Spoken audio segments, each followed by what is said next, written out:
An RV was parked near an unnamed oasis in Egypt. A gentle knock came at the door even though no one should have known the RV was even there. Needless to say, Mina Mathers, the black cat witch looking after the RV, had to be cautious. She softly lowered baby Lilith into the crib and produced a palette knife in her hand. She had used her art to introduce simple graphics to the formal magical symbols. It was similar to the revolution caused by adding icons and a mouse cursor to personal computers instead of just a black screen covered in alphanumeric text that looked more like an alien language than anything. Her cat ears moved like directional microphones to focus on the sounds beyond the steel door. She would have to use that to decide whether to burst through the door and fight or grab the steering wheel and flee. At the very least, doing nothing would not improve her situation. Or so she thought. However, tingling tension surrounded her, but her face clouded over behind the veil of her mourning clothes. It was a cloud of doubt. This was odd. They definitely had a visitor. The sounds from beyond the door were enough to know that. But she also sensed a distinct lack of caution. There was just the one person and they did not appear to be holding a weapon at the ready or refining magic power from their life force using meditation or a special breathing method. She thought for a bit. And then she spun the palette knife around in her hand and threw it at the closed door. With a dull sound, the dull palette knife stabbed dead center into the door. It did not sink deep enough to break through to the other side. It really was just the tip sticking into the metal, but it was what it was. The killer intent would have reached whoever was on the other side. But even that produced no change in the presence beyond the door. She sensed some slight movement, but it was only surprise at the sound from the door. In fact, the calico cat curled up at her feet reacted more when it jumped up in surprise. Whether or not the attack hit was not all that important when the force of her will and its killer intent would have passed right through the flat steel door. They aren't an expert? Then who were they? The RV was parked in the middle of the desert, so she doubted a door-to-door salesman or an official seeking payment for public utilities would be paying it a visit. This visitor was a complete mystery. Mina Mathers approached the door, pulled out the palette knife, and pushed up the chain lock with the blade portion.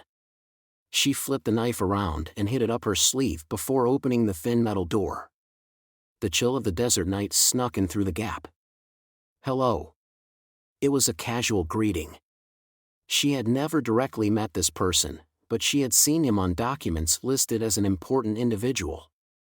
That showed just how valuable he was to board chairman Alistair. I received a message asking me to run out here if it became necessary. He spoke Japanese with an odd rising tone at the end of his sentences. His white coat looked out of place in the sandy desert. And his large face looked somewhat frog-like. This doctor had become something of a legend in Academy City. Oh, it was you, Heaven Chancellor. Sorry, it took me a while to heal this good boy here. Animals just aren't my specialty, you see. Once he mentioned it, Mina Mathers looked down and saw a golden retriever wrapped in bandages and obediently lying at the man's feet. It did not matter to this man if a wound was lethal or if a patient's condition was hopeless. He would overturn those assumptions. If he said he would save someone's life, he would do it. He carried a different sort of legend from Kamachi Toma, Accelerator, Aleister Crowley, or any of the Golden Magicians. In that case, there was only one reason why he would have been called here. This is about Lilith, isn't it? Lilith looked like a healthy baby now, but she was literally the product of a miracle and a specialist would probably want to scream if they examined her. After all, she lacked the physical body and the cells which were fundamental to the standard definitions of life. She was an exposed soul without original sin. The high quality of her spirit had caused a number of miracles and allowed her to temporarily remain in this world, but a child without a vessel of flesh was far too fragile. If nothing was done, her soul itself could dissipate at any time. The soul was described using a number of different media: fire, water, electricity, incense, etc. But that meant a definition of what it actually was had yet to be found. Refining one's life force into magical power was the foundation of magic, but that did not necessarily mean they had actual definitions for everything involved in that process. It may have been similar to how people could leave behind offspring without fully understanding their own DNA. But the various theories that did exist came from the need for a physical vessel to stabilize that energy in the real world. Even angels and demons usually sought out a vessel or spiritual medium. And if they could not get that, they were only summoned to the extremely limited space of an artificially created magic circle or an accidentally created spiritual location. While it was not entirely unheard of, it was extremely rare for such a being to walk around freely while in that exposed state. So even if a soul lacked original sin, it was too much to ask them to constantly maintain a level of paranormal power greater than an angel or demon. If it was really so easy, Fuse Kazakiri and Iwas would not have needed to use the entirety of Academy City to make an appearance. The frog-faced doctor spoke up while stepping inside the RV. Now, I would like to confirm some essential information here. I was given a message, but the writing was a tad too poetic, which just confused me. Maybe I'm getting old, but I'm not sure if I should take it at face value or view it as an indirect reference to something else. So I would like to ask some questions before I get started. Yes, magicians do tend to be like that. And now another poetic term has been introduced. I would like to get to work saving my patient, but I feel like I was given some ancient text instead of a medical chart. Perhaps this is what the Edo period translator of the Tafel anatomy felt like. The golden retriever shook before entering the RV. He seemed to be shaking off the sand that had gotten into his fur. He may have known now was not the time to interfere because he stayed away from the crib and instead jumped onto the sofa bed and lay down. Lilith is in a dangerous state with nothing to contain her. She needs a new vessel. Mina Mathers worked to translate the situation into sensible terms. I will try to use science side language. For now, let us set aside how to define life. As a pure technique, do you know of a way to restore or transplant lost experiences or memories? Or you can think of it as someone's entire personality if you would prefer. Perhaps the hormone balance produced by the brain, nerves, and organs? There are a number of things I could use, but it really depends on the specific situation. And when it comes to memories, there is a boy who even I failed to save. You are referring to methods not listed in the bank, aren't you? For now, please list out everything you know. The truth is, just the memories and personality would not be enough. Heaven Canceller, Lilith must be placed within a complete vessel of flesh. Now, I will attempt to provide a simple explanation of life force and magic power. Oh, about that. You needn't bother. He readily cut her off. This puzzled the Black Cat Witch.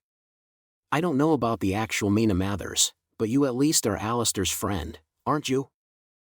I am not sure if I would use the word friend, but it is true I support his actions. What word you use is of little importance.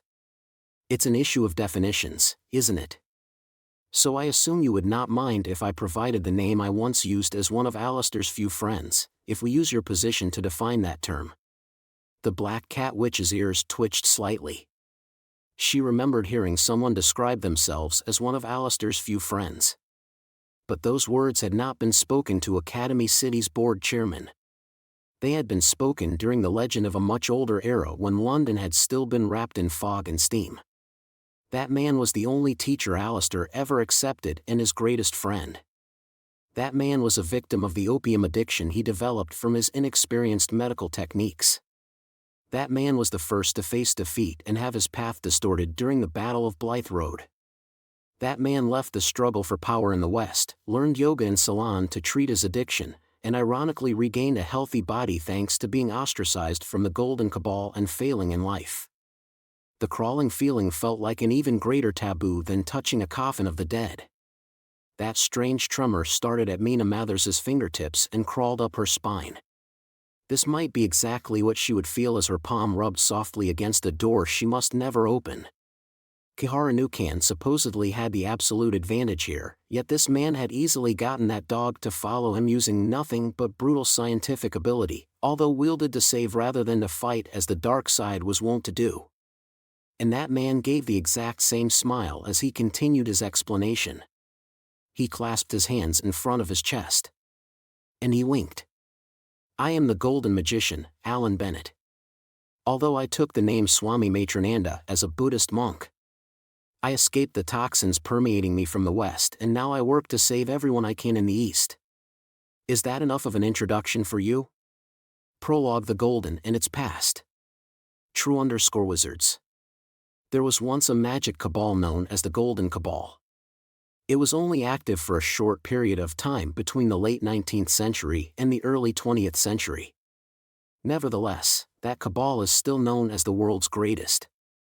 Some had public-facing identities as a pharmacist, a stage actress, a coroner, or a genius author. Others barely survived off of translating old texts or suggesting speculative financial deals, and others simply remained unemployed and reclusive. The cabal was like a sample set or encyclopedia of every sort of person. The Golden Cabal had a kaleidoscope of different faces depending on which aspect of it you were looking at, everything from a salon or club for those with odd hobbies to a legitimate magical research group or warmongers armed with curses. However, there were two prominent figures who had to be discussed no matter which view you took. One was Aleister Crowley. The other was Samuel Liddell MacGregor Mathers. The Golden Cabal was a convenient container for those eternal rivals who normal society could never understand. They learned together, spoke together, and laughed together, but they also loathed each other, opposed each other, and tried to kill each other. Like two beasts living in the same cage.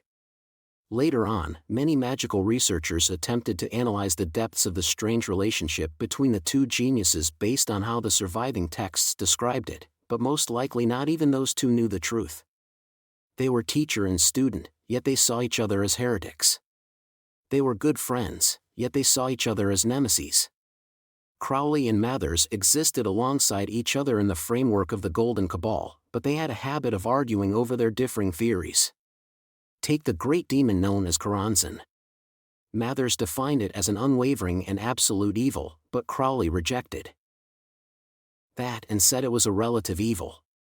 That may have been why those two walked the same path yet could never get along, so in April of 1900, a critical armed conflict developed between them, beginning in Hammersmith. That conflict became known as the Battle of Blythe Road. It was a battle between Mathers, who thought sacrifice was an unavoidable part of magic, and Crowley, who refused to accept that. The details of that need not be described here. But as a result of that battle, the Golden Cabal no longer exists in its pure form. At the end of that conflict, which was intense enough to be recorded in non-magical history, a certain human had either killed or robbed the possibility of success from every last magician belonging to the Golden Cabal. The dawn-colored sunlight, new light, and other self-proclaimed official successors would later arise, meaning it was not entirely snuffed out, but those were no more than the futile struggles of a dwindling line. Yes, it was a thing of the past. Diamond Suit, this isn't Mathers. That can't be. But wait, what's going on? Can you really tell just by looking at the bones? Diamond Suit, then what was this? What had happened in that Westminster Abbey graveyard in the center of the political and religious city of London? They had wanted the remains of someone who had died long ago. By making a command through that contractor's body, they had hoped to stop Karanzan, who was sure to break free of her seal and create innumerable victims around the globe. However, Diamond Suit math, errors. What's wrong? What's wrong? What's wrong? You tore apart the Golden Cabal I built up and took control of all the world's magic, but did you neglect your studies afterwards? Is this all your magic has to offer? Diamond Suit, there was no mistaking that masculine figure wearing a bright Scottish military uniform with a witch-like hat and cloak. That man had called himself a descendant of the Highlanders and sown the seeds of magic across all of Europe by translating many grimoires. With his knowledge, his diverse vocabulary, and the help of his artist wife, Mina Mathers, he had provided simple graphics to help understand various magical systems. Yes, much like personal computers had spread so explosively after the introduction of icons and the mouse cursor instead of just strings of alien language. He was the one who had mentored Crowley as a teacher but also opposed him in debate. If history had turned out even a little differently, he may very well have succeeded in his dark aspiration to become the founder of modern Western magic. If only he had not succumbed to paranoia. If only he had not summoned Karanzan and ordered her to attack the person who held enough power to take the Golden Cabal's throne from him. Then neither Lilith nor Crowley's second daughter would have been sacrificed. Diamond Suit, and do not think of this as unfair. Now, let us redo the Battle of Blythe Road. Crowley, you once stole everything from me. Diamond Suit, what, ultimately, was happening here? Was it not Karanzan who stood at that malicious peak? That human was supposedly at the center of it all, yet she felt several steps behind. Everything she believed in had been shattered. The taste of victory that had supported her had been shaken. Her breathing was heavy, her legs were shaking, and tears threatened to wet her eyes. But even so. Diamond Suit, oh, I see. Alistair, your daughter should not have been saved. Diamond Suit, that alone, she could never accept. No matter what, she had to stay strong and fight back against it. Her enemy was the world's greatest cabal, the Golden Cabal. Mathers was accompanied by Westcott, Fortune, Rigardi, Falcon, and more of those original magicians who each had their own legends. But that human had not spent the peace of the last century twiddling her thumbs. Science and magic. She had needlessly split the world apart to create an age in which it fought against itself. And in the chaos following the war, she had established a giant academic institution in the Far East on the pretext of restoring the capital city there. Its name was Academy City, and it was the Abbey of Thelema itself, created by gathering the shards of the dream that had failed in Sicily and repackaging them in the form of science. Diamond Suit Mathers, you said we need to go all out to celebrate your reunion, right? Diamond Suit, it was all a mirage created from lies. Nevertheless, many people had gathered in Academy City. And they had grown far beyond what its founder had ever imagined. Diamond Suit, then you do the same, Alistair. The magic doesn't even matter. Bring out everything you have as the board chairman of Academy City. Alistair is not alone. The fruits of her labors are right here. Diamond Suit, now, the time of reckoning has come. There is but one win condition, survival. Which will it be, science or magic? Chapter 1, Frenzy. Welcome _to _GD Paradise. Part 1. It was a December night, but the Westminster Abbey graveyard was not wrapped in a melancholy chill. There was an explosion and flash of light. The leader of the Golden Cabal wore a witch hat and cloak over a brightly colored old Scottish military uniform. Samuel Liddell MacGregor Mathers's scarf flapped in the night wind, and his fire wand, water cup, wind dagger, and earth disc symbolic weapons floated around him, but he had not used them to produce some special paranormal phenomenon. Humph, there was a dull sound. Alistair Crowley, who was now a girl with long silver hair, stabbed a broken piece of a fence into the ground at her feet, broke a buried gas pipe, likely used for the gas lamps which were growing common again because the natural gas was seen as ecological, and allowed the flammable gas to leak out. The result was a completely ordinary explosion with the definite ability to maim and kill. The intense heat, light, and shockwave shot toward Mathers and the others like a flash flood. It was too late to realize the wind was being used to accurately manipulate the flow and density of the gas. Their entire silhouettes were enveloped by the explosive flames. However, the result was hardly a surprise at this point. Is that all? He did not sound remotely shocked. The dense wall of flames was blown apart like tearing through wet paper. And Mathers stood at the center of the vortex without a single scorch mark on him. They had originally wanted to use Mathers's body to stop Karanzan. Use it? That was no longer an option. In fact, it was entirely possible he was even more powerful than Karanzan and was the true mastermind here. What else did you expect from the leader of the Golden? Before I learned of magic, I was a boy with a lot of scientific curiosity, said Alistair with a laugh. She did not care if she was being arrogant or insolent. Nor did she care if she had been trembling like a scared child a moment before. Even if it was a bluff or a trick, all that mattered was that she could gather strength in her legs and stand up to face her unforgivable nemesis once more. She would use her defeat and failure. So that human would speak down to her opponent. Whether or not she had the power to back it up was irrelevant. I simply was not satisfied until I had actually proven the superstitions I ran across. Yes, I do sometimes see it in my dreams to remind me I did some awful things.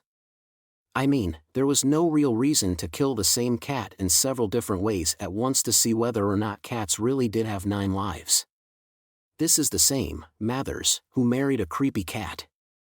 If I see something I cannot explain, then I must experiment and observe. That is how I built up the entire science side and Academy City. Whether or not this one attack works is not the real issue. Both success and failure are gathered into the single pile known as big data. By the time you notice it, it will be too late. You will be trapped and defenseless. Her lovely lips continued with the word "and." She would make a comeback. Unlike those magical elites, that human would never be broken no matter how many times she was beaten down. What I need is numbers. Keep chatting and the next one will hit you, Mathers. A fist flew straight toward the man. In the brief moment that the contrast between the dark night and the bright flames had confused Mathers's vision, the spiky-haired high school boy named Kamachi ran straight toward him and aimed his right fist dead center on Mathers's face. Cold and wet. Water, reveal thy nature before me. Mathers actively used magic against Imagine Breaker as it approached. The sound was like shattering glass. But the magic in the way diverted the fist slightly off path. Much like firing a bullet through a water tank. Was this thanks to the man's experience losing his life to a different form of Imagine Breaker in the past? Wah! Next, hot and dry. Kamachi could not make up for the slight delay. Mathers spun to the side and easily dodged the fist as if slipping through the gaps in a crowd. But it did not look like the movement of feet in leather shoes. Kamachi noticed the fire wand frozen in the air behind Mathers. It looked much like a fencing saber. Fire, reveal thy nature before me. With the sound of a match being struck, the bottom of the wand flashed orange while pointing toward Kamachi. The boy had yet to finish throwing his fist. Even if it was just a solid wand, he was in trouble if it jabbed into his defenseless throat or eye, so what would it do if it carried magical flames? He did not have time to imagine the answer. Academy City's number 1, Accelerator, sent his fist right into Mathers's cheekbone from the side. This was their first clean hit. Many gravestones shattered as Mathers tumbled across the graveyard with his Scottish military uniform, scarf, and cloak trailing after him. The result looked like a small airplane had crashed there. A cloud of dust rose into the air, but Accelerator clicked his tongue before even checking on the result. The air carried no hint of worried emotion. Extraordinary magicians were gathered on the roofs and steeples like a murder of crows, but not one of them attempted to intervene. What the hell is going on? Those words were far removed from scientific or logical. He sounded like he had run across a strange jinx. I tried using my reflection to shred all his blood vessels and nerves. So did I screw it up, or does the human anatomy in my head not apply to him? Now. A figure slowly stood up. He was entirely unscathed. In fact, he did not even crack his neck. Accelerator's reflection could kill any life form with blood and electricity flowing through it, but Mathers was just fine after taking a direct hit without even trying to dodge. It almost felt like he had let himself be thrown so violently across the ground to play along with their game. Like a sumo wrestler who obediently tumbled over when a small child pressed against them. It had suddenly grown less clear which side was really sounding out the other's strength. Whichever side ran out of cards first would be consumed. Mathers tugged the scarf down from his mouth and smiled as if enjoying that game. I'm the son of a bitch who spread Kabbalah across Europe, divided magic between East and West, and used Beelzebub to purge my own people. Science? Academy City? I have no interest in anything so indirect. Novice, have you forgotten the taste of Karanzan? Shall I summon her here again? Fear can never be destroyed. So tremble, quake, and above all, offer me your thanks. The world will literally change when you lay eyes on this fear. Ignore him. Alistair snapped her fingers. This is the guy who baselessly claimed to be the Count of Glenstry, descendant of the Highlanders. You needn't pay any attention to his meaningless dramatics, and have you forgotten what I said, Mathers? Each individual success and failure is not what matters. It is the big data built from it all that will trap you and leave you defenseless. And as if in response to the quiet snap, a sticky noise covered the night sky. No, there was a single word to describe that fat lump of flesh, creature with an unnatural number of arms and legs, giant metal insect, doll made just realistic enough to fall squarely in the uncanny valley, and more. The Crowley's hazards. I know I was the one to guide them here, but the thing is, I can't control them. Keep up the fight, Mathers. Kamachi shouted the name, but Mathers did not even remove his gaze from Alistair. He breathed an exasperated sigh and tapped the ground with the bottom of his fire wand. And the magicians waiting on the roofs and steeples responded swiftly. Was this really the swarm that had pushed the magical United Kingdom to the limit? The Crowley's hazards. Even that name felt wrong now. There was no sign of what they had once been. This was not even a battle. It was unilateral destruction, like weeds being mowed down. The Grim Reaper wielded a scythe, not a sword or a spear. That weapon was used to reap lives without giving them a chance to resist. The overwhelming difference in strength here was reminiscent of that. Countless tarot cards, through the air to guide the lightning, the tower, tumbling down. KSH, massive flames, like mad, handheld oil lamp. KSSHH. A white and black club, to boost the magic of the surrounding. KSSSHHH, tap shoes struck the ground, the sound of, formed across from the countless sparks. KSSSSHHHH. A quasi-immortal body was used to, a fistfight where. KSSSSHHHHH. A black box opened and closed, random magic that not even, could calculate the.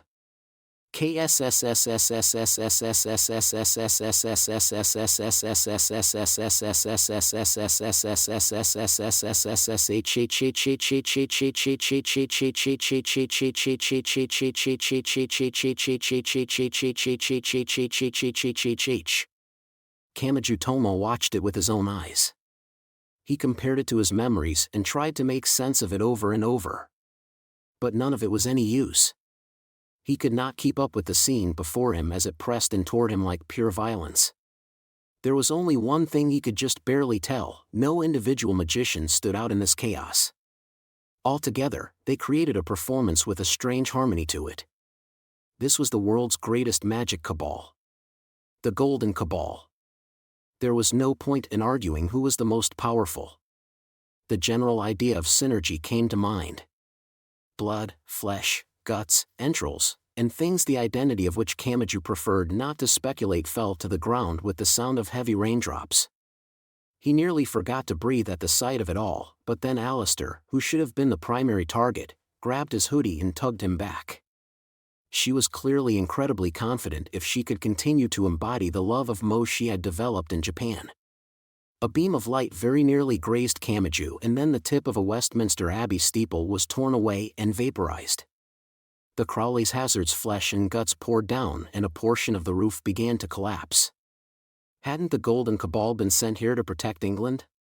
Were they uncontrollable once released? Or were they the ones who secretly ruled this country from the shadows? This only functions as a smoke screen. We need to make ourselves scarce. Huh. I never expected those things to win here. Didn't I explain more than once that I am only gathering data at this stage? Smartphones are fantastic inventions. Thanks to those fools having their fun, I have recorded all of the spells the Golden Magicians are so proud of. Safely securing Mathers's remains is no longer an option, so to be honest, we have no more reason to stay here in this musty old graveyard. Do you really think I will let you escape? A deep voice pierced accurately through all the noise. A short distance away, Mathers repeated himself just to be sure they had heard. Do you really think I will let you escape? Alistair responded by snapping her fingers and pointing in a certain direction.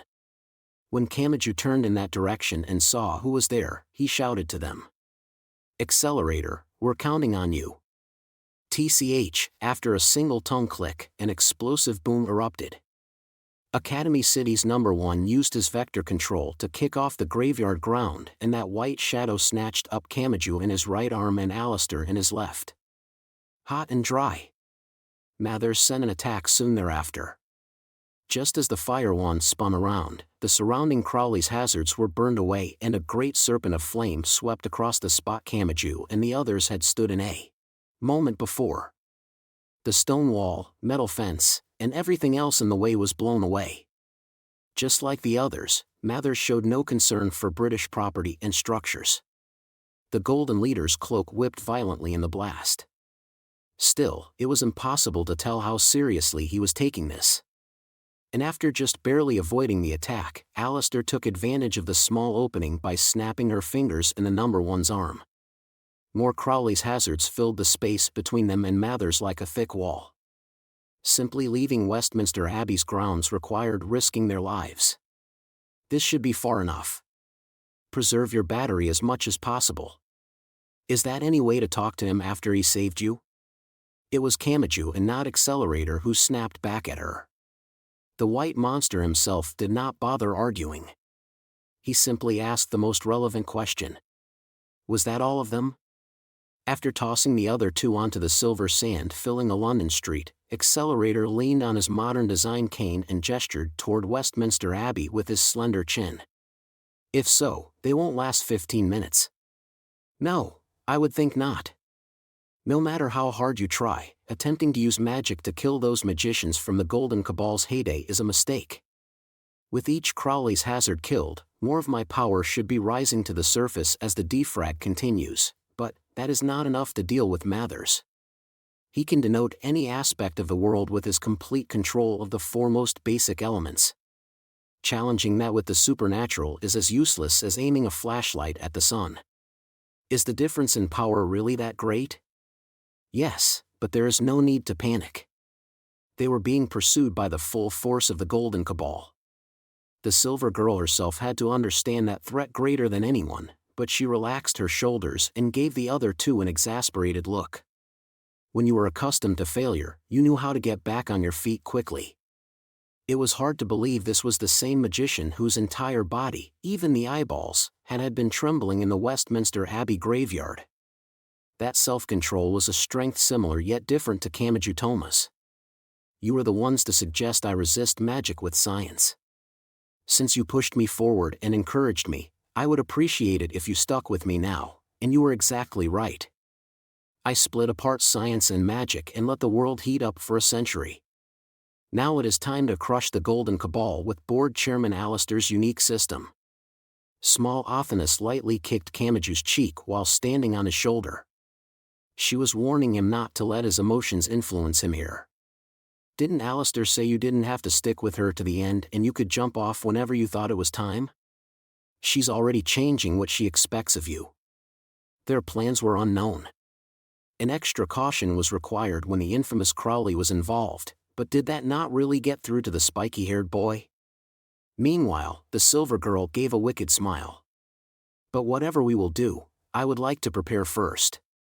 And we are not far from a location much more conducive for science projects and DIY work than a moldy graveyard. Kamachi frowned, so Alistair explained with the smile of a mischievous child. Travel a bit north of here and we will find the famous Piccadilly Circus. In other words, a large-scale shopping center. Well, you too, asked Alistair. Doesn't that sound like the perfect place to fight back against a swarm of zombies? Part 2 Cold and Dry. With the sound of something soft bursting, the earth disk held over Mathers's head swelled out. No, a porcelain-like material gathered around it like an umbrella. A moment later, a dark red shower stained every part of the Westminster Abbey graveyard. Needless to say, that was what remained of the Crowley's hazards. No matter how many there were, Crowley was still Crowley, no more than a novice within the Golden Cabal.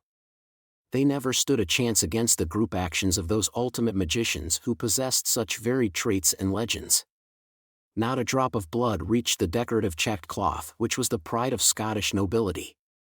Hot and dry then hot and wet. When Mathers pressed his wand against the ground and whispered toward the dark red filth spreading out before him like a deadly marsh, flames rapidly spread out from him and across the entire defiled graveyard. Once the floating dagger spun around him to construct a protective circle, even the ashes were swept away and scattered by a gust of wind. Nothing remained, but that was not worthy of surprise. This was no different than brushing some dust off of his coat. The many magicians jumped down to the ground. They were all powerful enough to have defeated the Crowley's hazards which had ruled the night earlier, but none of them even cared how many each of them had defeated. Several of them had participated in a magical ceremony much like a stage play in which they each wore clothing and carried symbolic weapons appropriate for their role and used curses and took actions in a specified order. That was the foundation and the essence of the Golden Cabal. All their results were to be offered up to their leader. How was that? The man who asked that while kneeling and bowing his head was Edward Barrage. He wore a moss-green military uniform with no camouflage markings, and small bags of bandages and disinfectant were attached here and there, so he appeared to be dressed as a medic. Even among the eccentrics of the Golden Cabal, he was one of the few faithful servants that Mathers could place his full trust in. In other words, their leader was not the great demon who had been pathetically sealed in a foreign land by that novice. There had only ever been one person to whom they owed their loyalty. "I never hold back." He said little. There was no need to explain everything here. The others within the Golden Cabal would know what he meant. Or rather, the only people who had remained in the Cabal were those who could keep up with Westcott, whose excessive caution tended toward paranoia, and Mathers, who had a temper. In other words, no matter how skilled Aleister Crowley was, he had been unable to stand that group. Not when they claimed sacrifices from the general public were necessary for the development of magic. "Let us end this quickly, my hounds. You drive them out and I will hunt them down." Once they had permission, several figures entirely ignored gravity to jump from rooftop to rooftop. These were not the actions of people who hoped for a fair fight among equals. They moved more like large dogs finally given some food after being denied for far too long. Still kneeled at his master's feet, Barrage spoke calmly. "They may not be the best hounds. They may kill the prey before driving them out before you. Either way, this will be over in less than 5 minutes." He was not bluffing or currying his master's favor. He truly believed this. But for some reason, Mathers responded with a slight upward bend of the lips mostly hidden behind his scarf. "I wouldn't be so sure." Part 3. The Golden Magicians in the Westminster Abbey graveyard were not the only ones affected by that bloody rain. "What is even happening?" Those words came from a large man in a baggy shirt and jeans whose shiny black hair was spiky like a stag beetle. His clothes looked like a street-style outfit at first glance, but cross symbols were hidden on it here and there. His name was Tadami Asaiji and he served as the vicar of the Amakusa Church. The Amakusa had initially been deployed to intercept the Crowley's hazards at the Dover coast, but when that battle line fell, they had withdrawn to London. They had regrouped there and begun a counterattack with no idea how successful it might actually be. However, did the Crowley's hazards just disappear? Itsuwa tried to make sense of the scene before her while she cautiously raised her collapsible spear and viewed the bizarre mixture of London and Egypt. It was like that great swarm of monsters had been sucked into a black hole. Just how many tricks did the Anglican Church have up its sleeve? Anyway, we need to check on the situation. The Crowley's hazards were concentrated on a 0.5 kilometers north of here. That would put them in the vicinity of St. James's Park and Westminster Abbey. There were too many unknowns to say the threat had passed. This was no different from knowing some unexploded ordnance was buried underfoot. Also, St. James's Park was adjacent to Buckingham Palace. They did not know what had happened, but that was exactly why they had to go and check. If the Crowley's hazards or something even more dangerous were lurking there, it was possible they would be slaughtered without a chance to fight back, but if something dangerous had begun within the capital city of London, they could not just ignore it. Wars escalated. When one side did something, the other side had to as well. That was one truth of the world. When exposed to the fury of the Crowley's hazards, it was entirely possible that the Anglican Church had decided it was time to release something truly shocking. After all, the entire country was on the verge of collapse. They were in no position to only choose the weapons they could safely control. This was abnormal. Tadamiya and rest of the Amakusa knew all too well how tough the Crowley's hazards were after fighting on the front line. Those things would not simply be defeated in some miracle. Not even using the remnants of the unnatural Egyptian symbols scattered around. They needed more than some extraordinary secret weapon. They needed the kind of experience that a normal person could never achieve. Then what was this situation?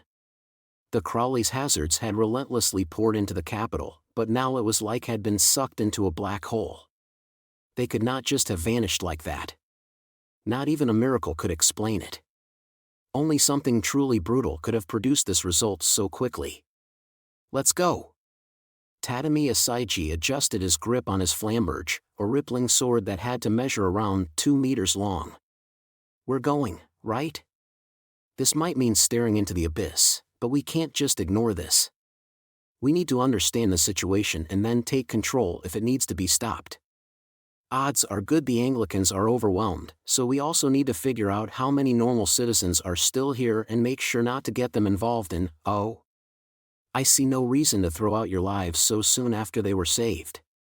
A soft voice interrupted from so close he could feel the sweet breath on his ear. The speaker was already right behind him. Tadamiya spun around and used the centrifugal force for a horizontal swing of his 2-meter sword. He felt a dull sensation. But he had not hit the woman who had spoken to him. She had taken a step back just as someone else stepped forward. He had not hesitated to take the blade to his neck and protect the woman in a strange form of chivalry. The level of coordination between the pair was bizarre. It was creepy enough for Tadamiya to grimace. Wah! Well, Westcott. Just as Tadamiya heard a dull sound burst out, he saw a flash of light and he was sent flying backwards. Ushibuka and Isahaya somehow managed to support him. That had been a seal pressed in wax. Was it a method of conveying one's willpower derived from letters? As seen in the 7 Candles, the Dolls of Folklore, and many other examples, wax was an extremely common material used in magic. The woman wore a long dress designed not to stand out much and a monocle with a practical design. She looked a lot like a tutor in an old picture book. The strangest part about her would be the long white and black clubs resting over her shoulders. She looked 20 at the oldest and she spoke to the elderly man who appeared to have lived 3 times her age. These are modern Western magicians. So is this what Crowley produced? So this is what that heretic wrought. But more shocking than any of that was the wet sound coming from the old man. He was dressed like a doctor in a thick coat. The attack would not normally have traveled all the way from the side of his neck to his face. There should have been a wound on his hand from when he reflexively raised it to protect himself, but even that basic instinct was missing from him. He had to have taken serious damage to his carotid artery and his neck bone, but that old man in a suit held the weapon to his wound with a smile on his face. Yes. Not bad at all. That young one built an extremely kind system. Westcott, that really should have killed you. Not at all, Annie. If he had seriously been trying to kill me, I would have been beheaded. Swing a blade this heavy at this speed and my neck bone really shouldn't have stopped it. He likely reduced the force to make sure he did not kill me. He uses a double-edged sword, so I assume one of the sides has been filed down smooth. Although in this case, it only cruelly lengthened the pain. Whatever you say, Mr. Coroner. Glad to see you would be able to determine your own cause of death. Westcott. A coroner. Quasi-immortality. And Annie. The name of a certain magic cabal immediately entered Tadamiya's mind. Whether that was true or not, these 2 alone were more than enough of a threat. And if they were part of an organization, how many more were waiting behind them? Well, it is true we could ditch these odd jobs if Mathers would just take complete control of that demon already. Are you kidding? If that paranoid man takes control of Karanzan, it would only add to our troubles. The more Tadamiya heard from them, the more sweat poured from his body. Of course, the more famous someone was, the easier it was for others to take on their name, but would they put themselves in this kind of danger for it? What do we do, Tadamiya-san?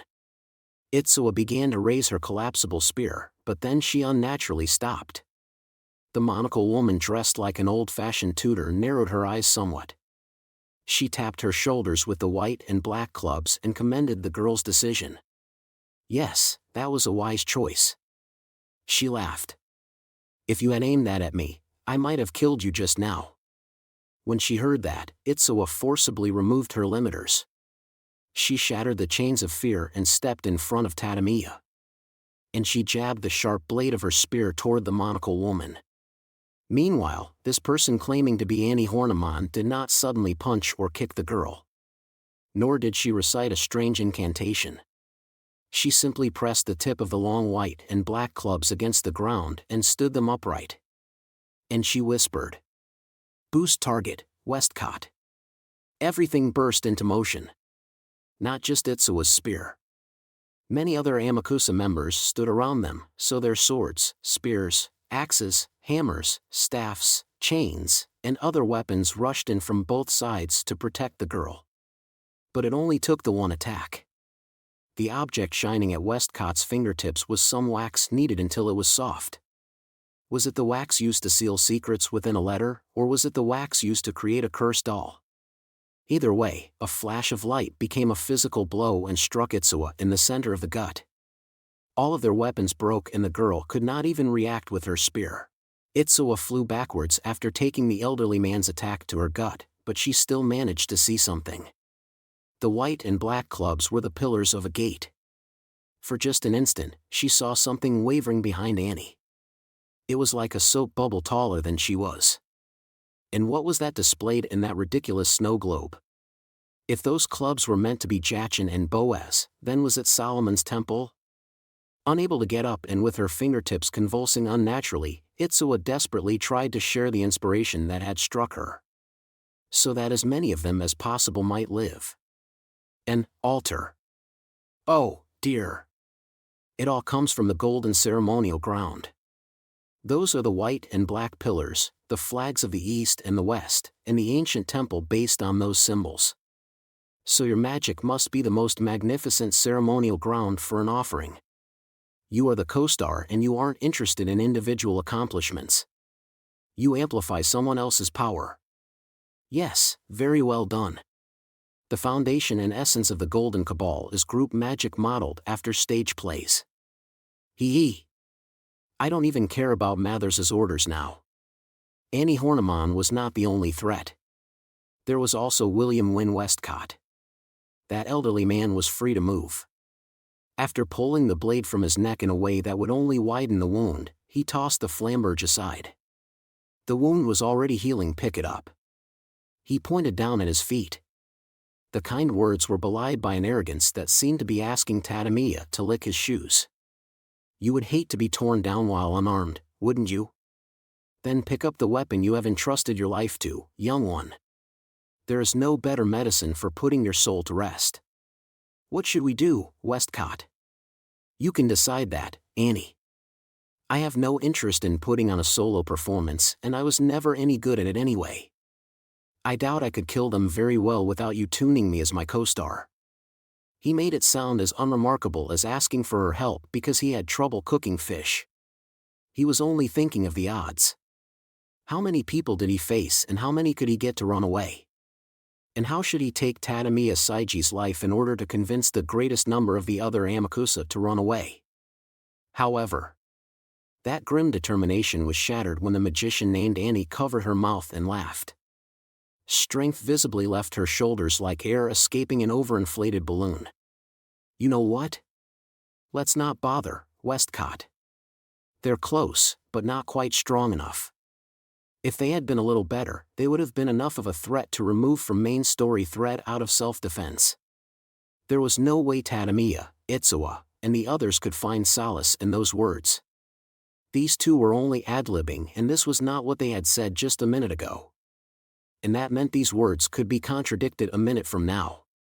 Are you sure? They are using magic with the stench of Aleister Crowley on it. I'll admit it's confusing, but most magicians are like that these days. Most of them are complete strangers to that failure of a man, so would attacking them really resonate with him in any way? These clearly aren't our targets. They're so boringly obedient. At this level, you can hardly call them experts. So the boogeyman meant for the general public should be enough. If we're looking for his influence, science and Academy City come first. Tatami Asaiji's life had been placed on a platter while a conversation was held about his fate. But there was nothing he could do. His joints were too messed up for that. He could not understand the situation, he could not ensure anyone's safety, and he had no control over what happened. He doubted anyone had control over these monsters named Annie and Westcott. Go! Annie spoke a direct but coldly vague word. It did not matter who was protecting what. The situation seemed to teeter on a seesaw from one minute to the next, so what happened next was in no way guaranteed. It was like carefully digging up landmines using a mine detector only to be told those mines could move around all they wanted below the surface. Everything was riding on the whims of those two, so it felt like getting on their nerves would get you blown away instantly. Your skills were disappointing, but I can't fault you since it was rooted in kindness. And as we are both defenders of England, fighting and taking your lives would be a waste. Stay on the outskirts and let the others know that the threat of the Crowley's hazards has passed. That and that alone is the symbol of happiness that you can present to everyone. Hee. Yes, just like a four-leafed clover or a goddess of victory. His voice was scratchy. But it still may have taken every last ounce of courage Tatami Asaiji had to get the words out. Who are you? Are you seriously asking that? The look on her face made it clear she thought that question was as stupid as asking why the sun rose every single morning. He is William Wynne Westcott and I am Annie Elizabeth Frederica Horniman. If you claim to be part of this field yet don't know those names, people might start to suspect you are a mole. Diamond Suit they had given their warning. So they did not particularly care what happened next. Diamond Suit, sometimes you really are the worst, you know that? Asked Westcott. That still makes me better than you, replied Annie. You're always the worst. A quiet tapping sound followed. Annie Horniman tapped the white and black clubs, Jachin and Boaz, against her shoulders. It was late at night in London. Despite the mixture of England and Egypt making the city look like another world altogether, they were enjoying an evening stroll together with Westcott in a thick coat and Annie dressed like an old-fashioned Tudor. Their role was to play the boogeyman. That was a monster or fairy that mothers had invented to warn their children. If a mother found a child carelessly approaching a forbidden area, they would frighten them and warn them away just like those two had. Running across the boogeyman was bad news, but they were useful since they kept the children from attempting dangerous things. Stay away from rivers and swamps. Be careful around the fireplace or kitchen. Be home before it gets dark. Do not go with strangers. The warnings would be extremely simple and there was no need to specify what would happen to those who did not heed them. Monocled Annie held the white club between her cheek and shoulder. Curse that Scotland-obsessed man. Is he focused on their fairy culture now? I just know Mathers was the one that decided to have us do this. I think you're jumping to conclusions this time. The Golden Cabal also has that famous poet, remember? But we could do this so much more easily with a people-clearing field. The entire country is already on edge. Everyone feels the same pressure no matter where they are, so a people-clearing field would only send them wandering around forever, Annie. And if we could not predict where they would go, there would always be a risk of them being where we do not want them. I wonder what Karanzan is doing right now.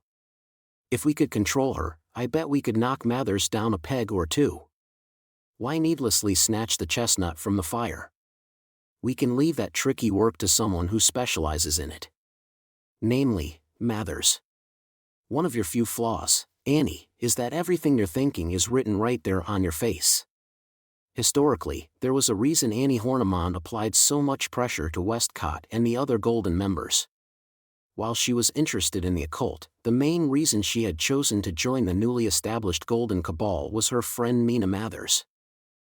Annie had been wealthy, so she had been a valuable source of funding for the cabal in its early years. That was also why she did not get along with Mathers. Her intention had been to support her friend's lifestyle, so she loathed that man who ended up spending all the money on magical research and translating grimoires. After all, he had been unemployed and had no connections in ordinary society, leaving him unable to support his wife, but for some reason, he had always come to her for money while acting like he was better than her.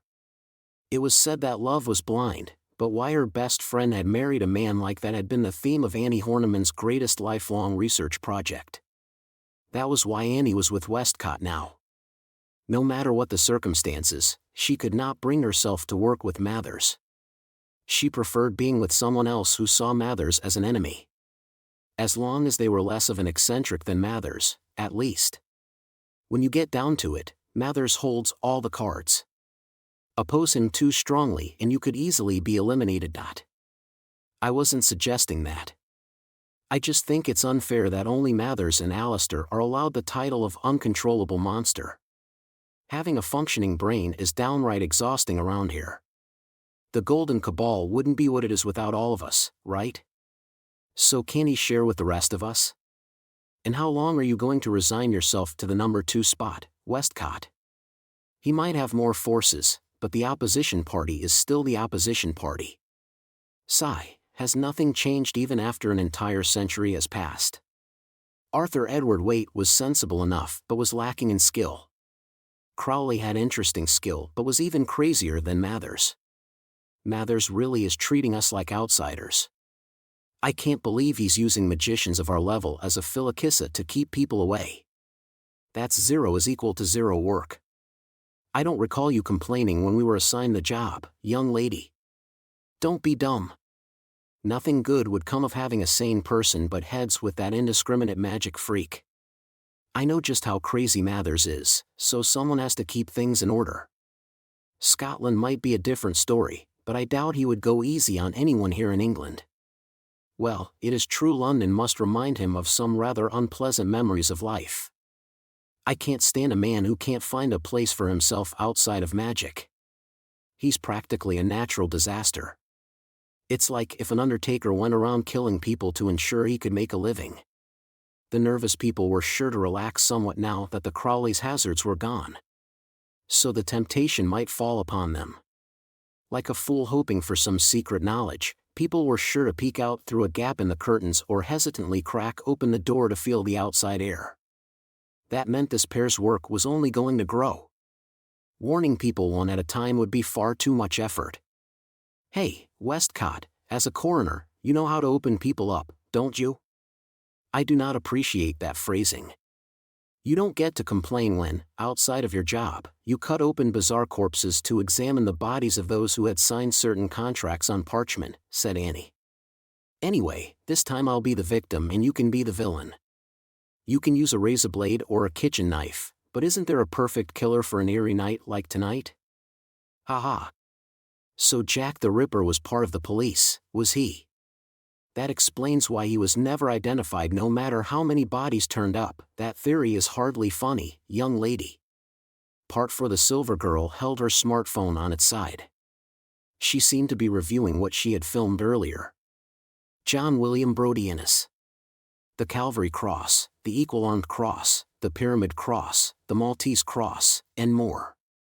They all refer to the joints in a battle formation. So the primary effect must be the gathering, directing, and scattering of power. The more time he is given, the greater the formation he can weave together. She muttered under her breath and showed no intention of explaining to Kamachi an accelerator. Robert William Falcon. Those aren't tarot cards flying around him. Are they a mind immersion spiritual item using Tatva? But instead of increasing his own mental state, they may be meant to drag other people's minds into the bog. And I bet the entire group works together to attack the defenseless physical body once the astral body has been removed. Although if anyone was using an Eastern method, I expected it to be Brodianus. These were golden magicians just like her. So instead of discovering anything new, Alistair may have been searching for anything that differed from her own understanding. Edward Berridge. A magical medicine specialist. I bet they wouldn't have been so eager to take on the Crowley's hazards if they didn't have him as insurance. He's using a reflective tablet which redirects the impurities to heal. That does sound like the kind of system he would use. At that point, Alistair paused for a moment. And was that a cynical smile on her face? Annie Horniman. Are those white and black clubs supposed to be Jachin and Boaz? She's using spells to tune and optimize a third party instead of directly attacking. I would like to know how much of Solomon's temple she is reproducing with those two pillars. But regardless, I never imagined Annie would follow Mathers's instructions. William Wynne Westcott, Israel Regardi, Netta Fornario. She chopped the long video into small chunks, divided them into multiple folders, and added tags to signify importance. Kamachi could not tell what made her add some to the favorites list and not others, but he kind of felt sorry for the ones who were snubbed. But there had been more than 100 magicians in all, so this work could not be completed overnight. Each individual was important, but they were a group. They were the world's greatest magic cabal. Was she perhaps focusing on the ones who were the key to that group movement? That was only possible because she was familiar with the group from her time with it, but she had to be careful lest she end up stabbed in the side by someone she had ignored or by a dark horse. Failing due to some overlooked detail would be a very Alistair thing to do. Meanwhile, they heard the dull sound of breaking metal. Piccadilly Circus was lined with famous shops, and one of those was a shopping center with a focus on hardware supplies. The back entrance used a solid metal door, but the remnants of the Egyptification came in handy. There were plenty of stones and blunt objects lying around. They threw a rope over the top of a streetlight, attached it to the front and back of a golden sarcophagus containing who knows who, and tied a shorter rope to the center so it could dangle down as a handle. Then they just had to ring the bell. It was a lot like a Shinto temple bell. By holding the rope in both hands and leaning backwards, the sarcophagus swung back like a swing. And just like revolting peasants lifting up a log to break through a castle's gate, the feet of the sarcophagus broke through the thick metal door with a powerful dropkick. Kamachi Toma the burglar was very troubled that this had worked. Okay, I'm getting more and more worried about my future. You're just barely safe as long as you don't start to think of these things as a special talent. Try to return to normal society, human. Since Athanas was a god of war and deception, she did not seem to think much of the destruction occurring before her eyes. But if she accepted anything and everything, he felt like he would gradually drift in the wrong direction, so his teenage heart actually wanted her to scold him a little. Who would have thought the day would come when he longed for Index's behavior that had done such severe damage to his adolescent scalp? When the door was mercilessly smashed through, an alarm began to sound, but none of them seemed to care. It was obviously just an automatic thing and no human guards would be showing up in this situation. Still, it was distracting, so silver-haired Alias Tan grabbed a metal ruler bent at a right angle and smashed the alarm console on the wall to silence it. We should knock over some shelves to create a barricade, but as you can see, you shouldn't expect it to accomplish much. If they wanted to, they could blow through the walls or ceiling to get in. Then what's the point of fortifying ourselves here? You stupid dick. The shock seems to have temporarily dragged your vocabulary back to the early elementary level, but not to worry. We are not here for defense. Crude names did not seem to have much of an effect on this lover of dirty jokes. Some kind of specialized tactics would be necessary for her rotten heart, like how casting healing magic would do damage to rotten zombies. I will not rely on magic. She knew their opponents well. Yet the bloodthirsty board chairman spoke with a gruesome smile on her face. I am here to prepare what I need to hunt down old-fashioned Mathers. What a joke, spat out Accelerator. What can you do with some junk at a hardware store? A chainsaw and nail gun aren't gonna do much against them. The number one reached toward his skinny neck and touched the choker. He had stuck with them just because, but now he was implying it would be a lot faster if he dealt with the enemy on his own. Alistair responded with an exasperated sigh at her short-tempered student. Preserve your battery. You look starved for an explanation, child. I apologize if I ruin the illusion that adults can do anything, But we unfortunately are too short on time to hold a special lesson to clear up some brat's questions. We are busy, so your bottle can wait. Although I will explain what I can while we work. Despite not actually having permission, the silver girl threw open the door to the main shopping area and grabbed the handle of a shopping cart. That much looked a lot like a young wife out shopping for dinner ingredients, but all the lights were out and the humming girl was headed toward a section full of dangerous-looking tools. To answer your question, normal weapons would indeed be useless. But that just means we have to scale up. Airplanes, tanks, barbed wire, mortars, etc. Quite a few tools of death reached the limelight during World War I, and so many people died that even the winners wanted to kill themselves out of guilt. And I saw it firsthand to make sure my prophecy had been accurate, so you can trust me on that. But do you know what weapons the soldiers feared most and were quickly banned by war treaties because of the gruesome way in which they killed? Ophinus and Accelerator gave umph of acknowledgement. Kamachi was apparently the only one who did not know the answer to this quiz. Although it was unclear whether it was healthier to know the answer or to not know. Whatever the case, Alistair readily gave the answer while selecting a welding torch and a thick gas tank. It was the poison gas weapons. The most well-known is mustard gas, but if we don't aim that high, we can easily produce a certain gas right here. For example, the first one used in World War I was chlorine gas, and it can be made by mixing together some ordinary detergents. And it too is a true weapon of war. Now, the weapon known as the demon of World War II was the napalm used for carpet bombing, but that too can be easily created by mixing some additives into gasoline.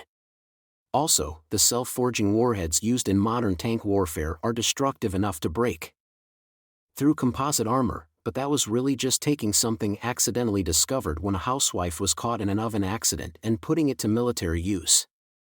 It has long been said that it is not the technology that kills people, but that is all the more evident when you see how thin the line between military and civilian is. Do I need to go on and explain the connection between soccer balls and radomes, or between stealth fighter canopies and a microwave oven's protective door? Enough talk. You're giving endless examples because you feel the need to sound more convincing. In other words, you're worried this isn't enough. That quick rebuttal came from the number one. He was not the type to sugarcoat things.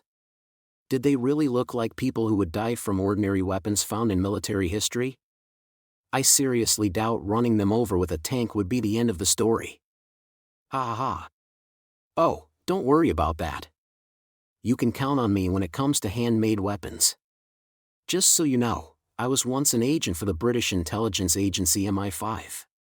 Blam, blam, wait, what? Shouted Kamachi. He could not quite remember if the number was 5 or 6, but he was reminded of that handsome spy who traveled the world in a black tuxedo.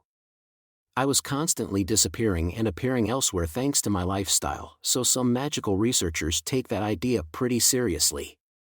They say I did so many bizarre things and shocked all the newspapers to either manipulate information or send a sign to my enemies or allies.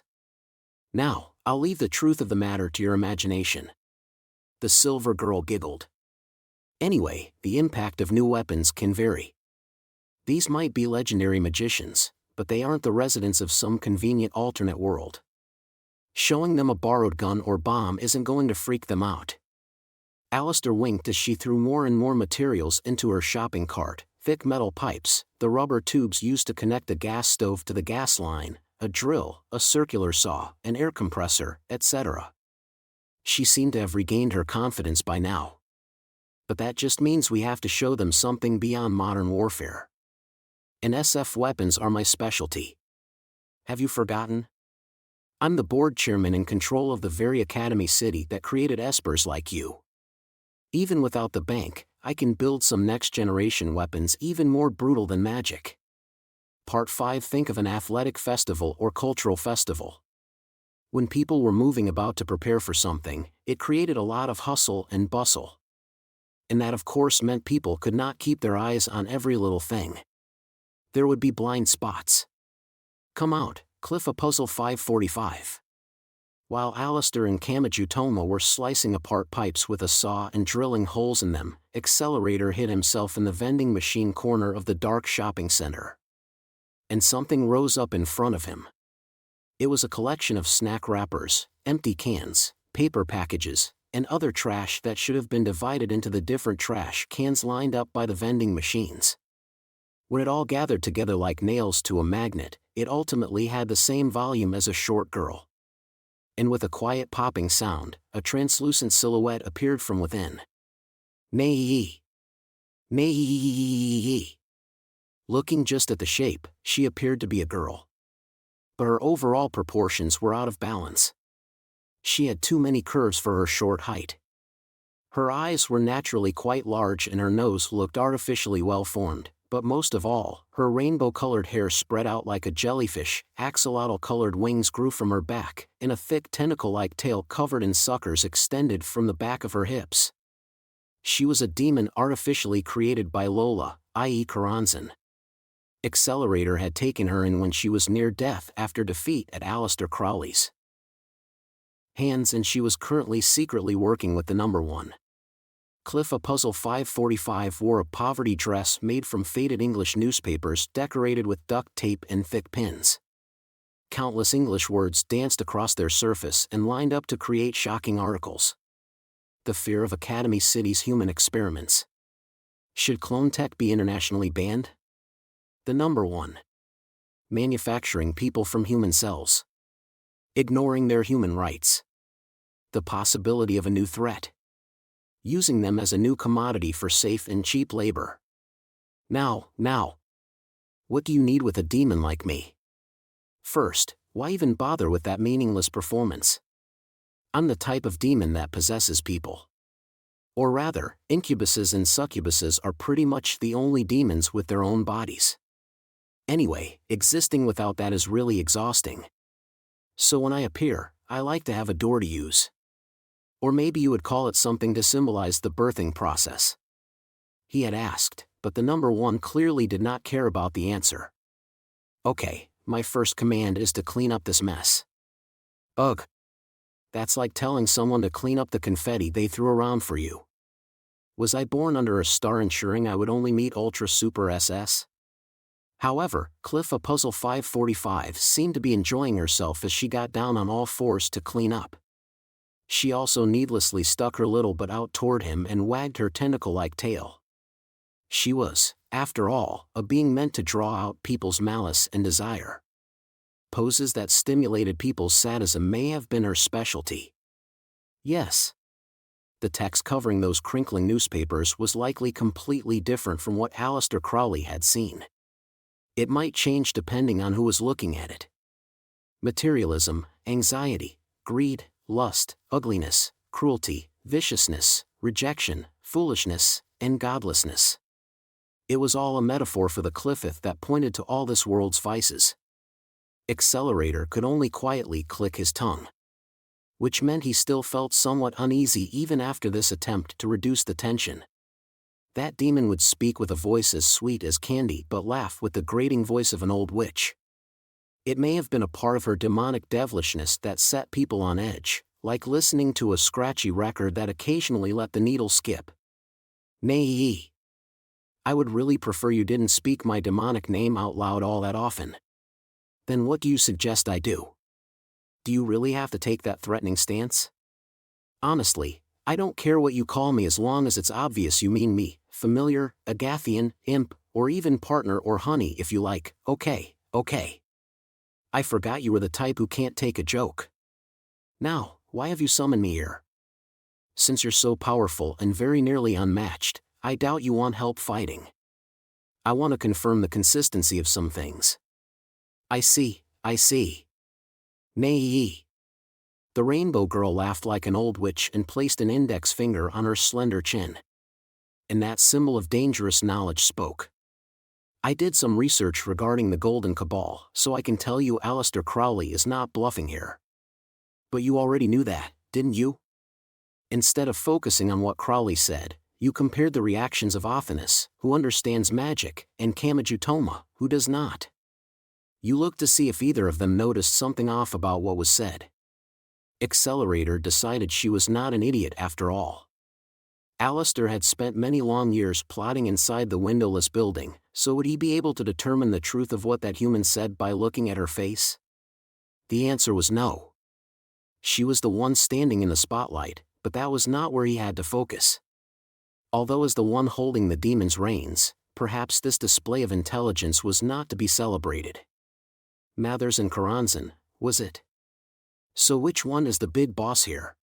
At the moment I would say Mathers. Looking at the influence they have, anyway. You said Alistair wasn't bluffing. Even about MI5? Pahaha, what do you think? The demon covered her mouth and laughed. She too was leaving that to his imagination. There are a few things I don't understand, said Accelerator. Are you asking me to teach you the basics of magic, like how to convert and refine your life force into magic power? I'm pretty sure Crowley or Kamachi would notice your absence and come looking before we were done. Not that. Why isn't she bluffing? Just because we came running when she was in a bind? If that was enough to dull her mind, there's no way she could have kept Academy City running for so long. There must be more to it. Nay. At the very least, I don't think it's for your sake. The number one thought for a moment while leaning against a drink vending machine. Does she still have a job for that right hand? Focusing on the efficiency and utility is exactly what I would expect from someone who made a contract with a demon, but it might be simpler than that. You're thinking of her as the board chairman, but this Alistair has left that position and is free to act. Of course, he could not trust what he heard here. There was no evidence to back up the theory, and it was all coming from a demon. Come to think of it, with the board chairman stuff and everything, you seem awfully knowledgeable about the science side. How much do you know about Alistair? Only what data was given to me to define my enemy. Cliff a Puzzle 545, was set to autonomously activate as a Crowley killer if Lola Karanzan was no longer in control of the world. Simply put, killing Crowley is the entire reason I exist. That reminded him of something. A military clone known as Misaka Worst had been created to kill him. Or if she failed in that mission, she was to take her own life to induce a mental breakdown in him. Pathetic, he muttered. Does everyone think alike? I don't know what you're thinking of when you say that, but is it that surprising they're so similar? Crowley, Karanzan, and Mathers originally lived in the same world. It was only later that they scattered into different groups. Then there's more to this, spat out the number one monster. I don't know if it's Karanzan or Mathers, but anyone with those same cruel thought patterns wouldn't be satisfied with a simple attack on the building. Something far more dirty awaits us. Part 6. The Golden Cabal was released into the London night. A girl in a frilly white dress with pink accents flew through the darkness. Her short red hair, white skin, and small build appeared even fluffier than normal thanks to the white flower, veil-like hair decoration, and ballerina-style dress. Without the thick soles of her shoes, she would have been less than 150 centimeters.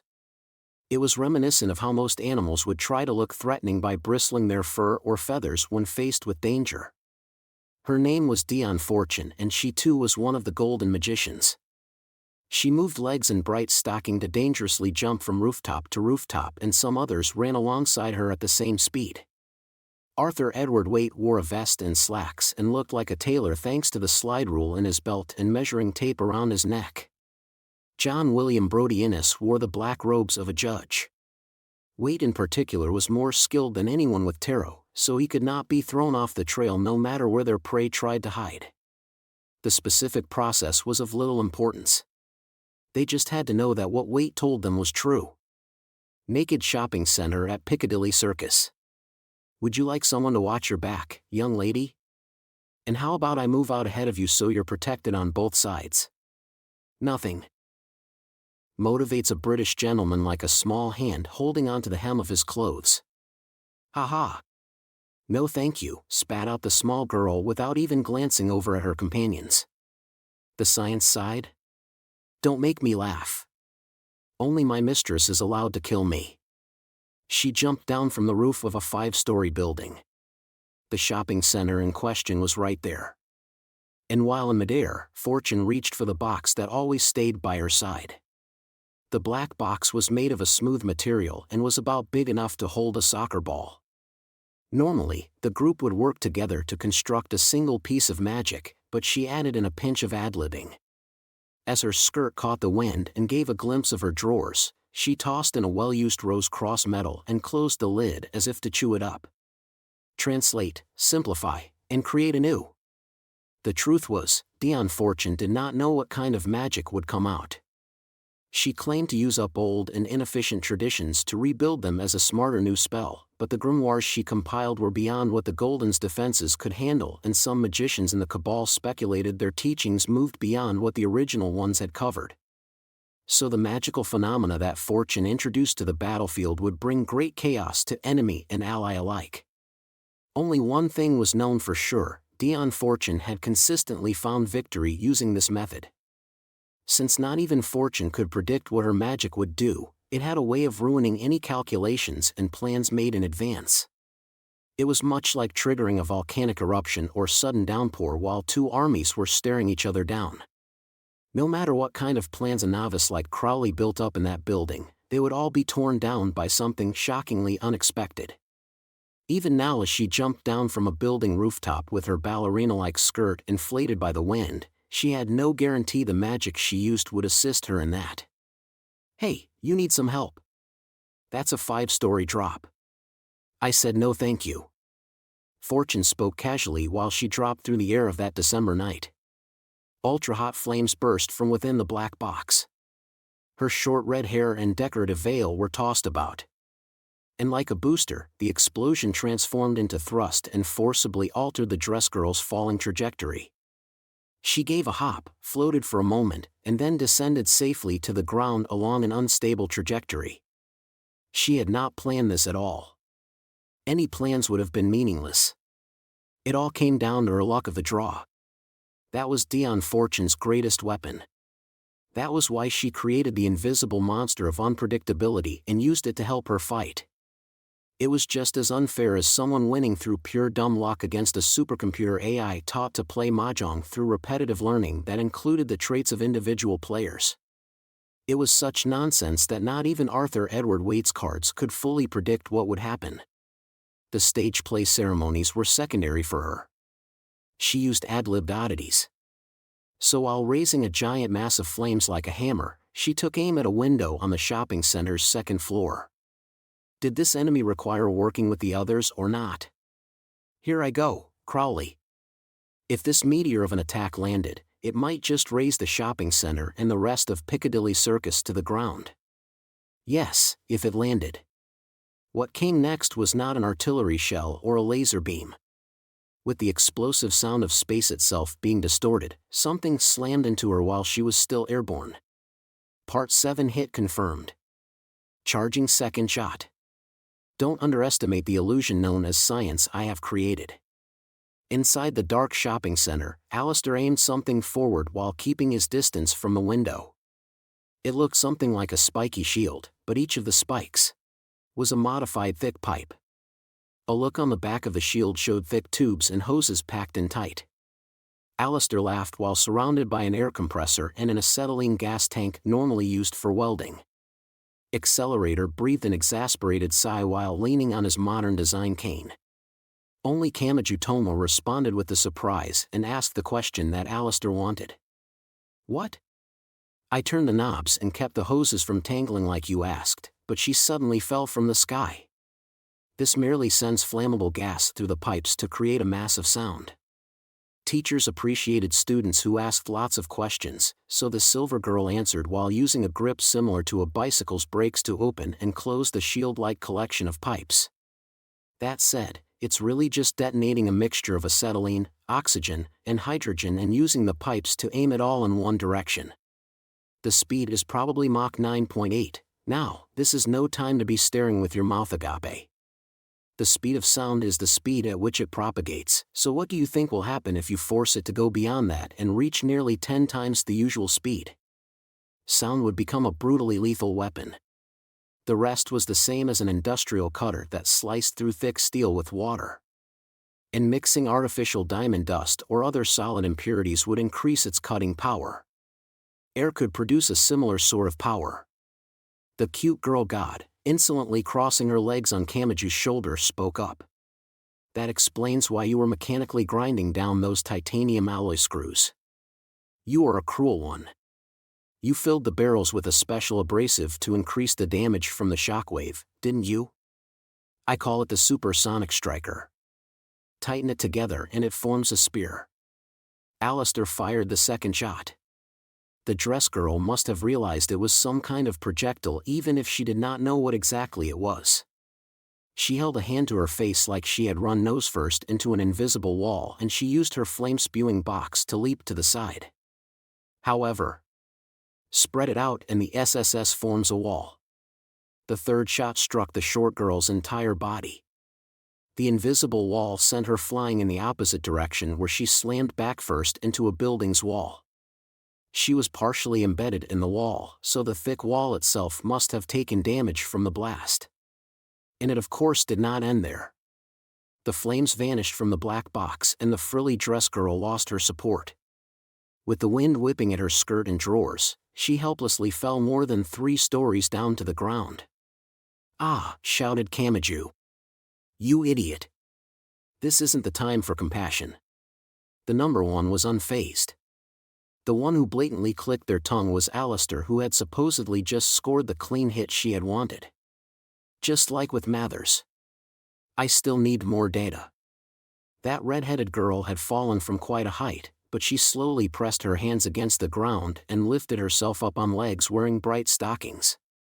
There was only asphalt below her, so nothing would have cushioned the fall. And what about the Mach 9.8 mass of sound that had hit her? Then came the fourth shot. When the shockwave spear hit her, the frilly dress girl was slammed into the opposite wall once more. By the time the fifth shot was fired, she held up the black box and something like a translucent umbrella deflected the shockwave spear. Was she adapting to it? Are they preparing to work together? The Golden Cabal's true attack is coming. Meanwhile, the high-pitched sound of shattering glass came from overhead. The enemy was the world's greatest magic cabal, and there was no guarantee that one girl was the only one approaching them. There was another attacker. But even if he knew it was a diversion, Kamaju would not be satisfied until he had commented on the strange scene playing out. Outside the window. Hey, she only successfully blocked that last one. Shouldn't she have taken a lot more damage than this? Or is that thanks to her black box too? I see. The outlines of the problem are gradually coming into view. This odd feeling may be the key to reaching the heart of the issue. The key to learning how exactly Mathers and the others managed to escape that battle alive. Alistair must have decided continuing to attack that nightmarish girl would only allow another magician to get behind them, because she tossed the entire unit out the window. And that included the acetylene tank, which was extremely useful for metalwork like welding, but could cause an explosion if handled improperly. Accelerator did not bother relying on his power. He held a hand over just one ear while still leaning on his cane. A moment later, flames and light on a level never seen in a normal school life reached Kamaju even though he was indoors. But this was not enough to relax. That frilly dress girl with that floating black box was enough of a monster to hop back to her feet after taking repeated hits from a mysterious superweapon, so it seemed doubtful an irregular explosion would be enough to take her out. Kamaju's only option was to desperately stay right behind Alistair. All magic follows some kind of system. It only appears otherwise because you do not understand all of the formulas hidden behind it. What's your point? Asked Accelerator. It isn't like her. Dion Fortune only ever uses what she happens to draw from her box, so it is odd for her to rely on a single spell like this. Using quasi-immorality to frighten people was more Westcott's style. She answered, but she had no intention of actually explaining. Not to mention that only Kamaju, who had seen the past in the windowless building, would recognize those names. Dion. Without properly answering Accelerator's question, Alistair laughed in her throat. Even though she had to understand they were the ones on the run here. So it's Dion Fortune, is it? Haha. At this rate, I wouldn't be surprised to have Rigardi coming for us next. It was a broken soar of laughter, but then Alistair shoved a hand in her skirt pocket. She had set up next-generation weapons around the shopping center, but to get her from position to position, she had put together a few brutal grenades that used the gel form of gasoline known as napalm, or that combined iron oxide and aluminum for high-temperature incendiary rounds. The crazy scale of the Golden Cabal was obvious from the fact that these were only meant to act like smoke bombs. A moment later, Alistair's head rotated vertically. No, it had been severed by some kind of sharp blade. It looked a lot like she had been beheaded by an executioner's axe. So who would have believed it had been done with the edge of a single card? The card depicted a tower being destroyed by lightning from heaven. It symbolized destruction and shock. Excuse me. The person who stepped up alongside the decapitated girl was a middle-aged man with a tailor's long measuring tape around his neck and a slide rule in his belt. That was much too easy, so I did not have a chance to introduce myself. I am Arthur Edward Y. It was tricking you, that was much too easy, you fool. He was not given a chance for small talk or to gasp in surprise. A small feminine hand slammed into Arthur Edward Waite's face. No, the blow was not the point. The hand held a thick plastic bag like those used for IVs. And needless to say, it was shoved right into the man's mouth. And that deadly hand belonged to Aleister Crowley. When the focus of Waite's eyes shifted slightly, he saw the true Silver Girl standing before him. It's the same as a Rorschach test. When people are shown an unclear pattern like an uncountable number of stars or grains of sand, they will imagine the outlines they hope to see. Just as people see faces in the Milky Way or the desert dunes.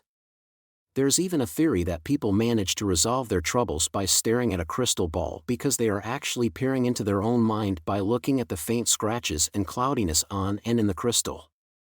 That is why fortune tellers leave their mark on the tools of their trade after many long years of use. In other words, the trick to this form of guidance is not to shut off all information, you must provide just a hint of information. Are you even listening? Did that magician really have the time to break it all down to understand it? There was a whitish explosion, not quite like a magnesium one. Once iron oxide and aluminum began to react, they would heat up to a maximum of 3,000 degrees Celsius. The simple firepower rivaled style Magnus Innocentius, but it was less continuous and provided less control. Regardless, it could not be fun having such a dramatic chemical reaction occurring inside your own body. Ultra-hot flames burst from the man's eyes, mouth, nose, and every other hole. And when Kamachi saw the man transformed into a pillar of fire, he began freaking out. Wah! Wah! Wah!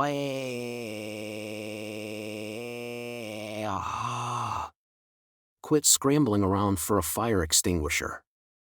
We need to get to the next attack point. This is no more than a smoke screen.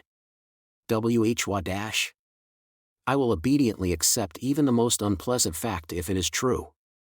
Have you forgotten what happened with Mathers and Fortune? If this was enough to kill them, we wouldn't be in this jam. Extraordinary did not even begin to cover it. While it was difficult to harm Accelerator, the number 1 Esper, and Alistair, who had mastered magic, they would still suffer like a normal person if they were cut or stabbed. The only other person Kamachi could think of who would not bat an eye at having their entire body destroyed was Othinus as a full magic god when she had worked to take his life with her crossbow. And this was not limited to Mathers at the top or Fortune with her black box. It was nothing special for them. Could they all do this? Just how monstrous was the Golden Cabal? When they heard the sound of footsteps on metal, the shoulder fairy whispered in the boy's ear. Above, human.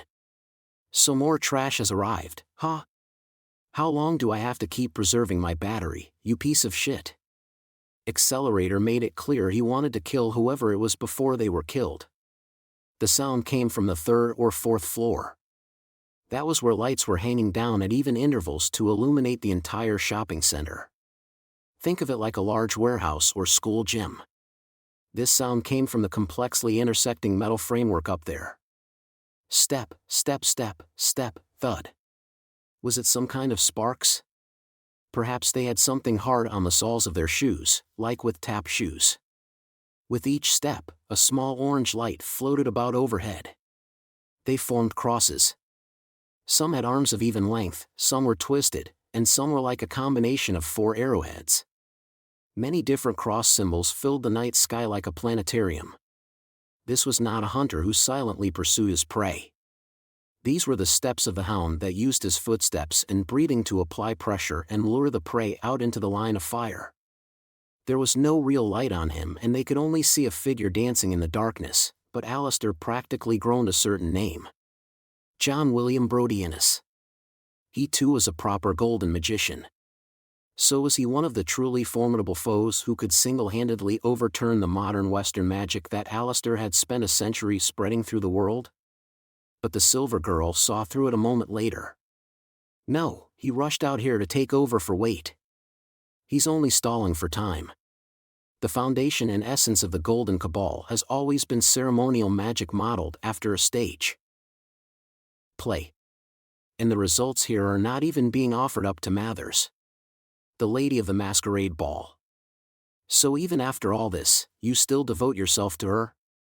You certainly are a loyal hound.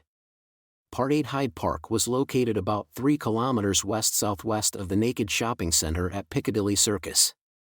There was a small island in the Serpentine Lake within the park. At just 2 kilometers away, few places were so close to Buckingham Palace. A woman and 2 men were there. Each and every one of the golden magicians had walked a legendary or mythical path. And with a coroner, a genius author, and others, many of them had been famous outside of the Cabal as well. However, a few of them had been famous for their more scandalous side. For example, William Wynne Westcott and Samuel Liddell MacGregor Mathers, whose strong wills had forced them to split the Cabal between the 2 of them. There was also Aleister Crowley, who had widened those cracks until the entire Cabal shattered. And when thinking of the most influential member who had helped spread word of the organization, you could not forget about her. The Lady of the Masquerade Ball. She was known to have so little sense she boldly attended a non-magical ball while wearing a symbolic weapon that was still being developed and should never have been taken out in public. In a way, her wild antics outdid even Crowley's.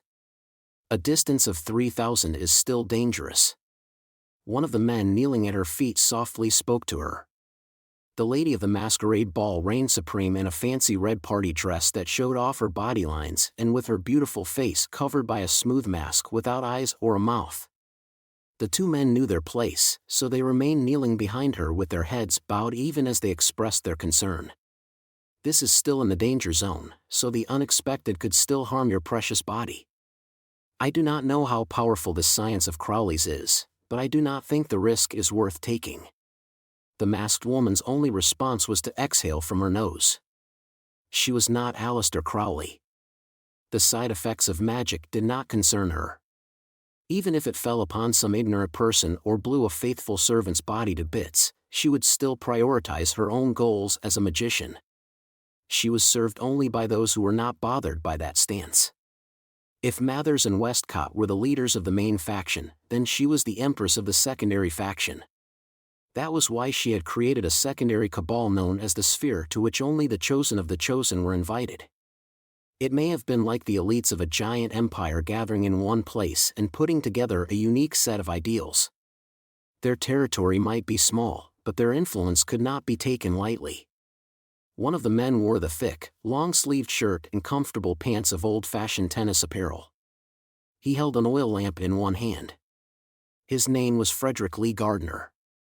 I have a report from our brothers. They say to fire. I see. That was all she said. As soon as she snapped her fingers, their formation moved. The formation was made by the Lady of the Masquerade Ball and her 2 magician servants, but it was not a triangle. There was one more spot. A horn was embedded in the small island to form the 4th corner to take the place of a man who wielded a twisted silver rod. So Alan never made it, did he? Where did he get off to, anyway? Those words held great meaning. The Lady of the Masquerade Ball. Charles Rosher, Frederick Lee Gardner, and Alan Bennett. Surely you have not forgotten. Alan Bennett was the only teacher Aleister Crowley ever accepted and his greatest friend. Yet the Lady of the Masquerade Ball only saw him as one of her servants. He was useful, but not worth growing sentimental over. A pawn was no more than a pawn. Let us begin the silly wordplay. We shall toy with numbers and letters, add straight lines and curves, and combine it all into signs and symbols. This was somehow different from the golden incantations that resembled complex formulas. What left the Lady of the Masquerade Ball's mouth sounded more like a children's song.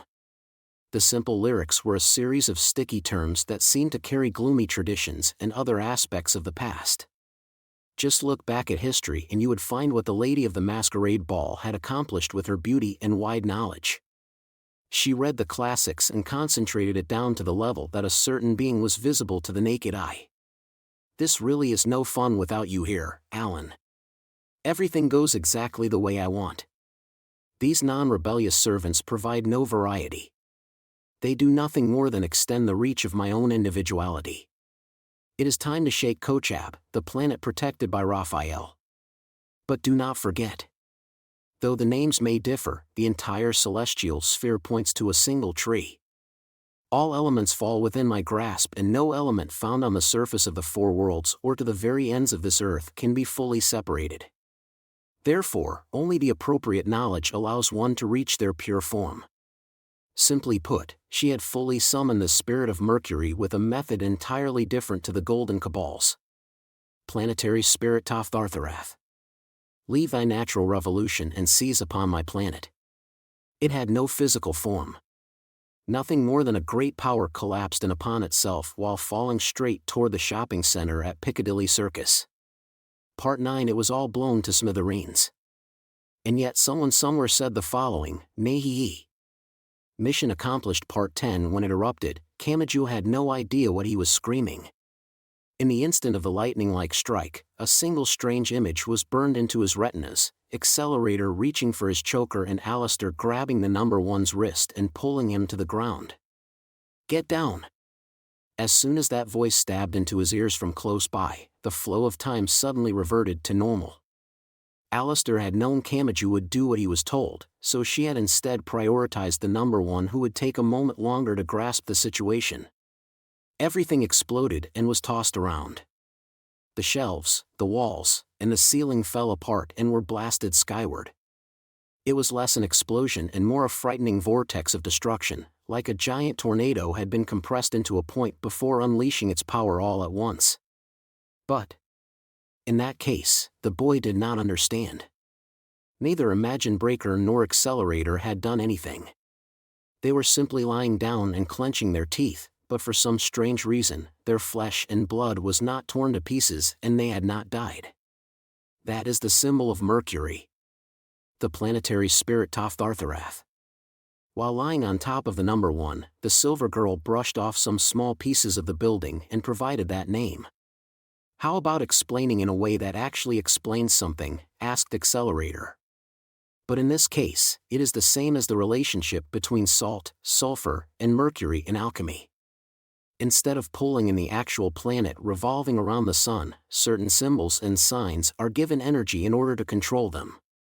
You should understand what I mean, Kamachi Toma. This was a problem. Why was it so hard for geniuses to understand that passing the conversation to someone else would only get a blank stare in response? It is the same as astrology.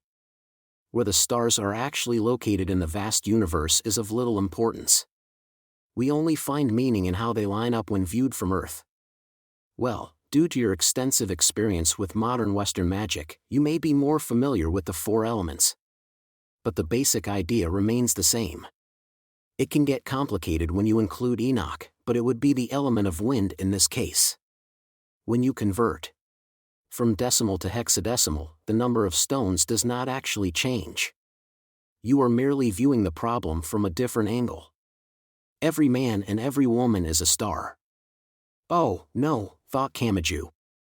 The board chairman assumed he understood. Ophanis was not providing an explanation, and the number one was giving him a look that said, if you get all this, then I'll leave it in your hands. He got the feeling they would kill him if he said he did not understand. Alias Tan was apparently the type who would die of loneliness if left all alone, so she seemed to view him as a formidable enemy and as a good friend who had shared her experiences in the windowless building. But when it came to this topic, Kamachi could not play the show era wife who knew what her husband meant when he said, you know, that thing. He had never felt so left behind. Simply put, the power being used is the normal energy circulating through the earth. I am sure you have heard of ley lines before. The attack appeared to fall from the sky, but it was actually the opposite. It erupted from the earth and rose toward heaven. Just like a car's wheel, when the human eye views it at a certain speed, it appears to move in the opposite direction. Or to dumb it down to the point that a kindergartner could understand, they placed a fictional Mercury on the screen of the night sky, removed one element from the energy building up in the earth to destabilize that energy, and launched it toward that fictional point. See how it is all related to the way we see things from Earth? Try fighting back normally with Imagine Breaker or Accelerator when you are still affected by that viewpoint issue, and it will have the opposite effect. No matter how strongly you view them as an enemy, you will only increase their accuracy and power. It would be as foolish as reaching out to touch the high voltage line powering a train. Right. Yes, exactly. I know just what you mean. That's exactly what I was about to say. Kamachi Tomo was on the verge of tears, but he forced a full-face smile while trembling and spoke with his voice cracking.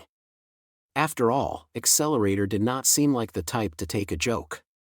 How was he supposed to say he was clueless when that boy was giving off such shark-like killer intent? He had to push through it. But that was fine. He probably would not die just because he did not bother figuring out what it all meant. But the small understander on his shoulder saw right through him and gave some exasperated advice.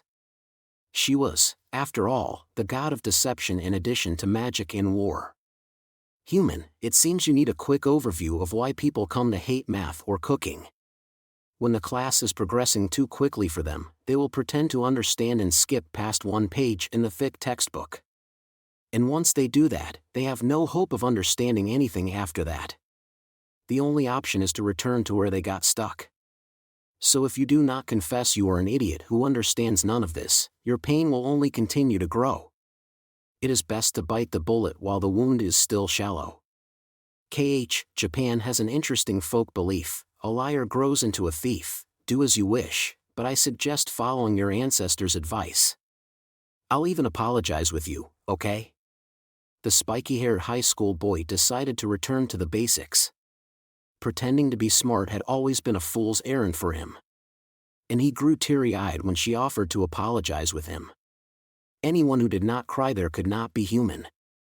I'm an idiot. I'm sorry, but I'm an idiot. So please tell me. I doubt this magical knowledge will be useful in any other context, but everything here is so crazy I feel like I'll be killed in an instant if I don't learn this, so please teach me. Wait. Oh, no.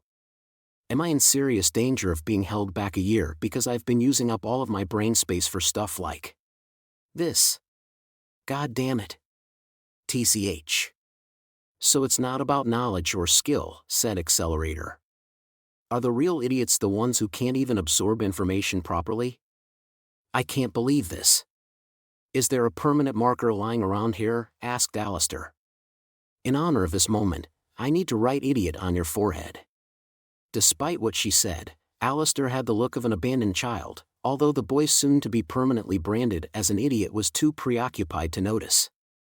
At any rate, as long as we behave normally, the energy will only descend from high places to low places. If they have removed the Mercury symbols from the 10 components to create a lightning rod to guide that power, then we just have to follow the same rules. And what do you do if you don't want to be hit by the lightning strike hitting the lightning rod? You stay away from it. Doing nothing is a perfectly valid choice. You, the pervert who's still a pervert as a girl, said Ophinus. Don't get carried away. I gave him a push in the right direction to help get things moving again, but normally, I am the only one allowed to insult him. And you, the androgynous one. Why do you look so displeased? There was no difference between science and magic here. It was the same as reaching out toward a high voltage line. Attempting any kind of special defense would only harm them. But if they stayed put, they would be safe. Alistair's answer was correct, but how had he known that? His thoughts turned to a certain staff. It was a twisted silver rod. If Alan Bennett had not been one of the Lady of the Masquerade Ball servants, it was unlikely Aleister Crowley would have been able to dodge this so easily. For one thing, the planetary spirit summoning used by the Lady of the Masquerade Ball was based on some of the oldest texts in the Golden Cabal's possession. Specifically, some texts that had not been optimized with Mathers's unique methods. Since Aleister and Mathers were always focused on creating something new, Aleister would likely have been confused by this. If she had not heard about it from that old man 100 years ago, the odds were good she would have failed to respond appropriately and been blown to pieces. It was thanks to the one teacher and friend a certain human had ever accepted. The silver girl smiled ever so slightly. Old enemies never seem to go away, but the old friends are much the same. Curse that Lady of the Masquerade Ball. This kind of inconsistency crops up because she relies on such inaccurate bombings. Well, she has always had a bad habit of doing everything in the most extravagant and over-the-top way she can, yet losing interest in any one thing quite rapidly. Aleister finally got up off of the number 1. Kamachi reacted by looking around the area. He found a frightening scene. Where had that giant shopping center gone? It was worse than the aftermath of a child violently tearing open a present. It was more like someone had taken a utility knife and sliced it open into a polyhedral net. The ceiling and walls were gone and nothing but rubble and wreckage was spread out around them like the dunes of a desert. Kamachi gulped. What in the world happened? What about that weight guy and whatever the other one was? I feel like there were an awful lot of Williams, but regardless, there were golden magicians here, right? Arthur Edward Waite and John William Brodie Innes. There's also poor Dion Fortune, who you forgot entirely even though she is a girl. And there might have been more we never saw. The Lady of the Masquerade Ball can be merciless when it comes to sacrificing personnel, so their survival is an unknown quantity. None of those names made Kamachi want to say, oh, yeah. That guy. He had trouble when all these Western names were listed off at once, so it felt like playing on hard mode. TCH. Accelerator-san? Would you mind explaining why you clicked your tongue? And you're not playing fair here. You're sitting there acting like you can see through everything, but do you really understand any of this? I mean, you've just been silently nodding over there. Had he learned nothing from the lightning rod example? Silence was one way of expressing yourself. Choosing not to say anything careless before you understood the situation was an excellent choice, but Kamachi had never been good at that. Kamachi Toma had the soul of an old lady on a foreign vacation who only knew Japanese, so he generally felt like he would die if he stopped talking. Plus, he had a terrible sense of humor. When someone like him gained any authority at all, they would end up droning on and on like a school principal giving a speech. When Kamachi looked further out from their location, he realized the damage was not contained to the shopping center. Only that one building had taken any direct damage, but the indirect damage was a different story. Rubble and glass shards had been scattered in every direction. All around them, windows were shattered, shutters were dented, and even some stone or concrete walls had collapsed. He was glad it was late at night and that the city was on high alert. The scene would have been truly horrific had the streets been teeming with tourists like when London was shown on variety shows. Meanwhile, a vicious smile reached the lips of someone whose life was becoming something of an unfunny joke. But our survival will be an unknown quantity for them as well. In fact, they will likely assume we were killed in the Lady of the Masquerade Ball's over-the-top Toth Arthurath attack. How does that help us, you dirty joke lover? That just means we drove them back enough that we can't see them anymore. There's nothing we can do now, is there? Yes, and that is fine. You need to learn how to use adversity to your advantage. With this much destruction, the Golden Group will need a short time to check for bodies. So now is our chance to act. And there just so happens to be a location I was hoping to check out. And where is that? We can talk on the way there. You wouldn't want to waste this brief respite we acquired, would you? Welcome, Kamachi Toma-kun, to London, City of Fog, Magic, and the Golden. Fog. Magic. And the Golden.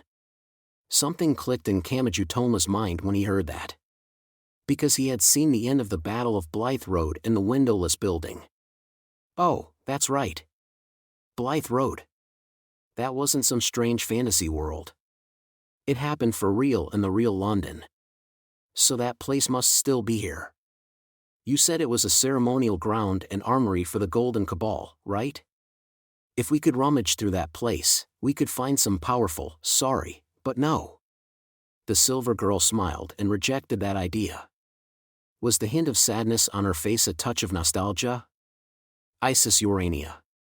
That temple given the number 3 was the first one established by the Golden Cabal, although it was more of an annex than anything.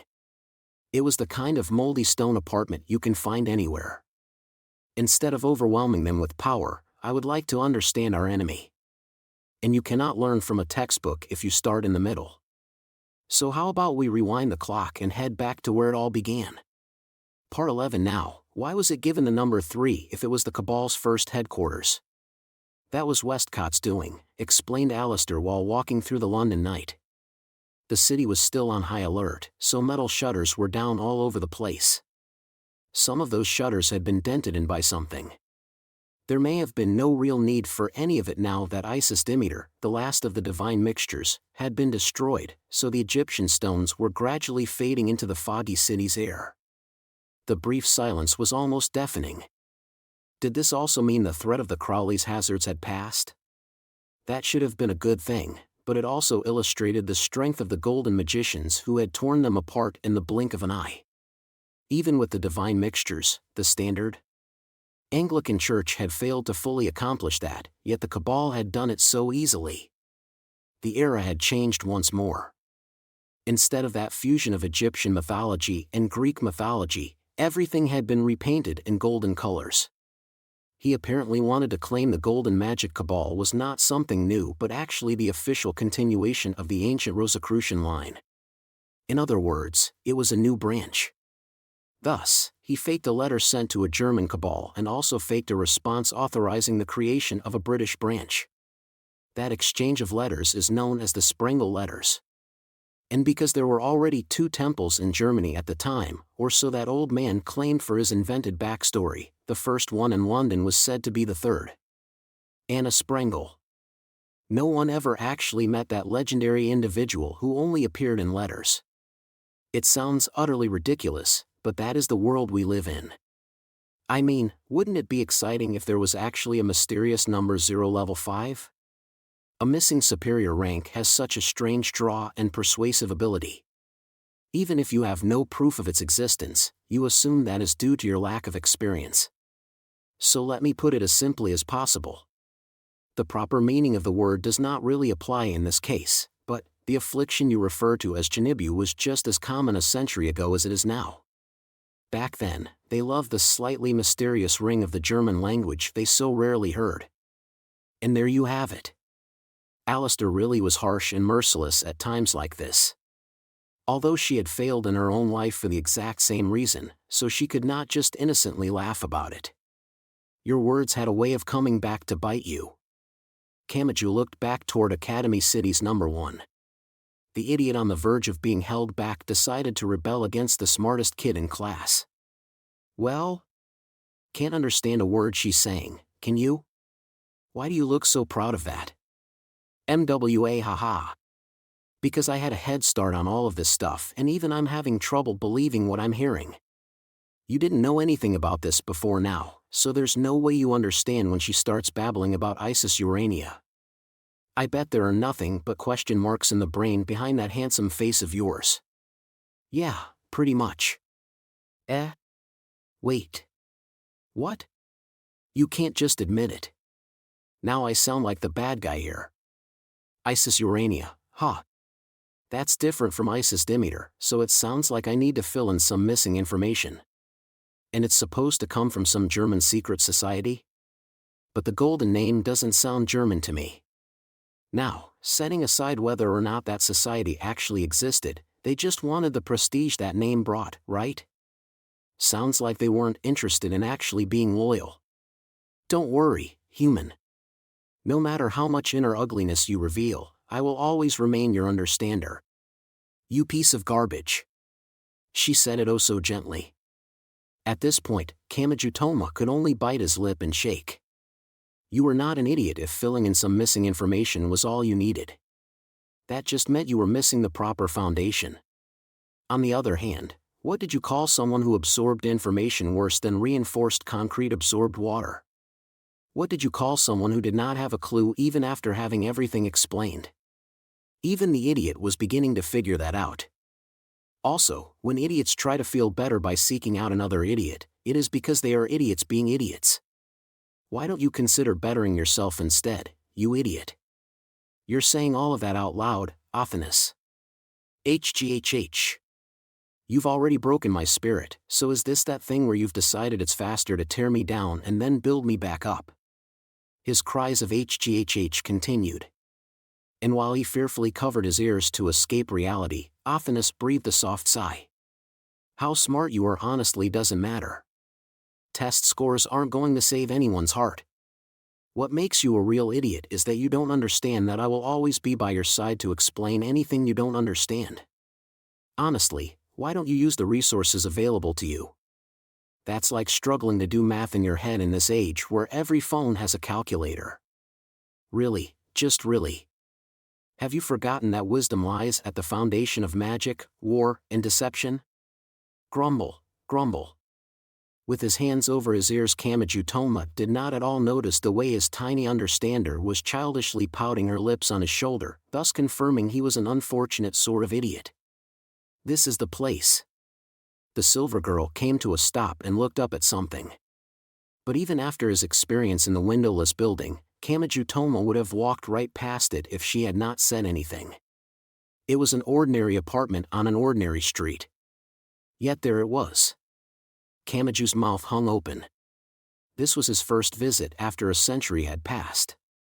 The time scale of European buildings was completely different since they were made of stone and did not have to worry about earthquakes. The only buildings from a century ago in Japan were shrines and temples. There were some thatch roof homes that appeared to be preserved, but their roofs and earthen walls were replaced quite frequently. It was the same as how famous paintings were touched up with the appropriate paints, meaning you could never truly see the brand new completed product exactly as the painter had intended it. So when you really did have an original structure right in front of you, it was quite impressive. The Isis Urania Temple. Alistair had to be feeling something in her chest. Even Kamaju felt an odd sense of time passing, like he had just returned from Ryugujo. Mathers, Westcott, and the others would never give this place up. Ah, hey! When Alistair stepped in the front door with no hesitation whatsoever, Kamaju belatedly ran after her. Yes. This was the starting point of the Golden Cabal. It was a special holy ground for them.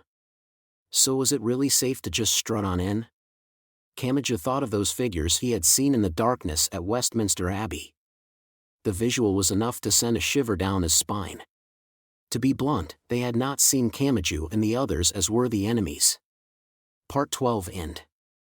When Alistair Crowley and Kamajutoma rushed into the stone apartment, some scraps of paper and fallen leaves gathered next to Accelerator and rose up as if to insert themselves into this brief period of time. With a forceful popping sound, a translucent demon appeared from within. You have some guts. Nei. Clean that up.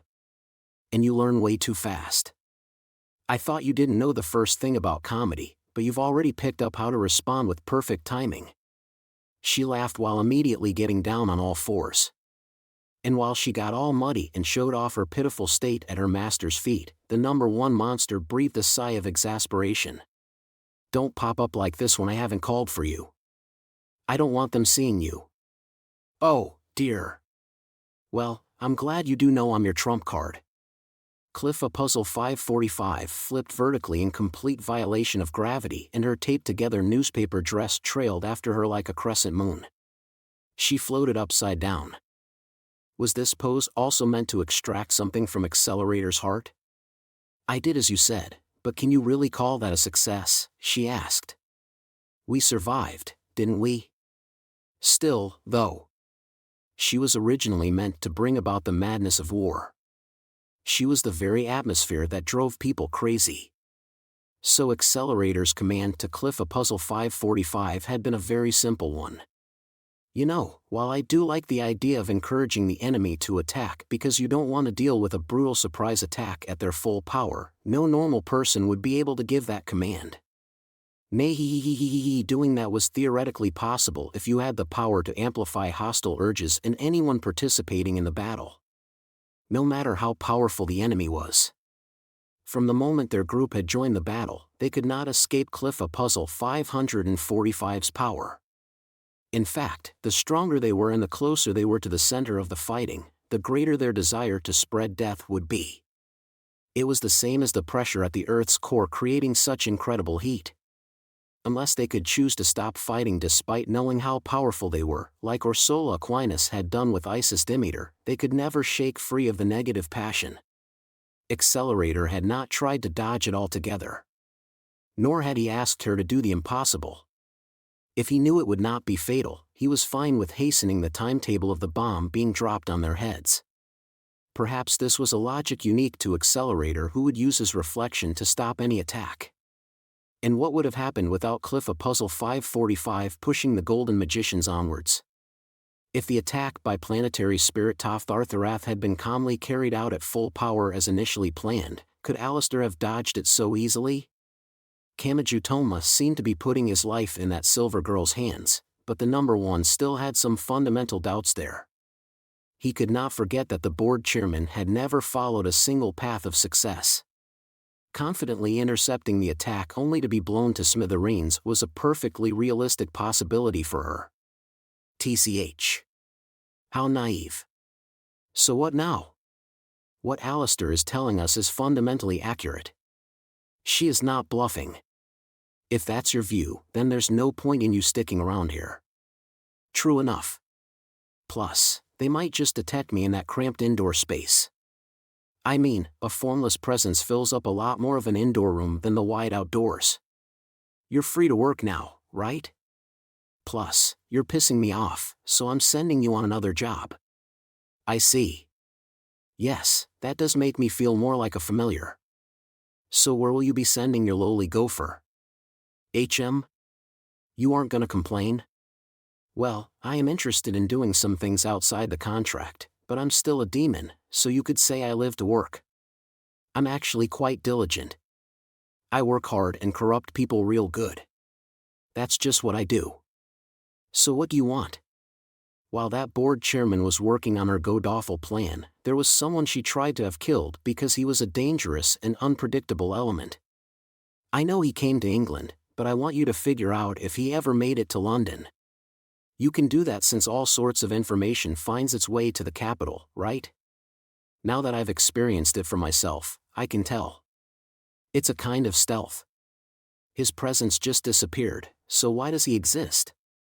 He barely has any presence at all, but at times like this, you never know when he'll introduce a glitch onto the game board and make it all freeze up. He's completely hidden. It's the same uneasy feeling as noticing a mistake in the source code only to never find it again when you scroll back up. It shouldn't matter, but if you ignore it, it could develop into a critical error. It was unusual for Accelerator to remember someone's name.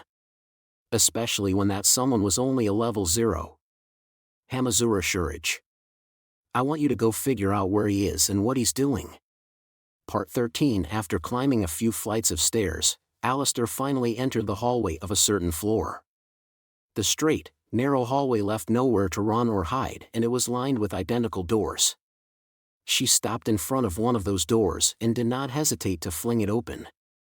She seemed to be saying that she too had the right to say I'm back. And... What the hell, muttered Kamajutoma when he peeked inside from behind that short girl. It was a horribly dark room with no artificial lighting. He was pretty sure the overall layout was unchanged from when he had seen it in the windowless building. He recognized the position of the table and shelves, and even the pattern on the curtains was the same. This was the starting point for Westcott, Mathers, and Alistair. They had killed time by gathering here and having serious discussions about something as ridiculous as magic. It was a simple place, but it had to be mentioned when discussing the Golden Cabal. However, Something like particles of light were faintly dancing about that otherwise dark room. Was it the reflection of the moonlight coming from the window? It was not just some hallucination. Alistair quietly clicked her tongue and pulled out her phone. She activated the backlight and shined it inside the room. She illuminated a room trapped in the past. Specifically, everything was coated with dust. That was also the identity of the light particles reflecting the moonlight. It might be easier to think of it like the dust floating in a film projector's beam. It was obvious no one had been living here. There were plastic sheets over the shelves and table to keep the dust off, but that was the only human intervention. All of the light fixtures had been removed, presumably to avoid an electrical fire from a short. There were no footprints on the dusty floor. The place remained as a holy ground, but that was all. There was no sign of Westcott, Mathers, or the others having visited. Are they more focused on Blythe Road? Or did they build a new base elsewhere? Kamachi tilted his head. If what Mathers and the others had said was true, they had been hiding in the shadows of history for more than a century after the Battle of Blythe Road. They had hidden from the watchful eyes of the Anglican Church and Academy City. They would have had plenty of time to build up funding and construct a new base as a third group not part of the science side or magic side, which had been split apart by Alistair. Even if they called this a holy ground, it was hardly surprising they would have found other things and places they cared about even more in the intervening century. Even shrines and temples would be moved to new locations during the development of a city. But Alistair was not ready to nod or shake her head. She acted as carefully as someone presented with a strange contract to sign. The silver girl's eyes flitted between each piece of information before her and she finally muttered a few words. Wait. Could it be? Part 14. It was late at night in London. Is this the place? Yes, this is it. Really? Index wore a nun's habit with white and gold teacup coloring and Kazuma wore a hoodie, a bikini, and rabbit ear antennae. The two girls had entered the strictly guarded capital city during the chaos caused by the Crowley's hazards and divine mixtures, but they had lost sight of their goal there. They were searching for the spiky-haired high school boy named Kamachi Toma, but even after finding him again after he ran off on his own, they had lost track of him yet again. But they could not just stay still. The situation was accelerating in a negative direction. That was all too obvious to Index. Even though she was a bit removed from the center of the issue. The traces she did see were extremely ominous. There were sticky clumps all over the walls and ground around here, but she could tell it was not Ursula Aquinas with the Isis Demeter divine mixture that had done this. There was little to no sign of any resistance from the Crowley's hazards. Isis Demeter was certainly a threat, but not enough to explain this. If it had clashed head-on with an army of Crowley's hazards, it would not have had such a decisive victory. It may have been able to repel the army, but the entire area would have become a rotten sea of trees. If anything, there may have been more friendly fire than anything. Something else is happening. Index looked so nervous she might start biting her nails if she was not careful. Why had this war started? Where was the center and who was in control? Index knew it had started with Alistair and she had managed to follow along up to the divine mixtures, but now she was confused. She felt the need to calm down and view the big picture once more. She had to make up for falling behind and get ahead of the issue. Instead of wasting time searching blindly for Toma, we should find something we know we can do. I wasn't much help when I saw him before and who knows how far behind I'll be next time. So I need to be ready to give him some actual useful advice each time I see him. Was this another form of growth? She was done with chasing blindly after the boy and then getting mad at him once it was all over. If she could not find him, then what could she do without finding him? Instead of lamenting that nothing went her way, what could she do in this less than preferable situation? That was where Index set her sights now. Meanwhile, the rabbit ear antennae girl adjusted the large backpack on her back and looked up at the impressive building in front of them. And that's why we're here? Yes. This is the British Museum. Books were kept in the British Library instead, but there were actually a few exceptions. And there was none of the creepiness of sneaking into a school or hospital at night. There were a lot of people inside already. And they were full of energy. When they peeked inside, they saw lots of former Roman Catholic nuns gathered. Oh, if it isn't the Grimoire Library. Should I say welcome or welcome home? Agnes Sanctus, a short nun with lots of pencil-thick braids, spoke up in surprise when she noticed Index. What are you all doing here? Outsiders like us haven't been given any direct orders. They might think we're already dead. So we're checking on the damage to London and redoing some calculations. Agnes's expression was quite soft for what she was saying. Perhaps the damage was a lot less than they had feared. That was good, but... Oh, my.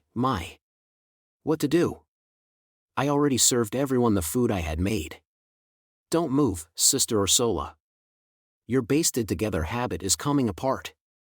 The pieces of a habit fluttered away like flower petals as the utterly carefree and super-sexy woman approached.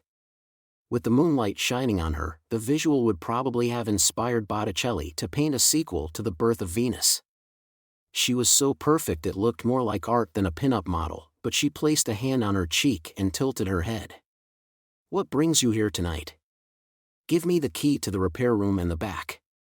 Index spoke like a child demanding her allowance so she could visit the candy store, so, naked, Ursula only tilted her head further. Index? You have a perfect memory, so don't you already have all of those documents memorized? I apologize if I am being rude, but I don't see why you would need to view them now. Index nodded. If I was only interested in the text, yes.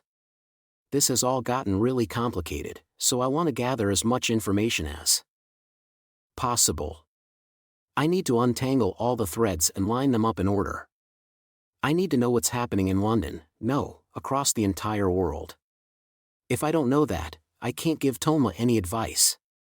Part 15. The report never came. No matter how long he waited, it never came. That's enough waiting. A short comment was uttered in the ruined graveyard of Westminster Abbey. It was the voice of someone ending something in disappointment. And Mathers's simple comment made Edward Berridge's shoulders jump. That faithful medic was still kneeling in his moss-green uniform equipped with bandages, disinfectant, and other medical supplies. He had failed to live up to his master's expectations. That fact felt like an invisible flame burning his entire body. No, that can't be. It is just taking them longer than expected to find the bodies. Again, that can't be. That's enough waiting. Mathers repeated himself. Berridge could viscerally sense what that meant, so he fell silent instead of digging in his heels any further. This man had reached for the name Beelzebub to purge internal traitors and not just battle external enemies, so he was toying with Berridge to see if the other man would obey. And Mathers himself continued speaking even as he gave off that crushing pressure. Aleister Crowley is alive. We are talking about someone who survived even after I sicked Karanzan on him. That was the conclusion. And who was it that had been so confident Aleister would not last 5 minutes? Just how shameful and humiliating was it to have his master reach this conclusion before the bodies could be found in the remains of the shopping center? But the Golden Leader did not care.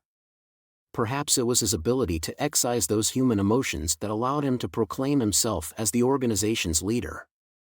It was not necessarily just Westcott and Mathers who sought that position after all. While Berridge burned with shame, Mathers simply thought of some numbers. Well, this happened because the Lady of the Masquerade Ball carelessly attacked ahead of everyone else, so fine. Curse that gaudy woman and her sphere. If she hadn't chopped up my golden cabal to create her own little playground, we would not be unraveling like this. He had made sense of the result, so he would not question it. But no one could say what would have happened to Berridge if he had not been able to. Aleister would not die so easily. Samuel Liddell McGregor Mathers bent over to look the other man in the eye. He lifted his witch's hat a bit and whispered in Berridge's ear as if revealing the answer to the fool who could not accept his mistake. And those words may have been an even more painful blow than declaring he would kill the man. Because Aleister was always my #1 student who I taught everything I knew.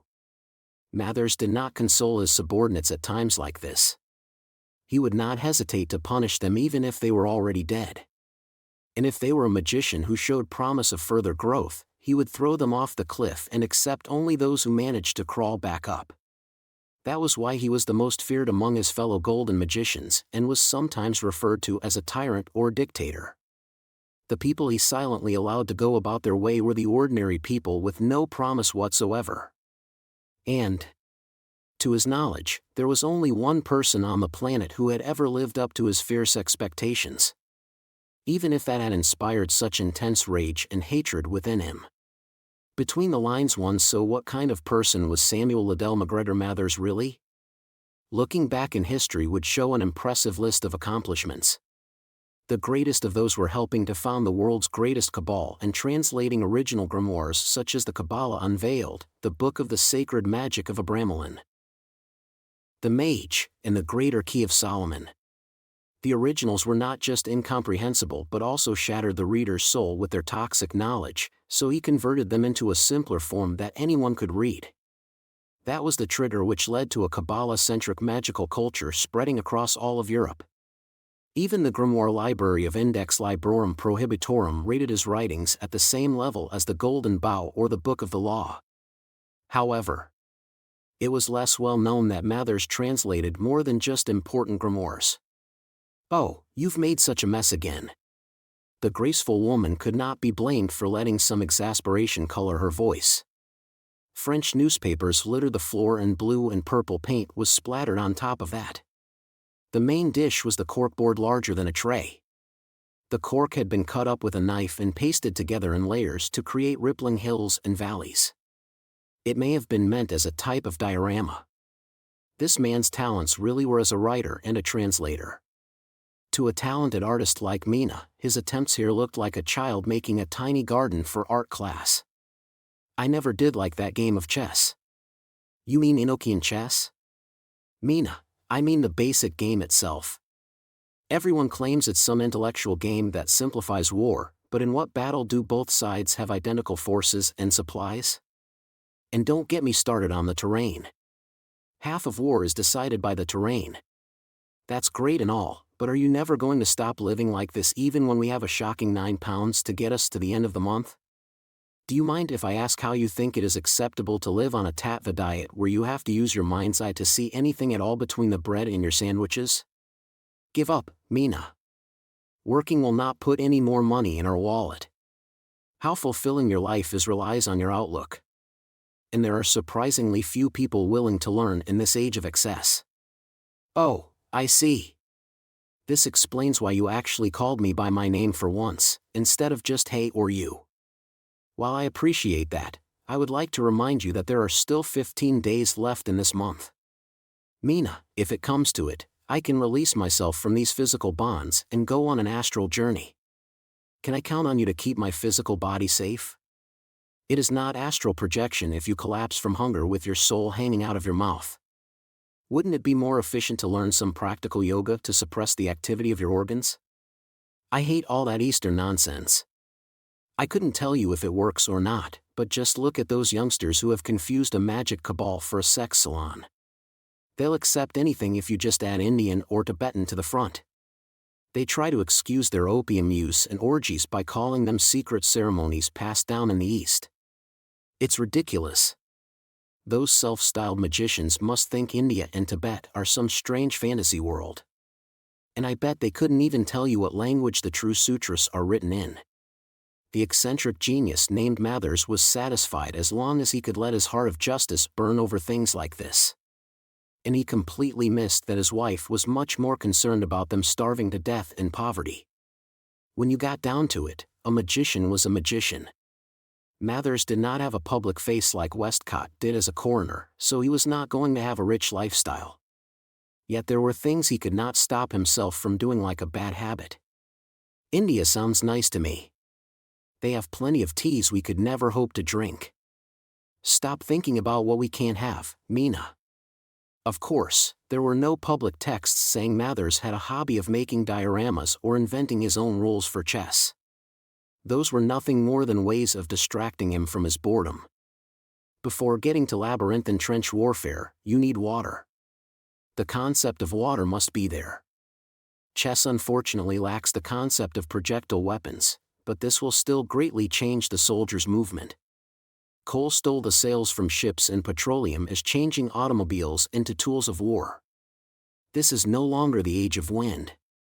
Whoever controls the water controls the war. Especially in England and France. Listen, Mina. What must we control if we are to stay on the forefront of magic in the coming age? This is where you will learn what truly matters. The ocean has long been open for the chosen ones. Oh, my. So my self-proclaimed Highlander husband wants to be a Viking now? He cleared his throat. This was about military matters.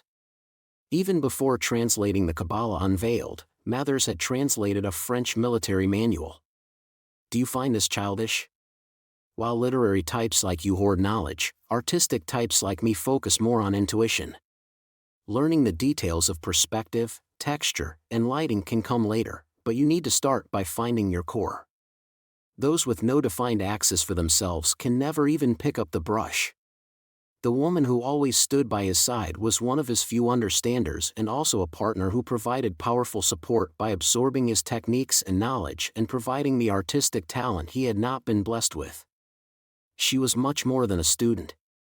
While Mathers sought to bring back lost knowledge in the form of text, she supported that with intuitive graphics. If personal computers had never developed past alphanumeric text on a black screen in the name of history or tradition, they never would have become so ubiquitous. Needless to say, it was the icons and the mouse cursor that had made them simple enough for anyone to use intuitively. The exact same approach had been attempted a century earlier. Alistair had ultimately put a stop to it, but if they had successfully incorporated those visual and graphical explanations, another form of magic may have filled every corner of the world like computers and smartphones had done. The woman walked back and forth through the shelves lined with strange books and finally pulled one out. It was the translation of a French military manual that pointed to a surprising side of a magician like Mathers. I liked your writing back when you wrote this. It was rough around the edges, but there was real warmth in the phrasing you used. You do know that is a manual for efficiently killing people, don't you? It is all in how you use it. She was his understander. She was not like Westcott who had competed with him for power and influence within the Cabal or like Crowley who had developed a rival theory of magic. Just like that small god was for Kamachi Toma, even if he pushed her away or seemed to insult her on the surface, she would never mistake the true meaning behind his twisted temper, that Mathers knew was a problem but could not change. If it was really meant only for experts in the field of killing, there would be no need to break it down so anyone could understand. It is a way of being ever prepared and knowing the tactics of the neighboring country just in case times change. Look at it like that and then, who would you say it is for? Your one and only flaw is your bad habit of interpreting everything as a virtue. Annie warned me about that too. Yes, I believe it was back when I told her I was marrying you. She was the type to just come out and say things at times like this. But he was not to be underestimated. Samuel Liddell MacGregor Mathers did have a childish side that wanted to wear a Scottish military uniform, that would stare at old maps and fantasize about battles occurring there, that deeply approved of bayonets for keeping some form of sword on the battlefield even. In an age of bullets and gunpowder, and that made his eyes sparkle when he saw a giant cannon. But more than that, there was a part of him that could not stop once he had made up his mind about something. It was the same tunnel vision seen in a certain type of genius when they were focused on something. When it came to his magic research, that man was highly unapproachable and feared by those in other cabals or even in his own cabal. And that bomb had gone off in the worst way during the Battle of Blythe Road. He was more than just an eccentric. And there were some hobbies you could follow much further specifically because they were entirely disconnected from profit. So what if he had the military skill to command a group and overwhelm all opposition in addition to his excellent magical skill? How much of a threat would he be then? If you would like to see the answer, just look to the Golden Cabal. If you dare. Because armies look very different when they are directed at your enemy or directed at you. Chapter 2, that which human wisdom compiled. Grimoire_Nova. Part 1. By the way, the thug named Hamazura Shurage was still alive. If a bug stood out in the open, it would be squished immediately, but it was invincible if it hid in the forest or field. The City of London was still mostly in one piece. He had parked the stolen four-wheel drive vehicle in front of the British Museum. He leaned against the side with his arm around his girlfriend Takatsubo Riku's shoulders, and she looked even cuter than normal with the knit jacket worn over her pink track suit. A bunch of nuns were gathered around, and the strong-willed exhibitionist gods named Nephthys and Nyang Nyang were in the back seat. So what was missing? A life of peace and calm? Explosive blasts and flashes of light were still erupting in the night. At times, the stone and concrete city itself rumbled unnervingly. But the nuns running busily to and fro outside the British Museum seemed to have relaxed somewhat. He did not understand a lick of English, but they seemed to have received word of something. Maybe they had learned one of their own was safe. The oppressive tension from before had entirely vanished. Except... MHH, a knock came from inside the back window. And he could hear some muffled voices. When he looked inside the vehicle surrounded by a thick animal bumper, he saw the brown-skinned, silver-haired young woman and sickly pale mini China dress girl tremble a bit and then look elsewhere. Even an idiot could tell what this meant. Something very unpleasant was about to happen. Boy, no, drive to the west and you'll see something neat. Now's your chance to capture it. Definitely not, you stupid gods. This is the same as an NPC saying there is a cave up ahead. If I go there, I'm only going to find a crazy brutal dungeon with an insta-kill freak of a boss at the end. For some reason, the mini China dress girl used her hot breath to fog up the window before pressing her lips and flat chest against the window while speaking through the thick glass. This had the effect of essentially whispering into Hamazura's ear while he leaned against the side of the vehicle. Stay here and the neat thing will probably come to us, but are you sure you want that? Get those nuns involved and they won't last long. I can't believe you. Protecting your girlfriend is important, but you don't want too many ugly travel memories, do you? Hamazura did not actually know all that much about Nephthys or Nyang Nyang, but without the advice they had given just for fun, he never would have made it from Dover to London. They were ridiculously inappropriate and they did not act on anything remotely resembling human morality or ethics. But their power was real. If they said something was going to attack, then that was what would happen. Get in, Takatsubo. Wah. Hamazura grabbed his girlfriend's slender wrist and opened the driver's side door.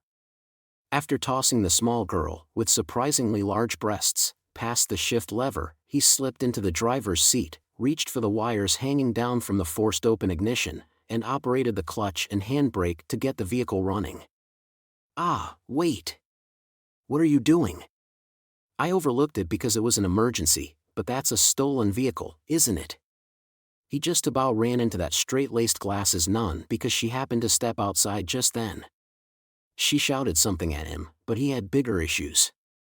It pained him, but he simply tapped the brakes a few times to say bye with the brake lights and then sped away. After being thrown into the passenger seat, Takatsubo Riku was flipped upside down with her small butt pressed against the headrest and she was as expressionless as ever. Hamazura, what is going on? Ask those dangerous people in the back. Despite his obvious malice, the gods reflected in the rearview mirror simply laughed. One wore only bandages and the other a mini China dress. Both their outfits were revealing enough to get them kicked out of a Halloween party, but they were currently pressing their cheeks together to fit their faces in the mirror for him. I understand the desire to gaze upon a fearsome god, but you should really keep your eyes on the road. I mean, 5 kilometers goes by in no time while driving. 5 kilometers. And what am I supposed to be looking for anyway? Hamazura, that sign says this is Piccadilly Circus. Oh, you're such a cute couple, shut up, bandage exhibitionist. Can you maybe explain what I'm looking for? You're about to run them over. When sickly pale Nyang Nyang made her nonchalant statement, Hamazura slammed his full weight down on the brake pedal. The tires screeched against the ground. Taketsubo Riku had already been creating a full-body silhouette of MT Fuji while upside down, so this sent her bouncing forward. Hamazura had forgotten his own seatbelt, so his nose slammed into the steering wheel. The airbag did not activate, but was that due to a malfunction or had he cut a cord he should not have while messing with the ignition? What the hell? The bright headlights were shining on a girl.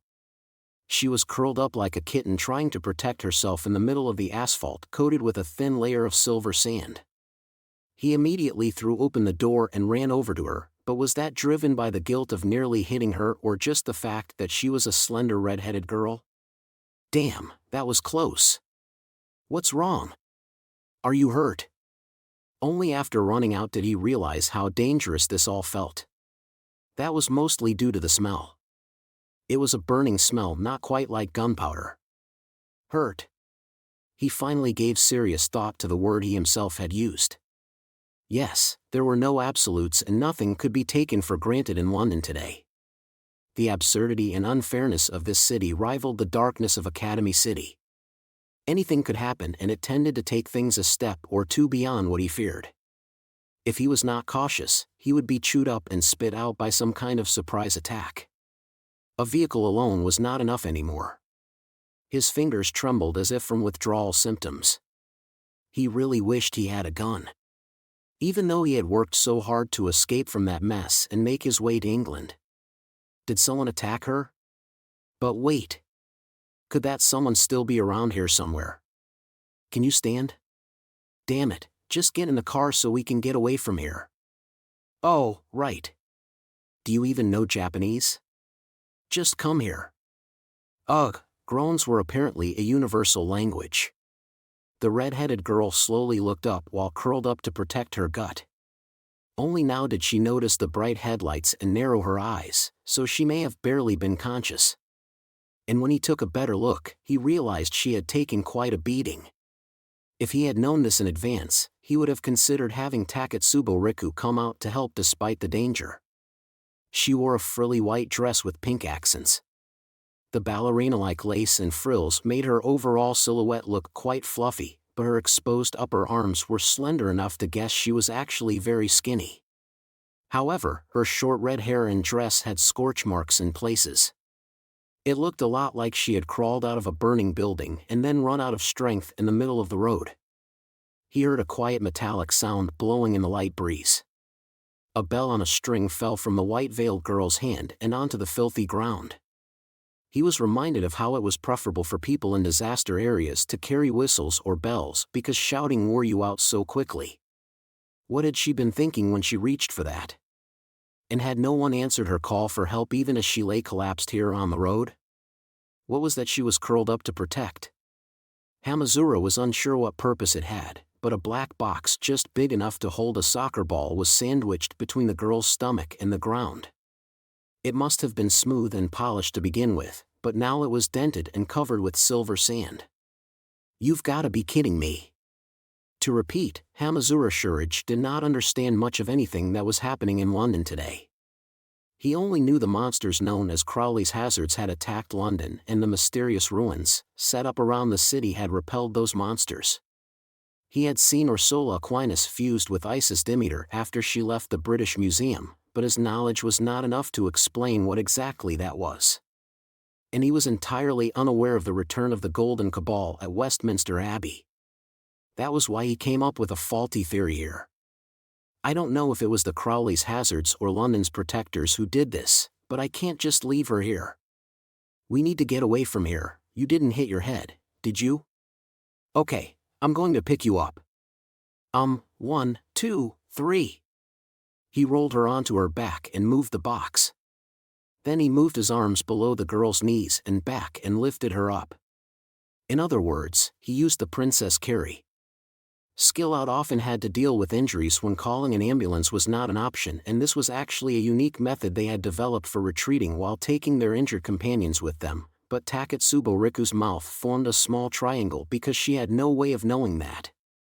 Of course, that happened behind the bright headlights, so Hamazura could not see it as his fear drove him to help this stranger. The dress girl placed the dented box on her stomach and held it like an otter, and she desperately tried to look up at Hamazura's face with one eye unable to fully open. Ah, ugh. Shut up. Don't talk. Damn, how do British hospitals work? What number do you call and how late are they open? Do you need an insurance card or some kind of ID? And are they even running properly with this war going on? Most likely, that girl did not understand much Japanese. So when he spoke that foreign language in such quick succession with the obvious interrogative intonation, she mistook what he was asking. What is your name? She assumed he was asking that very basic question. Io, too, the red-headed girl giving off a faint scorched smell moved her throat to half-groan an answer. Most people would think nothing of it, but anyone in the know would feel their heart freeze over when they heard that name. Dion, Fortune. Part 2. He had missed his chance. It was just like when you started to raise your hand to get the bartender's attention but someone else called out to them first. That was nothing to be embarrassed about. Everything was fine. The good-looking middle-aged man named Misaka Tabagake trembled a bit while hiding behind cover. This isn't good. They're really just going to leave me here. But I can't exactly shove that injured girl out of his arms and demand he save me instead. He had not had a good night, what with the giant monsters wandering around and the huge stone blocks raining from the sky, but he was just about at his limit. He had no idea who this new group wandering around London was, but they were bad news. They were too much for an amateur to beat in a game of hide-and-seek. Misaka Tabagake honestly felt that figuring that out was pretty good for an amateur. And, as seen from the way he was speaking to himself, the loneliness was eating away at him. Enough so that he was seriously considering buying an AI speaker just to have someone to talk with.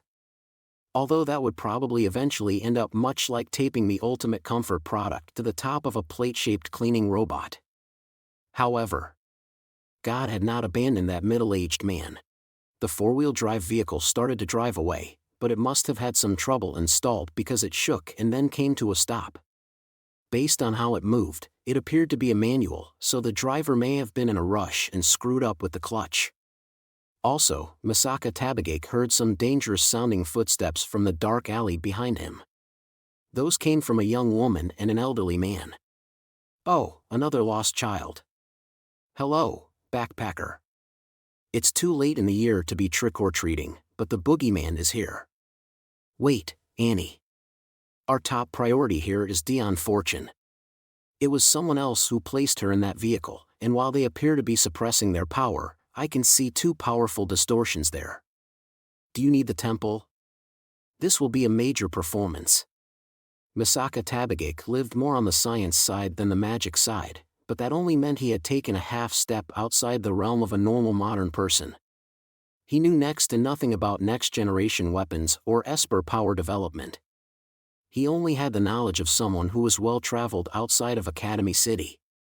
You could think of him as a businessman who could get advance notice of new products in development. He was helping steer the future, but not in any significant way.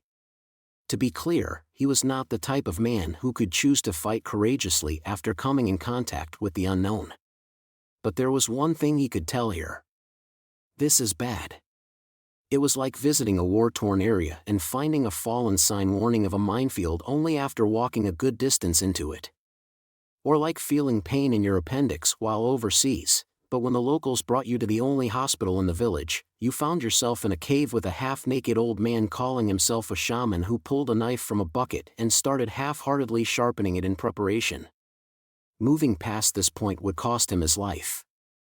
He could sense that invisible wire drawn taut. This was his experience talking, not anything he had read in a school textbook. The tingling sensation he felt was enough for even an amateur to make a clear prediction about the future. And there was more than one invisible wire. Those two people gave off a solid wall of pressure that violently and complexly filled every last gap. It was not a question of overcoming this or not. He could not even consider trying to duck past them. This was the kind of death that would blow you away if you so much as touched it. Not good, not good, not good. It had not captured him yet. This was a single surface, not a deep forest or a spider web. Allowing it this close was suicidal, but it was possible he could still avoid touching the wires. He slowly took a breath.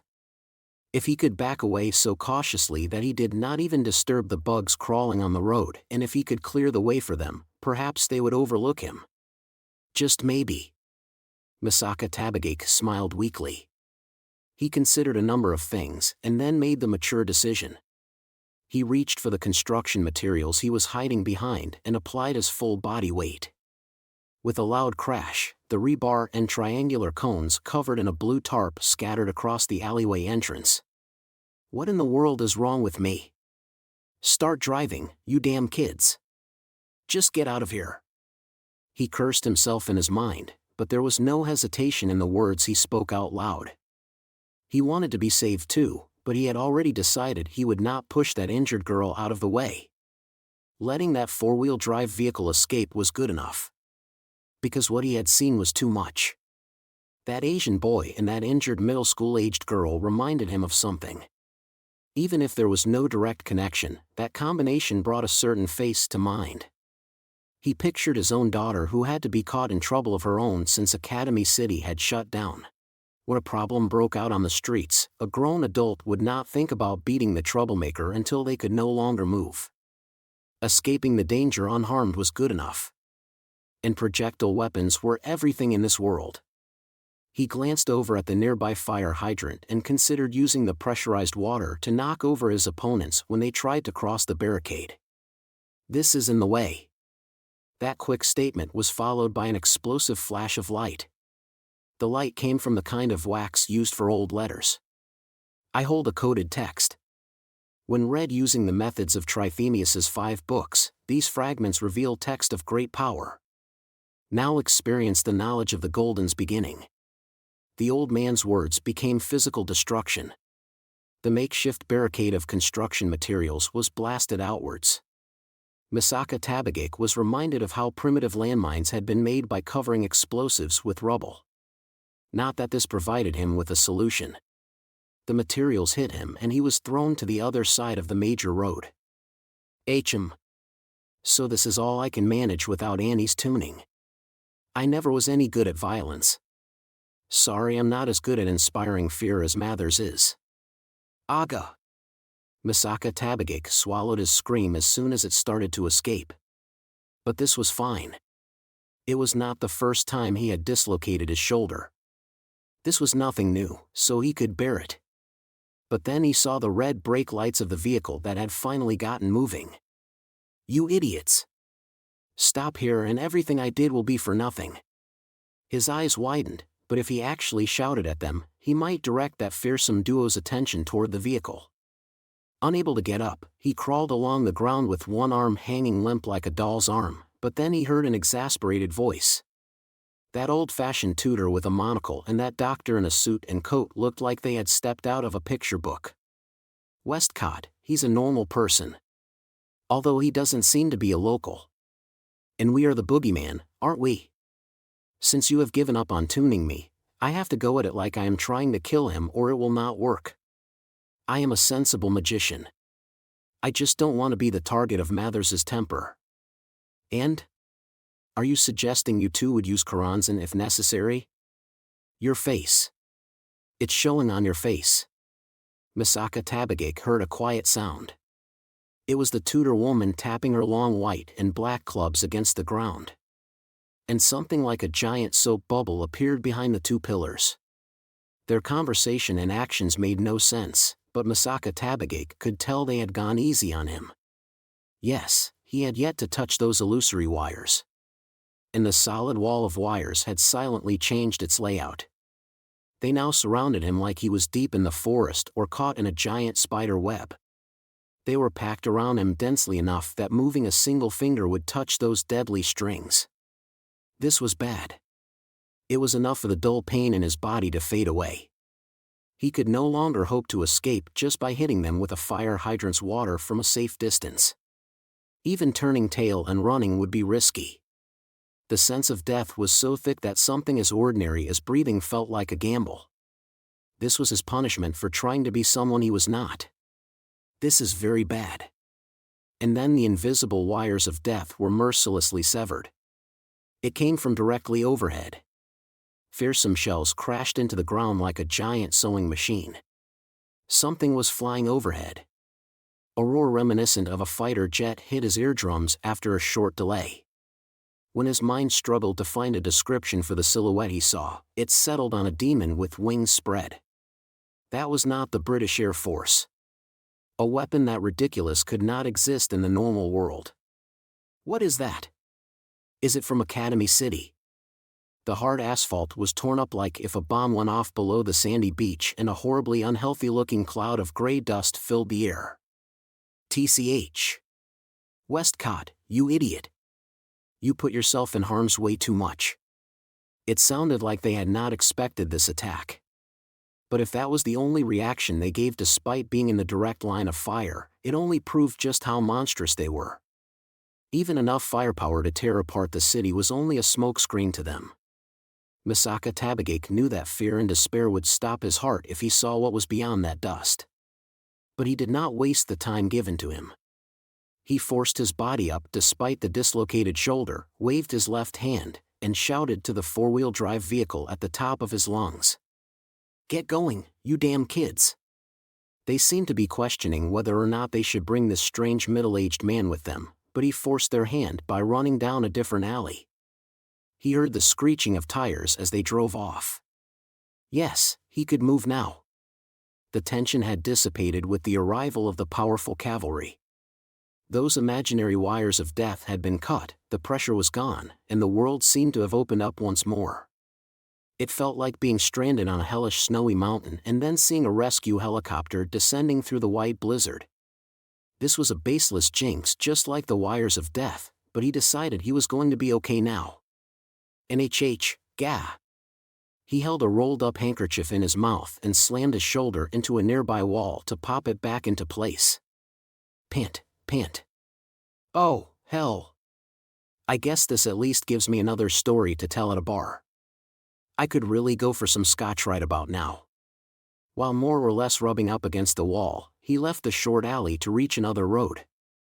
Then another shockwave erupted overhead.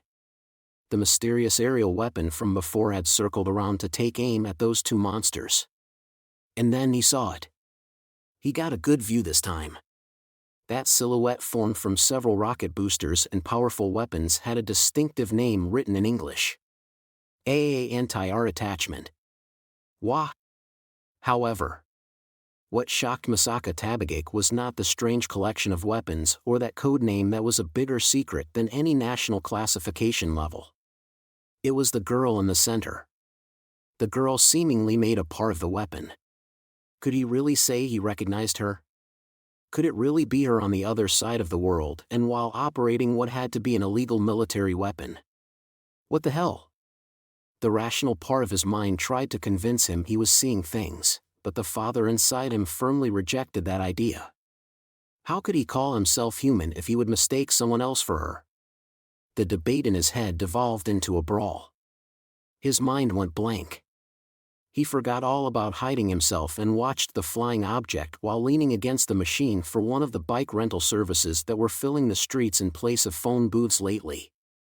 But, once more, he became a witness of the current age. Part 3. To understand the situation, we need to move back in time a bit. The thing was, Misaka Makoto and Shokuhu Misaki had taken the AAA with them to Bali.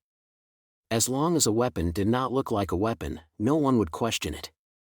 They had thoroughly dismantled it, reassembled it in a way that gave no hint of its proper usage, and packed it in a container as an incomprehensible piece of avant-garde art.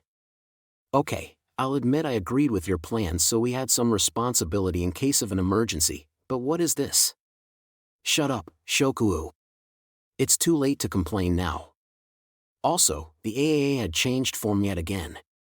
It no longer held just one person. It now held two, Makoto in the front and Shokuhu in the back. The layout had a fighter jet motif.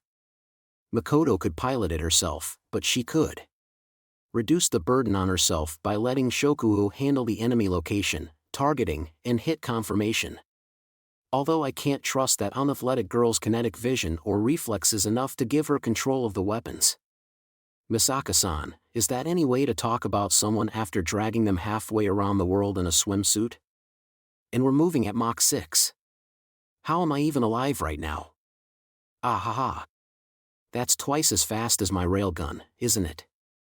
That's a little depressing. It feels weird living at speeds like this. In another 100 years, will people be able to break themselves down at the quantum level and travel through fiber optic cables? Misaka Schwan. Please take this seriously. Shirai Kuriko and the rest of the Tokuwadai girls were still back at Bali. The AAA did not have the power to carry around 200 people, and Makoto did not want to bring those girls on an illegal trip when they had such promising futures. Makoto would smile stiffly when she heard someone mention Shoku's clique, which was the strongest faction in Tokuwadai Middle School, but make no mistake. They were generally good girls. It was just Shoku at the top who was rotten. Makoto would only bring along someone awful enough that she would feel no guilt about ruining their future. Please tell me this position isn't a permanent thing. For one thing, I think that twin-tail girl is going to find some way to curse me before long. Did you say something? How are we talking while moving so fast? How has the friction ability not torn our skin away, and how has my double bikini not been stripped off of me? None of it makes sense. Have the laws of physics learned how to be a gentleman to ladies like me? Academy City's heatwave was a large-scale microwave attack, remember? So preserving our heat isn't an issue. And the air can be broken down with electricity to change the oxygen level. Also, fluids will flow from more dense areas to less dense ones, Shokuhukuen. So when I open a hole in the atmosphere, which also gives us the oxygen we need, the air will naturally be redirected there. That prevents us from being roasted by friction even without any armor panels to protect us. Using both methods at once is pretty exhausting, so I can't do it for long periods of time, but I can manage for a short flight like this. So if you run out of strength, I'll be fried and suffocate at the same time. I'm piloting the AAA-2, so if I black out, we'll just crash. You're only the backup gunner, so you can't fly it on your own. I can't believe you. Now I really want to make you into my puppet. Oh, but don't worry. I know just how to ruin your life because I happen to know several perverted dances that would make any normal girl faint just from seeing an example of the choreography. Now I'm worried about you. Have you been practicing those hellish dances in front of the mirror just so your unathletic ass knows how to give people accurate instructions? Are you really that dumb?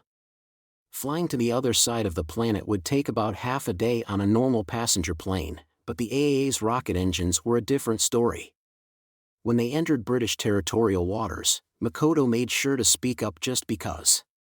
The purpose of our visit is sightseeing and we will only be staying the one day. There's something wrong with scheduling a day trip to the other side of the planet. The distance from the coast to London was about 100 kilometers, but that was nothing to the AAA. Even Makoto had to groan when she saw the occasional red flames or the crushed body of a giant beast.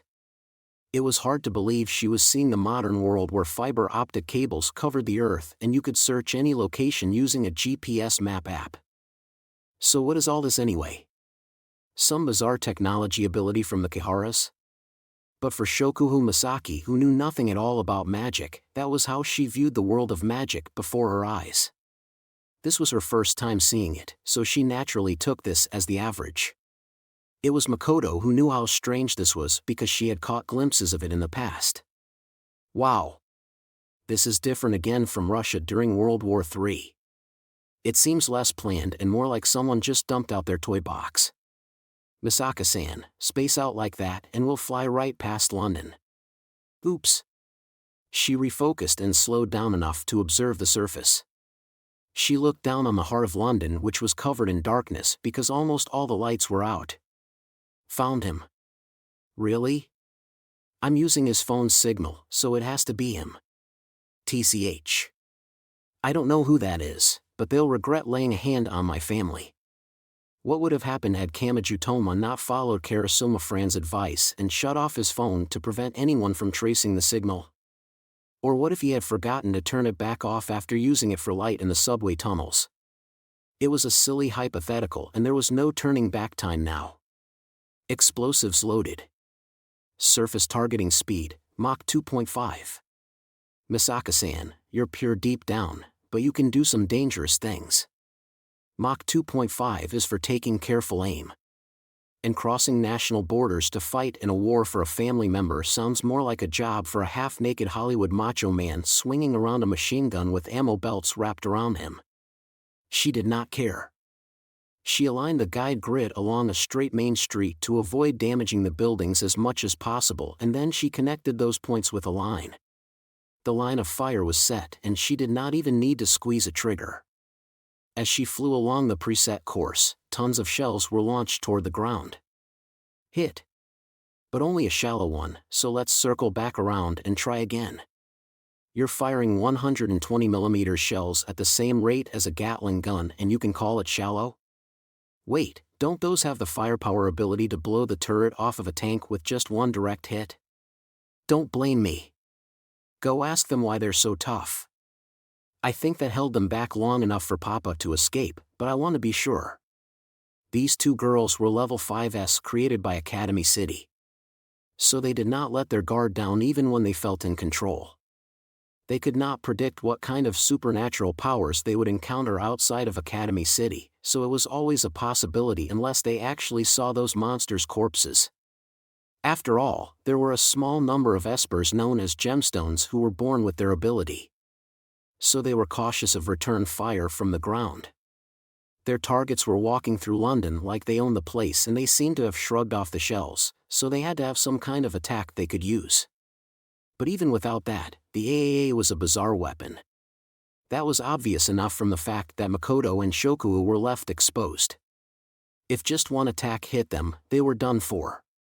The AAA had likely been born of a completely different tree than the weapon's development that dated back to World War I. Yes, it was like it had been designed based on the logic of fighting some unknown sort of enemy. However, they were flying at an altitude of 300 meters. With the exception of a lightning rod at the top of an exceptionally tall building, there should not have been anything near them. Oh? And yet Misaka Makoto heard a girl's voice coming from that same altitude. And soon thereafter, they arrived at the moment Misaka Tabagake had witnessed. They crashed into something in midair. Makoto's vision spun wildly around and she lost her balance. The AAA stalled and she lost control. What in the... Did I hit a bird? No, that was no bird. Wait, what, Misaka-san? Does this thing have any kind of safe ejection ability? Makoto was too preoccupied to answer that question from the lumps of excess fat. The AAA was not shaped like a proper airplane, so it was fragile once it lost its balance. It may have been designed to provide one-hit kills, and thus no thought was given to what happened if it was hit. Even as they were swallowed up by the darkness of London, Misaka Makoto still could not believe what she had just seen. The question in her mind may have been an ironic one for a girl who had transformed herself into a demon with steel wings by donning this bizarre weapon, but she could not help but ask it. What had that been? It had looked a lot like the fusion of a human girl, a toxic jellyfish, bat wings, and newspaper. Yes, it had looked a lot like a demon. Diamond suit, oh, hell. Meanwhile, the translucent demon, Cliff a Puzzle 545, had been sent flying by one of the AAA's barrels after colliding with it at supersonic speeds. She had entered a tailspin and crashed onto the roof of a nearby apartment. This was one of the problems with the occult's complete lack of control towers and IFF signals. She had been ordered to run around London and find Hamazura Shurich. He made it sound simple, but she did not know where that boy was and she did not want to be spotted by the golden magicians or the ignorant British people. So now that England's anti-air defenses were in tatters, she had thought it would be best to search from the air since it gave her a good view and let her keep a safe distance. She had never expected someone else to have the same idea. Freedom of movement and events outside of the contract were the greatest luxuries for a contracted demon. It may have been like sneaking out of your room at night while taking a trip with a group. When something bound you, you wanted to escape it. When you were told it was off limits, you wanted to do it.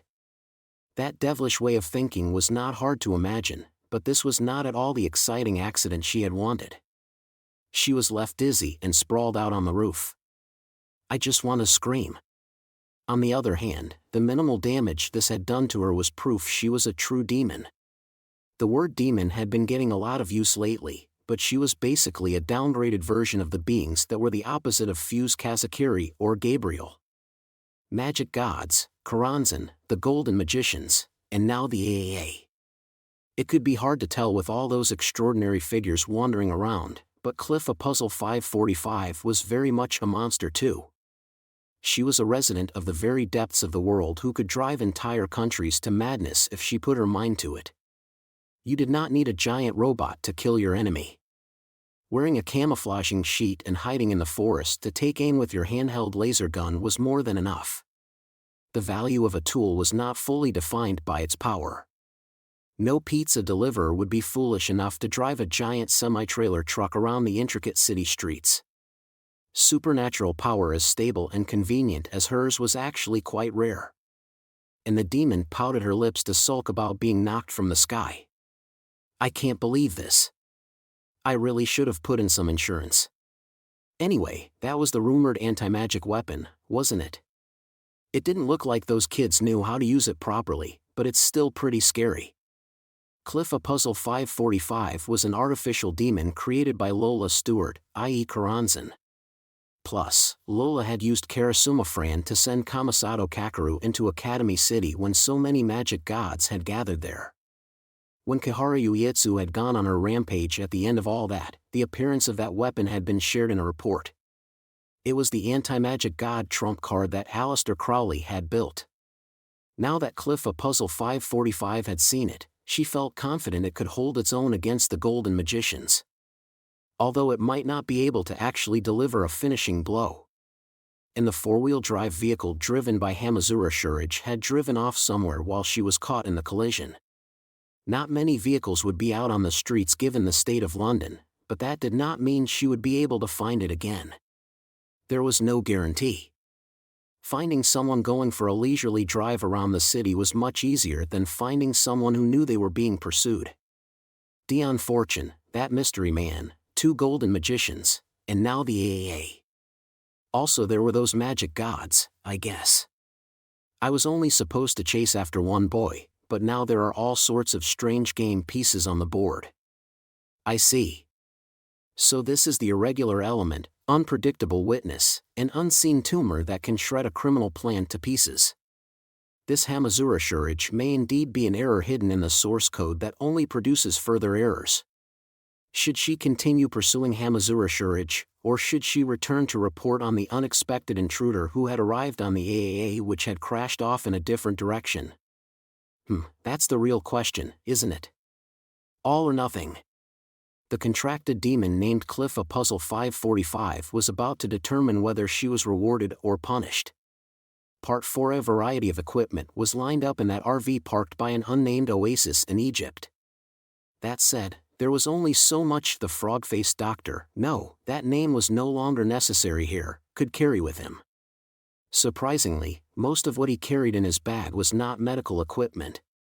Surgery equipment did include hand-crank drills and saws in order to cut through and drill holes in bone, but those were just construction tools given greater precision than normal. He was the magician named Alan Bennett. As a Buddhist monk, he was known as Swami Maitrananda. According to the official history, he had grown to be a frail old man due to his opium addiction, but after recovering while learning yoga in Ceylon, he had gained a body so healthy you would swear he was a different person altogether. That explained why he was nearly unrecognizable to anyone who had seen him at the Battle of Blythe Road.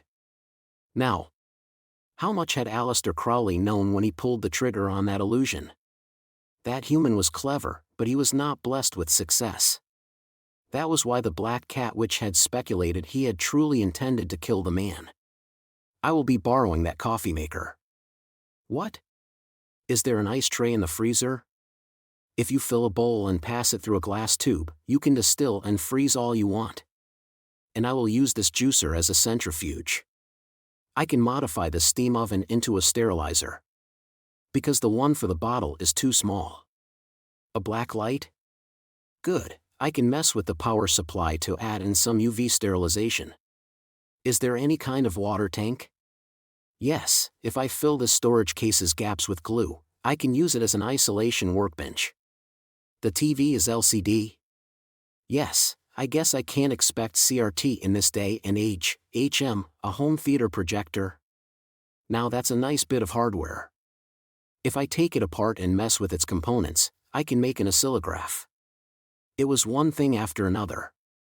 The magician in a white coat quickly manipulated each tool to transform the ordinary household items and appliances into precision medical equipment. And they were all items that could not be bought outside Academy City and would cost tens of millions of yen even inside the city. This man, Alan Bennett, could save people even if he was trapped on a desert island. This is fairly mindless work, so I would like to use this time to confirm a few things. Sure. Basically, Lilith needs a new vessel of flesh. She is in a very unstable state and she will likely lose her life before long. So to prevent that, you need a vessel of flesh? It should be possible with Academy City's cloning technology. You mean creating a life that would not normally have been born and then taking that life to use its body as a component? Are you kidding me? An odd intensity filled these words. But Mina Mathers found that those words filled her with relief. It was possible the Heaven Chancellor identity had simply been camouflaged to hide his true identity, but his inability to ignore any life approaching death had not been a lie. Let us discuss ethics, shall we?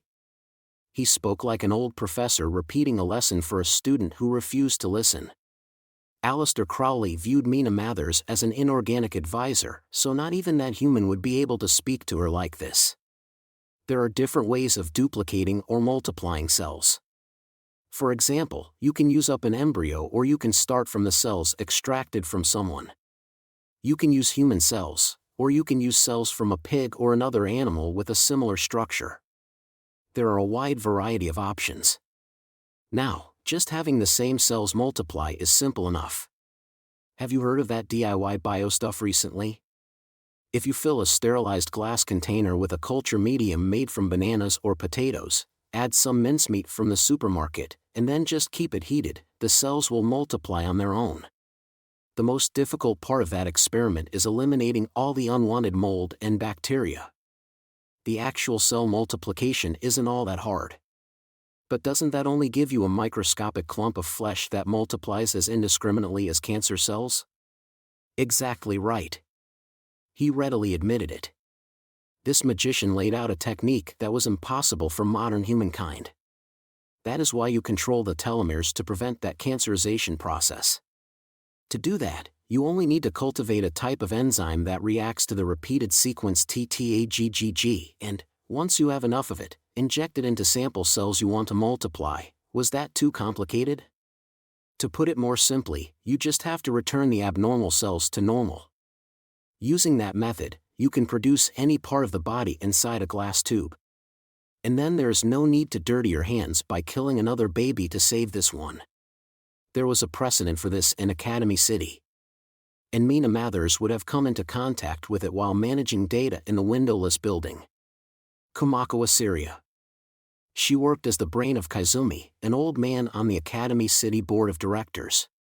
She had lost an eye during Tsuchimikado Motoharu's quest for revenge, but she had repaired the body part using one of the spare parts she had preserved elsewhere. This isn't worthy of so much surprise. Telomerase enzyme injection experiments have reached the point that they can suppress aging to a certain extent. Even with the normal technology outside the city. So should it really surprise you that an Academy City doctor can accomplish a bit more than that? I have a tendency to make pessimistic predictions instead of leaping toward easy hope. That may be because I was built as a simulator, but this is ridiculous either way. You can alter that opinion once you see the results. More importantly, you look after the centrifuge, will you? I would like to make 2 or 3 sensors for monitoring purposes just in case. That was all Alan Bennett said before moving from the RV's spacious living area and entering the driver's cabin up front. He could not remove the vehicle's ability to drive, but that was still a treasure trove of spare parts. Also, the golden retriever got up from the sofa bed and followed him. As Mina Mathers's cat-like ears suggested, she was sensitive to noises and voices. So instead of using his artificial voice or leaving behind any written words, the dog projected glowing words directly on the doctor's white coat. "Hey, how long are you going to continue deceiving her? There is no romance in toying with a pure heart like that." A thin smile appeared on the frog-faced doctor's lips and he started to say something, but he decided to do this Kihara no-ken's way. In his case, he used sign language. Miss Mina Mathers is being extremely cautious. And I am nothing more than a doctor, so I'm not cut out for a fight.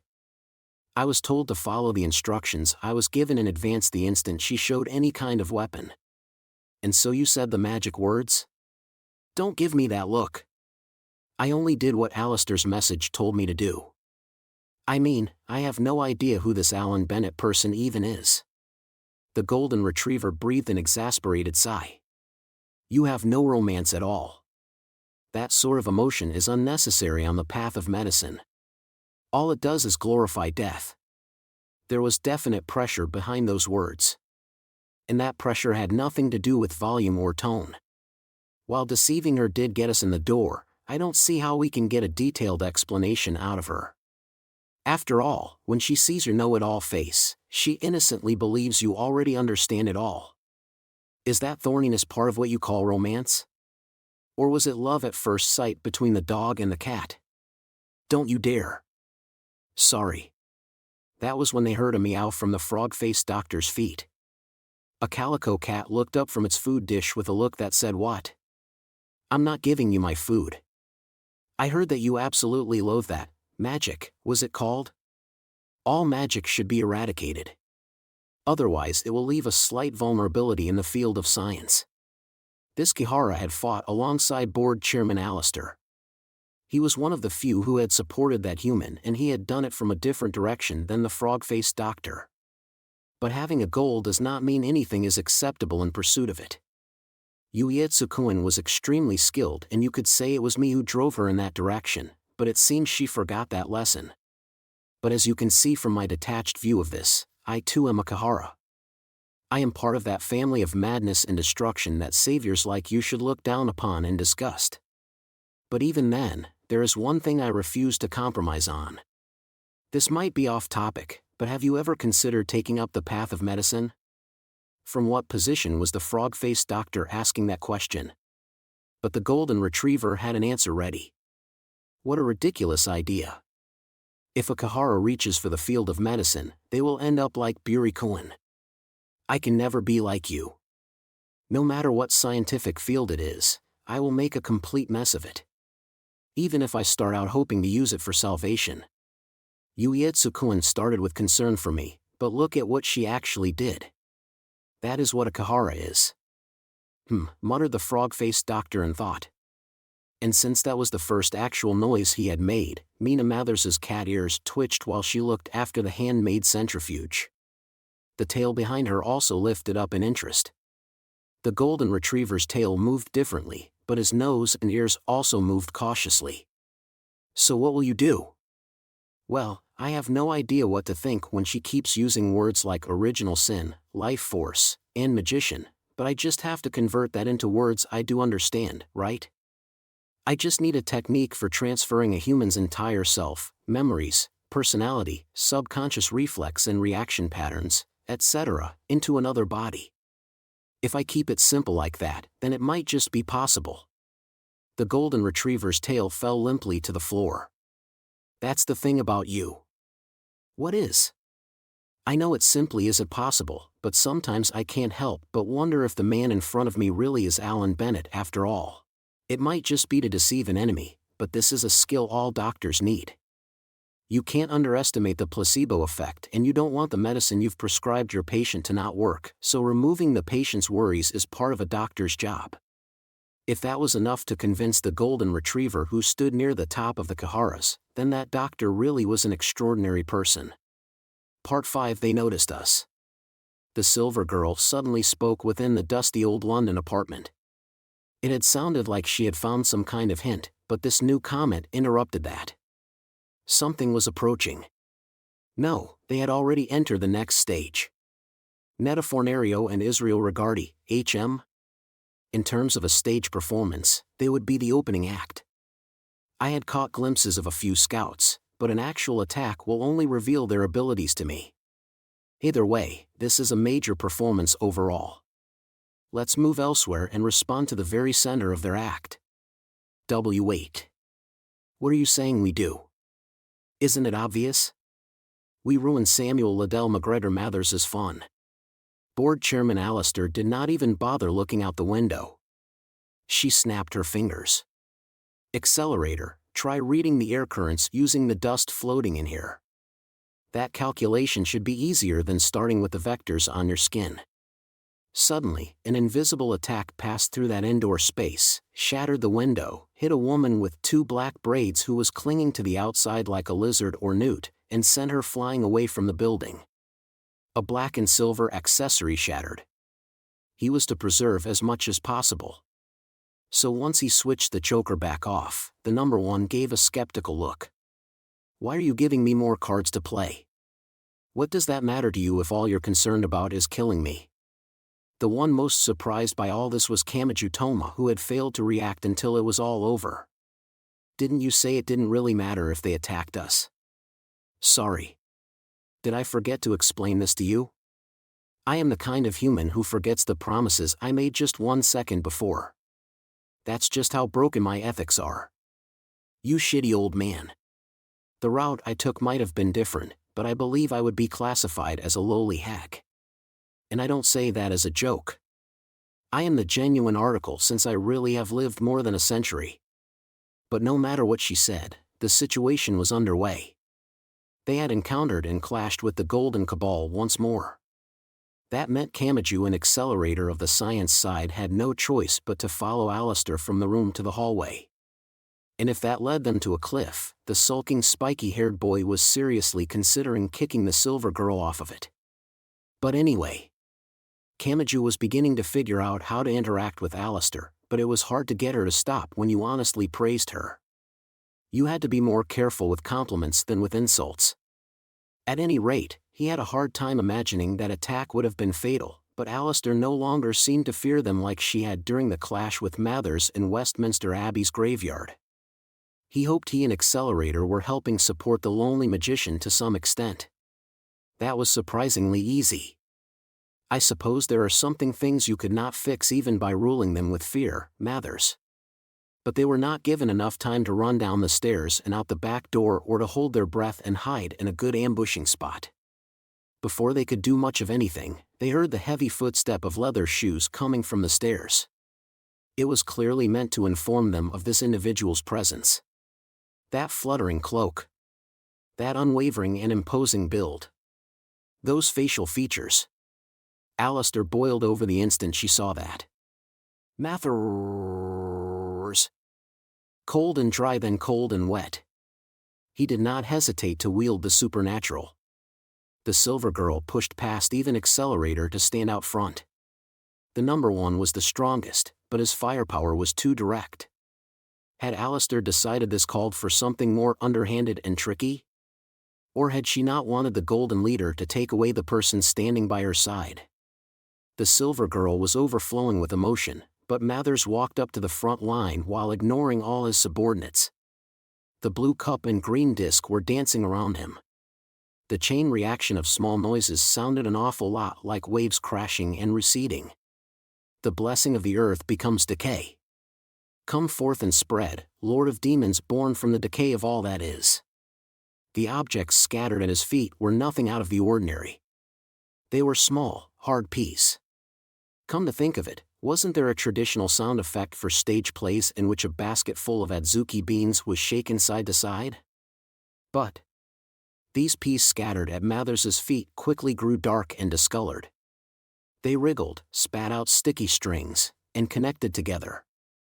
This was not magic performed as a group. If it was a stage play, then it was Mathers's solo performance. And he spoke words of power. Thy name is Beelzebub. Purge the insolent ones who stand before me. When Alistair tried to run forward, a bunch of those black strings burst from her left chest. That was her name. The many pieces scattered on the floor linked together to form a sticky black rotting object, and then they linked together the name of a great wicked power and the name of a sacrifice. Gah! It looked like a woman's long black hair after thoroughly soaking in a slimy drain. It was as unclean as could be. And they covered Alistair's heart, arteries, veins, and everything on the inside of her ribs. At this point, science was irrelevant. Mathers's magic ruled over everything. This was not meant to kill someone instantly, because that would be meaningless.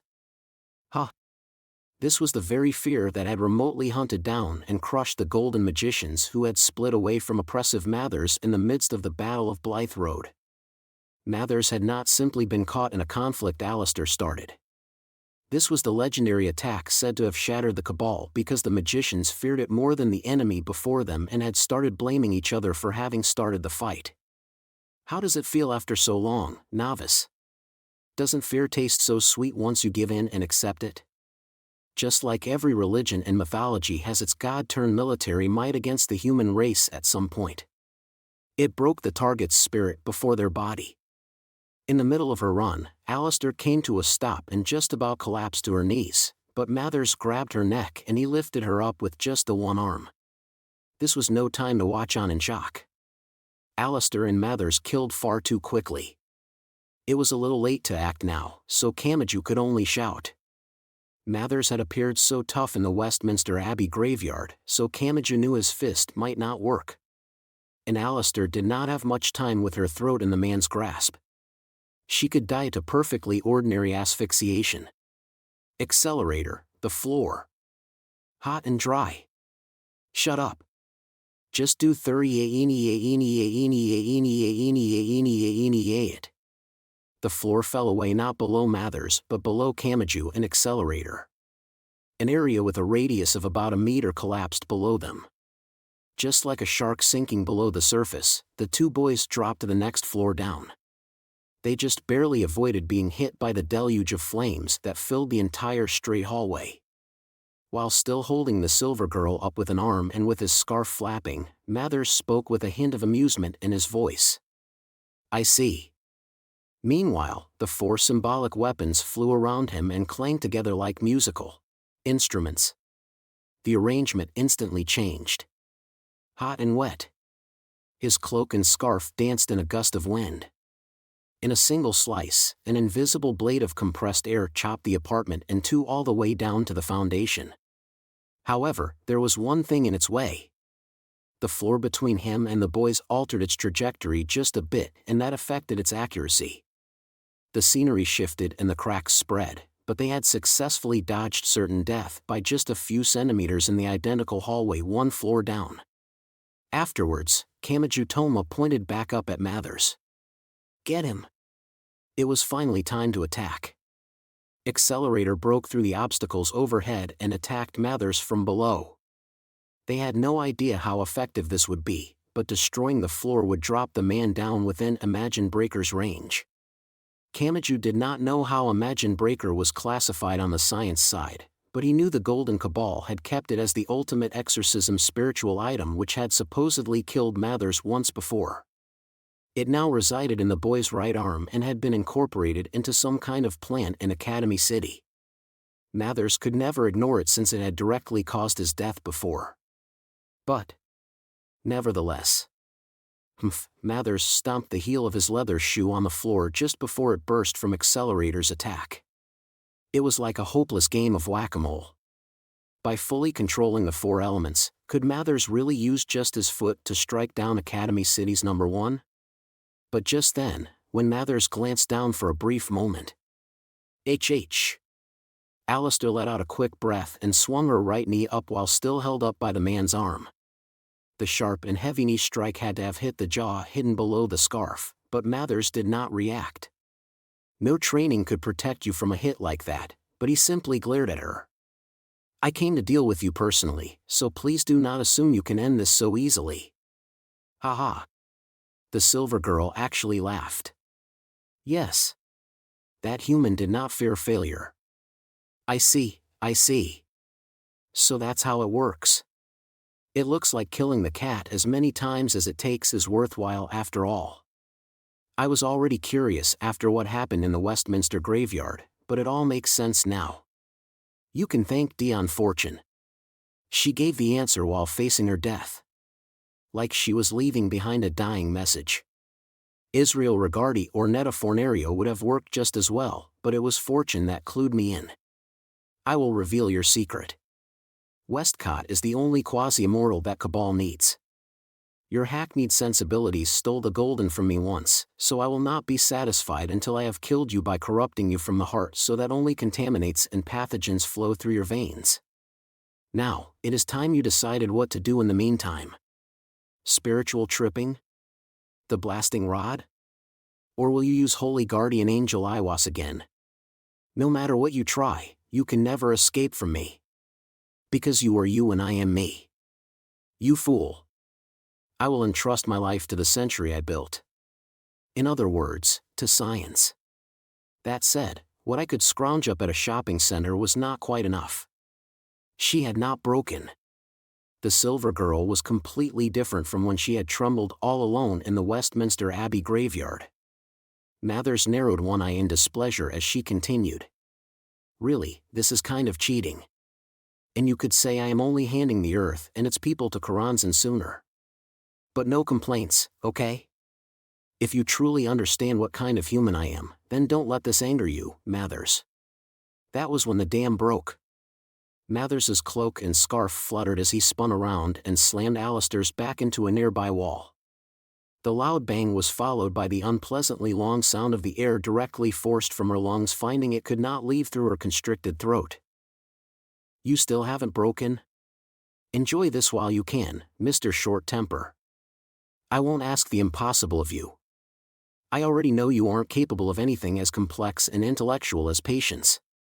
Mathers raised his arm once more. He likely planned to use his height to slam the Silver Girl against the hard floor. This was not a martial arts ring, so in the worst case, her spine and ribs could shatter and pierce her organs. But, of all things, while suspended by an arm and short on air, Alistair pulled out a card-sized electronic device. It was a perfectly ordinary smartphone. Disappointment filled Mathers's eyes, but it was unlikely he knew what this really meant.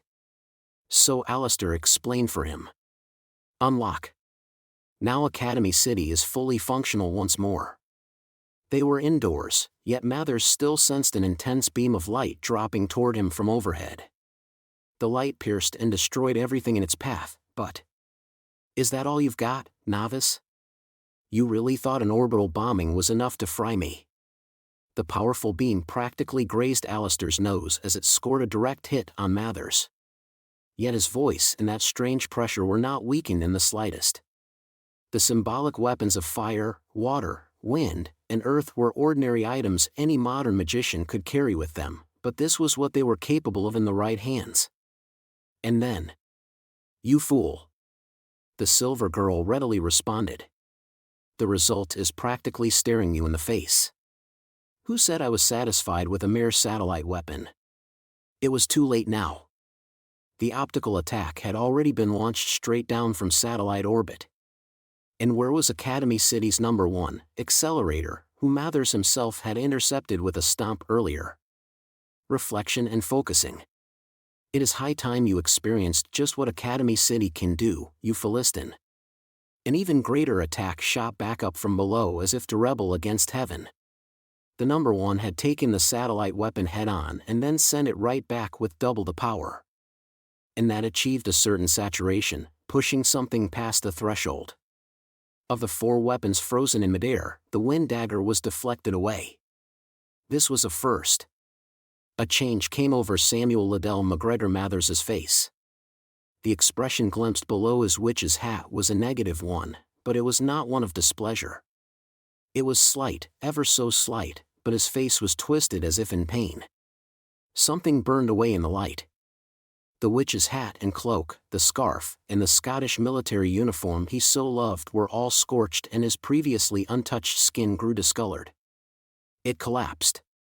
What did? The outline of that immovable obstacle named Mathers. And Just then, something fluttered in the corner of Aleister Crowley's vision. Part 6. The golden magician named Dion Fortune came to. My. It looks like she's woken up, nyang nyang. If she had waited until after we were done treating her wounds, she could have at least avoided the sting of the disinfectant. There's not enough room, Nephthys. And who keeps shoving their ass right in my face? Do I need to bite it? An ear-splitting scream erupted within the four-wheel drive vehicle. The bandages, disinfectant, tweezers, and other items inside a mini first aid kit flew through the air. That kit had been found in the trunk of the stolen vehicle along with a wrench and a hammer for breaking the window if the car fell into some water. Even with the full back seat to work with, it was still cramped with 3 monsters crammed in there together. In a habit picked up from living in Academy City where satellites were watching 24/7, Hamazura tended to hide below bridges, in parking garages, or anywhere with a roof when he was on the run. In this case, they were below one of the trees next to the road. However, the very fact that he had a habit of what to do while on the run showed he had made some major mistakes in planning his life. At any rate, are they 8 is equal to 3 level? No, even higher. I thought those ranks didn't really exist and were just for show. NWA ha ha ha. Show some fear and respect. You people used the names of Isis and Osiris assuming there would be no repercussions, but I am one of their fellow gods and am oftentimes seen as one and the same. So good evening. I am Nephthys. Gaiawa. Hamazura was starting to feel worried. That delinquent boy began to recall some old trivia on the level of an urban legend that he had heard in the past. Something about screaming at the top of your lungs being bad for the blood vessels in your head. He turned around in the driver's seat to look back. Hey, she's injured, isn't she?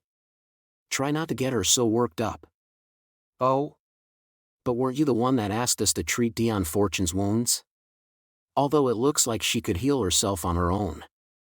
Fortune? Well, anyway, I don't know how to treat someone that badly hurt, but a bandaged woman like you probably knows a thing or two about that. Plus she's a girl, so it would be a bad idea for me to remove her clothes. Oh, dear.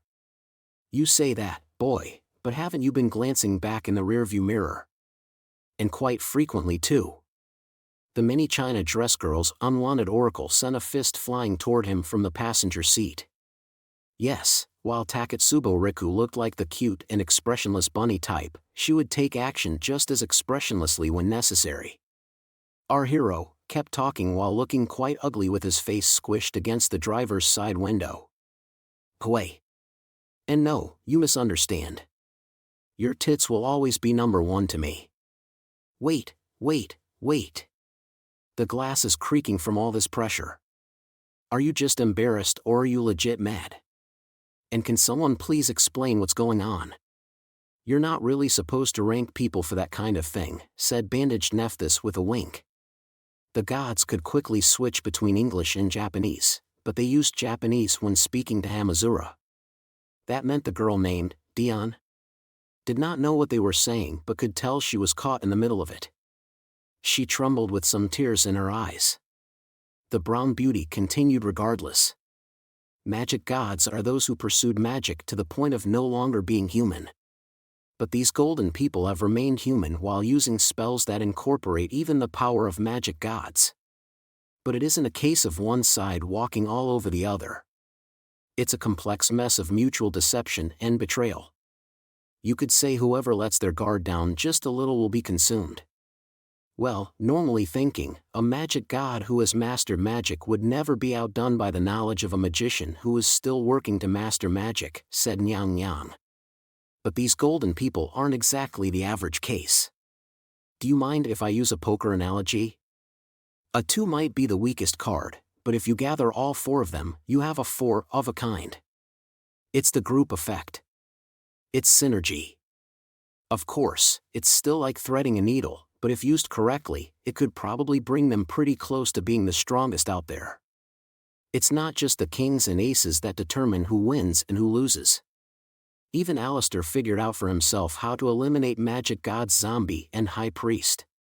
If these people want to claim they're the original golden magicians like him, they'll have to show us something that makes even us panic. Right? Nyam nyam. I was really trying to brush that off with a smile, so why'd you have to repeat yourself to drive your point home? You're so mean, Nephthys. So thanks for digging back up that embarrassment from my past. Didn't I say I was going to destroy Academy City and shout all okay nice and loud? Who would have thought the Kamisato fever would bring a quick end to that? Right? HGHH. That loud groan caused red-headed Dion Fortune to jump in shock. The sickly pale mini China dress girl should have been more considerate. Are you trying to get me to commit harakiri, Nephthys? Why would you do it the Japanese way? Their cruel traditions are more high priest's thing. And that method is no fun at all. It's like being forced to wear non-matching underwear. Wearing a matching set feels so much better, so I'd rather see some amazing Chinese culture like Ling Chi or Paolao. Are you secretly a demon? Hey, you innocent babies looking clueless in the front seats, don't even think about searching those terms. No matter how curious those Chinese words make you, you will seriously regret it if you hit that search button. So promise your big sis Nyan Nyan you won't do that. Specifically, Ling Chi is a form of public execution where a living criminal is slowly chopped up over a long and truly agonizing period of time. Don't search for it, okay? The Neon Daruma story about travelers having their arms and legs cut off and then put out on display is a completely baseless urban legend, but it might have taken inspiration from that. Tremble, tremble. Fortune was trembling even more than Nyang Nyang, and she looked dizzy too. Perhaps the words Ling Chi and Paolao were known all around the world, much like pachinko and Kirin. Hopefully she did not assume she was going to be punished in such horrific ways. Oh, but Nyang Nyang, no part of the world is bloodless. You already tried to appropriate harakiri from Japan, but they also had a punishment known as the 6-location cut. And while everyone seems to look up to the West as the gold standard, they had a device known as the rack which pulled on the limbs until the body was torn apart. Everyone comes up with these ideas. The humans covering this earth are so cruel, aren't they? Gya. I thought something was off about you, Nephthys, but you've started on some weird new obsession, haven't you? Quiet. You shouted so loud that Fortune fainted again. Oh, how seductive of her. Being a natural at trances can't be fun. Hey, wake up. Fortune convulsed in the back seat after sliding down so much her but nearly slipped off the seat, but then Nyang Nyang did something to her. With her bright stockings and frilly dress, not much of her skin was exposed, but Nyang Nyang still seemed to be wrapping wet tissues around her forehead and neck. She was apparently cooling the larger blood vessels to stimulate the girl. It seemed oddly old-fashioned, like a sort of folk medicine. And after the mini China dress girl used exaggerated movements to catch Hamazura's eye. This isn't enough. Boy, bring me a green onion. I'll shove it up her ass. This is gonna be a major operation. Habwa. What? What is this sense of impending doom? Dion Fortune had passed out and did not understand Japanese, but some kind of sixth sense kicked in and she hopped back up as if to avoid some kind of trap. The hop was a little too vigorous, so her skirt fluttered up, revealing a glimpse of her drawers, and her face plowed right into Nephthys' large chest. The bandaged woman did not seem to mind and she rubbed the back of Fortune's head as if comforting a small child.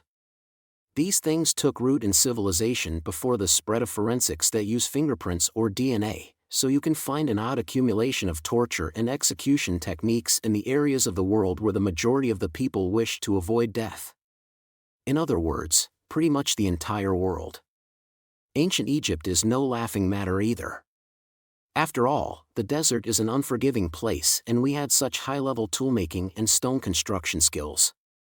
Some theorize it was the first civilization to use ropes and bondage for torture. Gab. Nephthys, Fortune is convulsing again. If you don't release her from that endlessly soft bog, she'll suffocate. Oh, dear. Explaining that made Nyang Nyang start to blush, which just meant she was a little less pale than normal, and they had gotten extremely sidetracked with their world cruelty theater, but Hamazura Shurage did not understand the first thing about magic anyway. Talking about gods and goldens in front of him would accomplish nothing. He did recall receiving some kind of special lecture, and a slap, from something or other Birdway, but the true idiots were the ones who forget everything even when they did study. It was also Birdway's fault for not being a perfect blonde teacher with tight skirt, black stockings, a white blouse, with 2 buttons undone, that showed off her bra lines, and the lovely face and giant breasts to match.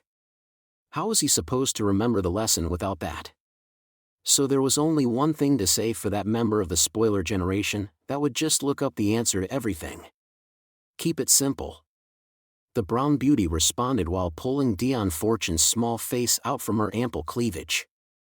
Dion Fortune might be able to get a bite in on us, but we might be able to chew Dion Fortune to pieces. And while the two of us are together and desperate for some excitement, Dion Fortune is all alone, trapped between us, and injured. So a question, who has the upper hand? Oh, I get it now, said Hamazura for the time being. But he had to be careful. That view came from a pro-magic god position.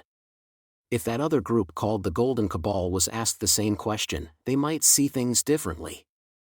And on top of that, this new girl had fainted when they shouted too loud, she had narrowly escaped the spring onion, and she had suffocated in the endlessly soft bog, so Hamazura spoke up in sympathy for the woozy-looking frilly dress girl. I don't get any of this, but quit talking about biting people and chewing them to pieces when she's injured. I was trying to rescue that Fortune girl, but now I feel like I threw a fawn into a cage with 2 wolves. So stop that. Look how scared the poor girl is. Don't, he had taken her side. However, that seemed to have hurt her pride. She shouted back at him in English. Don't you dare mock the great Dion Fortune. The black box floated up as the frilly dress girl bared her teeth and roared at him. Nyang Nyang widened her eyes like dinner plates to observe the golden magician from close up. And she spoke with a blank expression. Fine, if you want to try it. Wah! You got this far with the luck of the draw, right? The spells you shove inside that box are transformed and corrupted like a game of telephone, so not even you know what it will end up as. That luck-based randomness is meant to bring down the enemy's strategies and tactics. So you could say it's a lot like an archetype processor that forces them to fight with nothing more than their base strength. But do you think you can defeat a god with nothing more than luck? When you're no more than a hairless ape? Sweat poured down Dion Fortune's forehead below her white veil. She may have only now realized this. It could have been Israel Regardi or Netta Fornario. If these magic gods had run into any of the other golden magicians, no one could have predicted the result. But Dion Fortune would be forced to fight with probability instead of with ingenuity or a fist fight. Once that game of Russian roulette began, it would become an extremely boring fight to the death in which she was guaranteed to blow her brains out in the first round. Meanwhile, Nephthys calmly interrupted. Now, Nyang Nyang. What are you even saying? You can't call her a hairless ape when you can see that red hair on her head. And by her age, she'll have some hair down below too. Down, below? Why do you look like someone who just saw the real murderer? An awkward silence fell between the two higher beings. This introduced some unnecessary suspicions about magic god Nyang Nyang, who had lived for at least 1,000 years. But the woman who had all her hair got back on topic. Now, the Golden Cabal used Kabbalah as a foundation, added in Egyptian mythology, Greek mythology, tarot, Enoch, and plenty of other things, extracted the common symbols of God and light, and put it all together into a system of spells that approaches the essence of it all. And within that, Nephthys is the Imperator, one of the 3 positions in the 0 is equal to 0 ceremony. Now, surely you aren't naive enough to think you could use that box of yours against a legit Egyptian deity like me. This is beyond what luck can do for you, unless you set things up to the extent Aleister Crowley did when he brought out that being he calls Aiwass and claimed to have complete the Last Judgment in 1904. She received a troubled voice in response. With the stage play ritual magic that used a large group of people, the arrangement of people could be altered to cover up a weak point, but recovering from a mistake was much more difficult with a solo performance. Meanwhile, Nephthys smiled and clasped her hands in front of her large chest. She looked like she was begging for something. Mathers had fought with the coded text that had led to the initial Golden Cabal before Crowley had joined, so he may have been able to immediately create a new stage play that omitted the divine crying woman. Quasi-immortal Westcott had also been involved with that coded message, so he may have been able to ignore the apparent damage and work out the flaws in his spells from the horrific wounds torn into his body. But what about Dion Fortune? It could have been any other magician or magic god, but this bandaged woman was just a bad fit for her. And then the brown woman spoke with the kind voice of a kindergarten teacher. She kept it short and simple. But she was the female deity associated with Osiris, god of the underworld, and who was directly linked to death, tears, and sorrow. Do you want to die? The floating black box fell back down into Dion Fortune's hand. Hamazura did not understand, but he could tell the confrontation was over. Not only did he not understand magic, but the last bit had played out in English. An idiot like him could never hope to keep up. So what does all this mean? Who's the victim and who's in the wrong? Where am I supposed to take that girl? Oh, what a gentleman. But I don't think it's too late to get some more information out of her as a reward for taking her in. Really, she's probably the only golden magician who would back down so easily. Especially in their current state where they would probably calmly challenge a god even after having half their body blown away. Then Nyan Nyan summed it up with something she really should not have said. She touched on a taboo. Heh. Compared to Westcott and Mathers, she's a complete newbie to the Golden Cabal. So don't worry. Losing a mere fighter A isn't going to affect the Cabal much. You seem really intent on setting her up as the one in the wrong, but I don't want to see a girl crying in humiliation, so stop it. For some reason, it was Hamazura she glared at with tears in her eyes. It was possible Dion Fortune was the kind of person who took more damage from pity than malice. Taketsubo breathed an exasperated sigh from the passenger seat. And she spoke in English. I don't really care what you think about all this, but you should at least be polite. Hamazura risked his life to help you when you were collapsed on the road, so shouldn't you thank him?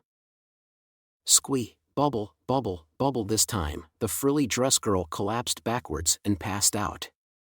Wait, hold on. It bothers you that much that I picked you up. I bet this is because we forgot the spring onion, added Nyan Nyan. Part 7. He burned away. He was burned to a crisp and blown away. Or he should have been. The smell of death and burning filled the old apartment hallway. Humph! In her silver girl form, Alistair ripped away the man's hand still holding her neck. The wrist end was carbonized and torn from its arm. That damaged his body. But did it work? No, not yet. Even after all that. Mathers had been forced to let go of his target, but he silently glared at her from a short distance away from the scorched area. There was a simple reason for his survival. Before he was heated to the point of death, someone else had tackled him out of the way. The Golden Leader spoke that person's name. Edward Barrage. My bright and shining brother. Brother? You seem to have quite a faithful servant, Mathers. Alistair's voice was brimming with sarcasm and mockery. That was why this magician was the very same Alistair Crowley who had once followed the Battle of Blythe Road through to the end. Once she got started, she would not let her conscience stop her until it was over and done with. Besides, that wouldn't have been enough to kill you off whether you received help or not. Embers danced through the air. But they did not come from burning pieces of the apartment. The edges of the giant hole allowed the wind in from more than one direction, and that blew something into the air between the two magicians. They were tarot cards. Simply put, it was the same as the black cat which named Mina Mathers. She had been both a powerful simulator and the Thoth Tarot, but then Iwas had set her free by remaking her as a grimoire to virtually construct a body for her. Cliffa Puzzle 545 was another example. Karanzan had power equal to or greater than Iwas, so she had successfully created an autonomous artificial angel based on the Cliffith. Unlike humans, such beings could not refine magic power using their own life force, but they accomplished something similar by absorbing power from the ley lines running through the earth. In other words, even a fake could use magic. It was not that you acquired a quasi-immortality spell like Westcott's. Alistair's lips definitely twisted upwards. She had discovered that Cinderella's dress was made by the fairy godmother, but there was another way of looking at that. She seemed to be mocking the filthy identity hidden below the dress. Original grimoires have always been considered indestructible. Isn't that right, Mathers? Thinking back, why had Mathers bothered to create a wall of water to redirect Kamjutoma's fist back in the Westminster Abbey graveyard? Even though he had made a point of taking Accelerator's deadly reflection straight to the face immediately afterwards? And on that note, why had Academy City's #1's special attack, the one that destroyed all the blood vessels and nerves in the target's body, failed to work on him? The answer was simple. An original grimoire would never want to come in contact with Imagine Breaker. And since he was technically not human, it was no surprise his circulation of blood and bioelectricity differed from a normal person. So even if Accelerator was the best the science side had to offer, it was only natural his calculations had not fit. I notice you don't have a drop of blood on you even after slaughtering so many other versions of me. Did you not want to blot out the card patterns?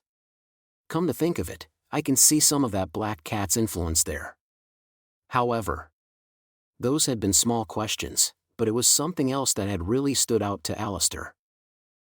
It was Dion Fortune, said the Silver Girl. She is technically a golden magician, but she only joined in 1919. That is well after the Battle of Blythe Road in April of 1900, Mathers. And what about Israel Regardi or Netta Fornario?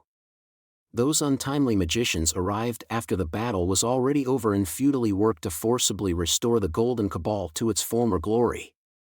You could say they were from a different generation. Whatever their skill level, they are complete newcomers from my perspective. If you had been secretly selecting your favorites from the later iterations of the Cabal such as the Dawn-Colored Sunlight or New Light, someone would have detected you long ago. So what is this? You were all one group from the beginning? Newcomers like them would never be standing side by side with the founders like you and Westcott. It was true Fortune's name had been mentioned in the windowless building. But you must not forget. Alistair had reproduced that based on his own point of view, and its main purpose had been to inspire and motivate him by digging up his old traumas. As long as the powerful symbol of the Golden Cabal was there, there had been no need for the details to be exactly right. In fact, some exaggeration would only help with the intended goal. And when the events had been shown to Kamajutoma, Mina had provided some additional explanations and rearranged the chronological order to help convey what the boy needed to know. It was possible to create beings that thought for themselves. And for higher beings on the level of Iwas and Karanzan, it was possible to create things like the baby Lilith and Cliff a Puzzle 545. With so many previous examples, there was no reason to not do it again. So they had to reach for that answer here. It was much more convincing than attempting to claim every last golden magician had somehow survived the Battle of Blythe Road and remained undetected for a century afterwards. The hand Alistair held like a piece of fried chicken crumbled like a knot had come undone and it transformed into several cards. The wind carried them over to Mathers and his lost hand regenerated. A true grimoire could not be destroyed by any method. That was why the Anglican Church had created the grimoire library known as Index Librorum Prohibitorum. What a silly farce, Mathers. Even with all these familiar faces around, am I still all alone in the end? Is that how you see it? However, even with the truth revealed, Mathers whispered to the Silver Girl. If you truly have stopped thinking there, then no target could be easier to finish off, Alistair. The air crackled as killer intents clashed. If either one moved a finger, some unstoppable attack would be unleashed and one or the other would be destroyed. But just before that could happen, Mathers grimaced a bit. Do not interfere. It sounded a lot like a high-voltage line exploding, but it did not come from the hallway. It either came from one of the rooms or from outside the building. I thought I had sensed a slight intoxication, but it seems something had slipped into my mind. Is this the madness of war? Protégé of Karanzan, Do you know who it is you are targeting here? The silver girl's eyebrows rose slightly. Hadn't she already killed the artificial demon this reminded her of? You had an excuse ready to go for when you lost. You are thorough if nothing else, Mathers. Say what you wish. Punishing this ungrateful demon comes first, but do not think this has saved you. I am always working towards killing you. I will fill in these irregular gaps that keep extending your life. No matter how small they are, I will fill them in. So come at me with science or magic. The number of possibilities you have left are the countdown to your doom. You must know what kind of person I am, and surely you do not think the likes of Karanzan could change me. The words cold and dry soon followed. As soon as Alistair tackled a nearby door and dived into the room beyond it, an all-destroying sandstorm filled the straight hallway. The silver girl did not bother checking the hallway. She quietly clicked her tongue while collapsed on the floor. So he's gone. She finally heard a few sets of additional footsteps, but she doubted they belonged to the Golden Magicians or Mathers. They were in such a rush she wondered if that god of war was scolding them. And just as she started getting worried, Kamachi Toma and Accelerator peered in through the broken door. So what happened? I destroyed one and mostly revealed the mystery behind the golden members. Bread and wine, 22 and 56, and some wax as a secret ingredient. I will explain and in detail. Alistair sat up on the floor, sighed, and added something else. But if that battle had continued, it would have been me that was killed. Just as discovering the blueprint for a tank doesn't make its armor any less solid, revealing Mathers' identity does not reduce his magical skill. What? Did you just mutter some ominous stuff under your breath? No, it was nothing. The silver girl shook her head while seated. Anyway, since Mathers left, he must have found something more important than killing me. And it would be something more than eliminating someone interfering from the shadows. Hold on. You mean Mathers of all people had a more pressing issue to deal with? Alistair had to smile at that phrasing. In this short time, Kamachi had seen what drove that man. Yes. Mathers of all people prioritized something other than what he wanted. He tried to hide it with a silly act even after Faithful Barrage was destroyed before his eyes. That means whatever is happening could not wait until after he had killed me. There must be something, but I have no idea what. So I would like to know if you have any ideas. This would be so much easier if I had Mina Mathers here as the Thoth Tarot, but you will have to take her place for now, my students. Part 8D on Fortune. The girl wearing a frilly white dress with pink accents heard a quiet metallic jingling. Hamazura Shurich leaned the driver's seat back to get some rest and accidentally hit Nephthys with the headrest, but then he seemed to realize something. Oh, right. I still have this. You can have it back. She could not understand what he said, but the expression half hidden by her white veil looked quite complex. It could not be measured with any one emotion. This was the SOS signal that had not reached anyone. She seemed to be a prideful girl, so she may have gathered what courage she had left and rung that bell while something broke inside her and she burned with humiliation. And since it had ultimately accomplished nothing, this reminder must have been a doubly or triply painful. Or perhaps it was the same for any teenage boy or girl. Asking for help was perfectly normal for adults, but it required a painful amount of effort for a child to utter those words. One's pride was more valuable than their life. His pride's value had not risen to the point that he would be unable to ask to use the bathroom at school, but Hamazura was at that same age. The results of his powers development and the scores on his tests had cost him almost all of the currency known as pride, and that debt had continued to pile up until he found himself wandering the back alleys of Academy City. But he had been given a chance to recover by Takatsubo Riku, Kanuhata Sayai, Mujino Shizuri, and the late friend Evelyn. If those girls had not taken him in and given him a loan in the currency of pride, he would have still been there in the back alleys. It's okay. So despite the language barrier, he found himself speaking to this girl. No one heard it, but that's fine. If none of your companions heard you asking for help, then that protects some of your pride. So it's okay. It's all in how you look at it. You can redo it as many times as it takes. It still hasn't fallen to zero and you're still not in debt. Taketsubo seemed unsure whether or not she should translate this. So Hamazura held out a hand to stop her. It did not matter if the girl could not understand him. It only mattered that he said it. A failure was not a complete waste of time. Sometimes it was necessary to come to a stop. So he hoped he could show that through his actions instead of his words. Part 9. A staticky sound continued intermittently just outside the rundown apartment. The translucent demon named Cliff a Puzzle 545 was there. Perhaps due to a direct counterattack from Mathers, her outline was irregularly blurring. She had fallen to the ground, she could not breathe properly, and an unpleasant sweat poured from her entire body. The text on the English newspapers complexly rearranged itself, but it never formed actual words and sentences. It looked more like a corrupted text file.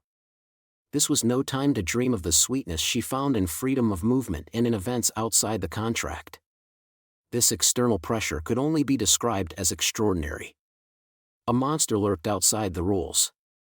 Leaving those rules introduced a lot of risk. She was reminded just how valuable the boring safety of those rules was. This is bad. This is bad. She could not gather her thoughts.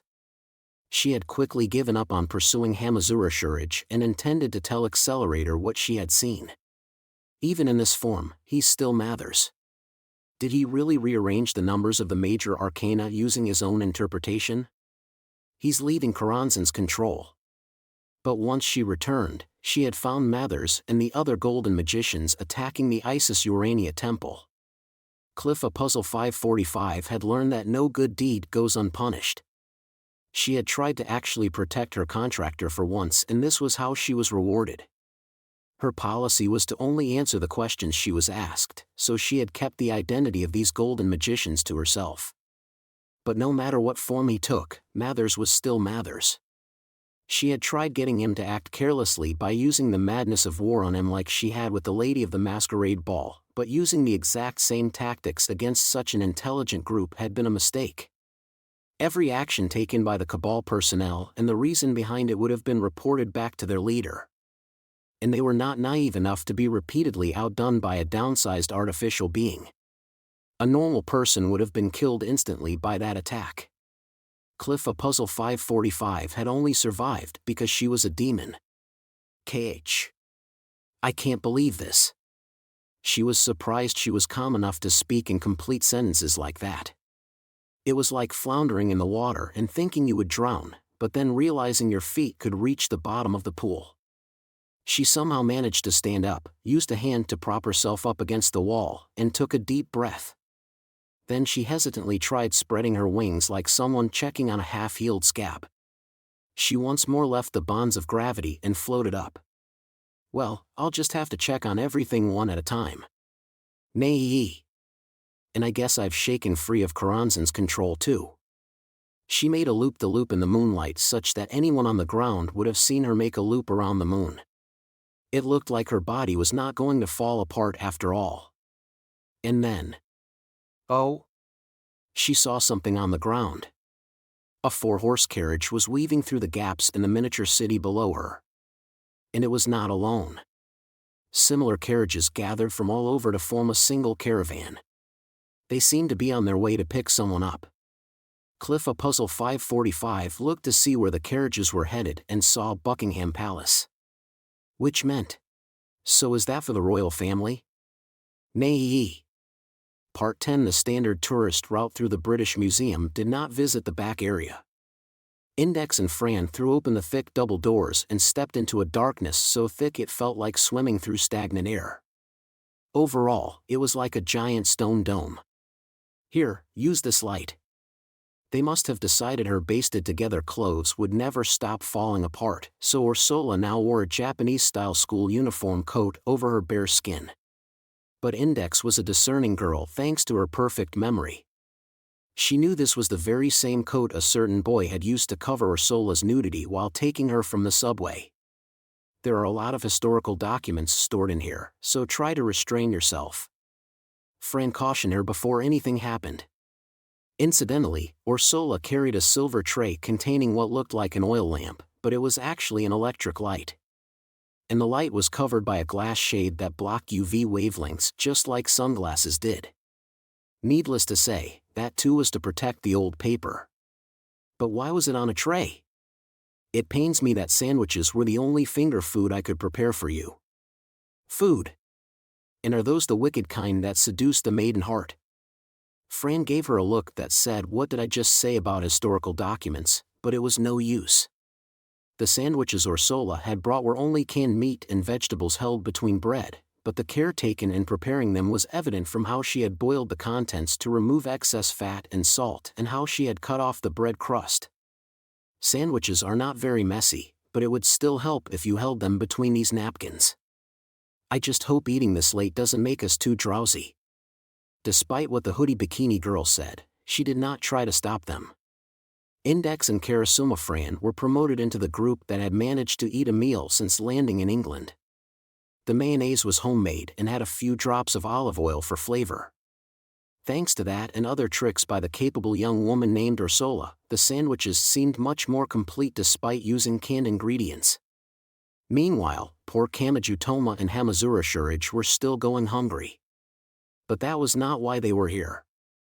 Reading desks were lined up in the center and tall bookcases formed a circle around them, but the hoodie bikini and rabbit ear antennae girls' gaze moved right past that cascade of books and looked further in. The historical documents were only used as reference for the work done here. The real exception of the British Museum was further in, the archive and workroom for repairing damaged covers or torn pages. The old texts needing specialized repairs were sent there. Which raised a certain question. Fran frowned and looked back at Index as the girl approached that area. You have more than 103,000 grimoires memories, don't you? And original grimoires can repair themselves, so why would they need human help? I have the text memorized. But not the tiny creases, fingerprints, and other marks left on a physical text. And a lot of original grimoires should be gathered here as external reference material. Keeping their locations uncertain helps ensure their safety. Grimoires were not mere data. Whether it was papyrus, parchment, or paper, they were physical objects. Which meant there would be important traces left beyond the actual text itself. Bibliomancy, bluntly stated Index. You pull out a grimoire, picture your worries in your head, and flip through it. Then you place your finger on a specific passage and read what it says to find the answer to your worries. That method is used with the Book of the Law, isn't it? Index obediently nodded at Ursula Aquinas's elegant question. But it isn't actually entirely random. A brand new book would be one thing, but when you've read through a book countless times, you will leave some mark on it. Given enough time, it will gain a habit of opening on its own to your favorite page. So even if you think you are flipping randomly through it, it will be biased towards certain pages. So you could say bibliomancy isn't so much random as it is a way of reminding yourself of a favorite passage. Well, fortune-telling is often just guiding the customer toward the answer that already exists inside them. They just want the objectivity and self-acknowledgement of having someone else say it. People left their mark on the tools they used. That was not at all limited to books. Tarot, other forms of cards, and crystal balls would gain fingerprints, smudges, and small scratches when touched on a daily basis. That was what transformed them into devices to confirm the thoughts inside you. And their accuracy grew the more they were used. In other words, Ursula placed a slender index finger on her chin. The truly original Book of the Law would have the small marks and scratches needed to peer into the mind of its author, Aleister Crowley? Like data recorded with magnetism? Or the hoodie bikini and rabbit ear antennae girl audibly gulped. Perhaps the thought occurred to her because she wore so many kinds of antennae while also being a magician. If you could fully control what small marks and scratches you made on a book, could you transfer that invisible data to a brand new book? Index looked around, pulled out several books, and checked them, but then she tilted her head. This was the British Museum's repair room, but that alone must not have been enough data. There is a lot of confusion around the country right now, But we could probably gather more from the British Library and other places in England, said Ursula.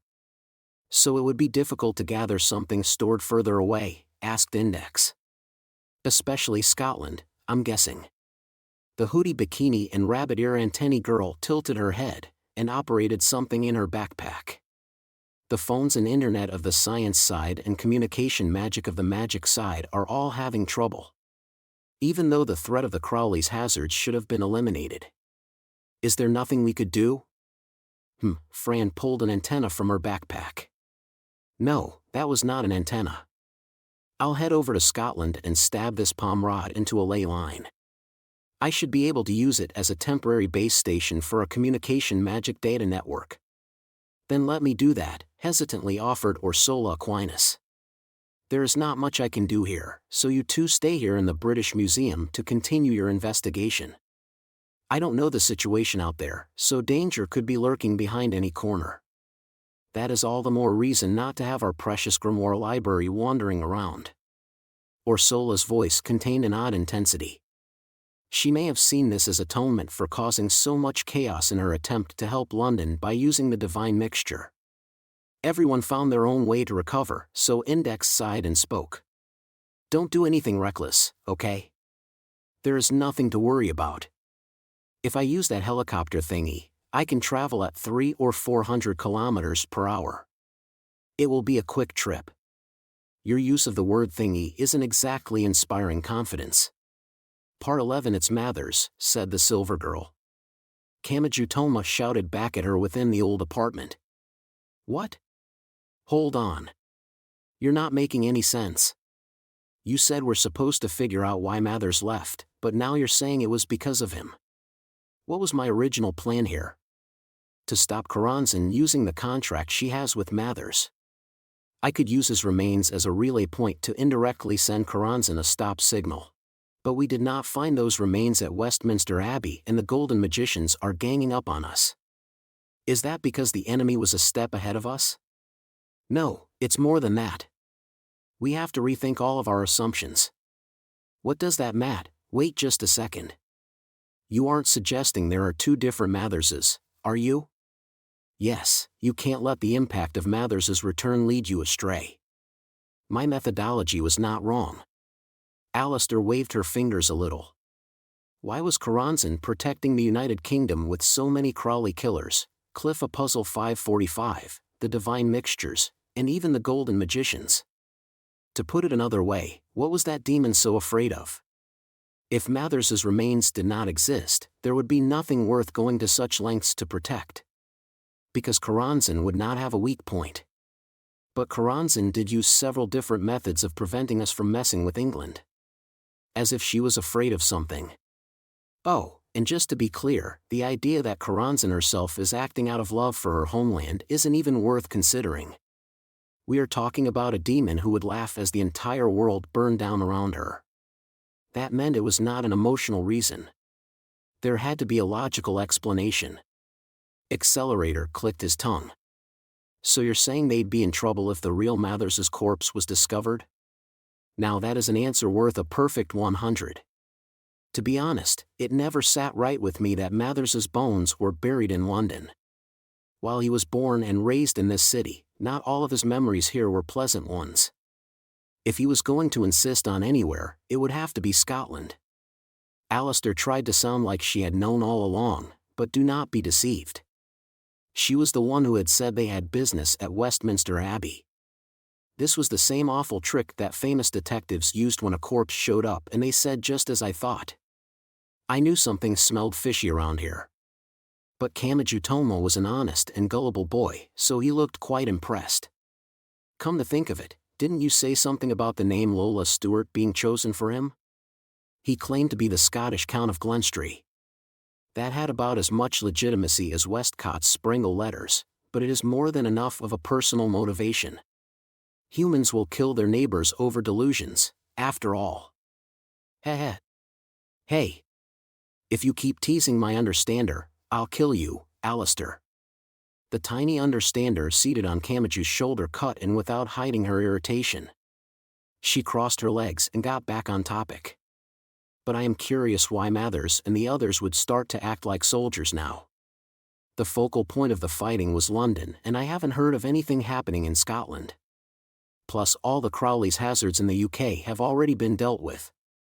Not to mention that the Golden Magicians easily dispatched the Crowley's hazards, said Alistair. I can't imagine Mathers of all people would put on an act and withdraw because of them. He does not view the different Crowleys any differently, so he should have no trouble crushing as many of those parallel beings as necessary. In other words, he could have killed me before moving on to the others. What the Silver Girl was saying sounded crazy, but it must have been accurate. But what other possibilities were there? Kamachi honestly did not know British geography very well, so just saying Scotland did not mean much to him. But he still tried to figure something out. Huh? Was it Ursula or was it that female knight whose name I don't know? No, maybe it was Lessac or Birdway.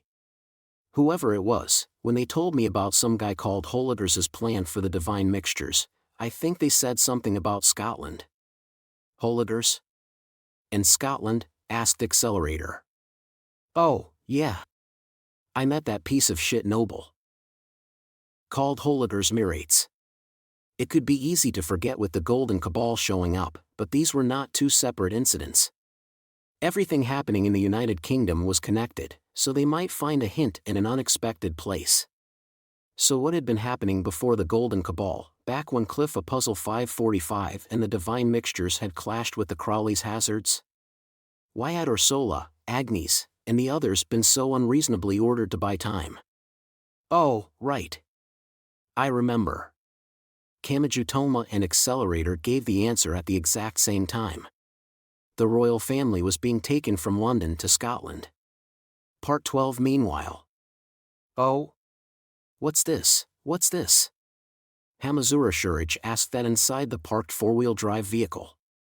The radio, which had been silent due to the emergency restrictions on the press, began talking on and on about something in English. He did not understand English at all, but he could still sense the intensity in the male announcer's voice. Hamazura, they're talking about a road closure. No one is allowed to enter the highway heading north. I can imagine a lot of people want to escape London right now, but would anyone really want to draw attention to themselves by driving around with the engine roaring? Hell, they'd probably crash into part of a pyramid before running across one of those monsters. That was when Nephthys gave an amused comment from the back seat. Oh, my. So the royal family has finally decided to get up off their asses. Are they avoiding the airport because they're afraid of being shot down? And if they're securing the route north, they're probably withdrawing to Scotland. That comment caused more than just surprise. Dion Fortune almost jumped out of her skin. And she must have developed some weird sort of habit because the frilly dress girl nearly fainted again. SSS Scotland. Oh, man. I'm guessing this is bad for you.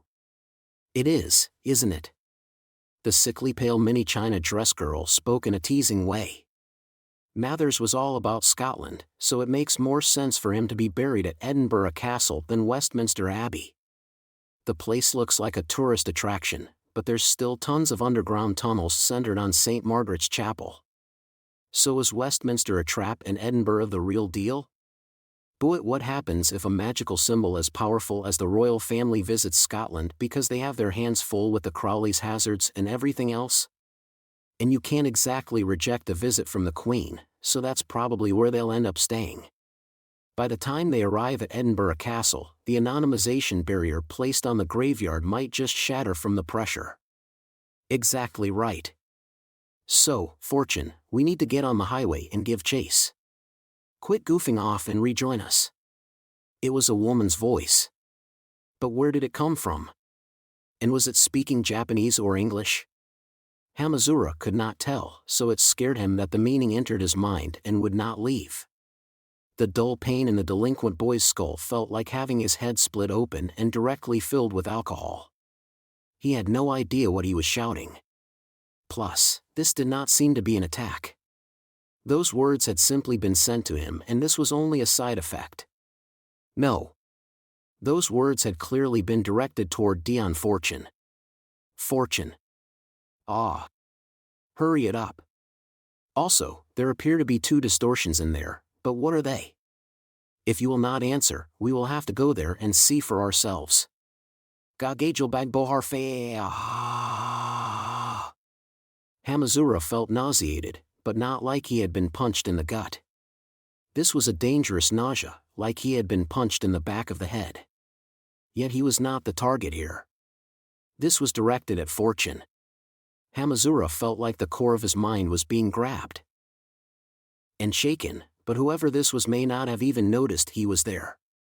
Da, blah. What the hell? Is this some kind of unavoidable pseudosonic weapon using telepathy? Is that astral projection? Oh. I think it's a little more primitive than that. Instead of dragging something from the physical body, it's more like causing something to grow. Their magic power or some equivalent power is vibrated at a set frequency to make contact. So it isn't the most precise thing in the world. Nephthys paused while holding a hand to her head. And she had no trouble making her next comment. But in this case, I'd say she is in the most trouble. That was what Hamazura Shurage heard. So he naturally thought of red-headed Dion Fortune. The speaker was clearly trying to bring that girl back. The shock to Hamazura and the magic gods was only a side effect, so it could not compare to what Fortune was feeling from a direct hit.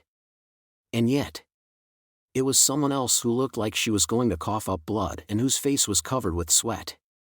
It was Takatsubo Riku in the passenger seat. What? It all faded in an instant. The pain, the mysterious heat, and the dangerous sense of having been punched in the back of the head all went away.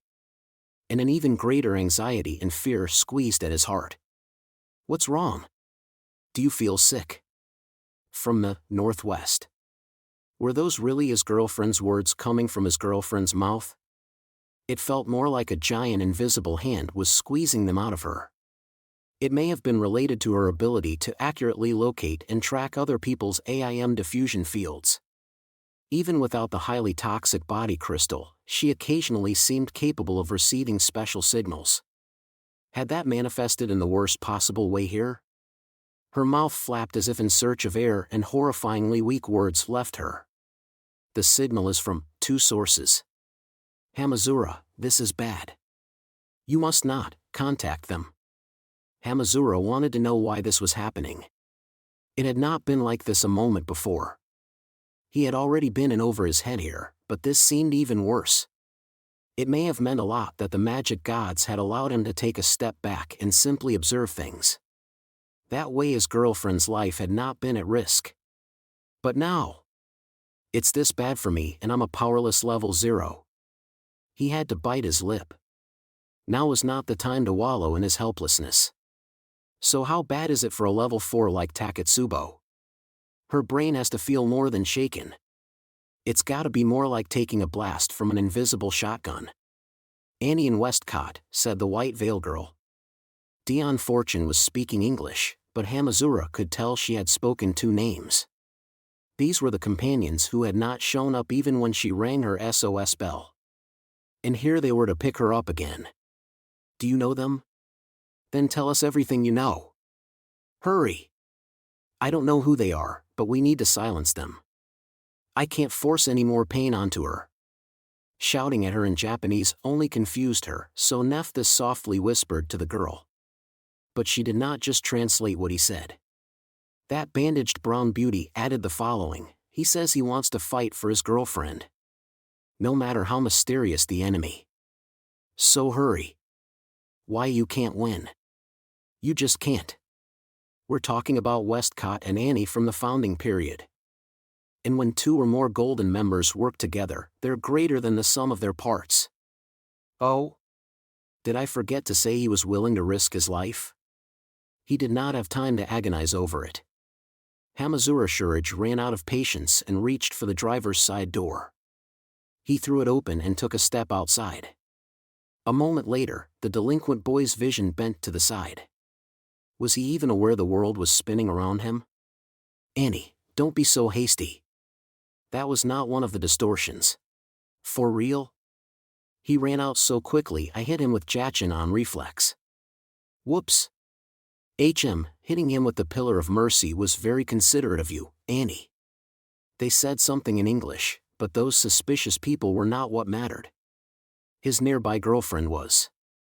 She had sensed a signal from the northwest. She had said it came from 2 sources and that he must not contact them. Taketsubo Riku's grown words belatedly returned to him, but he had already been knocked to the ground. Some kind of blow had hit him in the head and he could not even move his fingers. The intruders were an old-fashioned tutor with a white and black club and an old man who looked like a doctor in a thick coat and suit. They spoke in English while looking down at Hamazura like fishermen whose net had caught a bizarre surprise. Then are the distortions inside? I wonder what Fortune is doing in there. Let's drag her out already. Sweat poured from Hamazura's body. He did not know what they were saying, but he could imagine where they were focused. If they checked inside the vehicle, they would encounter the 2 magic gods. He had no idea what those self-proclaimed gods could actually do, but what would happen to weaken Taketsubo Riku in the passenger seat if a battle broke out here? A single stray shot could be fatal. So before that happened, I have to keep them out here. Gah! He forced out a roar, gathered strength in his fingers, and grabbed a fist-sized stone lying nearby. He did not have to aim for the head or heart. There were plenty of locations that would hurt no matter how much you had trained. Without getting up, Hamazura swung the rock down on the doctor's little toe. The man made no attempt to dodge. Hamazura heard something being crushed within the leather shoe, but the man did not bat an eye. And while the old man looked down at the boy, something like wax danced in his fingers. Hamazura could not hope to imagine what that would do. But his instincts told him one thing: I'm screwed. A fearsome roar burst out. His heart stopped beating. Or so he thought, but time continued to pass and he remained conscious. What? He held his chest, which ached from fear and tension, and he tried to see what happened from the ground. There were signs of an explosion, but the asphalt was torn up right in front of him, where those 2 monsters had stood. What the hell happened? He also saw a black box floating in defiance of gravity. And he saw a girl in a frilly white dress with pink accents. The red-headed girl was clearly looking past Hamazura. The delinquent boy slowly looked in the same direction and saw the old-fashioned tutor and coat-wearing doctor extracting themselves from the bushes and broken trees and then standing back up. What had happened and how had they survived it? He had no idea. Annie and Westcott looked puzzled. They appeared to be testing their throats and their voice rang in Hamazura's head again. Fortu, don't make a fuss, said Fortune. It happened again. Hamazura cowered down from that voice, but just as the black box spun in Fortune's hand, something burst in front of him. No, invisible waves burst out like an approaching flood. Leave here, Annie, Westcott. I assure you these are not targets Master Mathers would insist on eliminating. You are supposed to be the boogeyman, so when you run across civilians who cannot directly influence the battle, shouldn't you only be driving them away? Come on, what's come over you, Fortune? The old man sounded exasperated and he had returned to speaking normal English. He spoke like he was calming a child, but there was no smile in his eyes. You shouldn't be doing this. I heard what happened at the Naked Shopping Center and Piccadilly Circus. It pained me to hear it. So return to us and help us out with that power of yours. You can't trick me. You only used me to buy time for Toph Thartharath and you didn't even bother searching for me at the blast site afterwards. And I doubt you're here because you were following my signal. Direct any complaints toward Mathers. The old-fashioned tutor sounded somewhat irritated. When she referred to Mathers, it was usually to dump a problem on him. Those were their roles. They were only fakes created by Lola Stewart, but having them roleplay according to a set process was the most efficient way of keeping their thoughts going. The golden magical system had spread all across the world, albeit in a form altered by Alistair, but something else was needed to recreate the original magicians, the rules, processes, and incentives to efficiently use their group magic. For example, a certain boy had lost his memories. He believed he knew what Imagine Breaker's power was, but was he correct about that? It's true we were following a different reading, but we really were glad we found you. Not that I can blame you for not believing us." The old man in a coat shrugged. "So to eliminate any misunderstanding between us, we will tell you everything. That Asian lying there is irrelevant. The distortions we seek are in the back seat. We have detected something requiring caution even for our golden cabal, so we would like to open the door and check inside. And if necessary, we must eliminate these distortions. I won't let you." "I apologize if I was unclear, but what you want changes nothing. Westcott, you had better listen." The old man's eyebrows bent in displeasure. How much of a taboo was it among them for such a young girl to demand anything of him? Soon thereafter, light clashed with light. But the look of surprise was not from Dion Fortune, whose frilly skirt fluttered up, giving a glimpse of her drawers. It came from the magicians of the founding period, William Wynne Westcott and Annie Horniman. The quasi-immortal man's magic was amplified by the white and black clubs, yet his wax seal had failed to knock down the frilly dress girl. The beam of light had hopped straight up and passed above the four-wheel drive vehicle's roof. He had missed. No, it had been deflected. That wax spell was derived from letters, so it sealed power and sent it to someone. The beam of light hit a water tank on a nearby building, causing the tank to burst like a balloon and send water raining down. But that was not the only destruction. Something spiraled around the center of Westcott's chest. That attack had been launched from Dion Fortune's floating black box.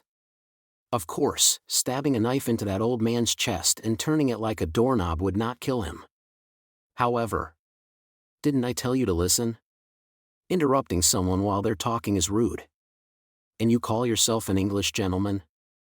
Sweat dripped from the old man's brow and down his nose. That founder magician was worried.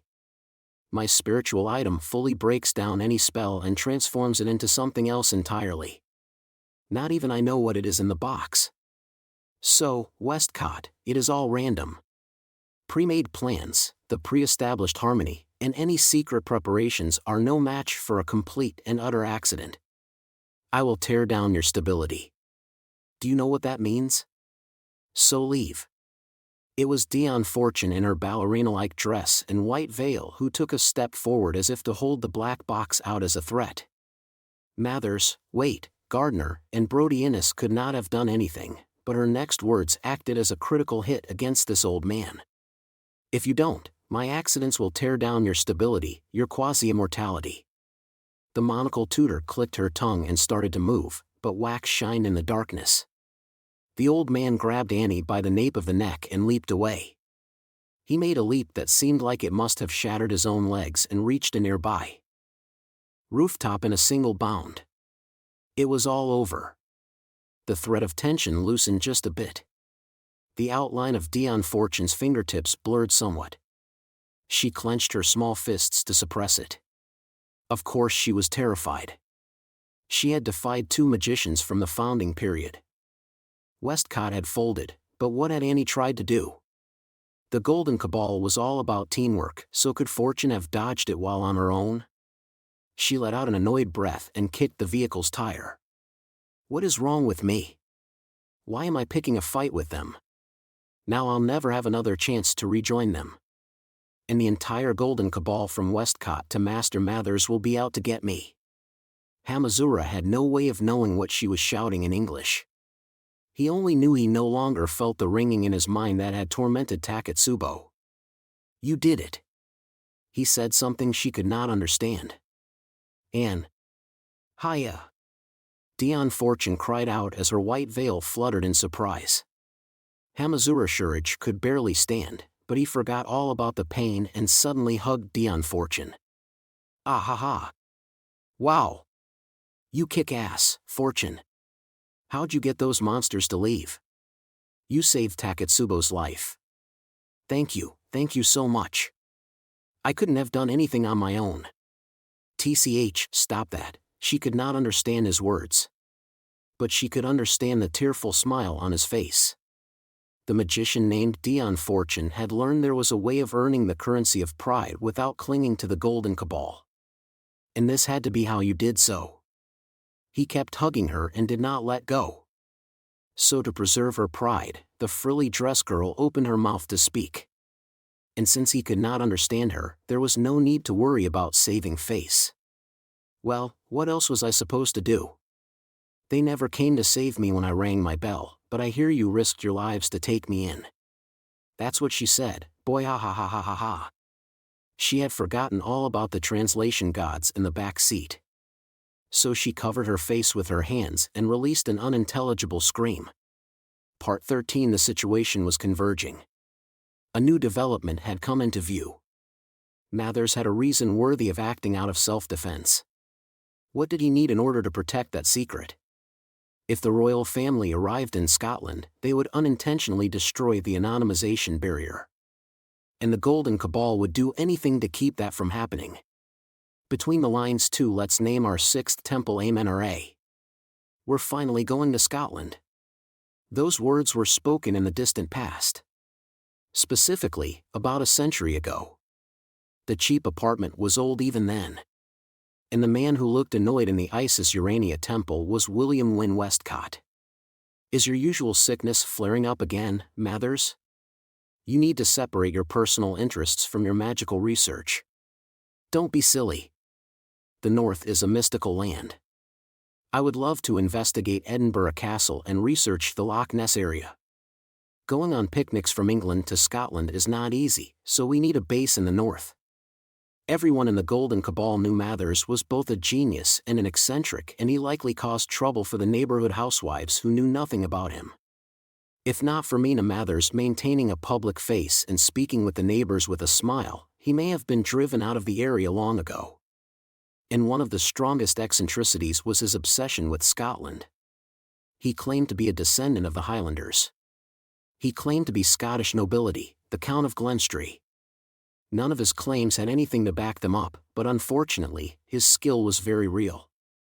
Westcott was certain that man would be capable of counterfeiting a family tree or altering the ley lines to link his bloodline to Scottish land, although Westcott was hardly one to talk when he had counterfeited the Sprengel letters.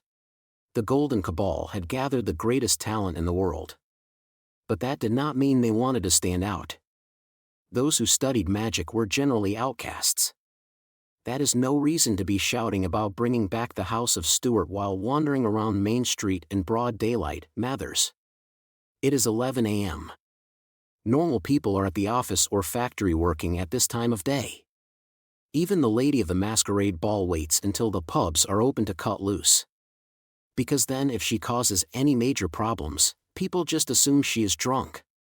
You public officials are so hard-headed. You have a stable income, don't you? You have plenty of savings, so why in the world wouldn't you spend it? Shut up, you jobless bum. Why are you out enjoying yourself every day when you have no income? And when you get into trouble, it draws attention to me. It's hard enough juggling two identities without my superiors breathing down my neck. Life is so much easier once you lose your job. Every day, I calmly meditate on why you people are so obsessed with the public world. Annie is glaring at you. I couldn't bear that museum manager job she got me, so I quit in less than a year. And now she's just paying my expenses directly. Annie just pulled out a cursing doll. Someone restrain her before she uses it. And now Mina's soul is tied to Paris. Traveling from there to London isn't easy. I mean, I can't take a ship or hopper car without any money. A struggle broke out between the Golden Magicians, using their top-class powers, but the unemployed yet powerful founding member, who had a beautiful young wife, sighed another comment. Scotland is so wonderful. He seemed to be fantasizing about a distant land. And there was confidence in his voice. Everything I desire is there. Chapter 3 Highway Lock On. Speed_freaks. Part 1 Blah. It was December in Academy City. All the lights were out, so darkness ruled. When viewed from satellite, it would look like a gaping black hole in that capital city of 10 million. And in those sticky shadows was something possibly even more unnatural. Arg. Grrrr. It was like a tar pit splitting open. The giant seal used the entirety of Academy City. A single slender arm burst from the solid asphalt of the paved road. It wandered through the air in search of a handhold and eventually found a broken piece of plastic. Just like the survivor of a shipwreck clinging to a wooden board. The rest did not take long. A woman's face, torso, and legs crawled out from the black earth. She had extremely long blonde hair and a modest beige habit. That person known as Lola Stewart crawled back to the world of the living. At the same time, there was a deep noise. And several more followed. Power traveled from the generators to the transformers, power transmitters, and spider web of power cables to breathe life back into the dead city. Bright artificial lights blinked on inside the skyscraper windows, traffic lights, and every other corner of the city. This had been an absolute necessity for Aleister Crowley. She had needed to outdo Mathers and use a single powerful counterattack to escape a bind. But that was summoning another threat. Alii, stir. Lola spoke deeply while curled up in the fetal position and surrounded by sticky colors. At the same time, she sensed something with her sensory organs as a higher being. That great demon clenched her teeth and waited for her avatar's pulse to calm. She heard something rattling in her sleeve. She pulled it out and clicked her tongue. It looked like a long and narrow wooden card, but the panel actually functioned as an extremely special easel. It was a handheld underlay on which she would draw lines and fill in colors. She would draw rough sketches on it with special charcoal made from red wine and iron oxide while using bread crumbs in place of a kneaded eraser. Needless to say, those materials had been chosen to apply symbols of flesh and blood to the card. By coloring it with pigments chosen based on personal traits found in things like bibliomancy and reinforcing it with a thin layer of the wax used for cursed dolls, she could create a member of the Golden Cabal. As seen with the artist Mina Mathers, magical items like tarot cards could be newly created from just about anything. So why had this one broken? The demon thought about that small wooden panel's combination of sketch, colors, and wax coating. It may have been a similar data transmission method to heating a turtle shell in the fire and reading the future in the cracks. Mathers and a few of the others have taken damage and barrage was destroyed. Damn, this couldn't have been by chance. I guess they've figured out the trick by now. Looking just at their specs, Mathers was superior to Aleister no matter what the latter tried. And with the Golden Army at his command, they could easily slaughter a swarm of Crowley's possibilities. However, because Karanzan was Karanzan, she was not relieved by that and she did not simply accept it. Dispersion. 333. She interrupted the bonds between people and the world and she tore them apart. The world was embedded with that obvious symbol of natural decomposition. In other words, people should naturally fall into conflict and destroy each other. Yet that was not happening. It was highly unnatural, but humanity still existed. As tiny, puny, insignificant, and obscene as they were. Karanzan saw no value in the bonds between people, but even she had realized something. If there was a reason for everything that happened, then as much as she hated it, those bonds did have power. Humanity was like microplastics. It did not matter how harmful or powerful they were on their own. If they would not be broken apart, they could still distort the entire world. They were only ever meant for use against Crowley, so I can't expect them to work perfectly in any other situation. She left the fetal position and slowly stretched out her arms and legs. Her body had calmed down. She consciously breathed in and out and then got up from the cold road. There is no real reason to stay here. Even the windowless building has left. I lost my chance to have some fun controlling Academy City with the board chairman's corpse, so I'll have to rethink how to use this toy box. At that point, she grimaced slightly. Using the leader's corpse as a relay point to manipulate the giant gears was the exact method Lola had suggested using on the dying Aleister back in the windowless building. And now Aleister was attacking England to reach Mathers's corpse. She had unwittingly given that human a hint. What a pain. I really need to fix my bad habit of talking too much when I call checkmate. It did not take long once she got moving. Academy City had to contain enough power to annihilate the human race 10,000 times over, but figuring out what it all was and how to unlock it would not be easy. Losing the windowless building and Alistair's corpse was a major blow. It was like having a giant supercomputer but not knowing where the mouse and keyboard were. However, even if she could not control Academy City as a whole, some smaller parts of it were a different matter. This was like opening up the supercomputer, removing one of the blade servers lined up like milfoy, attaching a clip to the circuit board, and sending it a signal from your mobile device. In this case, her long blonde hair wriggled like an independent creature and acted as her hacking tool. An old tradition said demons resided in a woman's hair. That was very true here. She sliced up the shutter to a random warehouse and viewed the collection of steel and composite armor within. Academy City had been Alistair's territory, and that human had apparently been in the habit of leaving backup supplies around the city. Although that only applied to the items that could be duplicated. With a hand on her hip, Lola named the device before her eyes. The AAA. This was not a complete set. It was only a collection of repair parts. Those parts were not assembled into its proper form, but that was not an issue for Karanzan. She sent out the hair that was more than 2.5 times her height.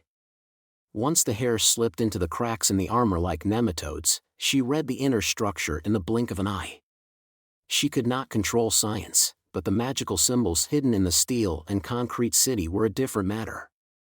This isn't even a flash tablet or planetary magic circle. It just uses ordinary sigils. She pulled her hair out with a sticky sound. No, her hair did more than that. Like a ribbon in rhythmic gymnastics or like the cursive writing on a parchment contract, the dancing golden light formed meaningful characters in the air. Then bat-like glowing wings burst from the sides of her beige habit. These sinister wings were formed from the contents of the AAA, not its mechanical structure. I should take a ballistic route instead of normal flight. Heading outside and re-entering should be faster. That great demon did not care about her avatar's convenience. With Karanzan filling the avatar, that soft flesh would not burn up in the atmosphere.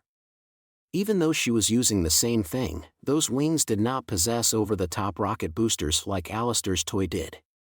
The wings remained wings, so she only had to flap them.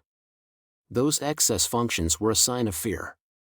Facades, justifications, theoretical arguments, and ideals. Humans grew fat on all that extraneous nonsense. To the point that they lost sight of what lay at the center of it all. 333. Dispersion. Karanzan encouraged the world to naturally break apart, and she did not hide her evil deeds. Now, then. She looked straight up. The thick ceiling overhead did not even enter her thoughts. The great demon is coming for you, Alistair. And you only have yourself to blame. A single line of light broke through the giant warehouse's ceiling as it launched itself outside the atmosphere. Part 2. Finally wearing a Roman Catholic habit once more, Ursula Aquinas looked out a transport helicopter window. She was on her way to Scotland. The helicopter could travel at 300 to 400 kilometers per hour and it could ignore the roads and traffic, so it would not take long to arrive. Even so, it may have been late at night, but the surface was awfully dark. That reminded her that the country was experiencing a crisis. She was just glad that she did not see a giant sea of flames below. Although the fact that the possibility even came to mind may have proven how abnormal a situation this was. Thank you very much. Ursula looked away from the window and spoke to the woman riding with her. I can't protect myself and I couldn't ask for a better bodyguard than a saint like you. It was Kanzaki Kaori. She was the priestess of the Amakusa Church and one of the fewer than 20 saints in the world, but she showed little confidence or brightness at the moment. She had likely experienced her own troubles during this national crisis. She covered her face with a hand and groaned. To be honest, I am not confident I have it in me to continue fighting. Oh, my. I killed someone. Whatever form they might have taken, the Crowley's hazards were still people. I violated my magic name. So I'm not sure how I should wield magic now. Ursula did not simply comfort her. She placed a hand on her cheek and then spoke. Then I will protect you until you are back to your usual self. Do not worry. I too am part of the Anglican Church. I am not entirely ignorant of magic. This contradicted what Ursula had said earlier. Kanzaki Kaori of course noticed that, which was why she said what she did. Why are you so certain this is a temporary thing? Why do you think I will recover with time? Because you are much, much stronger than I could ever imagine. I'm really not. And I too made a serious mistake. It might be something I can never make up for. But even if I cannot, I must not give up and look the other way. Isn't that what it means to be human? Kanzaki could not answer. Even saints were flawed humans. And after the mistake Kanzaki had made, she could not act like she was better than someone else.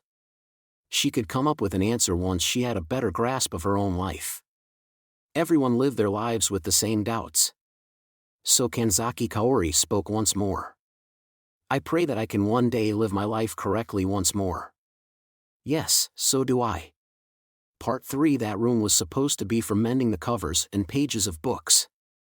Grimoires had only been gathered there because it was off limits to normal people. Which meant. I knew it, said Index as she looked around the work tables lined with different colors of paint, glue, and cutters for neatly slicing the ends off of paper. Was it wine or iron sand? Some kind of red pigment had been worked into a charcoal-based drawing tool and kneaded erasers had been made from bread crumbs. There was also some soft wax. This isn't for repairs. It looks like they were creating something new. But it looks smaller than a book. Maybe a notepad? No, it could even be a set of cards. Like Tatva or Tarot. There are a few scraps of thick paper in the trash. It's only as wide as the end of a fork, so I bet it came from some cards. The scraps are all lined up like after someone cuts the crust off of bread. The individual marks and scratches left on books or scrolls could be extracted and copied as a data medium. And that meant the data could be transferred to a brand new book with nothing written in it. That said, is there nothing else we can figure out here? I just wish we knew what was being made here. Could we figure out who was making it? Normal people aren't allowed in here. This is the repair room for the British Museum's important documents, so only a limited number of people would be allowed to apply paint and glue or cut them with a blade. So it was an inside job? And by an Anglican with a lot of authority? Like the Anglican leader, Lola Stewart? Index and Fran had both been directly or indirectly controlled by Lola, i.e. Karanzan, so it was natural for their suspicions to fall there. Index had a perfect memory, so she would not forget something even if the topic was shifted elsewhere. She wrote out a list of the books she wanted from the British Library while she made a suggestion. While we're at it, let's investigate Lola. What do you mean? No one knows how old she is and no one knows when she took her position as Archbishop at the top of the Anglicans. What is her real history? She claims to be Aleister Crowley's second daughter, but how did she work her way up to the top of the church? Luckily, they had plenty of reference material here. So they could make better use of their time than running around blindly. Part 4. A solid yet light clanking sound rang through London late at night. Needless to say, it was Samuel Liddell MacGregor Mathers. That peerless magician wore a witch's hat and cloak over a bright Scottish military uniform that predated the use of camouflage, and his 4 symbolic weapons were bumping together as they danced around him. Cold and wet, then hot and wet. When the Golden Leader spoke those words, blue and yellow lights spiraled around him and attached themselves to his leather shoes. Instead of running, he slid and leaped. He sometimes slid across the road surface and sometimes kicked off of walls or signs to speed through the night faster than a police car equipped for highway patrols. His witch's cloak and his scarf trailed behind him like a shooting star. And he was not alone. Arthur Edward Waite, John William Brodie Innes, Robert William Felkin, and other magicians with their own unique legends accompanied him at that speed. They jumped over abandoned cars and took detours around the haphazardly placed ancient Egyptian stone. Any who saw that group would have felt the same fear as seeing a pack of wolves chasing down their prey. But someone was missing. Edward Barrage was not bowing his head by the short-tempered Mathers's side. The premonstrator is Felkin, and the records and backup will be done by Waite. Westcott, you can be Imperator. You choose the Hierarchus and Sentinel. Oh? Unusual for you to give up command. I expected you to take the Imperator job. Don't let him distract you by giving you a 6 is equal to 5 level role, Westcott. He doesn't seem interested in the 7 is equal to 4 position, so he's really just leaving the performance to us while he can sit back and relax in the audience seating. I can't stand it. Even if they had all studied in the same cabal, they had their distinct areas of expertise. The possibility might be there, but not everyone's magic could reach Mathers's level. On the other hand, they were a cabal.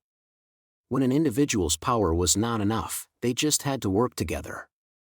Movement was a symbol of the wide area one controlled and of the amount of knowledge they could obtain. The most obvious example was flight, but there were plenty of others. For example, the legends of parting the sea, the legends of passing through a jail cell's bars or door, and the astral projection achieved by staring at a Tatva card.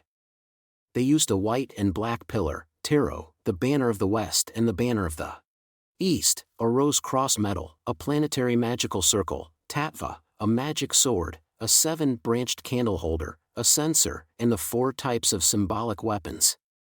They were all symbols with their own important meaning, but they were also props which established a major ceremony when used as a set. Words and sentences differed, but it would be strange to try to rank them against each other. The Golden Magicians passed each other, their speed rose and fell, they changed lanes, and they were constantly swapping positions. Their movements changed the location of their ceremonial tools, which also changed their meaning. This was the golden method of performing a ceremony, much like a stage play. They constructed a single large current that moved like a dragon or serpent, and they picked up speed like a car shifting gear. They had originally been created to protect England, so why were they targeting the British royal family? The Anglican archbishop would never give such an order. But what about Great Demon Karanzan? To that sinister higher being, England was no more than one of her toys. She had used it when it would protect her, but if it lost its usefulness, she was more than willing to destroy the entire nation. That was the thought process of a demon with no fear of God. It doesn't really matter where the target is since we have Waite's tarot. It won't be hard to work out which route they're using, said Annie Horniman, the monocle and dress woman who looked like an old-fashioned tutor. How does it feel to be ordered to protect your own corpse, Mathers? Enough nonsense. The Golden Leader did not even glance her way while his Scottish military uniform and thick cloak flapped behind him. Yes. It did not matter where he had come from or that he was created from a tarot card. He was the leader of the world's greatest magic cabal. If Karanzan had fully copied Mathers to the card, then he would be the same Mathers who had held Karanzan below his foot and had her do his bidding. I will remove these bonds. There's no such thing as perfection or absolutes in this world. 333. Dispersion. That absolute evil prevents the bonds of this world for no real reason. She is an incarnation of the natural breakdown of human civilization, so she should know that. And for that reason, Mathers could not afford to let anything interfere with Karanzan now. That would ruin everything he had prepared. So he would protect it. He would not let anyone touch the corpse in Edinburgh Castle, which could be used to relay commands. If anyone threatened to do so, he would defeat them. Even if that meant attacking the head of the United Kingdom, even though he had been created to protect that nation. Let us follow our country's traditions.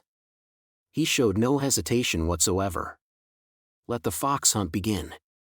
Part 5. A great number of carriages left Buckingham Palace and travelled north. They each had 4 horses, but the rain roof stuck out further than the coachman's seat, making it look like a long line of connected cars from a distance. Queen Elizabeth spoke slowly and deeply inside one of the carriages.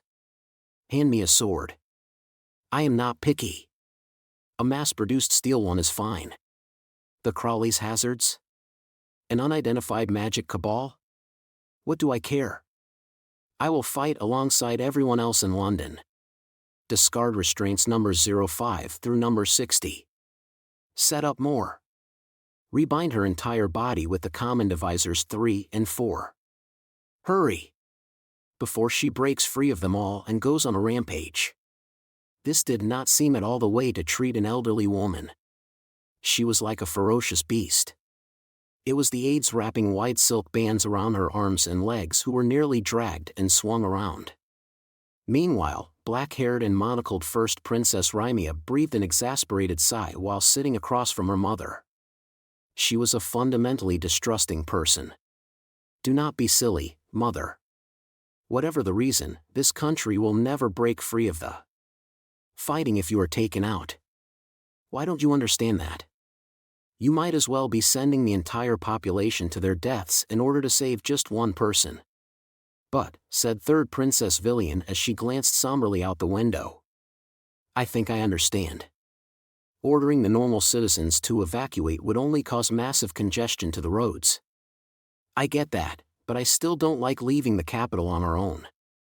Oh? Did you catch Carissa's love of war?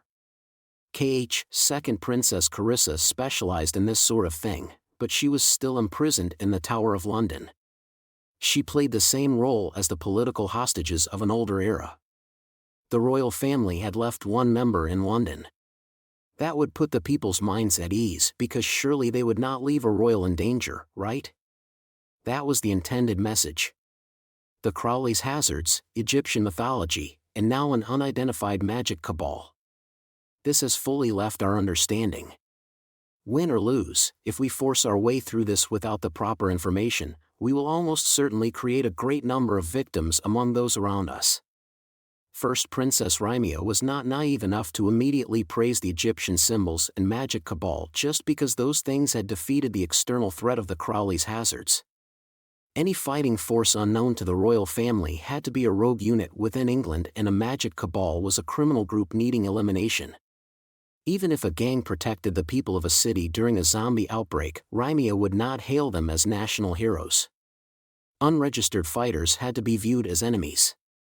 And the more powerful they were, the more their uncontrollable firepower threatened the common people. Also, the royal family leaving London will protect the people who cannot escape the city. We are aware of several different threats in the United Kingdom, but whether we intend to attack them or defend against them, we should assume they will view us as the center of the nation. If we move, their indiscriminate attacks will move with us. Surely you understand that. If they fought in London, it would cause damage in London. No matter whether that battle was meant to destroy or save the city. However, that did not make it okay to bring that same damage to Scotland. This is a race. With a heavy metallic clunk, First Princess Raimia rested something on her shoulder. Its structure was far too complex to call it a staff. That means the scoundrels cannot remain bunched together. We dangle some bait in front of them, lure them across a long enough distance to spread them apart by their varying specs, and then we defeat them one at a time. Scotland is our destination, but it would be best to eradicate them before we arrive. We have 400 kilometers until the border. And Edinburgh Castle is another 100 kilometers from there. On the way there, we will keep our distance and fire on them. And all the while, we will be spreading out their group to pick them off one at a time. They had given this thought. The royal family would not simply flee in the face of a national crisis. But Third Princess Villian had another somber thought. If that isn't enough to defeat them all, we'll be spreading the flames of war to Scotland. Part 6. After leaving the ordinary London apartment, which was actually the Isis Urania temple, Aleister Crowley took a very simple action. Her cape fluttered unnaturally, and then 4 objects the size of 500 milliliter bottles emerged. They were micro-rocket engines. Kamachi Toma could only stare. She was floating in the night sky. Only after a few moments of staring at the magician's white panties, which he did not particularly want to see, the spiky-haired boy asked the question. Wait, are you chasing after Mathers? What are we supposed to do? I can't afford to lose track of him. And now that I have unlocked the tech, there is no reason to continue hiding the cards up my sleeve. Scotland is about 400 kilometers away. That might sound like a lot, but it only takes a few hours in a car. You two find your own transportation and follow after me. The Silver Girl was no help at all. She used her micro-rocket engines to fly off into the night sky while Kamachi remained helplessly on the ground. It sounded like a bad joke, but he had been left behind all the same. Hey, Accelerator, what should we do? Don't ask me. You figure it out yourself. You're headed the other way. Where are you even going? Kamachi shouted after him, but the number one waved back at him and messed with his choker. With a dull sound, he jumped up to a nearby rooftop and disappeared from view. He clearly had no intention of chasing after Mathers or Alistair. Was it so wrong that the spiky-haired boy could not fly? Left all alone, Kamachi trembled and muttered to himself.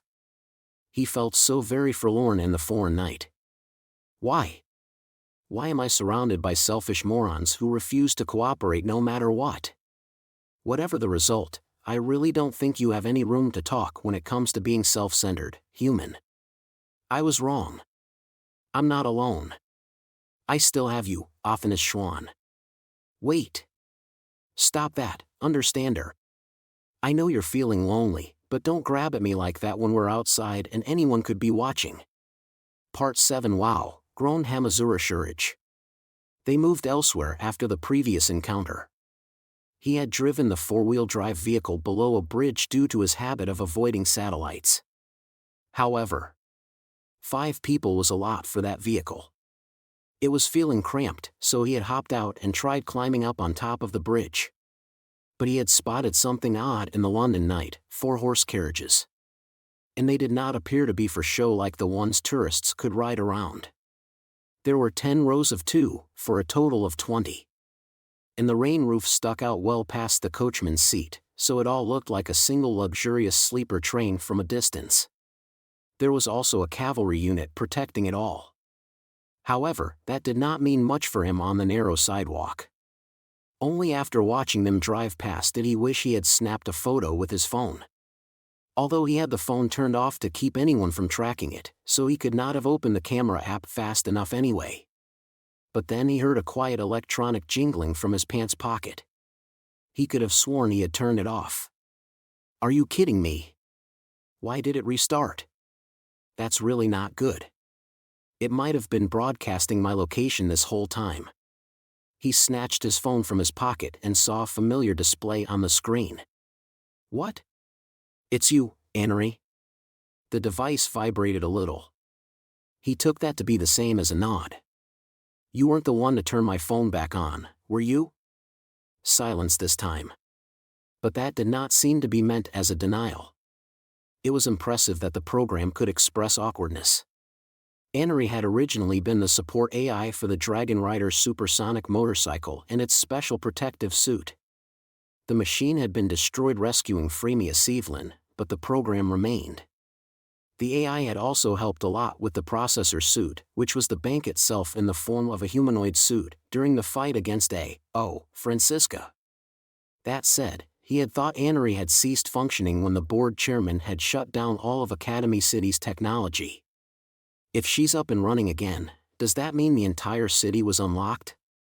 But hadn't the city been shut down to stop the villain named Lola or Karanzan or whatever? Hamazura did not fully trust Alistair and he had no way of seeing into the board chairman's mind, but he still had to wonder what she was thinking. Well, I'll set that question aside for now. Anyway, this should help a lot. Did you only now get inside my phone? How much do you know about the mess around here? I need as much support as you can give me because, honestly, I'm in way over my head here. The device vibrated again in response. Annery had always been oddly sociable. With phone in hand, he returned to the vehicle below the bridge and found Dion Fortune trapped between the 2 magic gods in the back seat. MWA haha. Spill it. Spill the beans. This will be much easier on you if you do. The great Dion Fortune, elite of the Golden Cabal, will never fall for such underhanded tactics. Sure. Okay, the tickling just passed the 30-second mark. BWA ha, wahaha. I will never come to, anaya haha.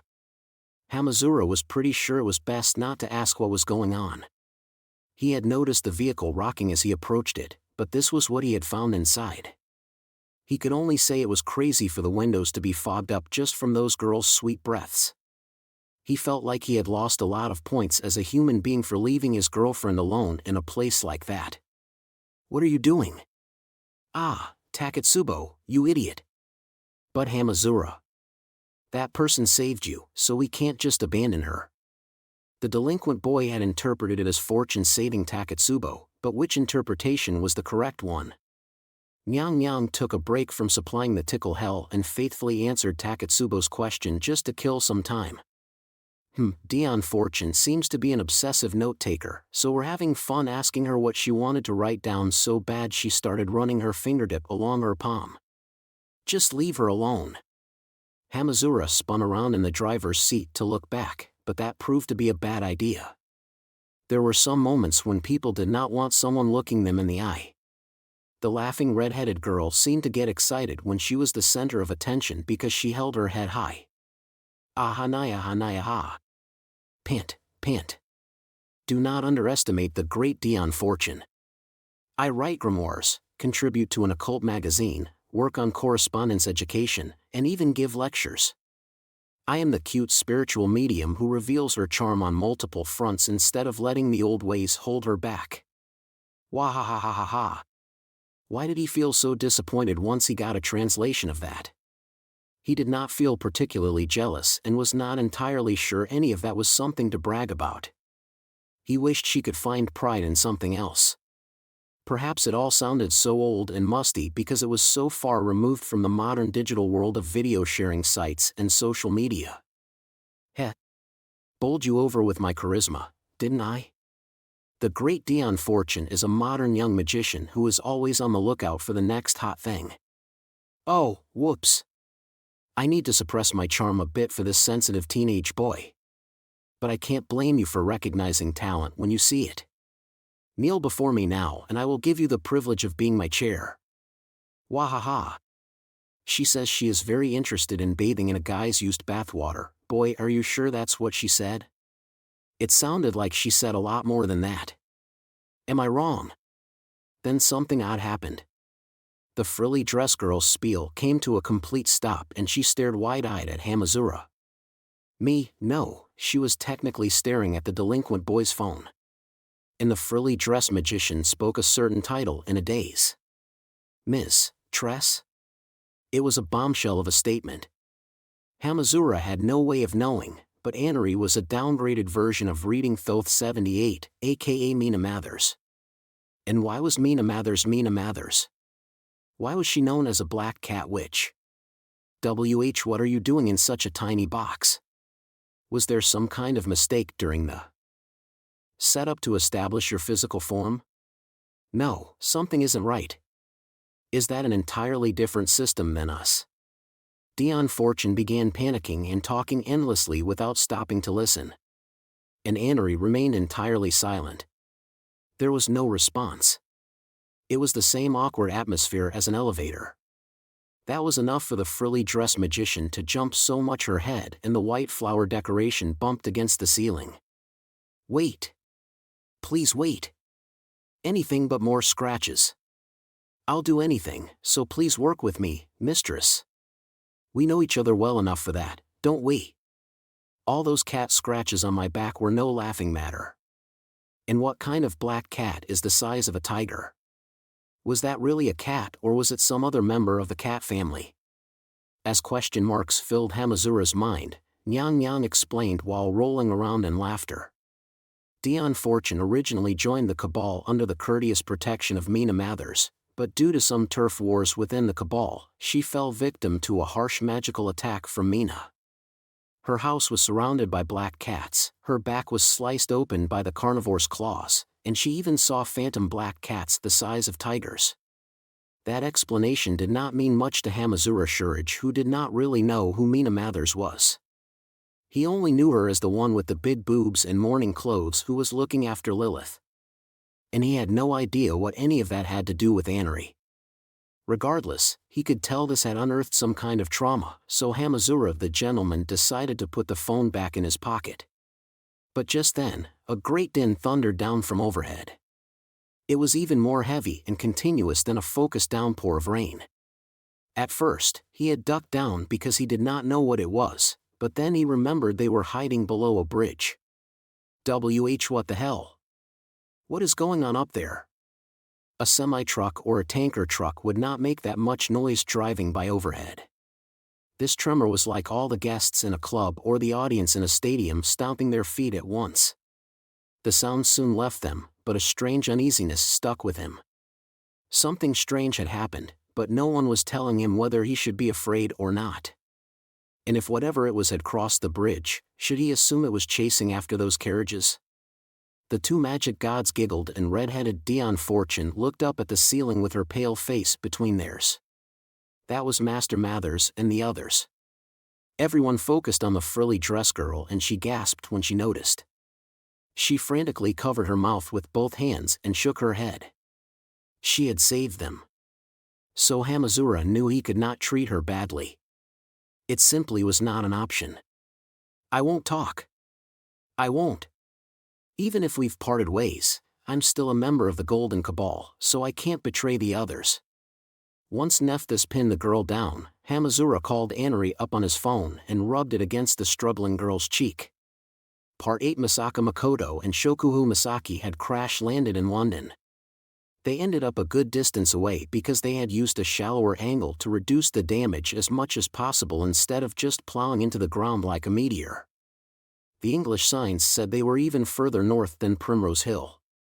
They were just about in outer London. And Academy City's number 5, Mental Out, was in trouble. Cold, it's so cold. What is going on? I can see my breath. Oh, right. It's December, isn't it?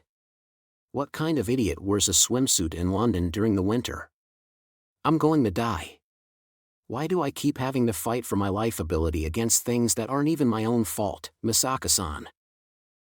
Looks like it's more the movable joints than the rocket boosters themselves. It's the bearings. I wonder if I could fix it using the parts in the swiveling portion of the other weapons. But I'd be nervous using it without testing it first.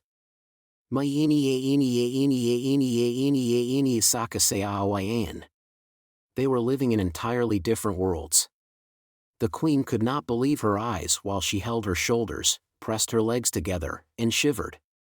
Is her tunnel vision ability breaking the limits of the human body now? No, this might just be an extension of the law that prevents idiots from catching call. I can hear you, Shokuhu. And unless Makoto opened up her mind, Shokuhu Misaki's mental out could not control the number 3. She should have caught on sooner. In this post-apocalypse, it was the physically strong who reigned supreme. No, wait, Misaka-san. Why are you grabbing me around the hips and lifting me over your shoulder? Wait, don't tell me. Is this the legendary, my butt? What kind of person starts spanking someone in the freezing December weather? I have a feeling your hopeless personality is a result of a spoiled upbringing, so I need to re-educate you from the ground up. How did you reach that silly conclusion? And how am I supposed to respond when you act like a middle-aged mother with a full-on broccoli-style perm? Act now and you get 20% more at no extra cost. Loud slapping sounds echoed through the London streets for a while. The young lady of the prestigious Tokuwadai Middle School could not escape her punishment. She could only cover her bright red face with her hands. Finally, she was freed.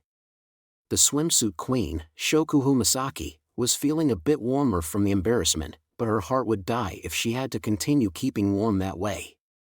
Also, why wasn't Misaka Makoto bothered by the December London weather? Even if her one piece covered more skin, it was still a swimsuit. No, don't stop thinking, Shokuhu Misaki. There has to be some kind of trick. Yes, that's right. Didn't Misaka-san say something about being able to stay warm using microwaves? TCH, you remembered. Fully electric hot water bottle girl Misaka-san, could you please share some of that happiness with a girl in need? Get off of me. You have no restraint at all when you're desperate, do you? If you found yourself stranded on a desert island, I bet you'd immediately strip and start sending smoke signals in the nude. The best queens increase their charisma by giving off just a hint of defenselessness like the pinch of salt to bring out the flavor of a watermelon. I'm going to hit you if you don't let go. Besides, don't you have that juicy power that lets you control people's mental state by manipulating the fluids in their body? Can't you keep yourself warm with that? Call me juicy again and it's a sexy dance festival for you. And don't think your number 3 brain defenses can stop me. All your craziness today has seriously put my life at risk, so I'm on the verge of releasing all my limits and awakening to new powers, Misaka-san. Whatever the case, they could not do anything hasty when they had doubts about the AAA's ability to fly. They needed to spend a lot more time carefully working with the machinery, so the necessities like food, clothing, and shelter became much more important. Well, that last attack was only for good measure, so Papa should have been able to escape without it.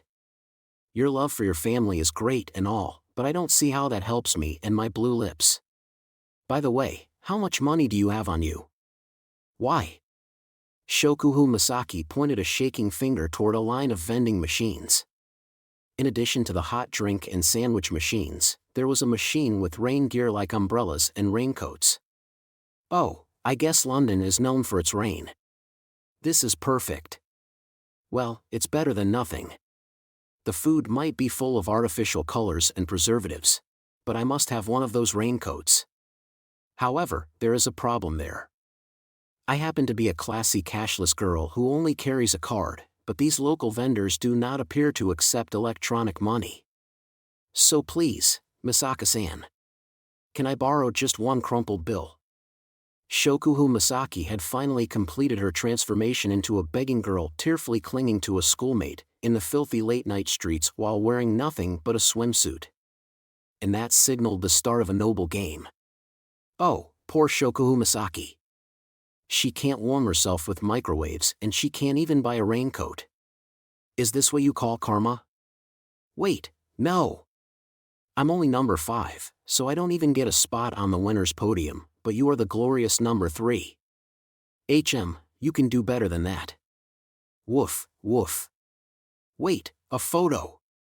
When the phone's flash went off in front of her, the swimsuit girl, Shokuhu Misaki, immediately held her right hand horizontally to at least cover her eyes.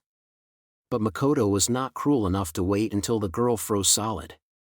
The number 5 attended the prestigious Tokuwadai Middle School and her intellect was the real deal. Even if Makoto could not stand her, she would still come in handy for repairing the AAA, so it would be best if she was not knocked out by the cold. However, I have a feeling she'll turn on me the instant I buy her a raincoat, so maybe I should have her fend off the cold with the cardboard boxes and newspapers lying around here and only buy it for her once she's truly desperate. She needs to properly appreciate what I've done for her. I hope you aren't really considering that, Misaka-san. I really am at my limit here. The shivering ability is reaching the core of my body. I'll do anything. I'll give you a shoulder massage and shine your shoes, so please, great God Misaka. This girl did not even have any matches, and was wearing a swimsuit, so she had her hands full in a number of ways. She was willing to go this far over what was little more than a thick plastic sheet. A horse? Which was why the shivering blonde girl initially thought she was hallucinating. With all the chaos in London, it would not have been too surprising for some animals to have escaped the zoo, but that did not seem to be the case here. A muscular horse was fully outfitted with reins and armor and it was ridden by a female knight decked out in silver armor and a surcoat. The queen's discerning eye could tell she was not just a troublesome performer hoping to earn some money from tourists wanting to snap a photo with her. She may have been an actual knight who guarded Buckingham Palace. But that was not the real problem. There was someone else on the horse, a spiky-haired boy sat right behind her. Heh. It must be destiny that we ran into each other again, so let's have a lovely journey together, Miss Knight. You must be joking. How dare you take advantage of my compromising position to boss me around? Have you no shame? And you call yourself a man? The leisurely clip-clopping of hooves passed by from right to left. They did not seem to notice the two girls. But those girls were very curious about what they had overheard. Taking advantage of her? Compromising position? The female knight had spoken in proper Japanese. That was unusual for a blonde-haired, blue-eyed resident of London. That seemed to sum up who was in charge between her and the spiky-haired idiot. There were some issues with the AAA's flight capability. It could be fixed by substituting other parts, but the work would take a while to complete. Makoto and Shokuo both recalled their situation and they arrived at the same conclusion: who cares about that? What is he doing after traveling all the way to London? The roar of rocket engines shook the English night. After the disconcerting sound of metal fitting together in complicated ways, the winged devil silhouette shifted all of its rocket boosters to the back. The flying device transformed into a monstrously large motorcycle. Even with the hovering support legs holding it up, its shape was far too brutal. Occasionally, variety shows or documentaries would focus on the vehicles for a unique kind of race in foreign countries. Existing cars or motorcycles would have jet fighter or rocket engines forcibly attached to the back to blast those drag racers down a straight road. Right now, they did not need to fly. They only needed to give chase. They had nothing as nice as helmets. Makoto tossed a translucent vending machine raincoat to Shokuo, put one on herself, and then jumped onto the monster bike. Hop on, Juicy Powers. We need to go punch that idiot. Okay, Misaka-san. Now that I have a coat, the perfect queen is back, and don't think I didn't hear that. The bike gave a violent roar. Makoto frowned while holding the handlebars. The unathletic girl had climbed onto the extra-large motorcycle just fine, but now she was fidgeting oddly. Makoto gave her a puzzled look through the side mirror, but she could not see the other girl's expression because she stuck her face into the raincoat hood and rubbed her forehead against Makoto's nape. What is it now? That's really distracting. It's just, I wasn't expecting it be so. Oh, this vibration is a bit much. I know you always have a member of your clique call a car for you, but that isn't because you're too sensitive for a bike seat, is it? No response. The blushing girl used her silence to forever bury the truth. Makoto cleared her throat. Yeah, I guess it couldn't be that. Wait, Misaka-san. Could you please drive Saffel, so enough messing around. Let's do this. Shokuo could not even form proper words after that.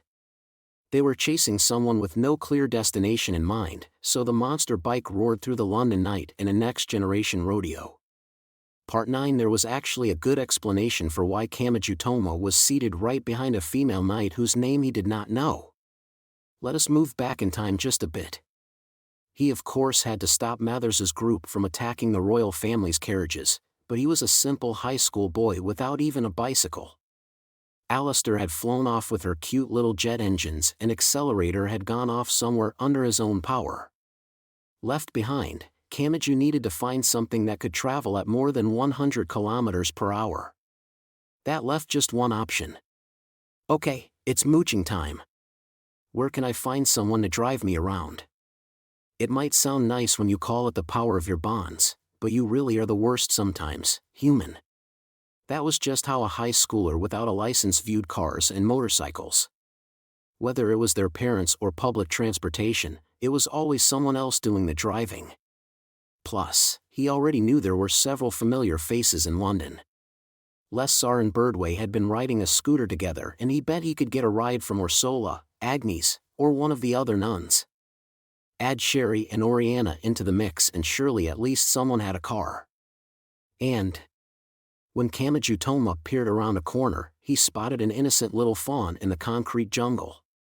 Isn't that the night we helped evacuate near the Thames? He asked. She's already recovered, added Athanas. That was quick. She's staring at a map on her horse. And wait. Is she tilting her head and flipping the map around trying to figure it out? Isn't this her hometown? She isn't following her usual patrol route and the royal family is apparently headed to Scotland. She was probably ordered to join them as a guard. Looks to me like she's about to cry. Well, in the confusion of battle and with communications out, a certain percentage of soldiers will get lost on the way, but unfortunately, I think she's just not very smart. Whatever the case, it looked like they could come up with a mutually beneficial arrangement. Kamachi had business with Mathers's group which was trying to attack the royal family. If he gave the female knight directions, she might just give him a ride on her horse. And since Kamachi could not hide his stupidity on the knowledge front, he was more than willing to rely on Athanas for those directions. All the spiky-haired boy could do was attempt a hellish negotiation by channeling the spirit of an old lady who traveled the world knowing only Japanese. Yahoo! Having trouble there, miss? If you like, Kamachi Toma here could escort you on a much less irritating journey. Before he could finish, his tiny understander and the female knight gave the exact same warning, "You fool. Don't sneak up on a horse from behind and then shout. Those herbivores are easily spooked." The idiot was kicked away by the horse's back legs. It was such an impressive kick that the scene was a little comical. Diamond suit, and that was the reason. I was careless, but I still feel taken advantage of. Is this what it feels like after an insurance scammer runs in front of your car? The clip-clop of hooves continued. But despite that peaceful cadence, the wind blew by and the scenery flowed by like they were driving down the highway in a convertible. The female knight did not throw Kamachi Toma off of the horse despite her complaints because she felt bad about what had happened. Leaving him there had been an option, but she was a good person through and through. A horse might sound primitive, but when equipped with special rubber horseshoes for urban terrain, their mobility rivaled that of a motorcycle. Also, this was the magical kingdom of England. Several different spells were used when raising a horse for official duties. Running around a 2,000-meter lawn would not be enough to exhaust them. Kamachi Toma was still woozy, so he leaned on the female knight from behind and spoke with a smile. It's okay, Miss Knight. Pant. It was all necessary. Why is he so full of life? That kick could have easily killed him. I'm a god and I couldn't tell you that. More importantly, tell this fool to match his breathing to the horse's movements. He keeps throwing me off my pace and Alex is getting sick of it. His right hand had touched all over her armor, but her clothes still had not exploded. Any magical reinforcements must have been applied inside the armor. And Kamachi was interested in what the female knight had just shouted. Ho ho! So this horse's name is Alex, is it? He is not mine. I am borrowing him from second Princess Carissa. She ordered me to take care of him while she is imprisoned. He normally only gets to walk around the Tower of London's courtyard, you see. I cannot let anything happen to this royal horse, so breathe with the horse's movements, you fool. It sounded a bit like she cared more about the horse's well-being than Kamachi's. And the mention of Carissa brought a light squeezing to the spiky-haired boy's heart.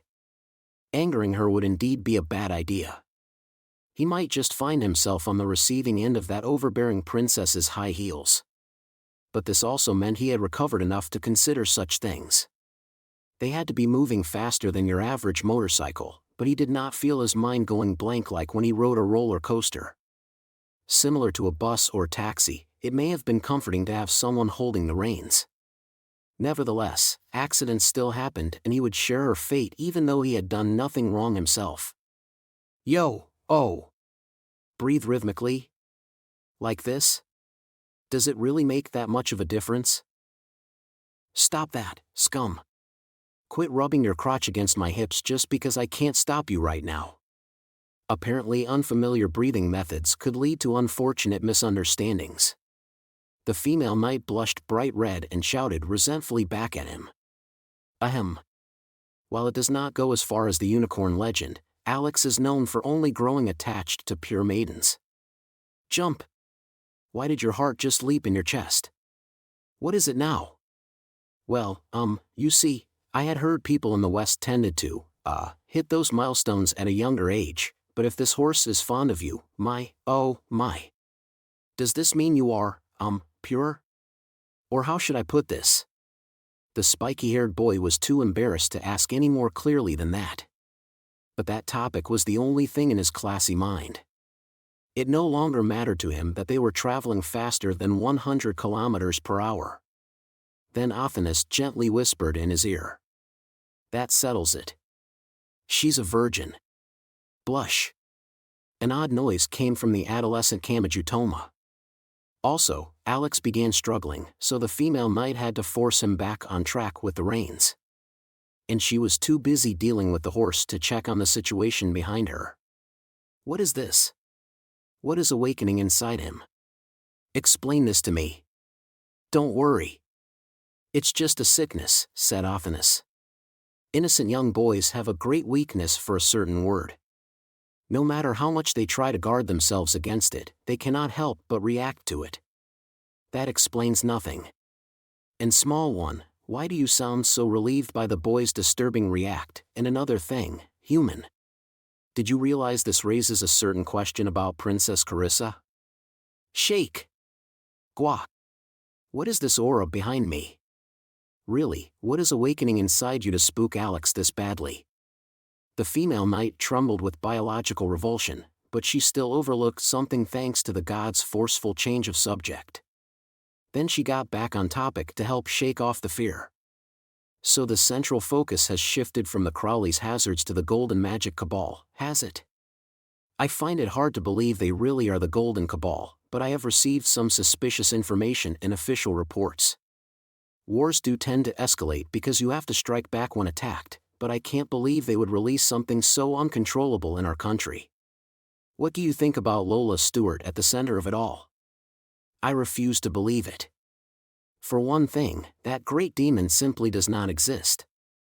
It was a blunt answer, but it was a sensible one when no material evidence had been provided. And, more importantly, you're sure this is the right direction? Putting up with your behavior has been a trying experience, so if we fail to regroup with the royal family, not even I know what I will do to you. Come to think of it, why didn't the queen use an airplane? Asked Kamachi. Wouldn't she have a really fancy private jet or something? There are signs of an internal threat in addition to the external one. We cannot rely on the air routes when we might have someone leaking information. Secrecy is a government plane's greatest defense. Kamachi Toma looked impressed with her knowledge, but Athanas snorted from his shoulder. Try to sound smart all you like, but care to explain how you ended up running around in circles?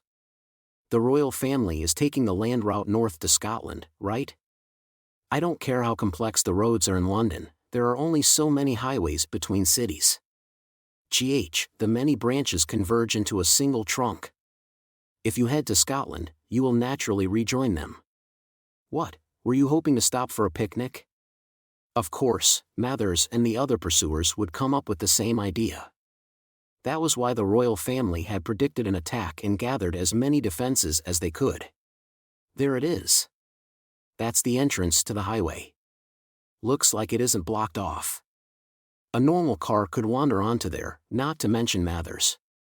The experts had that to say, but the lower middle-class Kamachi was surprised to find no toll booth at the highway entrance. The armored horse ran up the on-ramp and entered an elevated road as wide as a runway. Just then, Kamachi's shoulders jumped at the loud roar coming from behind them.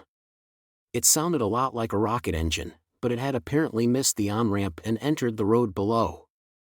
He had no idea who that was, but it may have been a lost out-of-towner. Meanwhile, the female knight clicked her tongue. But not because Kamachi had wrapped his arms around her even tighter when the previous noise caught him by surprise. Ignore whatever that was behind us. The royal family really is up ahead. We've fallen behind, so we need to hurry it up. We can't regroup with them by waiting here. How can you tell? There are horse droppings here and there. More than 24 horse carriages must have passed through here. Don't give me that disappointed silence. It's an unavoidable part of using living creatures. Her shouting just about led to disaster. She was slow to notice an obstacle lying on the highway, so the horse nearly trampled it. It was a human. Someone had been thrown to the asphalt and they were still collapsed there. Wah! The female knight gave a shout and quickly pulled on the reins. She just barely dodged the person. It was a boy who looked middle school aged. No, maybe even elementary school aged. His baggy habit allowed even the spiky-haired amateur to know he was connected to all this, so Kamachi looked back and shouted. Who was that? Do you know him?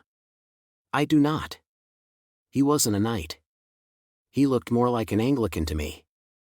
The female knight shouted back at him while lighting a flare so colored flames spewed from it like a firework. She threw it behind them either as an SOS signal for the medics to retrieve the boy or as a hazard light so no one else would hit or trample him.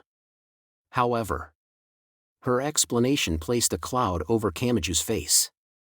He did not exactly want harm to come to the enemy, but this meant the boy was not a golden magician who had gotten himself defeated while attacking the royal family. It was the royal family and their protectors who were being defeated. "It started," muttered Kamaju. "The fight has already started up ahead." Part 10 Hamazura Shurage gave a puzzled look inside the four-wheel drive vehicle parked below the bridge. Tarot cards? Yes, Dion Fortune was so afraid of Anri that she finally confessed with tears and snot staining her face, but Hamazura was not sure what it meant or why it mattered. Would a detective look so foolish if they confidently explained the trick to a locked room murder only to find everyone was too dumb to understand? Titaki Taketsubo-shan? It's okay, Hamazura. I don't understand it either. It might be a metaphor or codename for something. Not being the only one was such a wonderful feeling. It didn't solve shit, though. However, the bandage woman and mini China dress girl had shown no mercy to Fortune. Being too powerful may have come with its own issues. Fortune was speaking English, but he could still tell there was no ill will behind her words. She isn't saying anything too tricky. She just hasn't explained everything you need to know. Yeah. I can see why she'd be so confused when you keep pressing her for an answer. Hijai was apparently universally understood. Even without a translation from Taketsubo, Hamazura could tell how cornered Dion Fortune felt. Stop that. Fortune saved us, remember? And I feel like you two are giving everything a skewed viewpoint and Fortune is actually a pretty amazing person. Those ruinous words should never have been translated into English. The Philly dress girl brushed back her white veil as she started getting a big head again. Heh. Yes, I am the great Dion Fortune.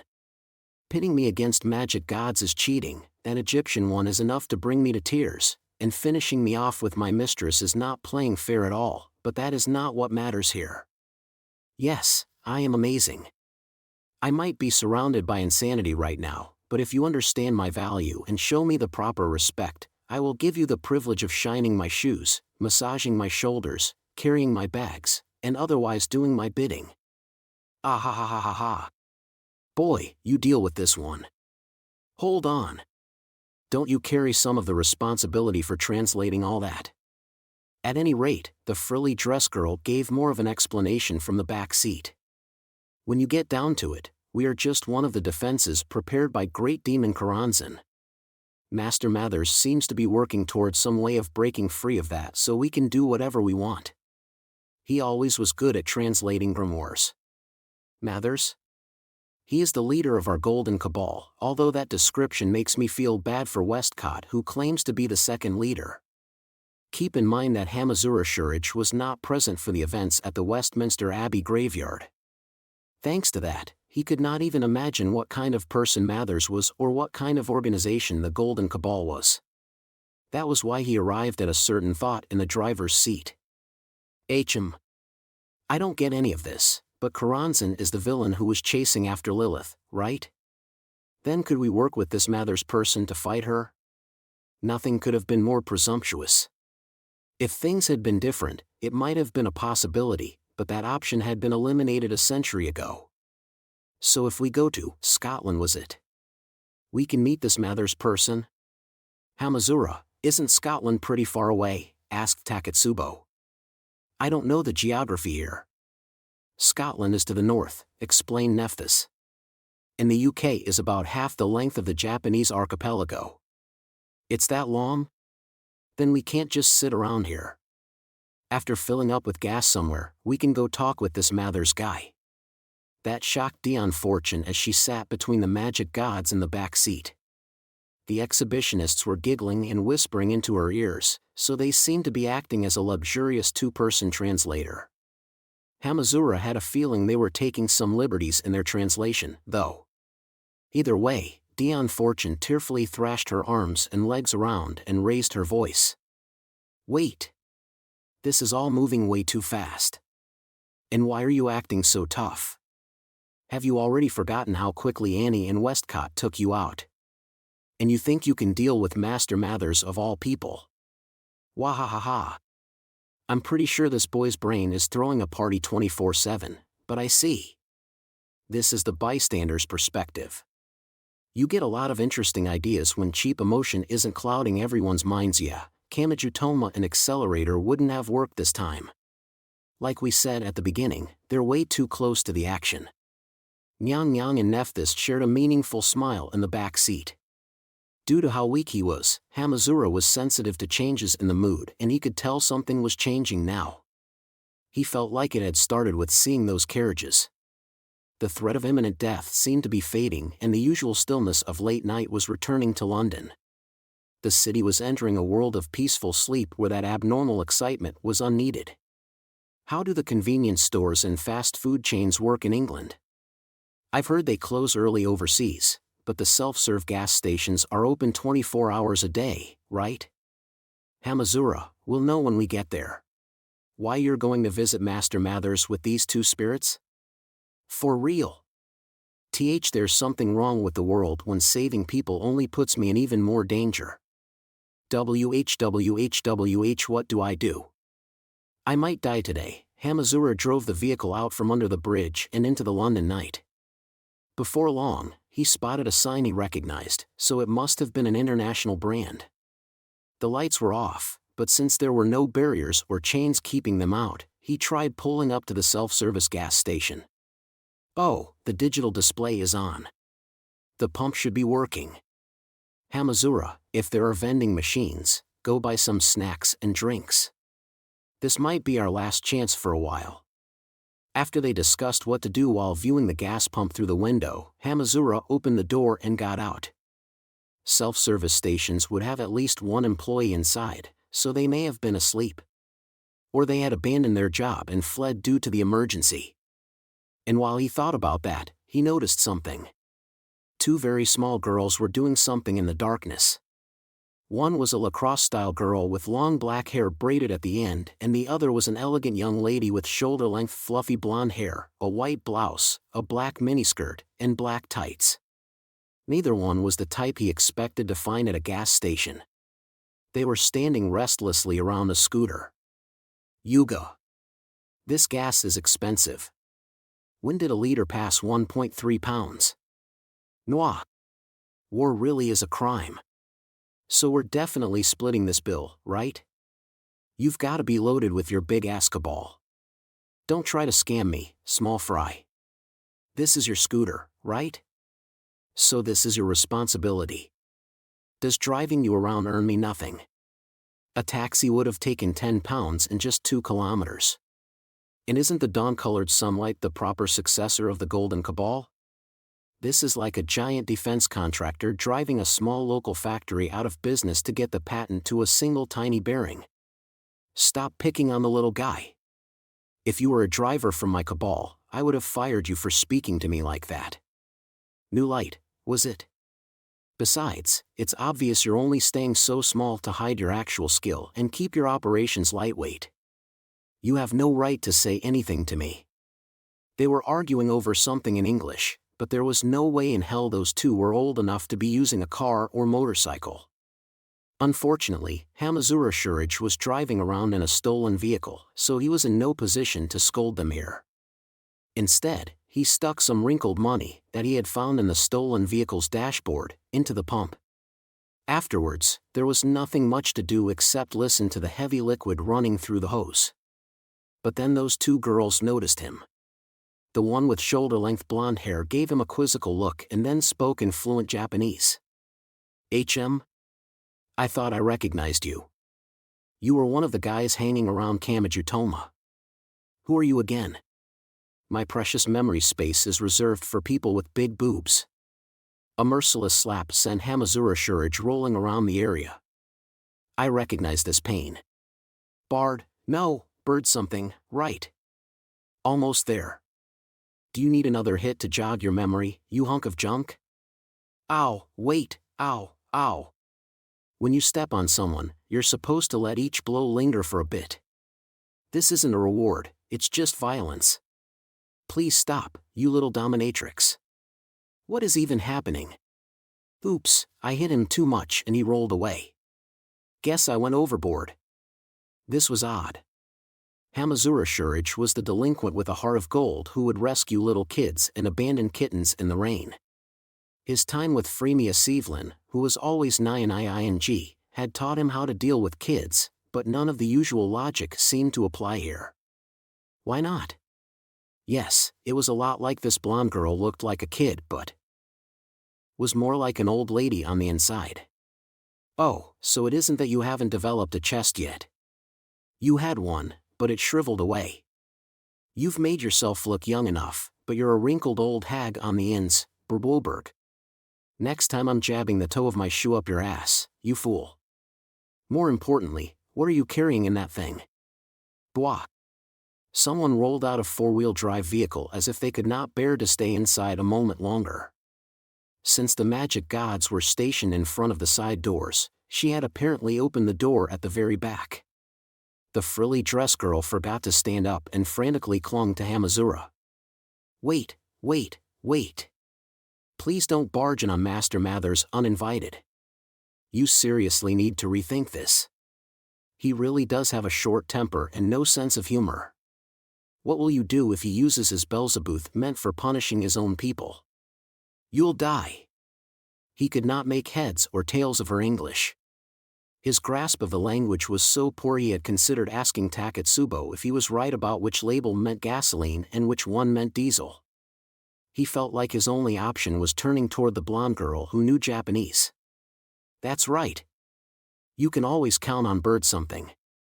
Hey, sorry about the trouble, but could you tell me what Fortune is saying?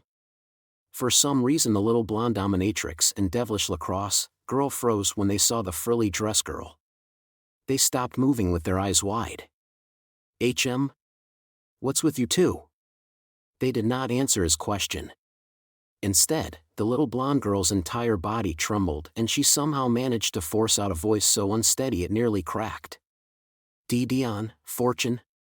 That Tyrann-snot-covered face was gone in a flash. Dion Fortune sat on the hood of the vehicle, elegantly crossed her bright stockinged legs, and held her head high. I see. So these are the descendants of the Golden Cabal. How cute. Hee. How does it feel to see one of the originals? Quite an honor, isn't it? Your heart is pounding with excitement, isn't it? Wahaha. Well, soak it all in because this will be a memory of a lifetime.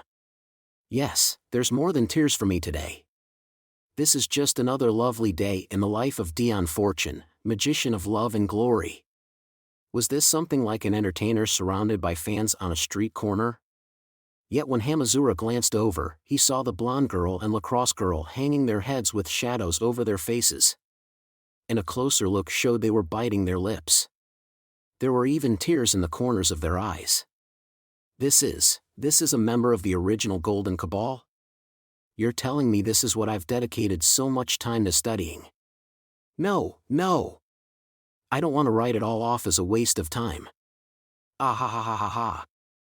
Surely this is some kind of mistake, right? Right. I know you're supposed to view a technique or technology in isolation from the thoughts and personality of its inventor, but this is still something of a shock. This seemed different. Those two looked more like mixed martial arts fans who had gone to see a match in person and found it was much less exciting than on TV, and the fighters were a lot smaller than they expected. The blonde girl intentionally took a few deep breaths to calm herself before speaking. Anyway, you mentioned Mathers just now, didn't you?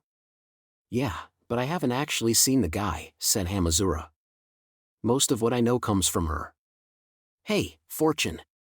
A founder like Mathers isn't, like this too, is he? Just nod or shake your head. This is important. Depending on your answer, I might just crawl into bed and not get out for like a month. What's this? Are you hoping to write him a letter, or do you think you can make some corrections to the grimoire? Yue, don't grab, my decorative collar, ugh, and shake me like that. Bleh, I feel sick. She was a surprisingly powerful little dominatrix. But she was inexperienced and showed room for improvement. Her British training had clearly not taught her how to provide punishments and rewards in equal measures. In fact, the frilly dress girl started to look pale, so Hamazura quickly intervened.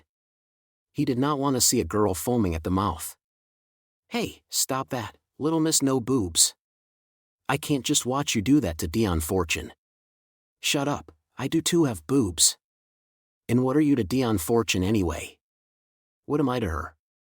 Come to think of it, why had she stayed with his group after saving them?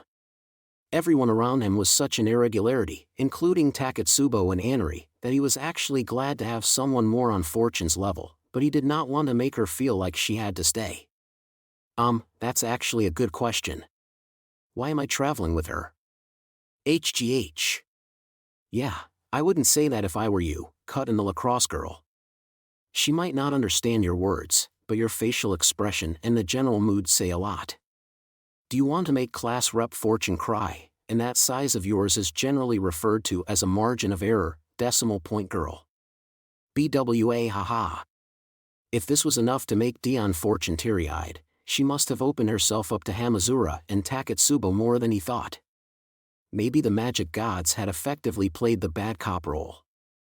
Thanks to the reference to her chest, the blonde girl held the lacrosse girl's head between her small fists and rubbed at her temples while speaking in a low voice. Hey, let's go see Mathers for ourselves.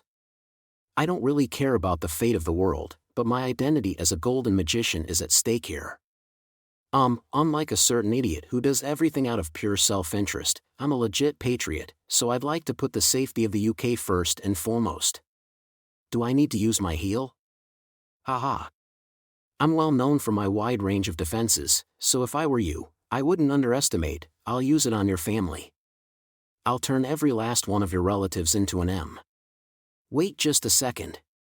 Targeting someone's family is the absolute worst and scummiest thing a criminal organization can do. I couldn't bear to see my parents with that kind of fetish. The lacrosse girl bristled at the thought. That was when Hamazura interrupted. Hey, she said the guy's headed for Scotland. And I heard the UK is half as long as the Japanese archipelago. How long would that take on a scooter? Wouldn't you end up with your asses all red and raw? The blonde girl and lacrosse girl exchanged a glance. It was a worried one. If Mathers went to Scotland, oh, I get it. It's that obsession of his. He really is claiming to be the Count of Glenstry, isn't he? Let's just pray he isn't wearing white tights and a crown in full-on prince mode. And if we know where he's going, couldn't we get there ahead of him? Instead of burning out the scooter's engine on the highway, I bet it would be faster to hop onto a freight train running through the night. Don't be silly. I am the Dawn-Colored Sunlight's leader, so I can get us a private jet to use. I'm a little worried the airport won't be running during this crisis, though. Then why was this domineering girl weighing me down on the back of my scooter this whole time? I really want to give you a punch now. The sound of the liquid running through the hose and the digital display both stopped, so the fueling was complete. The same was true with the lacrosse girl's scooter. Wow, the price feels even more outrageous when you see the total. Gas is way too expensive. Electric has got to be the way of the future. You know, living a cheap and ecological life on solar power. Hamazura heard an odd warning tone. The money he had shoved into the pump must not have been enough. He had no sense of how much this British money was worth and just shoved another wrinkled bill inside, so the lacrosse girl whispered the answer to him. 1.3 pounds a litre is more than 180 Japanese yen. He thought he was going to throw up. Part 11. I don't see Nix anywhere. He fell off a while back. He might even be dead. Those words came from above the 20-horse-drawn carriages. The roof stuck out past the coachman's seat and the carriages were in perfect synchronization, so there was plenty of space to stand on, much like the top of a train. This trip was ill-advised for a number of reasons, so we should count ourselves lucky we even made it to Manchester. But this is only the halfway point to Scotland, and Edinburgh Castle is even further than that. I can't believe they've already caught up to us here. The blonde woman in a classic maid outfit was named Ange Catacombs. The young wife holding a leash attached to a large rusted circular saw instead of a pet dog was named Kyushu Virgin Road. Needless to say, both were part of the Anglican unit known as Necessarius. The chaos in the chain of command was obvious from the fact that Anglicans, and not the knights, were directly guarding the royal family. Also, both Ange and Kyushu had earned enough of a negative reputation for their particular skills that they could not be deployed to other countries, but this was no time to worry about that. These aren't the Crowley's hazards. What were they? What were they? Then is this some allied group gone rogue, or is it a dangerous domestic group like a magic cabal? Arg, why does the Archbishop have to be incommunicado now of all times? My. But whatever the case, we have to view any unauthorized magical force as an enemy, don't we? They were approaching a large English city, so the highway changed from a strip of asphalt through a grassy field to a modern elevated roadway. They could see variously sized buildings beyond the soundproofing panels covering the left and right side, and at the same time maintain the movement formation based on the three vertices. This relative speed is good enough. How about you trust your cabal mate's skill a little more than that? Try passing them, Mathers. The people targeting the royal family were not clinging to the roofs and sides of the carriages, nor were they using their own carriages or vehicles. They were using their own feet to run along the asphalt, the median, and sometimes even the signs or streetlights. Instead of running, it looked like they were sliding along a thin layer of water to match the 180 km/h speed of the carriages. The Necessarius women heard a sound like dry wood or glass clanking together. Cold and dry, then cold and wet. And it came from the roadway rushing by so quickly. A witch's cloak and a scarf flapped as a threat in human form opened its mouth. Beelzebub. The magician known as Mathers would not hold back at times like this. He did not scale up one stage at a time when facing beginners. He used his ultimate technique right off the bat. He completely ignored any gap in skill level and used his special attack to crush anyone he was up against. The royal family's plan was to lure in the enemy group and lead them around in order to split them up and pick them off one at a time, but that was only a theoretical concept. It was looking more like the royal family would be devoured instead. A rapidly rotating blade could be heard tearing into a carriage roof. The rusted circular saw at Kyushu's feet was trying to forcefully snag and tear apart the filthy black hairs, targeting its master's heart. That curse used two names, the powerful demon lords and the targets, so the sticky black threads had to be destroyed along with their illusionary foothold before the two names could be connected. Surely you did not think you could stop my magic all on your own. I would have ignored you had you remained an irrelevant distraction. But be it the Crowley's hazards or the United Kingdom, I will tear down all that stands in my way. Tremble with joy as you are defeated at the hands of the Golden Cabal. Still, the classic maid clenched her teeth. Still, this is better than letting them topple the carriages themselves by interfering with the magic boosting them. But that was not the two Necessarius women's accomplishment. The first princess in a blue dress was seated in the window of one carriage and leaning outside. She held a long object that looked a lot like a spear, but it was not actually a spear. Katana was the royal sword without a tip. That flat sword was a symbol of peace, but its dangerous tip had been retrieved and attached at the end of his spear to create a true weapon of war and slaughter. The heavyweight weapon was thoroughly reinforced with steel pipes and armor panels in order to control a sword fragment measuring only a few centimeters long. Katana lost. Oh, blade fragment symbolizing the fearsome side of the monarchy, lend me your power. You claim to be the Scottish Count of Glenstree? Well, I am first princess of the entire United Kingdom. If you really are a noble, then bow your head to the royal bloodline, Mathers. A quiet tongue click came from the scarf. If he was simply the leader of the Golden Magicians, he might have managed to wipe out the carriages in 3 seconds flat. But the other side of Mathers showed itself here. His claim of being a descendant of the Highlanders was short on actual proof, but he could not ignore the background he insisted on. Crushing this princess would be admitting it was a lie. But this was a stalemate for Rimmei as well. The plan had been to lure the enemy into a chase while picking them off one at a time, but the royal family had its hands full simply keeping the carriages upright.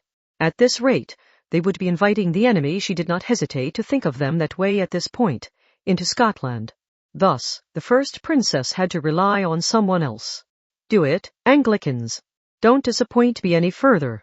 The command of one with royal blood struck them in the back. It was no longer time to be speaking in a drawn-out, carefree way. The young wife revealed her true face. Oh, pure saints whose thoughts remain even after your unsullied flesh and blood were scattered in death. Raise your voices, entangle yourselves with the approaching attacks, and redirect them from within to prevent disaster. This attempt proved too much for her. She never should have tried to match Mathers's strength. With a loud sound of breaking metal, it was the circular saw that shattered. When the shards struck the asphalt, they produced orange sparks and were quickly left behind. My, that is not good. But even with her partner lost, Kyusha only placed a hand on her cheek. She had not lost the will to fight. In fact, she did have a partner after all. With the sound of something swishing through the air, the thick leash thrashed about like a great serpent. It was a thick rope with a large loop at the end. There was no need to explain what that symbolized. Hanging is a merciless execution. The rope, which tortured so many sinners at the will of the gathered crowds, is a tool of bondage and release. Watch from the depths of your slumber, foolish descendants who have forgotten the meaning of those many deaths. Bind your souls and do not allow your leaders to succumb. But Mathers did not even give a command to the four symbolic weapons floating around him. He simply breathed an exasperated sigh. How smoothly they switched places was a sign of just how high level their coordination was. A moment later, someone landed on a carriage roof after jumping off of a plastic bucket full of water used for shock absorption at the start of an off-ramp. The man in the black robes of a judge was John William Brouillonness. His shoes must have had metal built in, because they produced a dry sound much like tap shoes. And that tapping caused something like orange sparks to scatter around. No, the knowledge of the cross is hidden in the intersections of all symbols. The modified pyramid cross signifies the gathering of power, so send this danger right back at them. John William Brouillonness's sparks acted as intersections, that is, crosses of the lines and curves in all magical circles, writing, and symbols. The Calvary cross, the Maltese cross, the Greek cross, and the pyramid cross.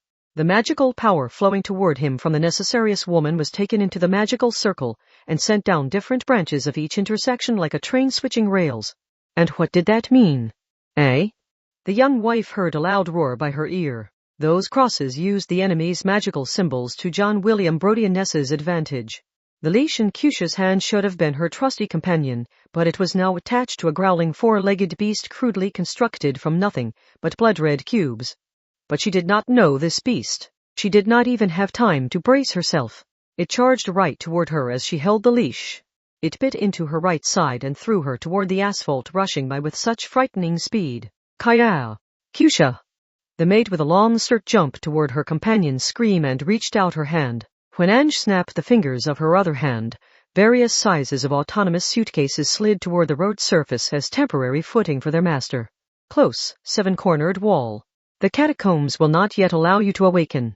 When the maid shouted that with the young wife in her arms, a suitcase she was not standing on hopped up irregularly like it had stepped on a pebble. No, it opened up like a crocodile attacking a small bird on the water's surface. It swallowed the red cube beast and snapped shut once more. That alone demonstrated inhuman skill. But even then, did you think you could defeat your enemy by playing with your own magic? It is the macro-universe you should be responding to now. Mathers did not bat an eye. His four symbolic weapons continued to dance around him. Hot and dry. I will now show you what happens when you take your eyes off your true enemy for even a moment. The fire wand made a full rotation in front of the man as he ran at 180 km/h in leather shoes.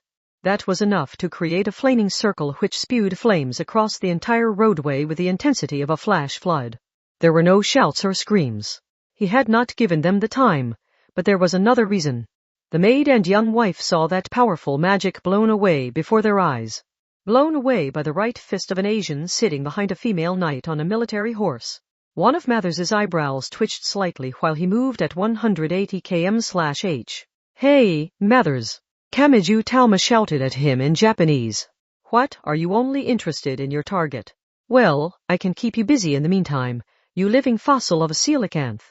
Ange Catacombs and Kyusha Virgin Road gasped atop the autonomous suitcases, but that was a reaction to Mathers's change of expression, not the fact that their lives had been saved. That boy had worked his way under Mathers's seemingly impervious skin, even if just a little. Mathers's eyes clearly moved below the witch's hat. He set his sights on just that one boy. I see. I suppose I did just say I would show them what happens when you ignore an enemy. So I will not allow this. I will not, my inexperienced enemy. It is time you felt the appropriate fear and regret for hastening your death by making an appearance here. Kamachi could not understand his Scottish English response. Athanas gave an inaccurate translation with a straight face. And that god stuck out her tongue afterwards. He says he is as much a pervert as a Leicester and wants you to reward him good and hard. Human, do not hold back. Smash that arrogant nose of his. Part 12. His girlfriend, Taketsubo Riku, was asleep in the passenger seat. They were traveling north to Scotland after leaving London in the stolen four-wheel drive vehicle, but since it was stolen, using the highway would be too risky. He had decided to stay on the normal roads running alongside the highway and keep an eye out for checkpoints and police, while staying below the speed limit. The supernatural was not the only thing to fear since Amazura Shiage did not have anything that let him skip right past those more ordinary concerns. The digital clock told him the time was better described as early morning than late night. The only radio stations he could find were playing soft jazz with no talk at all. He was a little worried this would cause British truck drivers to doze off and crash, but the music choice may just have been part of the local color. The bandage woman and mini-China dress girl had been causing such a ruckus earlier, but when he checked in the rearview mirror now, he saw them leaning together, Dion Fortune between them with their eyelids gently shut. His eyes met those of the frilly dress girl. She looked melancholic. She had her feet up on the seat and her arms around her knees. Are we seriously going there? But I only just fought back against Westcott and Annie. The rest of the cabal will have heard, so they'll probably all be against me. And Mathers has such a short temper he'll probably just kill me. Why did I have to run across the kind of person who rushes out to see the hurricane or tornado? Fortune. With one hand on the wheel and his eyes on the road, he held some caffeinated gum back toward her with his other hand. Her small hand hesitantly reached for it. It was not always clear whether sleeping or just staying up was better at this time of night, but Fortune must have given up on sleeping. What kind of person is Mathers? She did not understand his Japanese question. She had to be quite intelligent, but she just tilted her head. Her white veil shook. All the girls who could translate for her were in their separate dream worlds. But then they heard a quiet electronic jingling. When Dion Fortune realized it had come from the phone in the holder, her shoulders jumped. The magic gods leaning on her groaned a bit at the movement. Hamazura was not quite sure why, but Fortune seemed to have trouble with Annery. Don't worry. Annery won't bite. Okay, Annery, can you translate for me? I don't want to wake the others, so it would help if you use text instead of speech. It's true my mistress doesn't bite, but she does scratch. Hey, Annery, are you sure this translation is right? He still had his doubts, but this was apparently accurate. The bandage and mini-China dress magic gods were leaning on Fortune with their soft-looking cheeks resting on her shoulders. If you only focused on the visual, it looked cute. Mutter. No, I couldn't possibly eat any more Fortune. I'm stuffed. What? You could not blame someone for their dreams, but was Yang really asleep? The frilly dress girl's shoulder was wet with the drool dripping from the corner of the magic god's mouth. This reminded Hamazura of something. You slept pretty peacefully, Fortune. Ugh, you were watching me sleep, although you did convulse weirdly from time to time. It was honestly kind of hot. Being an excellent spiritual medium has its downsides. Damn it, why do trances have to be like that? Now he was even more certain the translation was bugging out on him, but apparently not. He desperately wanted to find some common language with Fortune. He tried to think of something while blowing a bubble with his gum, and then he heard an odd sound. He checked in the mirror and saw Dion Fortune puckering her lips and straining until her face turned red. He was confused at first, but then it hit him. Ha. What, can you not blow a bubble? Why do you look so pleased with yourself? There's no real trick to it. Just chew the gum up nice and soft, make an indentation in the middle with your tongue, and then blow into it. I think that's all it is. It comes so naturally to me now that it's hard to think about how I do it. How long did it take to find this side of someone? What about with Mugino, Kinohata, and Taketsubo? Or what about Westcott and Annie? Would things have been different had they met under different circumstances? And was it too late to change that now? And Mathers? Hamazura Shiage only had a name for that person. He chewed completely ordinary gum as he continued speaking words that might not reach the girl. I'll teach you how to do it later. If you're fine with that. HMPH. Dion Fortune puffed out the cheeks behind her white veil. He may have hurt her pride a little. And he was impressed with Anari for actually translating the HMPH into Japanese for him.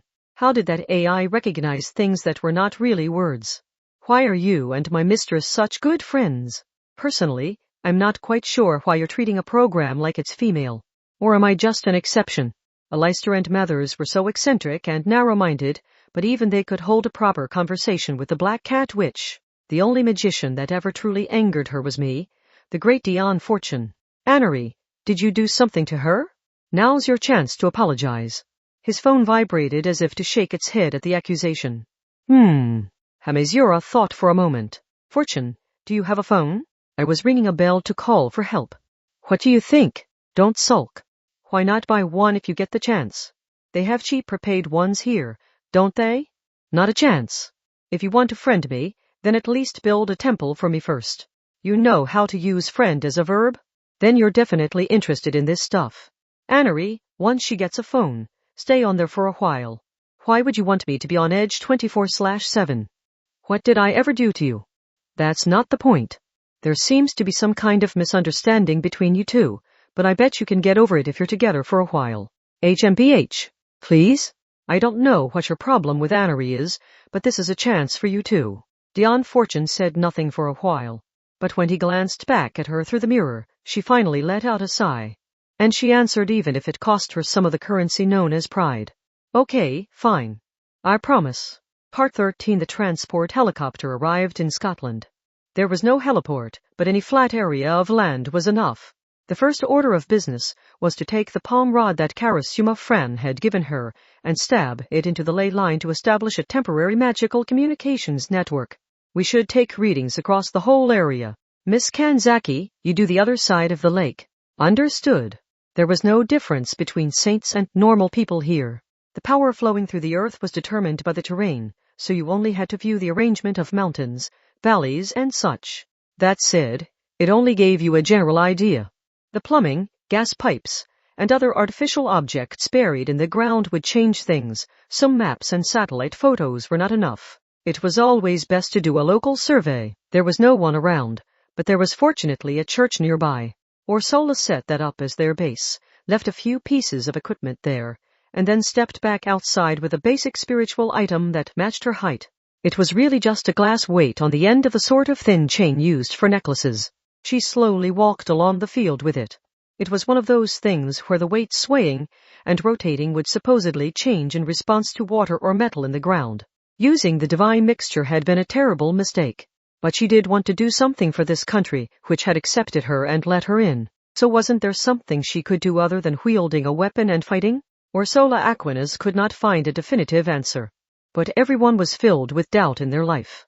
I need to hurry. She marked her map at every point where the thin chain responded. Once she had a few marks, she compared them to the predicted ley line location and drew some curving corrections to its path. I need to get this done as soon as possible. She found the point at which she could stab in the rod to bring back communications.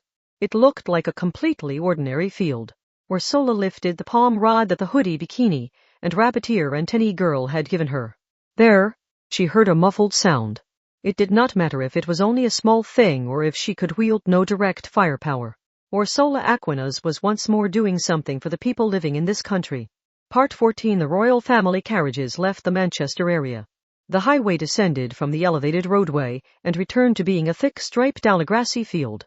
The frequency and brightness of the lights reduced to something more befitting the late night, but there were now some normal vehicles here and there. While London had been exposed to such constant tension, the atmosphere and mood here may have been different. Even though the threat known as Samuel Liddell MacGregor Mathers was here with the entire Golden Cabal in tow, Kamachi could tell these would not be easy opponents. And not just because of the strength of their magic. While he had to remain on the horse, Mathers and the others could run around at 180 km/h just fine. He could not even stand on the same stage as them to fight. So what was it he needed to do? He shouted to the female knight holding the reins. The others don't matter, so chase after their big boss. Mathers. What? Do you even know how his magic works? You make that sound so easy. No matter how powerful he is, history has proven that Imagine Breaker works on Mathers's attacks. So don't think about it too much and just ride the horse toward him. I'll deflect any attacks with my right hand. Exclamation. They did not have time for further argument. But instead of the female knight making up her mind, Mathers forced her hand by using the wand, cup, dagger, and disc floating around him. Hot and wet. Alex. She was a warrior by trade, so she moved to crush the enemy before he could attack. But instead of charging straight into him, she rode up alongside him to reduce the lateral distance between them. Mathers was nearly pinned between the military horse and a royal family carriage, although he mostly seemed worried about Kamaju's right hand grabbing one of his floating symbolic weapons, so he kicked off the side of the carriage and onto its roof, his witch's cloak and scarf flapping behind him. Kamaju also gathered his strength. Stay like this. Wait, are you insane? My legs are already shaking, so please don't say anything to make me rethink this. Human, allow me to encourage you. The city of Manchester is said to get its name from a term meaning breast-shaped hill. He jumped from the female knight's horse to the top of her royal family carriage. The airtime was minimal, but he still thought his heart would stop. He was not a magician who could react to any situation. If he made one wrong step and fell to the road, his whole body would be shredded as if by a giant grater. Arg, I can't stand this. I can't turn my weapon against carriages bearing the mark of the royal family. You collect the two on the suitcases. The magicians riding the variously sized suitcases waved to say they did not need the female knight's help. The suitcases gradually slowed down, so the two women vanished into the distance behind them. But Kamaju did not have time to watch it all and faced forward once he was certain they were safe. He was standing atop one of the carriage roofs that seemed linked together in a long row, and he was directly facing the golden leader. It would seem you think this puts us on equal footing, said Mathers. He had not noticed himself, but it meant a lot that he was speaking to an ordinary high school boy just as he had to the legendary Aleister Crowley. He grabbed the fire wand and tapped the carriage roof. The science side? Academy City?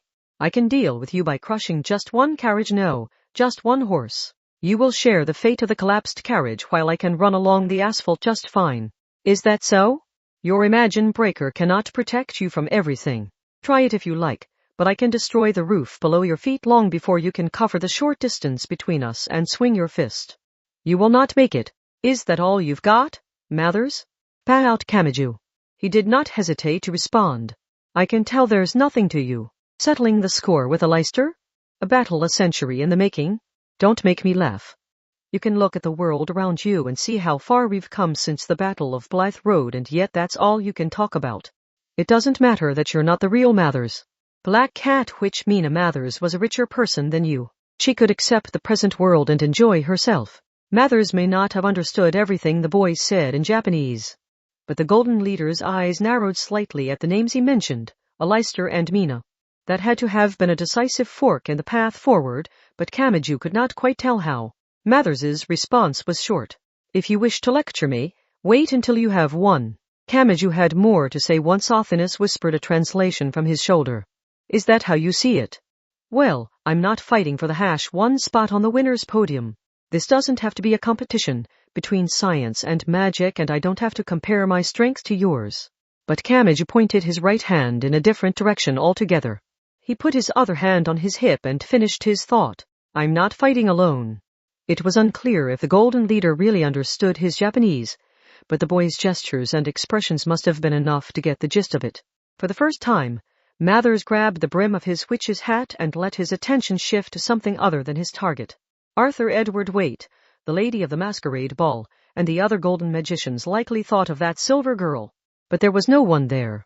Only the grassy field flying by at 180 km/h. The night breeze smelled saltier now, so they may have been near the ocean.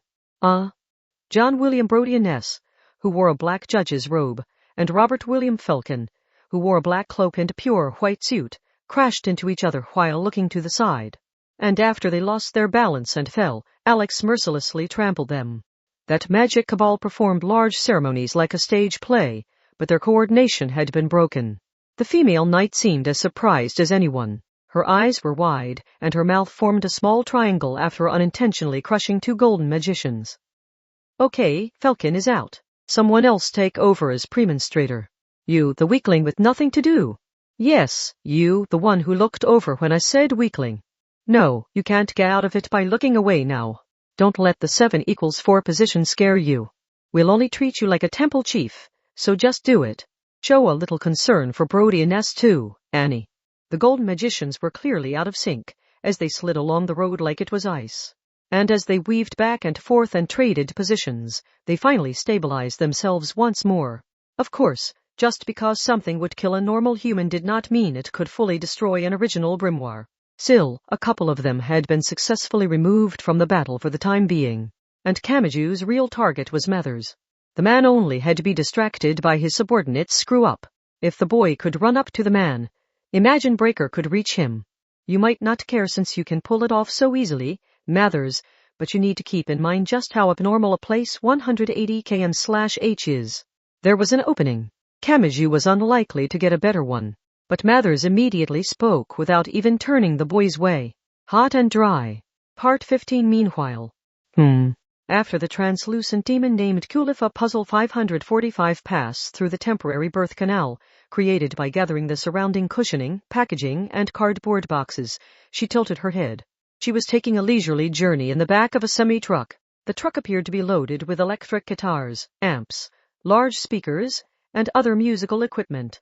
Academy City's #1 accelerator had stuck into the closed back of the truck, which had to weigh more than 10 tons, and then sat with his back against the wall. This truck's driver was either good at judging the risks or just plain hasty, because it had fled London as soon as the threat of the Crowley's hazards faded, but there was no way it would catch up to the royal family carriages or Mathers's group. Kulifa Puzzle 545 flipped upside down with a weightless motion, and flapped her wings meaninglessly as she spoke. Might I be rude enough to ask if you plan to help out? I don't. Why should I risk my life for that shitty board chairman? Hee. Right.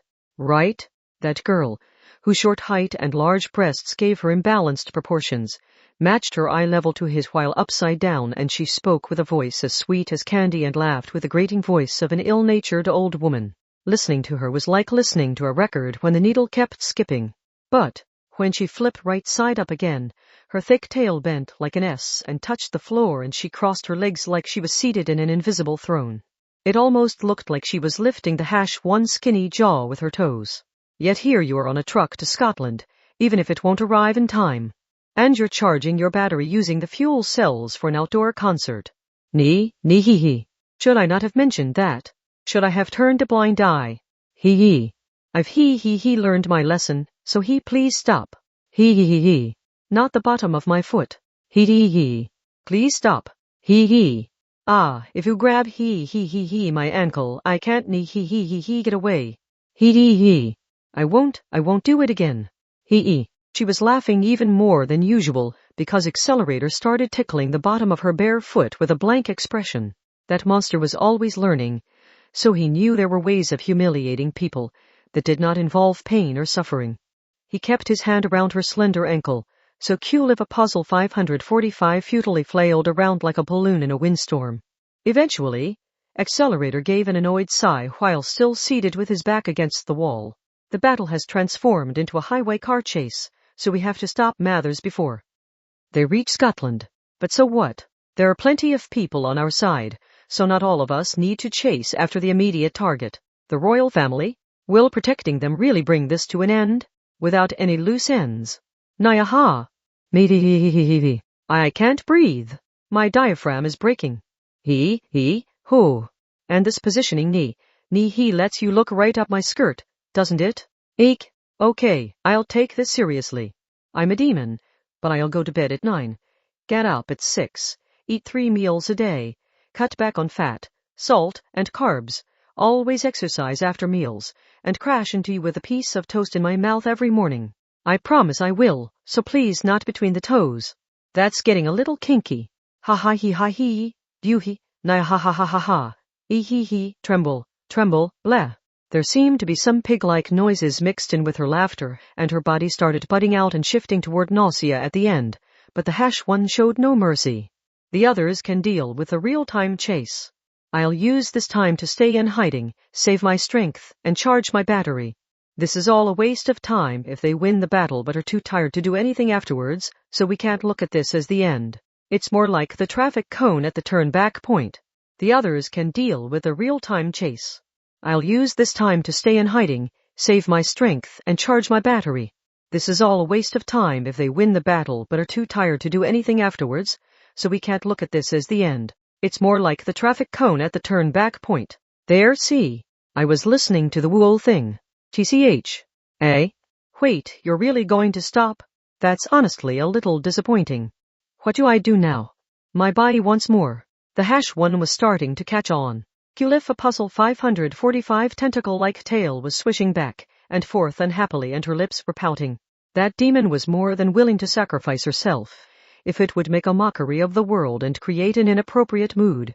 We need to keep our options open. Accelerator continued calmly while still seated. If things go the way Aleister expects, we can go with that. But if they don't, I'll have some insurance ready.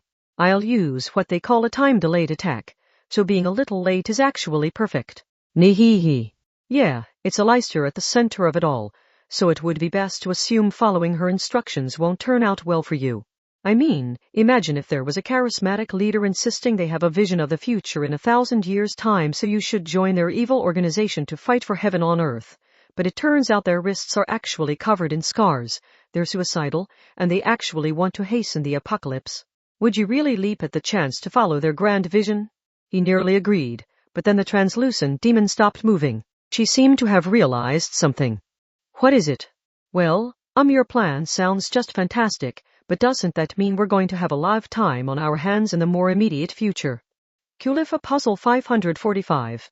I'm going to get some rest while my battery charges, so you stand watch until that's done. Whoa, hold on. Surely there's something I can use to kill the time. I'm gonna be hella bored in here. Now I see why Koranzan rebelled against that old contract. At least let me watch some videos. Isn't that what the modern marvel of the smartphone is for? That was not Accelerator's problem, so he rested his chin on a raised knee while still seated with his back against the truck wall. Wow, I knew you were like arrogance incarnate, but I didn't know you had the miraculous skill to sleep without even a chair. The imbalanced girl grumbled for a bit longer, but then she tilted her head. There was no response. She blinked a few times. Nehehe.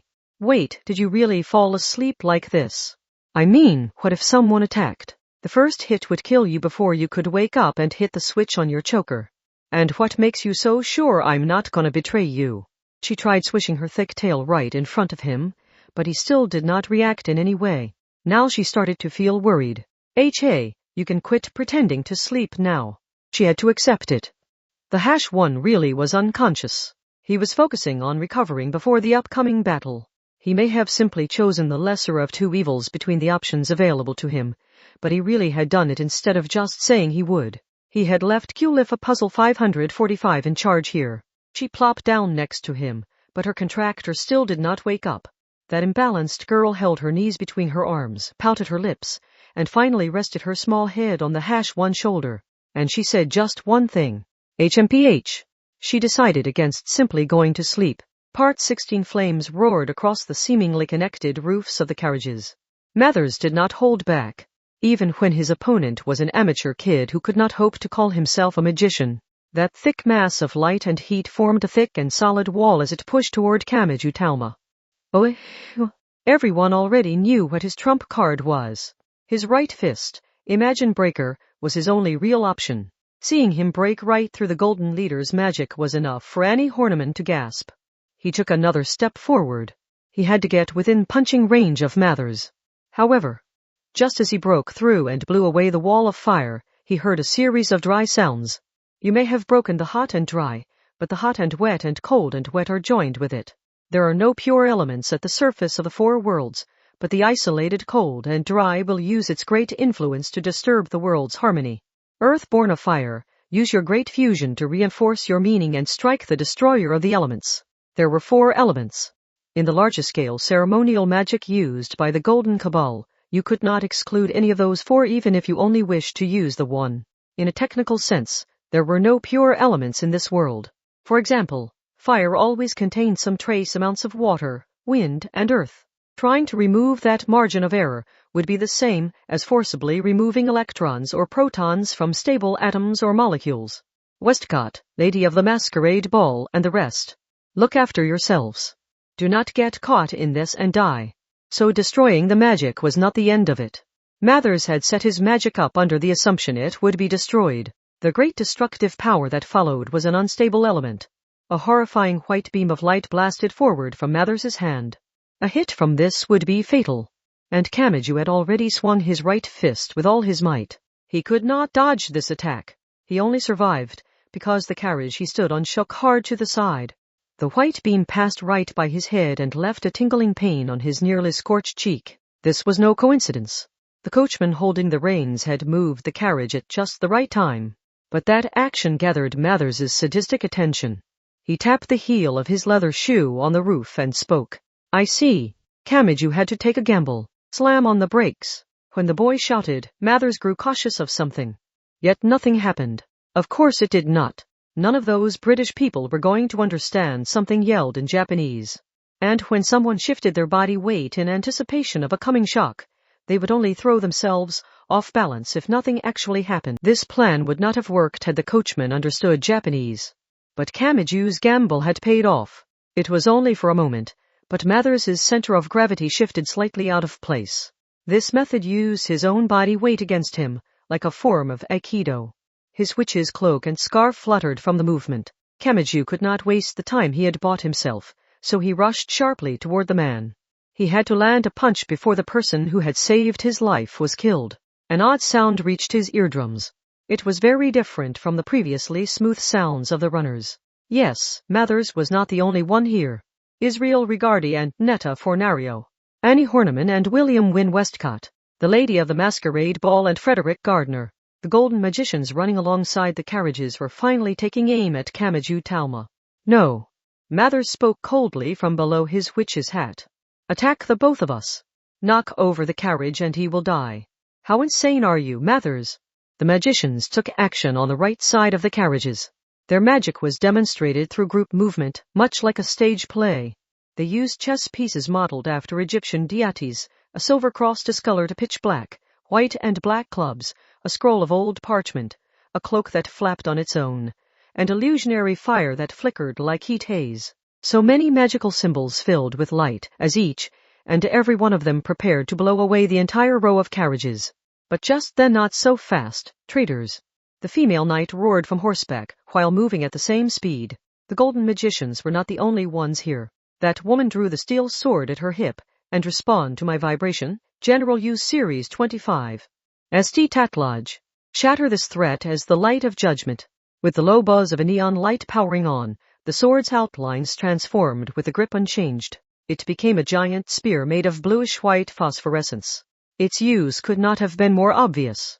She intended to use Alex's powerful legs to smash them with both weight and speed.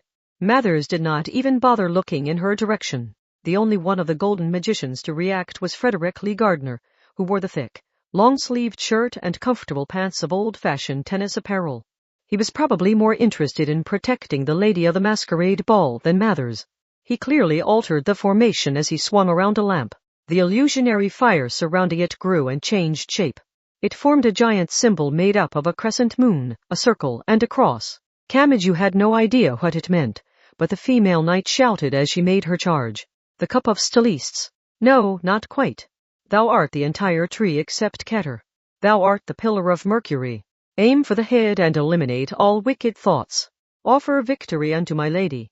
The female knight did not know exactly how it worked, but just as there was a rule saying the magic a Leicester had created would not work against a Leicester, the golden magicians who had helped create the very foundation were beyond powerful.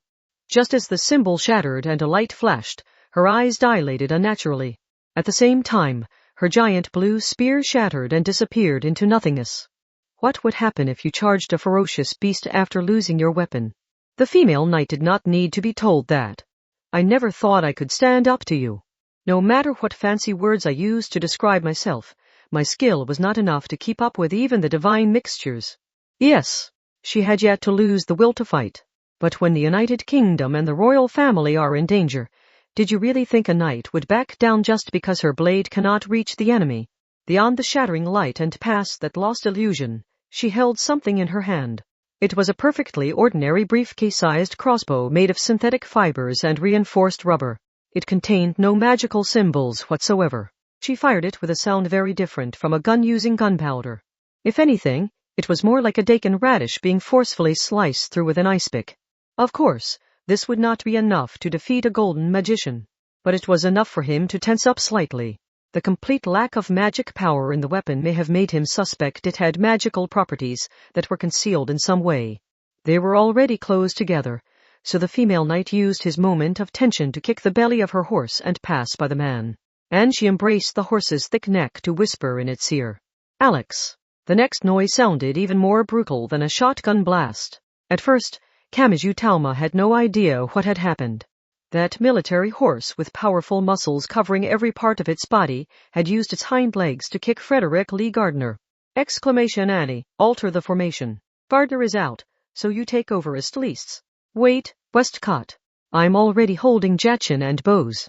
The black pillar should be enough. And if you won't do it, the role has to go to the lady of the masquerade ball who has been itching to get her hands on it for a while now. I think she was trying to surreptitiously take it from Gardner. She always has to stand in the spotlight, doesn't she? Okay, fine, I'll do it. We're all in the stage play together, so if you want to show off by rearranging the symbols and ad-libbing, you'll have to follow through on your own. Got that? It did not matter if their magic was hijacked or negated. That was the same strategy Mathers had used against Imagine Breaker, so they would not complain even if the magician in the old-fashioned tennis apparel was taken out of the fight by brute force. One down. Regardless, the female knight calmly began a count. I can see why second Princess Carissa chose this horse. He follows my instructions better than I could have hoped. I am honored I could hold your reins. The horse whinnied happily. These magicians had brushed off Leicester's handmade super weapons, so this would not be enough to kill them. But by tossing them out of this 180 km/h world, they would be left far behind. It would take some time for that man to catch up and rejoin the battle. On top of the carriages, Kamachi groaned at what he had seen. Why, you're kidding, right? That's what happened to me. You idiot. Stay focused on the more immediate problem, human. Yes. Mathers stood atop the seemingly connected roofs of the carriages with his witch's cloak and scarf flapping behind him. As long as he remained on that roof, any interference with his mobility did not matter. This was no time to get distracted by an unexpected success. Mathers and Leister may have been similar in how they did not place too much weight on any one victory or loss. But while Leister always assumed loss and failure, Mathers always assumed victory, so he was not foolish enough to lose focus over a single win. That was why he would thoroughly analyze any losses or failures to reveal what had tripped him up. And if it was something he could use, he would immediately convert it into his own power. Thus, the Golden Leader would never overlook that moment. Cold and dry, then hot and wet. When Kamachi heard those words, he held his right hand up before even turning his head. But the initial scattershot of small stones was accelerated even further by a gust of wind behind it. That threw off the boy's rhythm. The attack hit before he could get his right hand up. He may have been able to stop it if it had had that speed to begin with, but the secondary acceleration had messed with his timing. It was not quite the same as being stabbed with a knife. Dull pain exploded across his entire upper body as hard and dull objects were forcibly pushed into him. Gah! He lost his balance and fell from the carriage. The deadly asphalt was rushing by at 180 km/h below, and the female knight could not catch him on the horse, because she had charged at the golden magicians. Part 17, an explosive roar rattled the cores of everyone there. This was a rocket engine. The powerful thrust threatened to lift the mass of steel from the ground as it shot right past the royal family carriages. I wish we hadn't gotten lost on the way here, but we finally found you. It was the AAA. That mass of weapons had transformed into a colossal motorcycle, and Makoto shouted, while holding the handlebars. Yet again, I have to ask you what you've gotten yourself involved in. Just when the carriages had come into view up ahead, she had seen a sign for Heysham. They were almost at the Lake District and Scotland was just past that. The salty scent of the sea was so strong, because Heysham contained a port for reaching the Isle of Man and Ireland. They were near the Irish Sea. Since railroads and highways would generally avoid the mountains whenever possible, the roads tended to run to the fields and along the coast. And Mikoto had just slid the motorcycle directly below the spiky-haired boy as he fell from one of the carriages. That required incredible power and incredibly precise control. Even accounting for the hovering support legs, it felt nothing like swinging around a 5-ton mass at 180 km/h. It felt as light as moving a wireless mouse in a cafe. Kamachi Talma fell onto the motorcycle. But instead of Misaka Makoto, who was focused on controlling the handlebars, he fell toward Shokyu Misaki, who was clinging to Makoto's back as she tried to bear with the vibration. The blonde girl blinked her starry eyes. Oh, a gift from heaven. What? But coincidence or not, once she had caught happiness in her arms, the queen of Takuwada Middle School was not about to let go. Ha, ha ha ha. Ha ha ha ha ha. Wait, quit taking advantage of the fact that I can't let go of the handlebars. NWA ha ha ha ha ha ha ha ha. Poor Misaka-san. Just focus on your chauffeur job, while Kamachi-san and I have some fun in the back seat of our motorcycle limousine. Is this what you call karma? You're finally getting your comeuppance for tormenting me over this raincoat. Now, Kamachi-san, are you okay? Are you injured? If anything hurts, I can rub it nice and gently for you. Oops, I hit a rock. Why? Just as the girl had started to get used to the rocket engine's vibration, it thrust sharply up from below and her spine stiffened. As for Kamachi Talma, he had fallen between Makoto in the front and Shokyu in the back, and his soul was trying to escape from his mouth. His back was pressed against Makoto's back and his front was pressed against Shokyu's front. He would normally have found this to be the most wonderful kind of sandwich, but he was a little preoccupied since he had assumed falling from the carriage meant death. In all seriousness, his heart had nearly stopped from the shock. Ah ha ha. Eh heh heh. I'm finally being rewarded for putting up with this entire ordeal. I know he'll forget all about me almost immediately, but that just means I have to make my move right away. Time for some flirting. Hee hee hee. Yes, time to flirt my heart out. Pipe down, you bitchin' heat. Get your hands off my understander. It's pissing me off.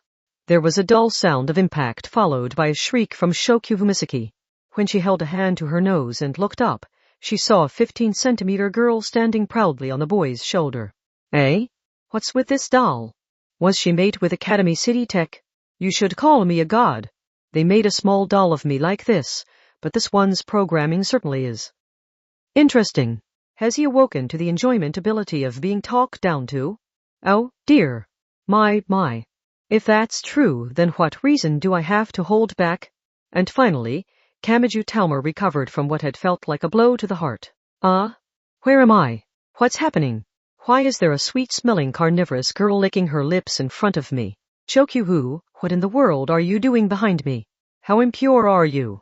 Tilde male female times tilde whatever you're accusing me of. It isn't true. The queen's domineering side withdrew and Shokyu Misaki instead blushed bright red, looked away from the spiky-haired boy, and had something of a coughing fit. That had been a serious error in judgment. Something had come over her. That was not at all how a pure maiden should be acting. Anyway, Misaka. Yes, it sounds like you're a little busy back there. I'm guessing you don't have time to fill me in the details, huh? Hey, does it not bother you that our butts are kind of rubbing and bumping together? The ultra-large motorcycle swerved in an S-shape and nearly flipped over above the asphalt. With her entire face bright red, Misaka Makoto glared back at him through the side mirror and began crackling with electricity. Well, aren't you observant? Hold on, whoa. I'm not sure how to classify this new feeling of electricity zapping me right in the ass. Yes, he could not stop the electric current since Imagine Breaker was trapped between him and the blonde girl. And even if it was necessary, it would not have been appropriate to grope that little butt to stop the zapping. Anyway, it might be hard to tell, but there are two sides here. One is the bodyguards for the British royal family and the other is a group of magicians known as the Golden Cabal. I'm trying to help protect the carriages and the biggest threat is that guy on the roof, Mathers. Eh? How am I supposed to tell them apart when they all look like old-fashioned British people? Are they color-coded? Is one side wearing IR reflective tape, or are there ID signals? The ones that are winning are the Golden Cabal. The ones that are losing are the royal family. That simplified matters. In fact, it oversimplified things to the point of that some might mistake it for disrespect or an insult on the country. Had this boy already forgotten the welcome party he had received at the Tower of London? I see. Kamachi heard the disconcerting sound of metal fitting together with metal. He soon noticed that some metal tubes much too thick to be mufflers were moving like they were alive. Yes. Whatever form it had taken, the AA was a weapon. Then I'll start by attacking that Mathers guy and judge the rest by how they react. Oh, Kamachi-san, you should really cover your ears. They started with a single shot. This was the liquid-proof railgun. This was the fearsome attack that had torn holes in the windowless building which was built to withstand a direct hit from a nuclear weapon, but they unleashed it upon Mathers as their very first attack. The shockwave burst out a moment later and the surrounding air raged about as a violent wind. The intense heat turned some of the atmospheric components to plasma, so light flashed intermittently through the air and made it briefly impossible to see. The process was entirely different, but it felt a lot like seeing stars after taking a blow to the head. In a way, this blast was stronger than the -1. It was unclear if it had annihilated Mathers, but Kamachi needed to get back up on the carriage roof during this fluctuation. Hiya. He placed his hands on the shoulders of the blonde girl who it seemed was named Shokuhu and carefully stood up on the motorcycle. The girl could do nothing but frantically wave her hands in front of her face while he used her as a handhold. Wah, wah, wah. Too close, too close, too close. Your hips, your hips, your hips. Cough, cough. Shokuhu Misaki could only reflect on her actions. And then do you even know what kind of person Mathers is when you only just now joined the fight? Did you shoot that thing at him without knowing what was going on? Isn't your trigger finger a little loose? Shut up. I know you aren't the kind of person to lie about this stuff. Mikoto childishly pouted her lips, while using the hovering support legs to keep the motorcycle's balance, as they moving up alongside the carriage. More importantly, if you're gonna jump over, just do it already. And turn on your phone. I'll use its signal to prevent any of the weapons from firing on your location. That attack was enough to check everyone's reactions. The Golden Cabal, was it? I don't really know who they are, but I manually tagged everyone I need to target. So once you're up there, we'll start hunting down the enemies on the road. It looks a lot like they're coordinating their movements, so reducing their numbers might accomplish something. On Kamachi's shoulder, Athenis used both arms to form a large circle. She seemed to approve of Mikoto's plan. This is a ton of help, but we need to have a talk once all this is over. At any rate, she really was Academy City's #3. He felt as stable as if he had a lifeline around his waist. This was not just a simple issue of strength. He had not felt like this when working with Accelerator or Leicester. It kind of reminded him of how his understander, magic god Athenis, felt a lot more reliable sitting on his shoulder than when she was a full-powered god who could destroy the entire world. Hoodie Bikini and Rabbiteer and Tenny Fran had told him to keep his phone off, but he was already working alongside the royal family. There was no point in hiding any longer, and he had a bad feeling. Even if he felt stable here, this was not over. Even if he did have a lifeline, the risk of death did not just disappear. He moved from the colossal motorcycle to the carriage wall and climbed up to the roof. The carriage had used its speed to shake free of the dangerous wind and plasma storm, so the view was washed clean. He was there. That great presence stood there. The boy could tell the stability and lifeline he had sensed was slipping from his fingers. A single mistake would mean death. No, this tension was so great that it felt like a miracle he was not dead already. The smell of the sea breeze was fading. He was not too knowledgeable of British geography, so he could not picture where they were on the map. Still, he could tell they had passed one stage on their journey and were drawing ever closer to Scotland. And that meant his opponent could not waste any time either. Not even the attack that had brought down Board Chairman Leicester's strongest fortress had been enough to destroy that man. Mathers's thick cloak and scarf flapped behind him as he stood in the same spot as before. He would not be taken out like Edward Berridge had been. Seeing that, Kamachi fiercely bared his teeth and spoke his mind. You damn monster. At this point, I will take that as a compliment, you Philistine. The four symbolic weapons crashed together around the golden leader. He glanced back at the mass of weapons swerving side to side next to the carriage. Another fruit of a Leicester's labors? So what is this? Did you hope you could affect me by disturbing the pack of wolves accompanying me? You really have inherited Crowley's arrogance as he passed down his knowledge. I can easily handle this with a solo performance. You can curse a Leicester as you die. But first, I will knock you down a peg. This man would not go easy on a frightened opponent. The lifeline had already come loose. So Kamachi forcibly reminded himself that staying calm was the most important part of a tightrope walk. He looked up just a bit and spoke. I think you're the one who's losing his cool, Mathers. You were so immovable back when we started, so why are your eyes darting all over the place now? Found more that worries you? I will not say it again. Is getting angry at every little thing a common trait in magical geniuses? 'Cause you're a lot like a Leicester there. A blade of highly pressurized water shot out in a straight line. The endlessly long blade swept from right to left. Kamachi responded by forcibly swinging his upper body down. If he blocked it with Imagine Breaker, it would only be a repeat of last time. This attack was made to be destroyed. However, that also meant Mathers expected this magic to be destroyed by Imagine Breaker. By shaking off his fear and not using his right hand, he could catch the man off guard. He could unbalance him, just like letting go of the rope just before your opponent pulled in a game of tug-of-war.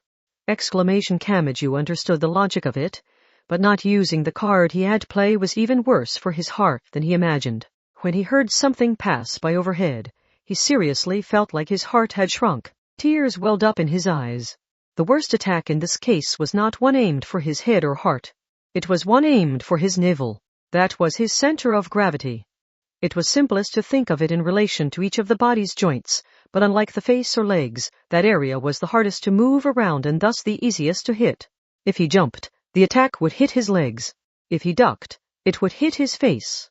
Targeting that general area was the most frightening thing when the attack was powerful enough to tear his body apart no matter where it hit him. But he managed to dodge it. He had made a change of plans as soon as he noticed this was at hip height. Ducking was not going to cut it. Instead, he ran forward and threw himself to the carriage roof to slide below the deadly attack.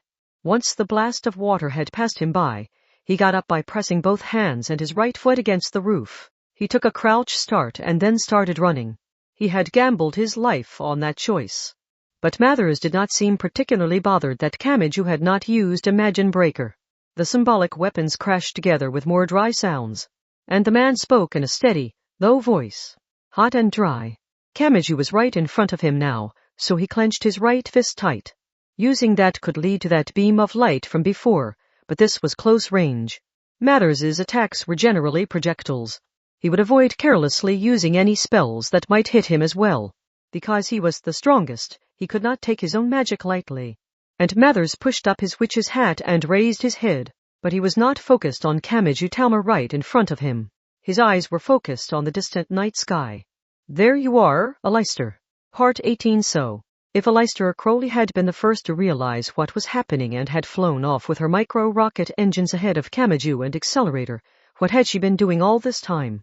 The ultra-low temperature bondage liquid, the planetary core vibration magma cannon, or the deadly magnetosphere or compression AM wave cannon?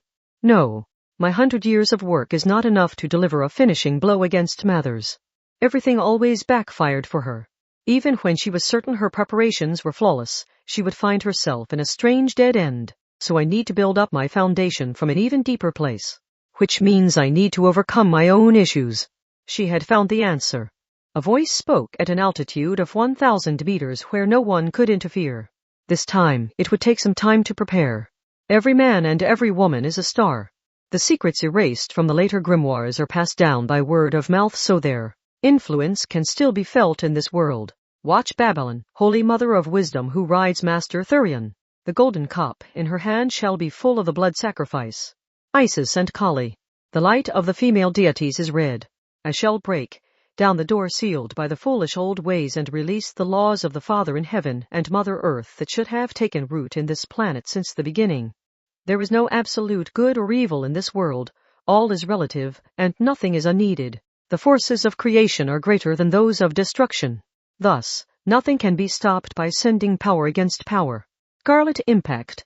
Pierce this masculinity which has forgotten even the natural life-giving act. She did not throw anything down at her enemy. The silver girl shut off the engines and she herself became a red light as she shot down toward the earth. Part 19. Now that Aleister was no longer hiding where she was, Mathers had of course noticed her. Cold and wet, then hot and wet.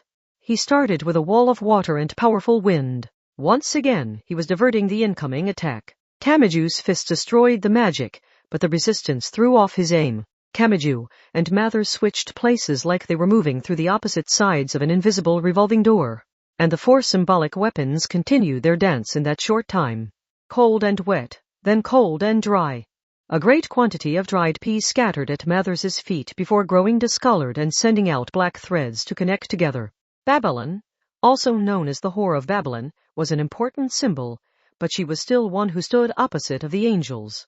She was far removed from the common examples like Satan or Lucifer, but that categorization left an opening for interference and intervention. The blessing of the earth becomes decay. Come forth and spread, Lord of Demons born from the decay of all that is. In modern times, this Lord of Demons was seen as holding the #2 spot, but a 16th century demon researcher had placed that demon derived from Baal as the ruler of hell, while Satan was only seen as something like the opposition leader. If that powerful name could be linked to the target, the contamination would reach the target no matter who they were. Thy name is Beelzebub. Purge the insolent ones who stand before me. The sinister red light descended from above like a satellite weapon, but it bent unnaturally partway down. It was like breaking a sword. Unable to continue targeting the carriages on the highway, it crashed into a field. The result was plain as day. Science and other tricks could be used to buy time, but they were not enough to supply a decisive blow. And they had already seen what happened when Mathers and Aleister directly clashed using pure magic. Alay. Kamachi Tama's voice was swept away by the powerful wind. If that was the Silver Girl's final trump card, only torment and death awaited her now. Mathers had to have thought the boy's voice was trembling. But it was not. The spiky-haired high school boy had more to say. Arg Tilda, don't worry about that and just do it. No matter how powerful the side effects, I'll suppress them with my right hand. Weren't you going to settle this and go save your daughter? Weren't you going to take back your life? A pervert like you doesn't need to suddenly start worrying about everyone else now. Just do it.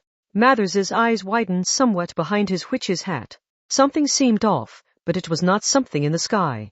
That colossal motorcycle continued to hold the golden magicians in check while driving alongside the carriages. It was a collection of next-generation weapons. But what was it originally meant to do? The answer was written on the rear weapon joint. Anti-art attachment. I see. It was meant to be piloted by Karanauken. While hiding in the windowless building, Aleister had used that device to send her own magic elsewhere in order to kill the magic gods. That really is a fruit of your labors, isn't it?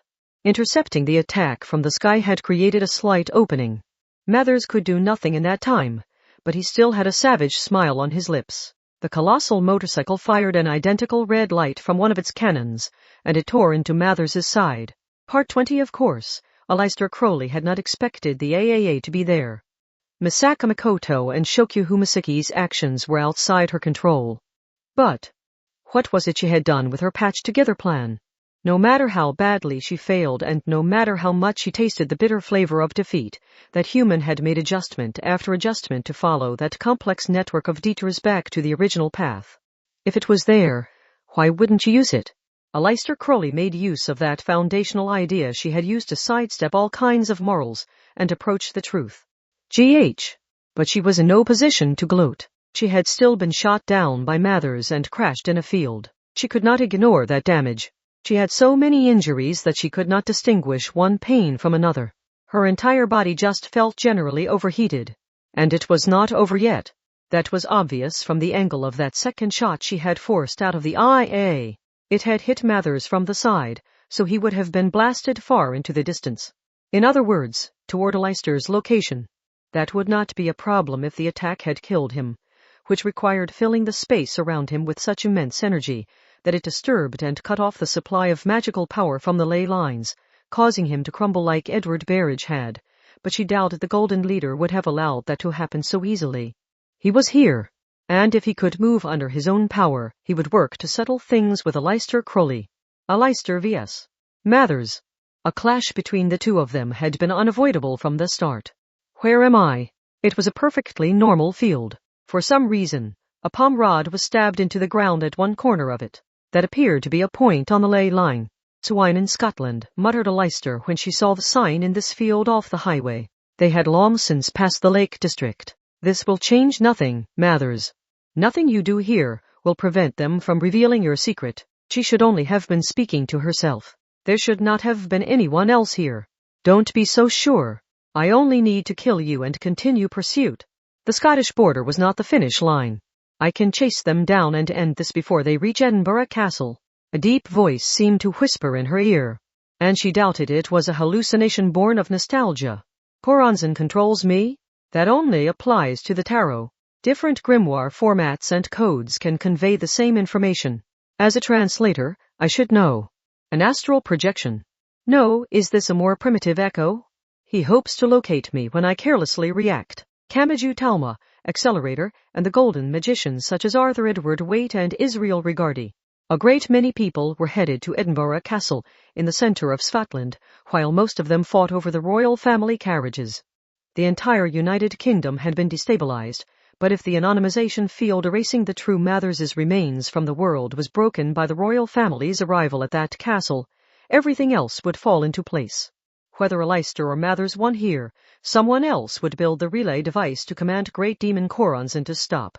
Or to put it another way, Leicester and Mathers were removed from the main struggle. That meant no help was coming for either of them. They would have to settle this one-on-one. Their showdown would be a competitive performance. That silver girl was constantly plagued by failure and defeat, but even she was seriously working towards victory here. Mostly because it gave her chills to even consider being helplessly tormented and killed by Mathers of all people. What did she need to win here? Relying on her century of science was not enough, so she had to truly draw on everything Aleister Crowley had built up. What was in Scotland? It could be the manor by Loch Ness or the National Museum. Not even Babylon, who had been erased from the later grimoires, had been enough to kill that true monster. What did she need to finish him off? While considering that and looking around, Aleister frowned just a bit. There was a small church there, but the feeling in the silver girl's chest was not born of the hatred of Christianity she had harbored since her youth. History had recorded that Aleister Crowley and Rose Kelly had been married at a church in Scotland.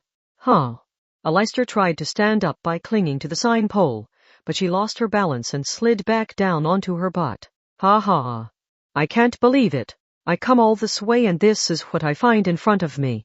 Only now did a soft electric light come on in front of the building. The home security system may have triggered it. It looked the same, but the details had changed over the past century. Aleister Crowley might die here today. That was not a problem in and of itself. Her carefully prepared plan had failed from the moment she left the windowless building in Academy City. Resurrecting the baby Lilith and defeating Coronzon to rescue Lola Stewart were all outside of anything she had expected. It had all passed the point of correction. Even if she survived this, doom would reach her before long, so she did not care. As long as she could save Lilith and Lola, she had shown the way. Even if she died, as long as someone else would acquire the real Mathers's corpse and used it to relay a control signal to Coronzon, her wish would come true. That was how she had viewed her situation. But this was different. This alone was different. The danger of the situation had not reached this church, probably because the center of the conflict had been in London. The double doors at the front of church stood wide open. Someone hesitantly peeked out and quickly ran out upon seeing the bloody silver girl. Strangely, the young woman wore a Roman Catholic nun's habit. Oh my, are you okay? Aleister recognized her.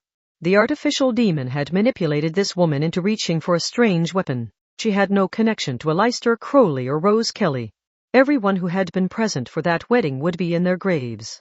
This woman may have simply happened across the church and had nothing to do with managing it. How did you get hurt so badly? And I didn't hear a car, so where did you come from? It is dangerous here. Aleister's injuries did not matter. She had zoned out for a different reason, so she moved her lips now. You should escape from here, young lady. You should not take part in the fighting any longer. I don't want to hear that from such a little girl. Now come here. Hurry. Oh, honestly. I can't believe such a young girl is so badly injured. And this one, oh, I did that, didn't I? Well, I need to stop the bleeding regardless.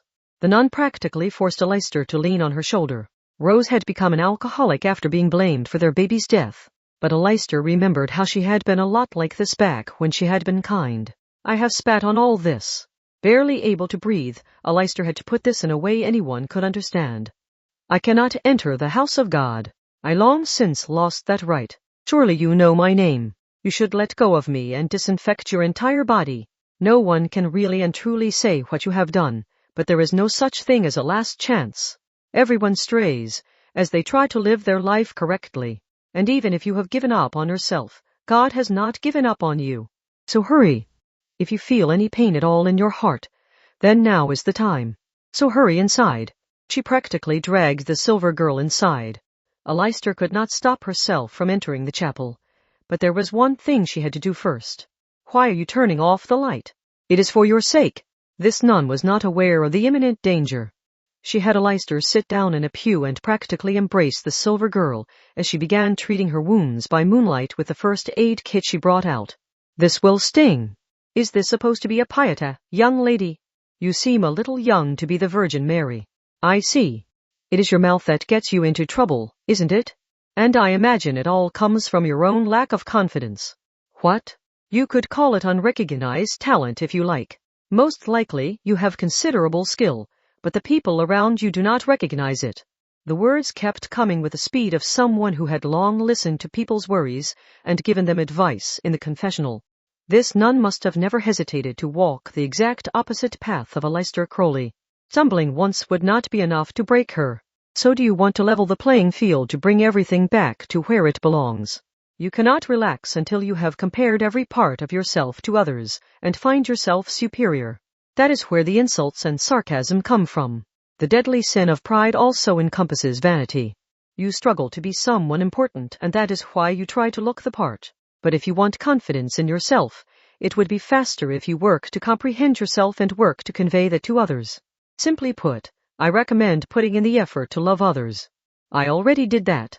The silver girl gave a self-deprecating smile, while quietly watching the nun wrap bandages around the disinfected areas. I did it as best as I could, and this is where it got me. The guidance of fate took the life of an innocent baby, and my wife descended into alcoholism because it was too much to bear. If I hadn't tried to love them, that never would have happened. If I had just lived alone. But I still had enough sense not to impulsively castrate myself then and there. Mathers would arrive soon. And now this nun was linked with Aleister. The logic of it no longer mattered. If Mathers ignored the corpse in Edinburgh Castle and came here instead, it meant settling things with Aleister Crowley came first and foremost. In the worst case, he would be doing it out of little more than personal amusement. The fate of the world and the future of the United Kingdom was not riding on this battle. It was a showdown between a teacher and a student. Sister. What could she use? What was here? Still seated on the pew, the bandaged silver girl looked to the lectern.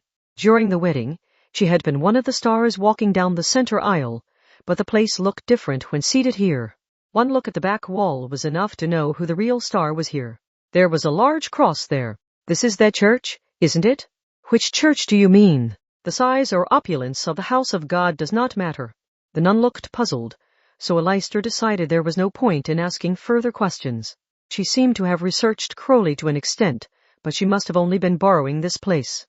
It was unclear who had maintained the church, but Aleister was fortunate it still remained in this form.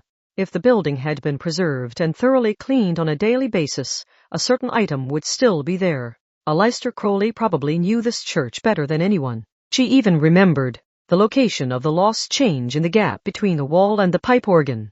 If she only shattered and cast aside her principles and beliefs, if she only had the courage to reach out and grab what lay before her, she would have a weapon to fight the monster named Mathers. Aleister spoke, while viewing the moonlight colored by the stained glass and with her bandaged naked body exposed. I have one question. Ask as many as you like. Listening to the worries of lost lambs is part of my job. Do you think sins can ever be forgiven? People spend their entire lives searching for the answer to that question. And you must not think you will find the answer if you seek it. Forgiveness can only be given by God, and his heart is truly unfathomable. All you can do is lead your daily life the best you can, be on your best behavior, and wait for the time of judgment. That was not some comforting ideal. Her words contained the slight pain of an irremovable thorn. Aleister had seen what the madness of war had driven her to do. And it may have been, because she was imperfect, that the words she worked so hard to get out reached the silver girl's heart. Probably so, said the silver girl as if giving up on something. There was no easy salvation in this world. The more you sought it, the more it slipped from your fingers. In the children's story of the 3 little pigs, the oldest brother built a house of straw, the middle brother built one of sticks, and the youngest brother built one of bricks. The youngest brother was ultimately proven correct when the big bad wolf arrived. But what if the wolf had never arrived due to some small coincidence? That would of course be a happier ending for them all, but then the youngest brother would have been mercilessly mocked by the other 2. Even though the oldest and middle brother had been wrong, the silver girl had felt like that for her entire life. Whenever she had heard of someone else's happiness, she had rejected it and insisted there had to be a catch. That had ultimately pushed everyone else away. It was like expecting to get the day off of school because of a big storm only for it to be nice and sunny the next day.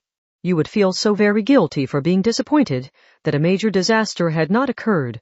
That was how she had felt, while crawling through the depths of the earth. There was no salvation. It simply did not exist. If it did, why was she having so much trouble finding it? But, she could not help but conclude that it was right there. Aleister knew that all too well after spending so long viewing her plan as the one who created misfortune and tragedy. She had seen when her predictions unexpectedly fell apart, failed, and crumbled away. She had seen when complete coincidences had aligned in such a way to leave innocent smiles on the faces of people who should have lost their lives. It could not be true. It could not, yet there it was. There was no denying it any longer. That's why it had never been given to her. But that had to be the identity of the thing which had long been spoken of as a miracle. That's why I hate that piece of shit you call God. With those words and a self-deprecating smile, the silver girl shook free of something. She put back on her clothes, donned her cape and hat, and took a deep breath. She returned to her foundation as a magician. If it was there, why wouldn't she use it? I'll be borrowing this. That belongs to everyone. Anyone who feels a need for it may take it, so if it will help guide you. Aleister Crowley picked something up in order to once more know, to finally settle things with the leader of the Golden Cabal. She picked up a perfectly ordinary Bible. Between the lines 3 Anna Sprengel. Once, the Golden had nearly lost everything. Disaster very different from the Blythe Road. Are you here, crush my cabal? No, technically, Anna Sprengel had never once she only a name Westcott's letters. And just when Mathers thought the real one, she had slipped his fingers. The real one had never yet that fictional became the Achilles heel of the Golden to Mathers. It like a curse. So was not Anna Sprengel. Mathers spoke incredible hatred in his voice. She was technically Madame Horrors. You despicable fraud of a you puny soul not fit the title of magician. KSH. KSSHHH.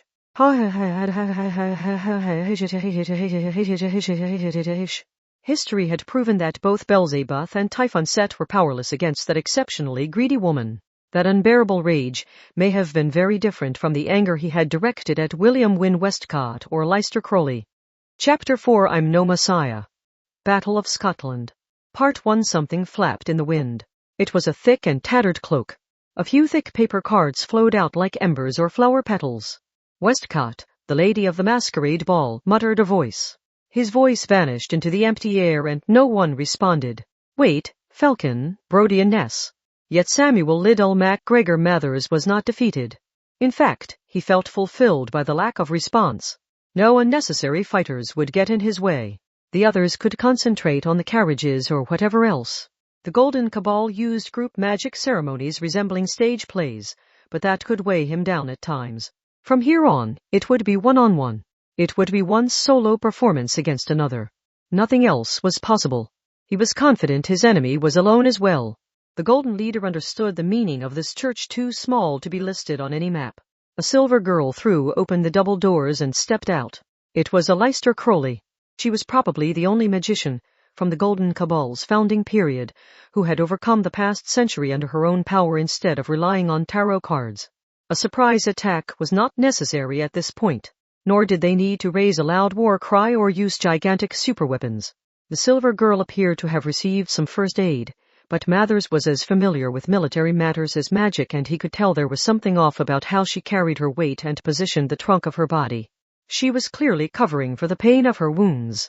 Aleister would not allow any random victims from the usage of magic, so she kept it all contained inside her own body. She could not have relied on healing magic. She might save someone else's life, but she could not save her own life. Because if she stayed true to her principles, the healing magic would heal her body, but then the side effects and reactions would damage her body. That destructive cycle would tear her body apart like she had thrown herself into a giant blender. Thus, all the supernatural that the Silver Girl had desperately scraped together would be converted into attacks. Mathers could sense how she lived her life like a thoroughly sharpened spear. This formidable foe prioritized her principles over her own life. The two magicians simply faced each other. The first to speak was Aleister. I have one question first. What is it? You abandoned the corpse hidden in Edinburgh Castle. Why? why are you so intent on settling things with me? Wouldn't it be better to protect that trump card and then change your medium just like the Black Cat Witch did? The silver girl paused for a beat, but then she mercilessly tore into him. You're twisted. You aren't the original Mathers, so your connection to me doesn't really exist. To be honest, none of it really mattered.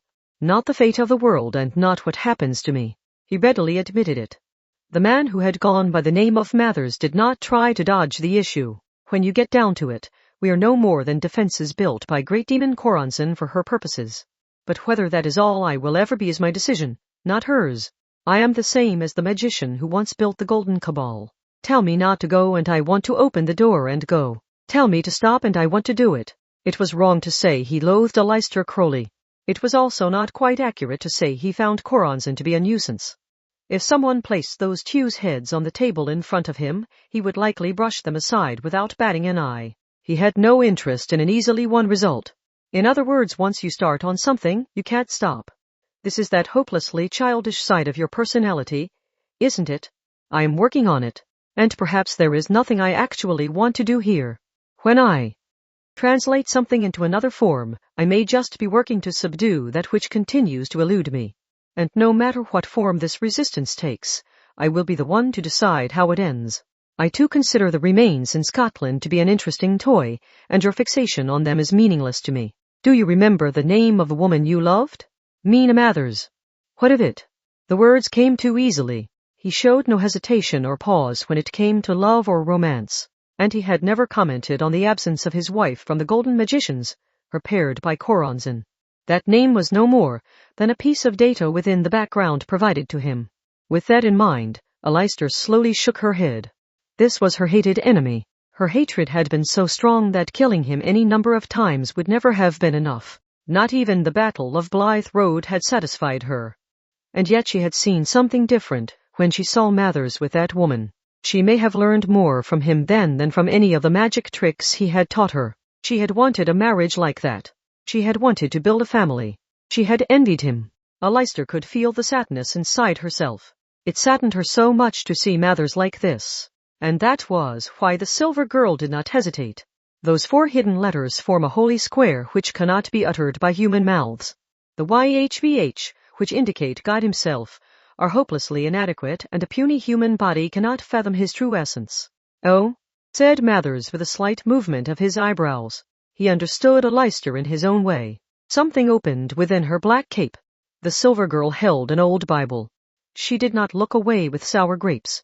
She did not engross herself in magical research as a form of protest. And she did not wail until her throat threatened to tear because God had looked elsewhere. Her childhood had ended. But people seek salvation. They seek a salvation they can understand with their knowledge. So let us construct a bridge by adding ASH. The 5 holy letters are YHSHVH. That is, the Son of God. By combining the Father, the Son, and the Holy Spirit, humanity can see salvation for themselves. A white light flashed. The silver girl was purified. White wings formed a halo above her head. A sweet aroma scattered around her like lily flowers, and she was enveloped by a purifying light. However, this was the Aleister Crowley. The more someone knew about that human, the harder they would find this to believe. There was simply no way that the Aleister Crowley would hold the Christian scriptures and preach the power of the Trinity. This human had worked past that. So she could overcome her own inferiority complex and mental scars, and so she could protect the small building behind her. So she could prevent the destruction of the formless things residing within that church. Mathers's expression wavered slightly behind his witch's hat. That man had laughed. What did you see, Aleister? The same thing I saw at the Battle of Blythe Road. Something I doubt you have ever seen. Then I have no choice but to respond. The Golden Leader could not have expected this. But he was quick to react once the problem facing him became clear. Mathers really was a genius. He was, after all, the man who had worked with Westcott and the others to construct the initial Golden Cabal before Aleister joined. He came up with this off the top of his head. INRI are the 4 letters carved into the original cross. Their vibration fills even the dead with life. Complete my incomplete body. Purify my flesh with those holy letters. He actually chose the same system. Mathers also used a word referring to the Christian Son of God. He gave them equal conditions as if choosing an identical weapon. He seemed to be saying he would beat his Enemy down with nothing but pure skill. Mathers really was Mathers.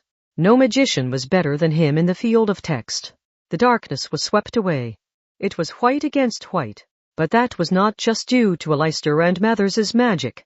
The night would end soon. The light of the dawn burned slowly up from the eastern horizon to wipe away the darkness in the sky. In other words, the time had come for the world to be dyed golden. Part 2. Everything picked up speed once it got started. Aleister and Mathers faced each other in the dawn-colored world. There was no cue.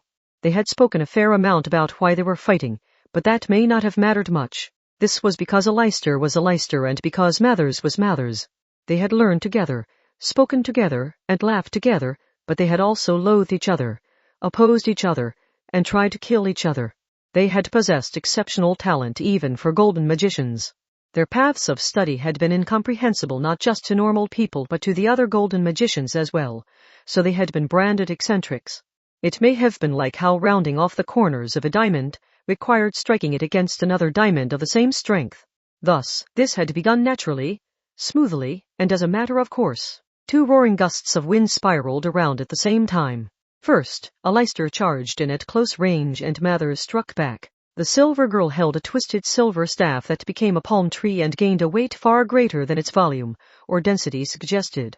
When Mathers blocked it with his fire wand and wind dagger, an unsettling crater appeared at his feet. Aleister traced her fingers along the outside of the Bible she held. She linked herself to the many legends derived from that book. St. Christopher repented after serving the devil in search of the greatest master. The sun weighed as much as the entire world, so that Saint, when he could not bear the weight and nearly drowned, saw his true Lord, the Son of God, in the staff he carried. The sun was blessed with oil. But Mathers was not crushed by the weight of the world. His 4 symbolic weapons came apart. It is not unusual to see angels before him. Thus, the archangels of fire, water, wind, and earth will naturally descend to guard him. One wielded a sword, one carried lily flowers, one protected an adventurer, and one guarded the gates of hell. All of a sudden, there were 4 of those winged higher beings.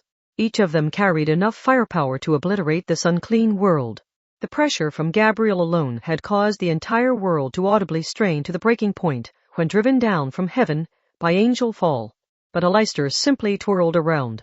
The bottom of the palm staff scraped against the ground, orange sparks scattered, and it set ablaze. This too was not found in the Bible. In fact, she called on the name of an angel who had been criticized for not being mentioned in the Bible. Uriel is the excommunicated angel, a demon who fell to the depths of the earth. Uriel is one of the 7 who was driven from their throne of light for humanity's convenience and is not found in the stories of God. The canon is absolute. In the name of Pope Zachary, I shall smash your angel worship and thus your harmony with those 4. First, a protective circle appeared around the silver girl.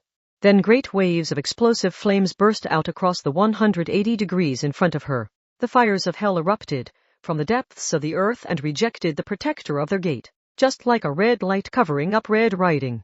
Once one collapsed, the others were dragged down with it.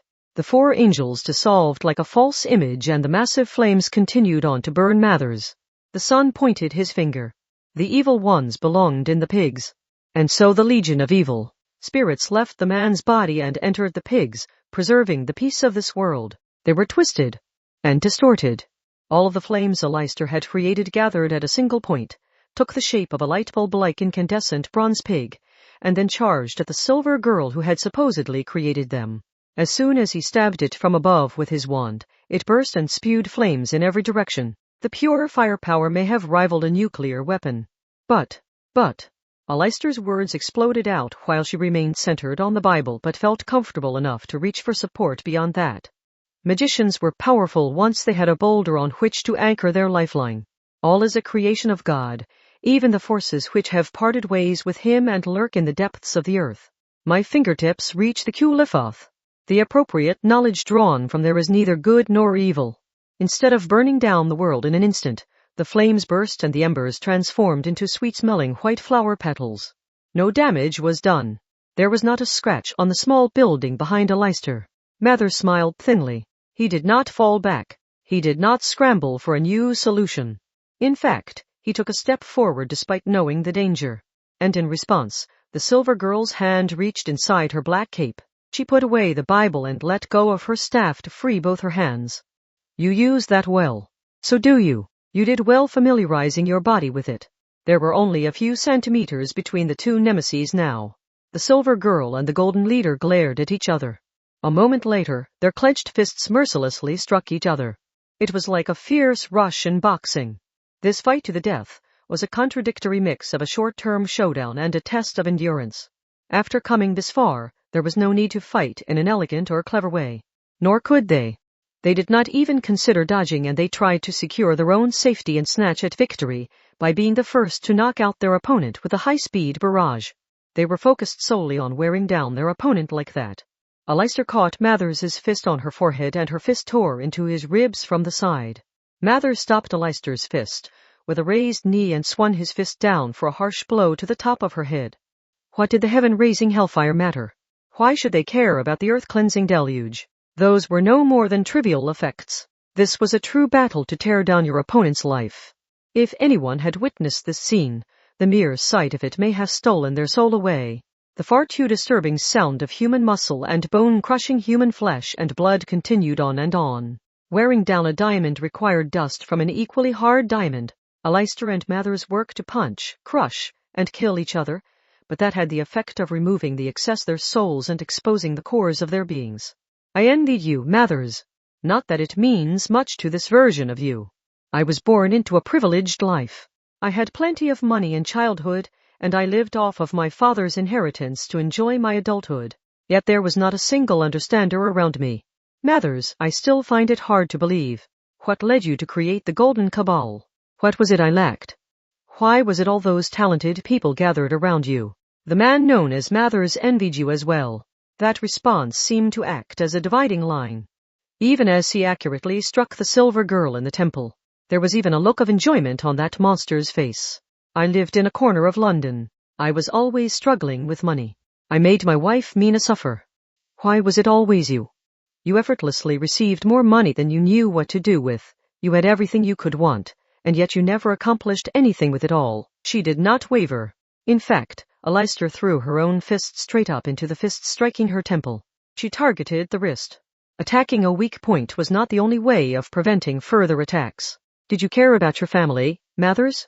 I had no complaints with Mina. A dull sound rang out, but breaking a bone or two would change nothing at this point. Technically speaking, the Mathers here was not even human. Cold and dry, said a solemn voice. A stone spike appeared out of thin air, and he forced it into his wrist to take the place of his bone. Aleister was no longer focused on cheap tricks like that. Then why couldn't you abandon your obsession with Scotland? Was the home you shared with your wife not enough? What about you? You were tormented. You raged at the unfairness of it all, and you were stricken with powerlessness. So why did you never seek some non-existent place? Fist flew toward fist, passed by each other, and struck the opposite face. The sound of impact burst out. They had not planned this. The ground gave way before their legs did. With nothing for their feet to grip, Aleister and Mathers slid just a bit apart. And while they continued to glare at each other, the silver girl spat out some more words. If you had learned the warmth of a family, understood its value, and anchored your soul there, your heart would never have wavered so much. You would have forgotten all about your fixation on Scotland, and you never would have been plagued by paranoid delusions that your position in the Cabal was threatened. You never would have summoned Coronzon and targeted me and my family. You wouldn't understand. Even after I struggled against fate and emerged victorious at the Battle of Blythe Road, I never did acquire something eternal. So I can never forgive you, no matter what. That life should have been beloved above all to you, so how could you trample on her and put her second? Mathers. Money, intelligence, looks, athletics, and magical skill. You had everything except love, so you can never understand what it is like to be so pathetically destitute. Mathers gave a wobbly wave of his forcibly attached right hand, but he showed no sign of pain. Mina had artistic talent. She belonged to an elite family known to the public world for producing a philosopher. Her friend Annie had money and Westcott had popularity. But what did I have? If I hadn't claimed to be a Scottish noble and used my magical skill as evidence, I could only have curled up in a ball like the miserable wretch I was. What was it that kind none had said? A lack of self-confidence led to insults and hostility toward others. You had to compare yourself to your own wife, Mathers? I wanted to create a place for myself. I had to when everyone was trying to just give me one. Mina Mathers. I wanted to become someone sturdy enough to support that woman. But that is not the real issue. A wet sound followed. It came from the silver girl's right palm. No, it came from more than just there. Blood also sprayed from her left hand, right foot, and left foot. The bleeding kept Leister from moving. Meanwhile, Mathers's only injury was the one to his right wrist. Plus, he was an indestructible grimoire of tarot, so any apparent damage could be ignored. Not even supernatural magic allowed one to ignore the limits of their physical body. Also, Leister had excelled in the pantomime-like spiritual tripping. Grabbing a Bible and drawing on its wisdom did not change the basic idea of contacting the supernatural. They were working to understand the great tree of magic by grafting the branch of the cross onto it. This was a magical battle. It could not have been more obvious what would happen if one of them lost the ability to freely wield magic. A clear change came over the battle. They had been wearing each other down to the limit, but they had come to a turning point. Samuel Liddell MacGregor Mathers. The person going by that name finished his talk in a frighteningly deep voice. All of that applies to the Mathers who suffered in that ordinary home a century ago. It has nothing to do with me here and now. Quit running around making a mess of things. I will be the one to kill Koranzan. She will rue the day she created a monster like me. He was truly an indestructible original grimoire. But that did not mean the concept of death did not apply to him. Had he already forgotten about Edward Berridge? To transform the grimoire's defenses such that they could behave like humans, a massive amount of energy had to be constantly supplied from the ley lines running through the earth. By inundating space itself with just as much energy, the flow of power from the earth to the grimoire would be blocked and they would at least lose their human form and mind. In other words, Mathers would die. However, Leister does not have the time or range of movement for that. Mathers was certain of that. It did not matter how far the silver girl pushed herself or if she pathetically clung to him while gasping for breath. Only those who remained focused on victory could overcome this cold choice. Leister can no longer move her limbs, so she cannot use such a major technique. If I crush her here, I can continue on. I need no reason to do it. I simply must defeat her here. However, the silver girl named Leister Crowley shook her head. She gave him a pitying look and said something that was not at all begging for her life. I misunderstood you. What? There is something you cannot buy with any sum of money, something you cannot solve even with the greatest intellect, and something you cannot capture by running around the mountains or dressing up in the nicest clothes. That thing is love. That is the great treasure I so longed for. But, Mathers, I see now that you did not hold that eternal light any more than I had. I was wrong to direct such maddening envy your way. His personality had never been easy to control. Even in the Golden Cabal, only Westcott and Mina had managed to get along with him. Westcott had invited him to help create the Magic Cabal, but the two had ultimately split apart and led to rival factions. The only one who had remained with him to the very end was his wife, Mina Mathers. The love she had shown him was undoubtedly real. But Mathers, you never accepted her love. No, you couldn't accept it. It's so silly, but you couldn't accept it even as she stayed by your side and filled your world with such kindness. If you had only realized that, you would have found the greatest peace. And this version of you? You have nothing. The world's greatest magic cabal? What value does that have? Don't make me laugh, Mathers. Power is only a means to an end. Power without a goal is no different from an old piece of furniture sitting forgotten in a corner of the attic. That was Leister Crowley's answer to the Golden Cabal. It was a judgment only the one who had destroyed it could give. And one more red wound burst open on the silver girl's side. First her limbs and now the torso that contained so many organs. That seemed to confirm the trend. There was a decisive difference in damage between Leister and Mathers. And yet it was Mathers who frowned below his witch's hat. He did not know where this was leading or what result it would have. Yes, no matter how trivial it seemed, there was now something on the field that Mathers did not understand. What is that, Leister? A wound. I don't recognize it. I didn't give you that wound. It is stigmata. These marks are the proof of a saint. When their purified body synchronizes with the Son of God, they gain the same wounds he received when crucified. 2,000 years ago, wind whirled around the silver girl. The number of wounds was not driving her closer to defeat. There were a countdown to her ascension. The two geniuses had both used spells based on the Son of God to build their bodies up to a higher level. So what had divided the two of them? Why did Aleister have these wounds while Mathers did not? Yes, the Son of God did not use miracles in an emotionless, mechanical fashion. As proof, the legends did not work without a certain trigger. The bloody girl explained. Magic power refers to the power refined from one's life force.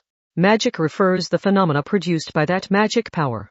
Therefore, all magic is supported by the original power born from the depths of life. These were likely words written in no grimoire.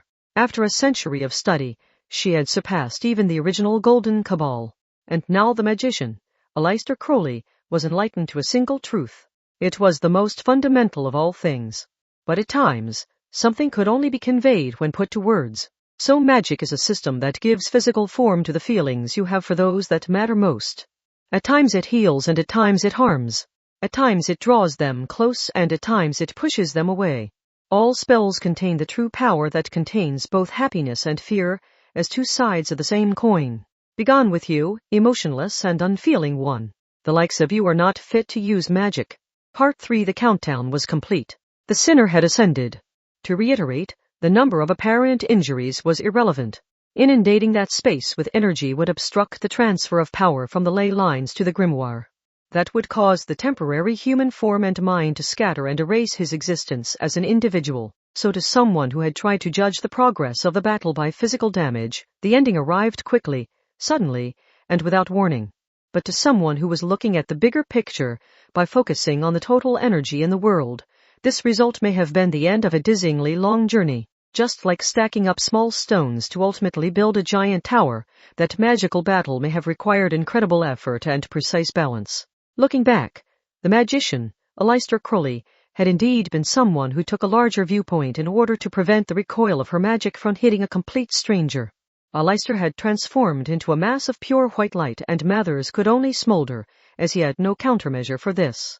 So in that final moment, the golden leader only stared at the approaching white light. The Mathers here was an original grimoire created from tarot cards. The other golden members were the same. That was why his goal had been to outdo Coranson to free them all. But had that really been the only method of saving them? The world's greatest magic cabal? What value does that have? Those wise words had come so readily, and that human could only speak them because she had lived through that era and had voiced her objection during the Battle of Blythe Road. I see. In truth, he may have wanted to free his soul with those two words. He was known as the Golden Leader, but he was a different person from the man who lived a century before. And he said more with a definite smile. So this is the true destroyer of order, Aleister Crowley. Part 4. That white light burst through even the atmosphere and scorched the darkness of outer space.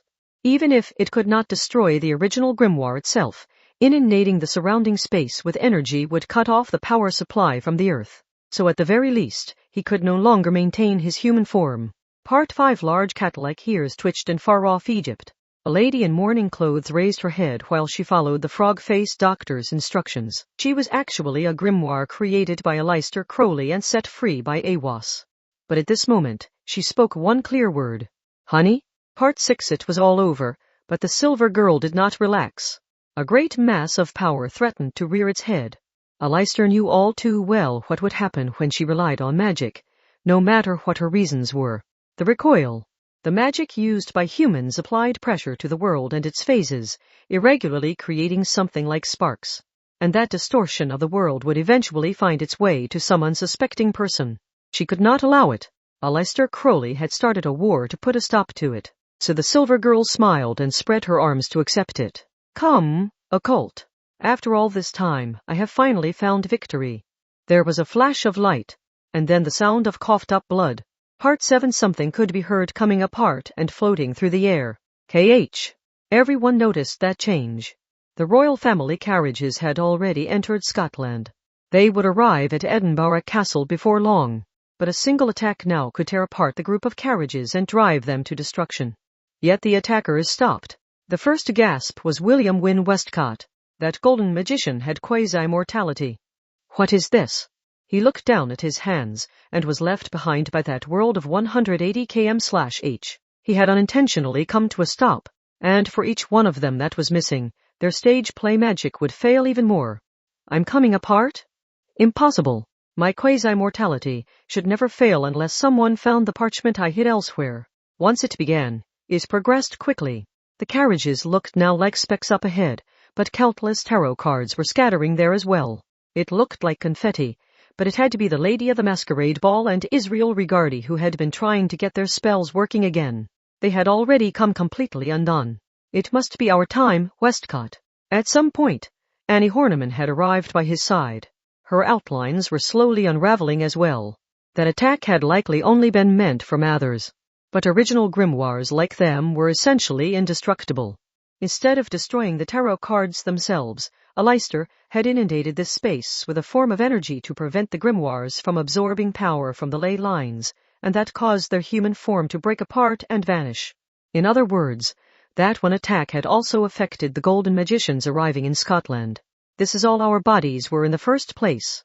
I had always thought it wouldn't last. It doesn't scare you? But Annie smiled and only gave this response. If it was Mina suffering here with me, I probably would have tried to stop it even if I had to destroy the world to do it. Diamond Suit hurrying to rejoin the battle after crashing on the highway ended up being a bad idea. John William Brodian Ness in his black judge's robe, Robert William Falcon in his contrasting black cloak and pure white suit, and Frederick Lee Gardner in the thick long-sleeved shirt and comfortable pants of old-fashioned tennis apparel had moved off the highway and sat in a grassy field as they watched their own end arrive. So Master Mathers was defeated. They were not happy about this. Experts or not, everyone feared death. And on top of that, Gardner, you supported the Lady of the Masquerade Ball since you were part of the sphere, right? But we're talking about someone who could defeat Mathers of all people. Do you really want to challenge her head-on? Not a chance. The Lady of the Masquerade Ball's worshipper smiled softly, while audibly coming apart into cards. We weren't even your targets, and this is what happens. Crowley, I don't even want to imagine what a direct hit would be like. I'll take death here over seeing a monster like that up close. Diamond Suit, however. There was one person who could not see it that way. Hey, they were inside an ordinary four-wheel drive vehicle. They had been racing down the highway after falling so far behind. They were only just now entering Scotland, but that should have put them further from the danger. Yet Dion Fortune looked down at her hands and then at the rest of her body. It looked like she was checking the mud on her clothes. It sounded like scattering cards. That sound was far too unnatural, ominous, and absurd here. Hey? The frilly dress girl smiled a bit at Hemezura Shige's voice. It was a troubled smile. She gave no explanation for what was happening. And, it seemed perfectly natural. It was like the world could not return to its proper state if it did not happen. Hey? The girl crumbled and blew away. Epilogue, I can't let it end like this. Go for broke. The sun had already risen and the sky was dyed blue. It was a winter morning. The royal family carriages had safely arrived at Edinburgh Castle.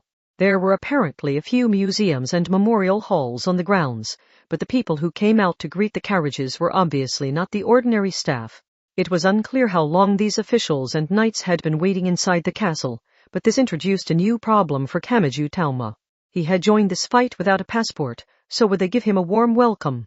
He concluded they would not, so he quickly jumped down from the carriage roof and began sneaking away.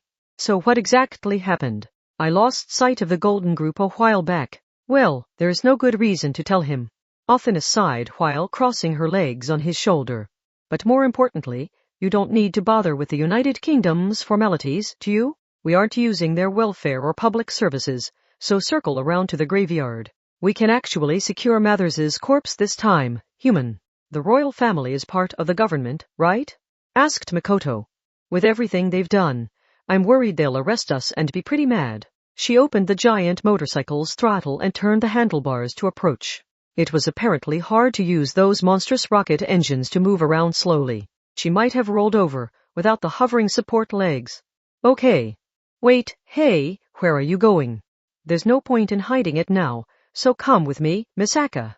And that honey person too. Right in the heart. Did that boy realize his words just about stopped Misaka Makoto's heart? Tilde, she hung her head a bit, clenched her teeth, and realized no grand and significant words would come to mind when you really wanted them, so she let her honest self out. Really, why couldn't you just say that earlier? Like way earlier. And have you found some weird way to categorize me since your normal memory ability doesn't work? The motorcycle changed shape with some clanking sounds and attached itself to Mikoto's back. It looked like its several tons should have crushed her, but the mechanical support legs appeared to support its own weight without applying any pressure to her. What's the layout of Edinburgh Castle? Asked Kamachi. You started running before you knew where you were going, shouted Mikoto. Sigh. That's just how he is, added the other girl. Sticky person, why are you acting like you know everything about me? He's categorizing me in an even weirder way than I thought. If I wasn't in love, I would be really mad right now. When they circled around inside the castle walls instead of the stone building itself, they found a gloomy area. The castle graveyard was cleverly hidden by the walls and trees surrounding it. They were finally there, and this time it was the right place. After stepping into that abode of the dead, they found a girl already there with her long silver hair blowing in the wind. She held a shovel she had found somewhere, and she was already dragging out a coffin. How far could this girl fly with nothing more than a broom? You're late. Aleister, what happened? You look like you're an inch from death. Mikoto and Shokyu, who responded to that in surprise. They were unaware of the legendary human named Aleister Crowley, so they only associated the name Aleister with Academy City's board chairman. Wait, you mean the person inside the windowless building was a girl like us?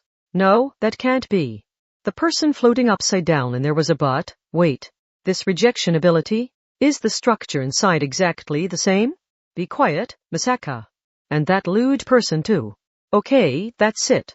I really am going to be mad if you're that lazy about labeling me. But Kamachi had more important things to worry about than that lewd person who smelled like sticky honey. He glanced over at Aleister and the coffin. Can you do it? Yes. It is real this time. This is Samuel Little MacGregor Mathers. I will use these remains to relay a stop command to Great Demon Koronzan. The work itself is quite simple. Kamachi Talma, you stay over there. I don't want Imagine Breaker destroying this. She laid out several tools on top of the coffin lid. A wand, a cup, a dagger, and a disc. Wait, I recognize those. My personal rule was to always create my tools myself, but if I am willing to violate my own taboo, I can also use someone else's consecrated tools. If it is there, why wouldn't I use it? Although this is a heresy among heresies, so I do not recommend it.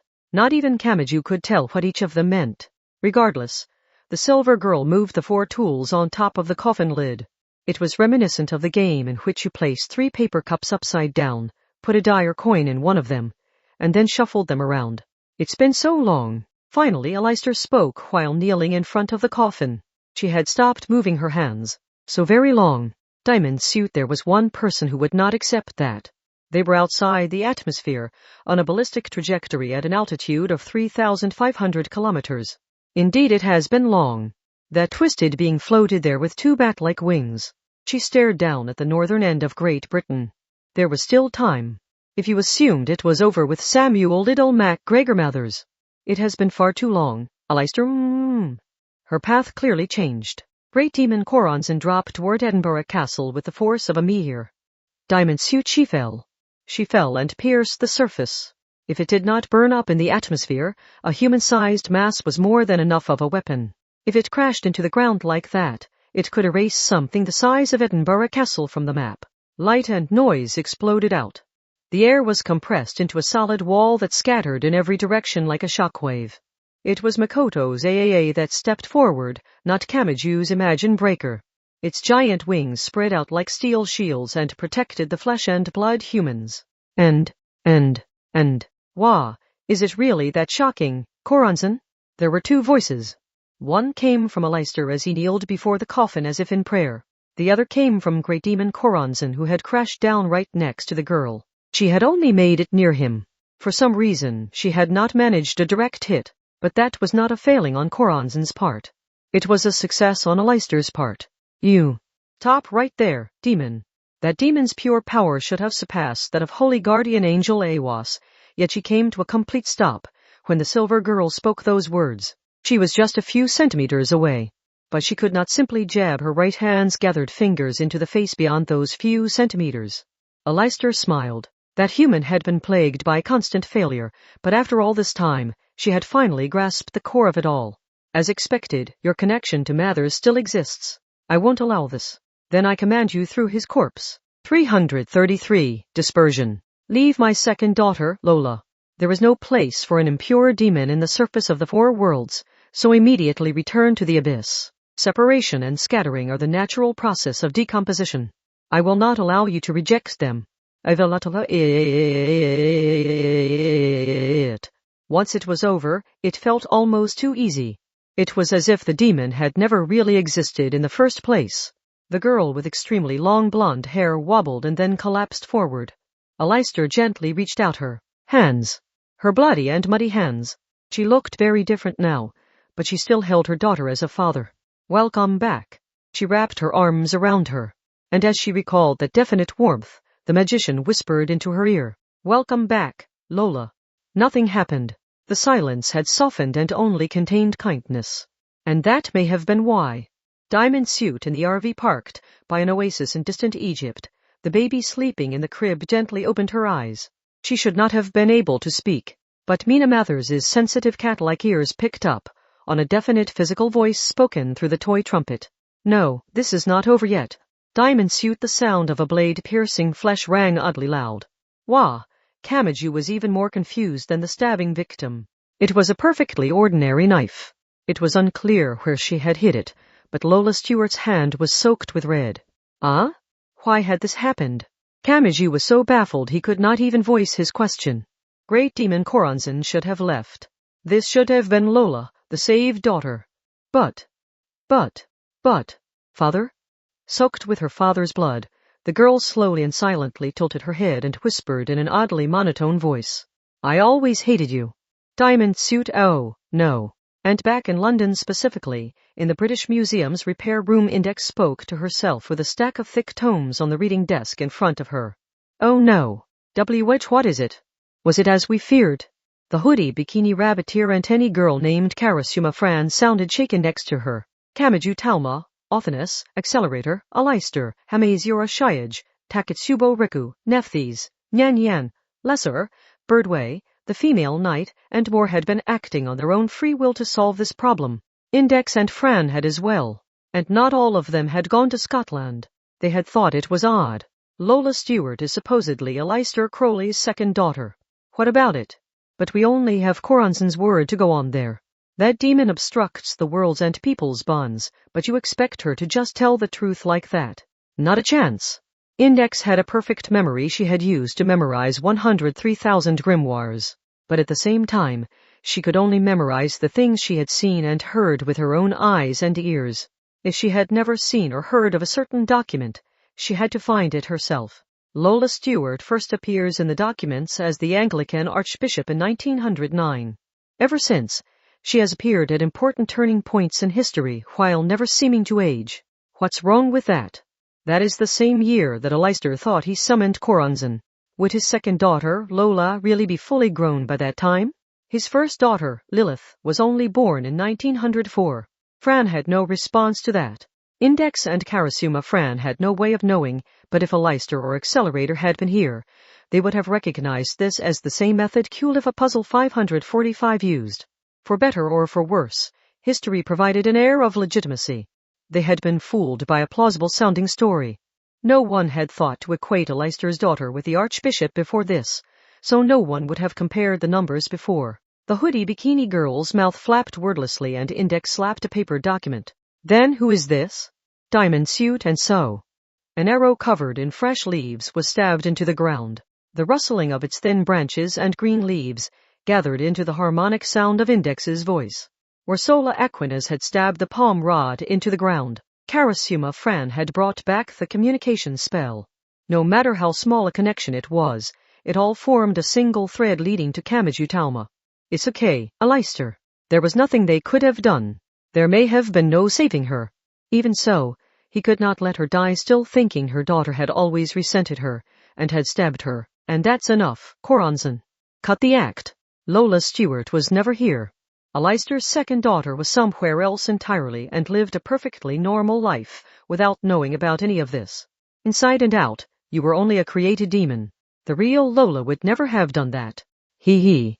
Flames burned wildly. She had only needed to create a brief opening. Instead of Kamachi Talma or Aleister Crowley, Corazon had burned Mathers's coffin with a pitch-black fire. Why had she not done so before? Had her contract with Mathers ended once she made that merciless attack on Aleister? I killed him. I killed him. I killed him. Now I can finally cut all ties with Mathers. I can say goodbye to that damned contract. Ah. I had to wait so long to burn this coffin. She stepped on the head of the silver girl who had collapsed with great regret and could not get back up. She did not hesitate to do so. You wanted to save your daughter.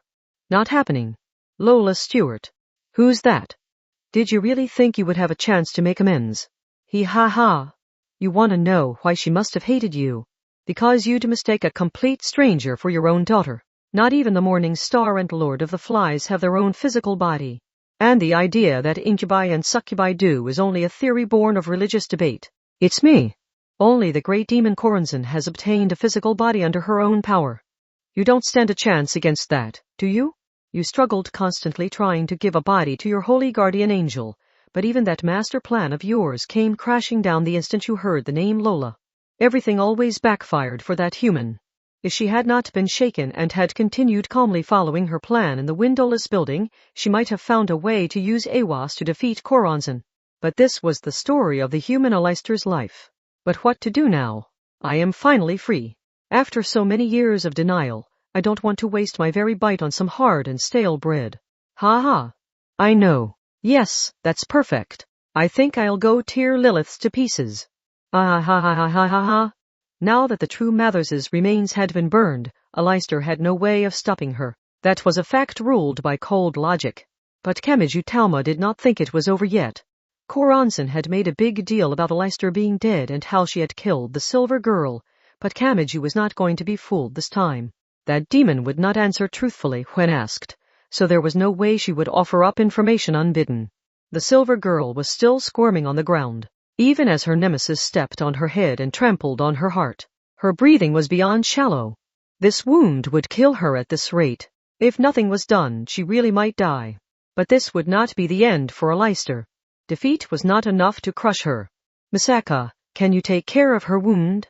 I'll do something about Corazon, so use your power or whatever else it takes to overturn this ending. I'll try, but I can't make any promises. Shokyuhu, you help too. Kamaji-san, what are you going to do? Me? Kamachi Talma clenched his right fist so tight he thought he would break his own bones. He could not bear to see the silver girl with her head under the demon's foot. Not for a second longer. So that boy spoke to the demon who surpassed even holy guardian angel Awas. I will smash that nonsensical illusion to pieces. Diamond Suit Accelerator shook slightly, while curled up with his back against the wall in the enclosed back of a large truck. He slowly opened his eyes and raised a hand to his neck. The battery was fully charged. He could not see outside since there were no windows, but if the truck's speed had remained the same, they would still be in England. And then he realized something. GH. Something else was trembling in that dimly lit space. It was curled up in a corner of the enclosed back of the truck. Wherever they had originally been, scraps of torn English newspaper seemed to be crawling around. The translucent demon was curled up even tighter than the defenseless #1. She had a lovely and sexy appearance that looked like the fusion of a human, a bat, and a mollusk, but she was also extremely imbalanced for a human. Kulifa Puzzle 545 wore her cheap dress made of English newspaper held together by duct tape. GHHH. Ah, og. GBH. This may be the end for me. I was lucky we were moving so slow. Aleister's attack didn't affect me too weirdly, but overriding my contact wasn't as easy as I hoped. It came from inside. The translucent demon's soft-looking outlines were throbbing irregularly from within. This was the conflict between contracts. It may have been like trying to fly a drone with more than one remote at the same time. It would normally crash and break apart. But fortunately I was able to wait until your preparations were complete. She had kept it inside, so she would not crash. So she would not harm the person here with her. I left scratch marks pant all over the walls and floor. It's the same idea as a phonograph. Trace your fingers along the bumps and indentations, and convert the data into a voice. That should be easy with your vector control. Koranzan is still trying something he. I'm headed for hell already, so at least get a hit in on her for me. How long had she been like this? He had left her in charge while he slept, and she had kept her promise while suppressing this the entire time. With the conflicting orders bleeding together, she might not have faithfully carried out Koranzan's instructions, but if she had taken action in that confused state, she might have removed Accelerator's head while he slept without any defenses. So she had suppressed it. She had continued attempting to do what should have been impossible. Relief. That was the emotion in the translucent demon's eyes when she saw the #1 opening his eyes. It may have been a miracle she lasted this long. I leave the rest with you, she said. Yeah, you don't have to worry about that. His battery was fully charged. Accelerator slowly stood up, narrowed his eyes, reached for his neck, and produced a clicking sound. He had flipped the switch. Still curled up on the floor, Tulifa Puzzle 545 looked up at that monster and slowly smiled even as she trembled. But this smile was different. It had to be the true expression she had never let Koranzan or Leicester Crowley see. And, there was a dry bursting sound. She blinked her eyes. The translucent demon girl forgot to breathe. Her heart had not come to a stop. She had simply seen Accelerator forcefully stomp on the truck's floor. That was all. But something like a shockwave radiated from that point and, when it passed through Kulifa Puzzle 545 body, the contract with Koranzan, the thing inside her, that had been driving her to act, was mercilessly shredded. She was freed from her bonds. Did this mean she was free to do as she wished? Could she really accept that the world had opened up before her? Really? Why do you look so shocked? Why? Was it called an original grimoire? Whatever it was, you can keep them from functioning by bringing the energy in the area to the saturation point to obstruct the transfer of power, right?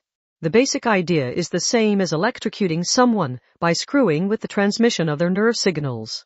I learned how it's done when it happened to that Edward Barrage guy. So the rest is all about control. If I keep my output below what would destroy you, I can remove just the malfunctioning parts. But, aren't you a little confused?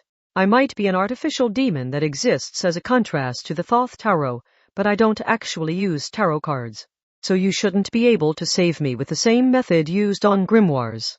He sounded like she had just returned without the drink he had asked for.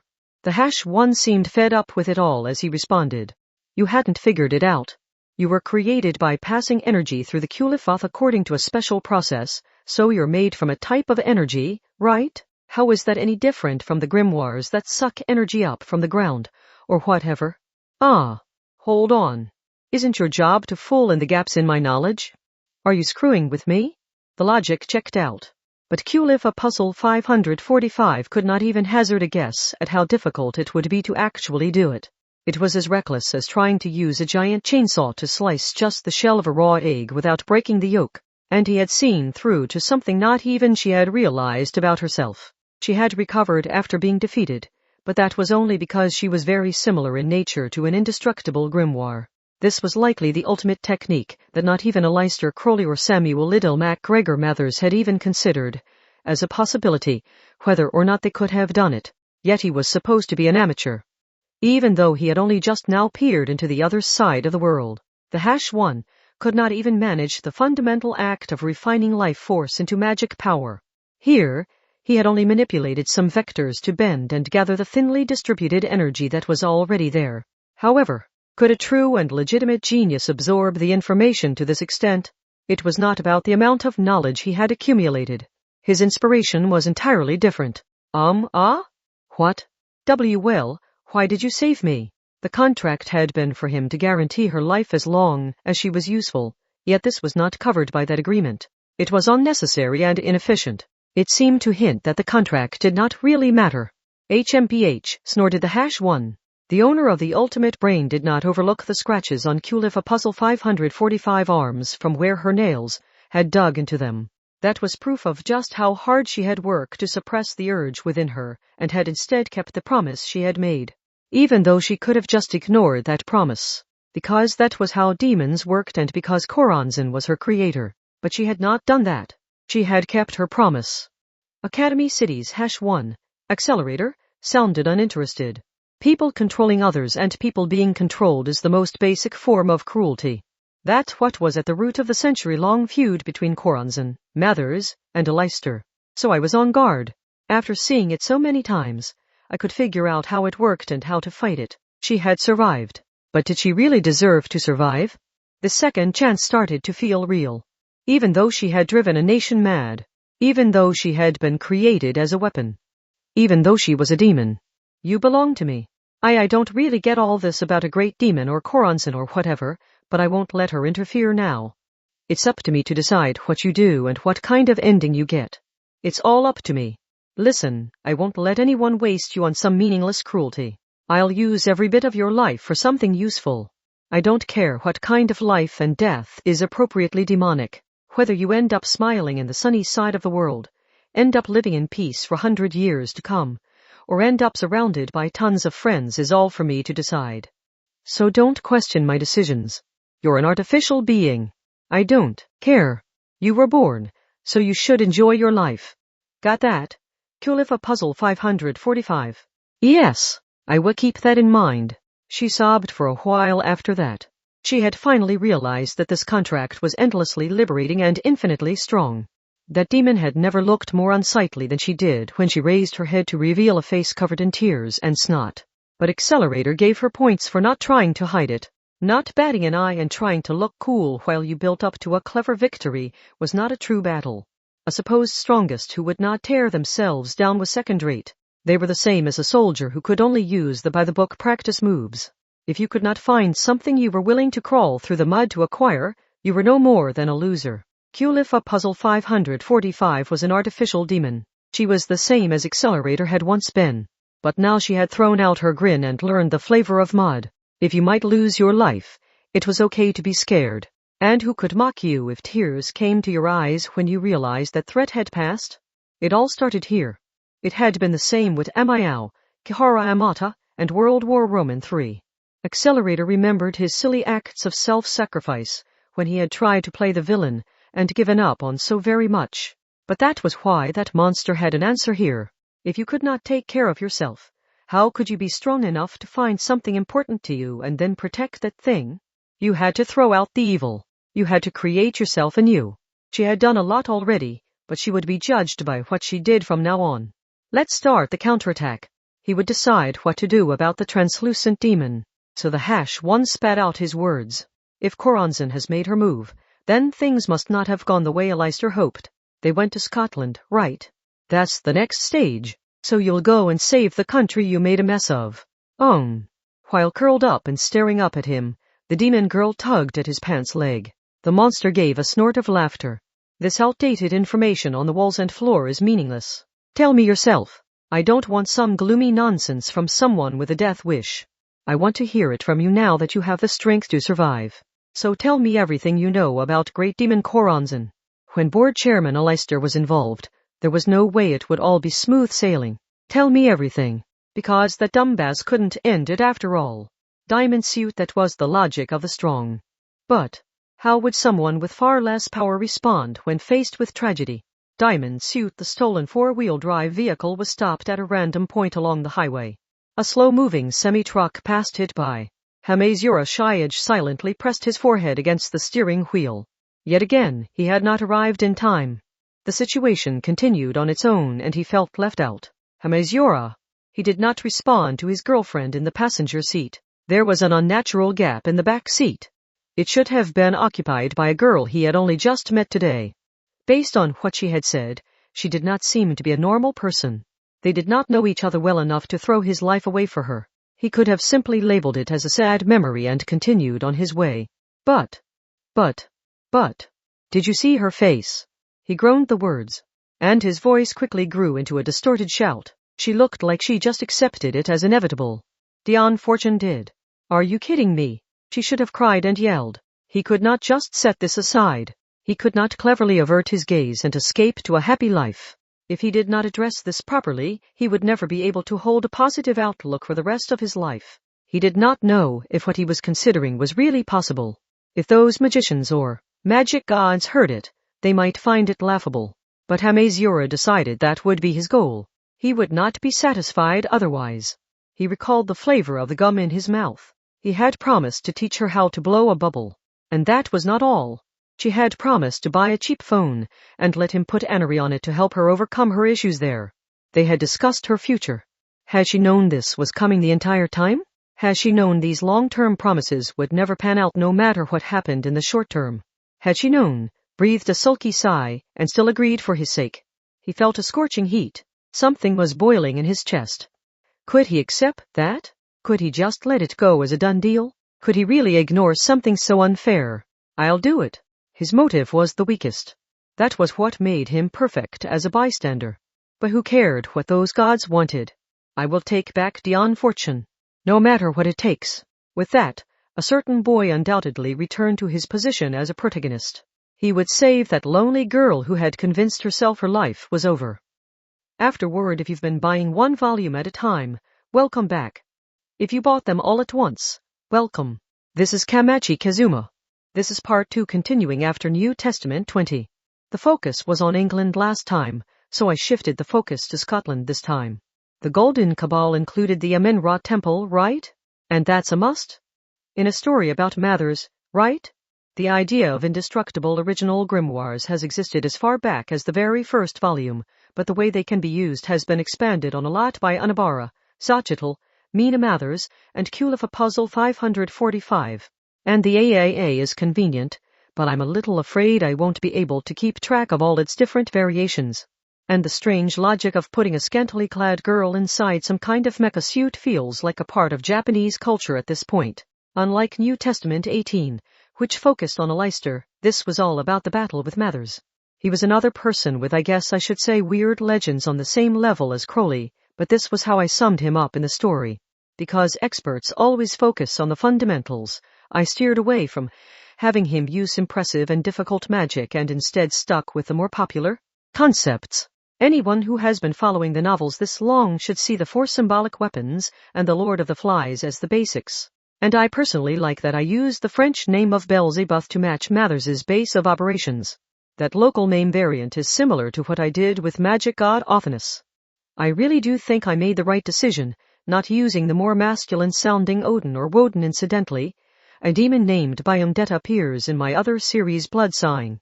New Testament 20 ended with the idea of everyone joining forces to defeat Mathers, but no matter how much she wore herself down to pave the way to victory, I knew the final battle had to be done with his own strength if he was to overcome his trauma. They ended up fighting by throwing miracles back and forth like a snowball fight, but for experts on their level, that was the same thing as getting back to the basics. And Mathers was not his only trauma.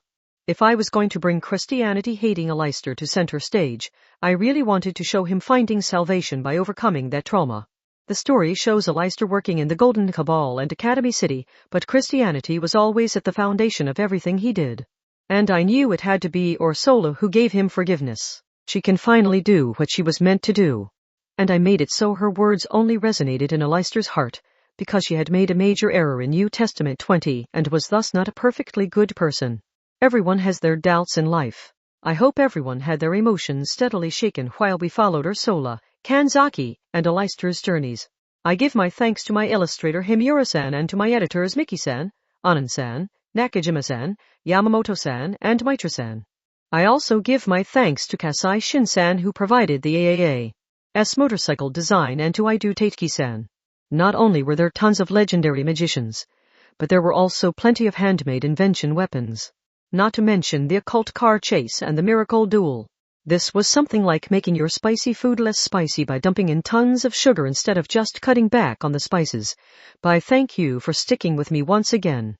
And I give my thanks to the readers. Since I thought the scales were tilting too far in the magic side's favor, with the Leicester and the Golden Cabal rising to the forefront, I decided to make some slight adjustments. But what do you think of the balance I set up? The clash between magic and science really is the best part of this series. I hope you all enjoyed it. It is time to close the pages for now while praying that the pages of the next book will be opened, and I lay my pen down for now. Shokyu Humasaki always felt like she was borrowed from Railgun, but now I think she's finally made a place for herself here. Kamachi Kazuma.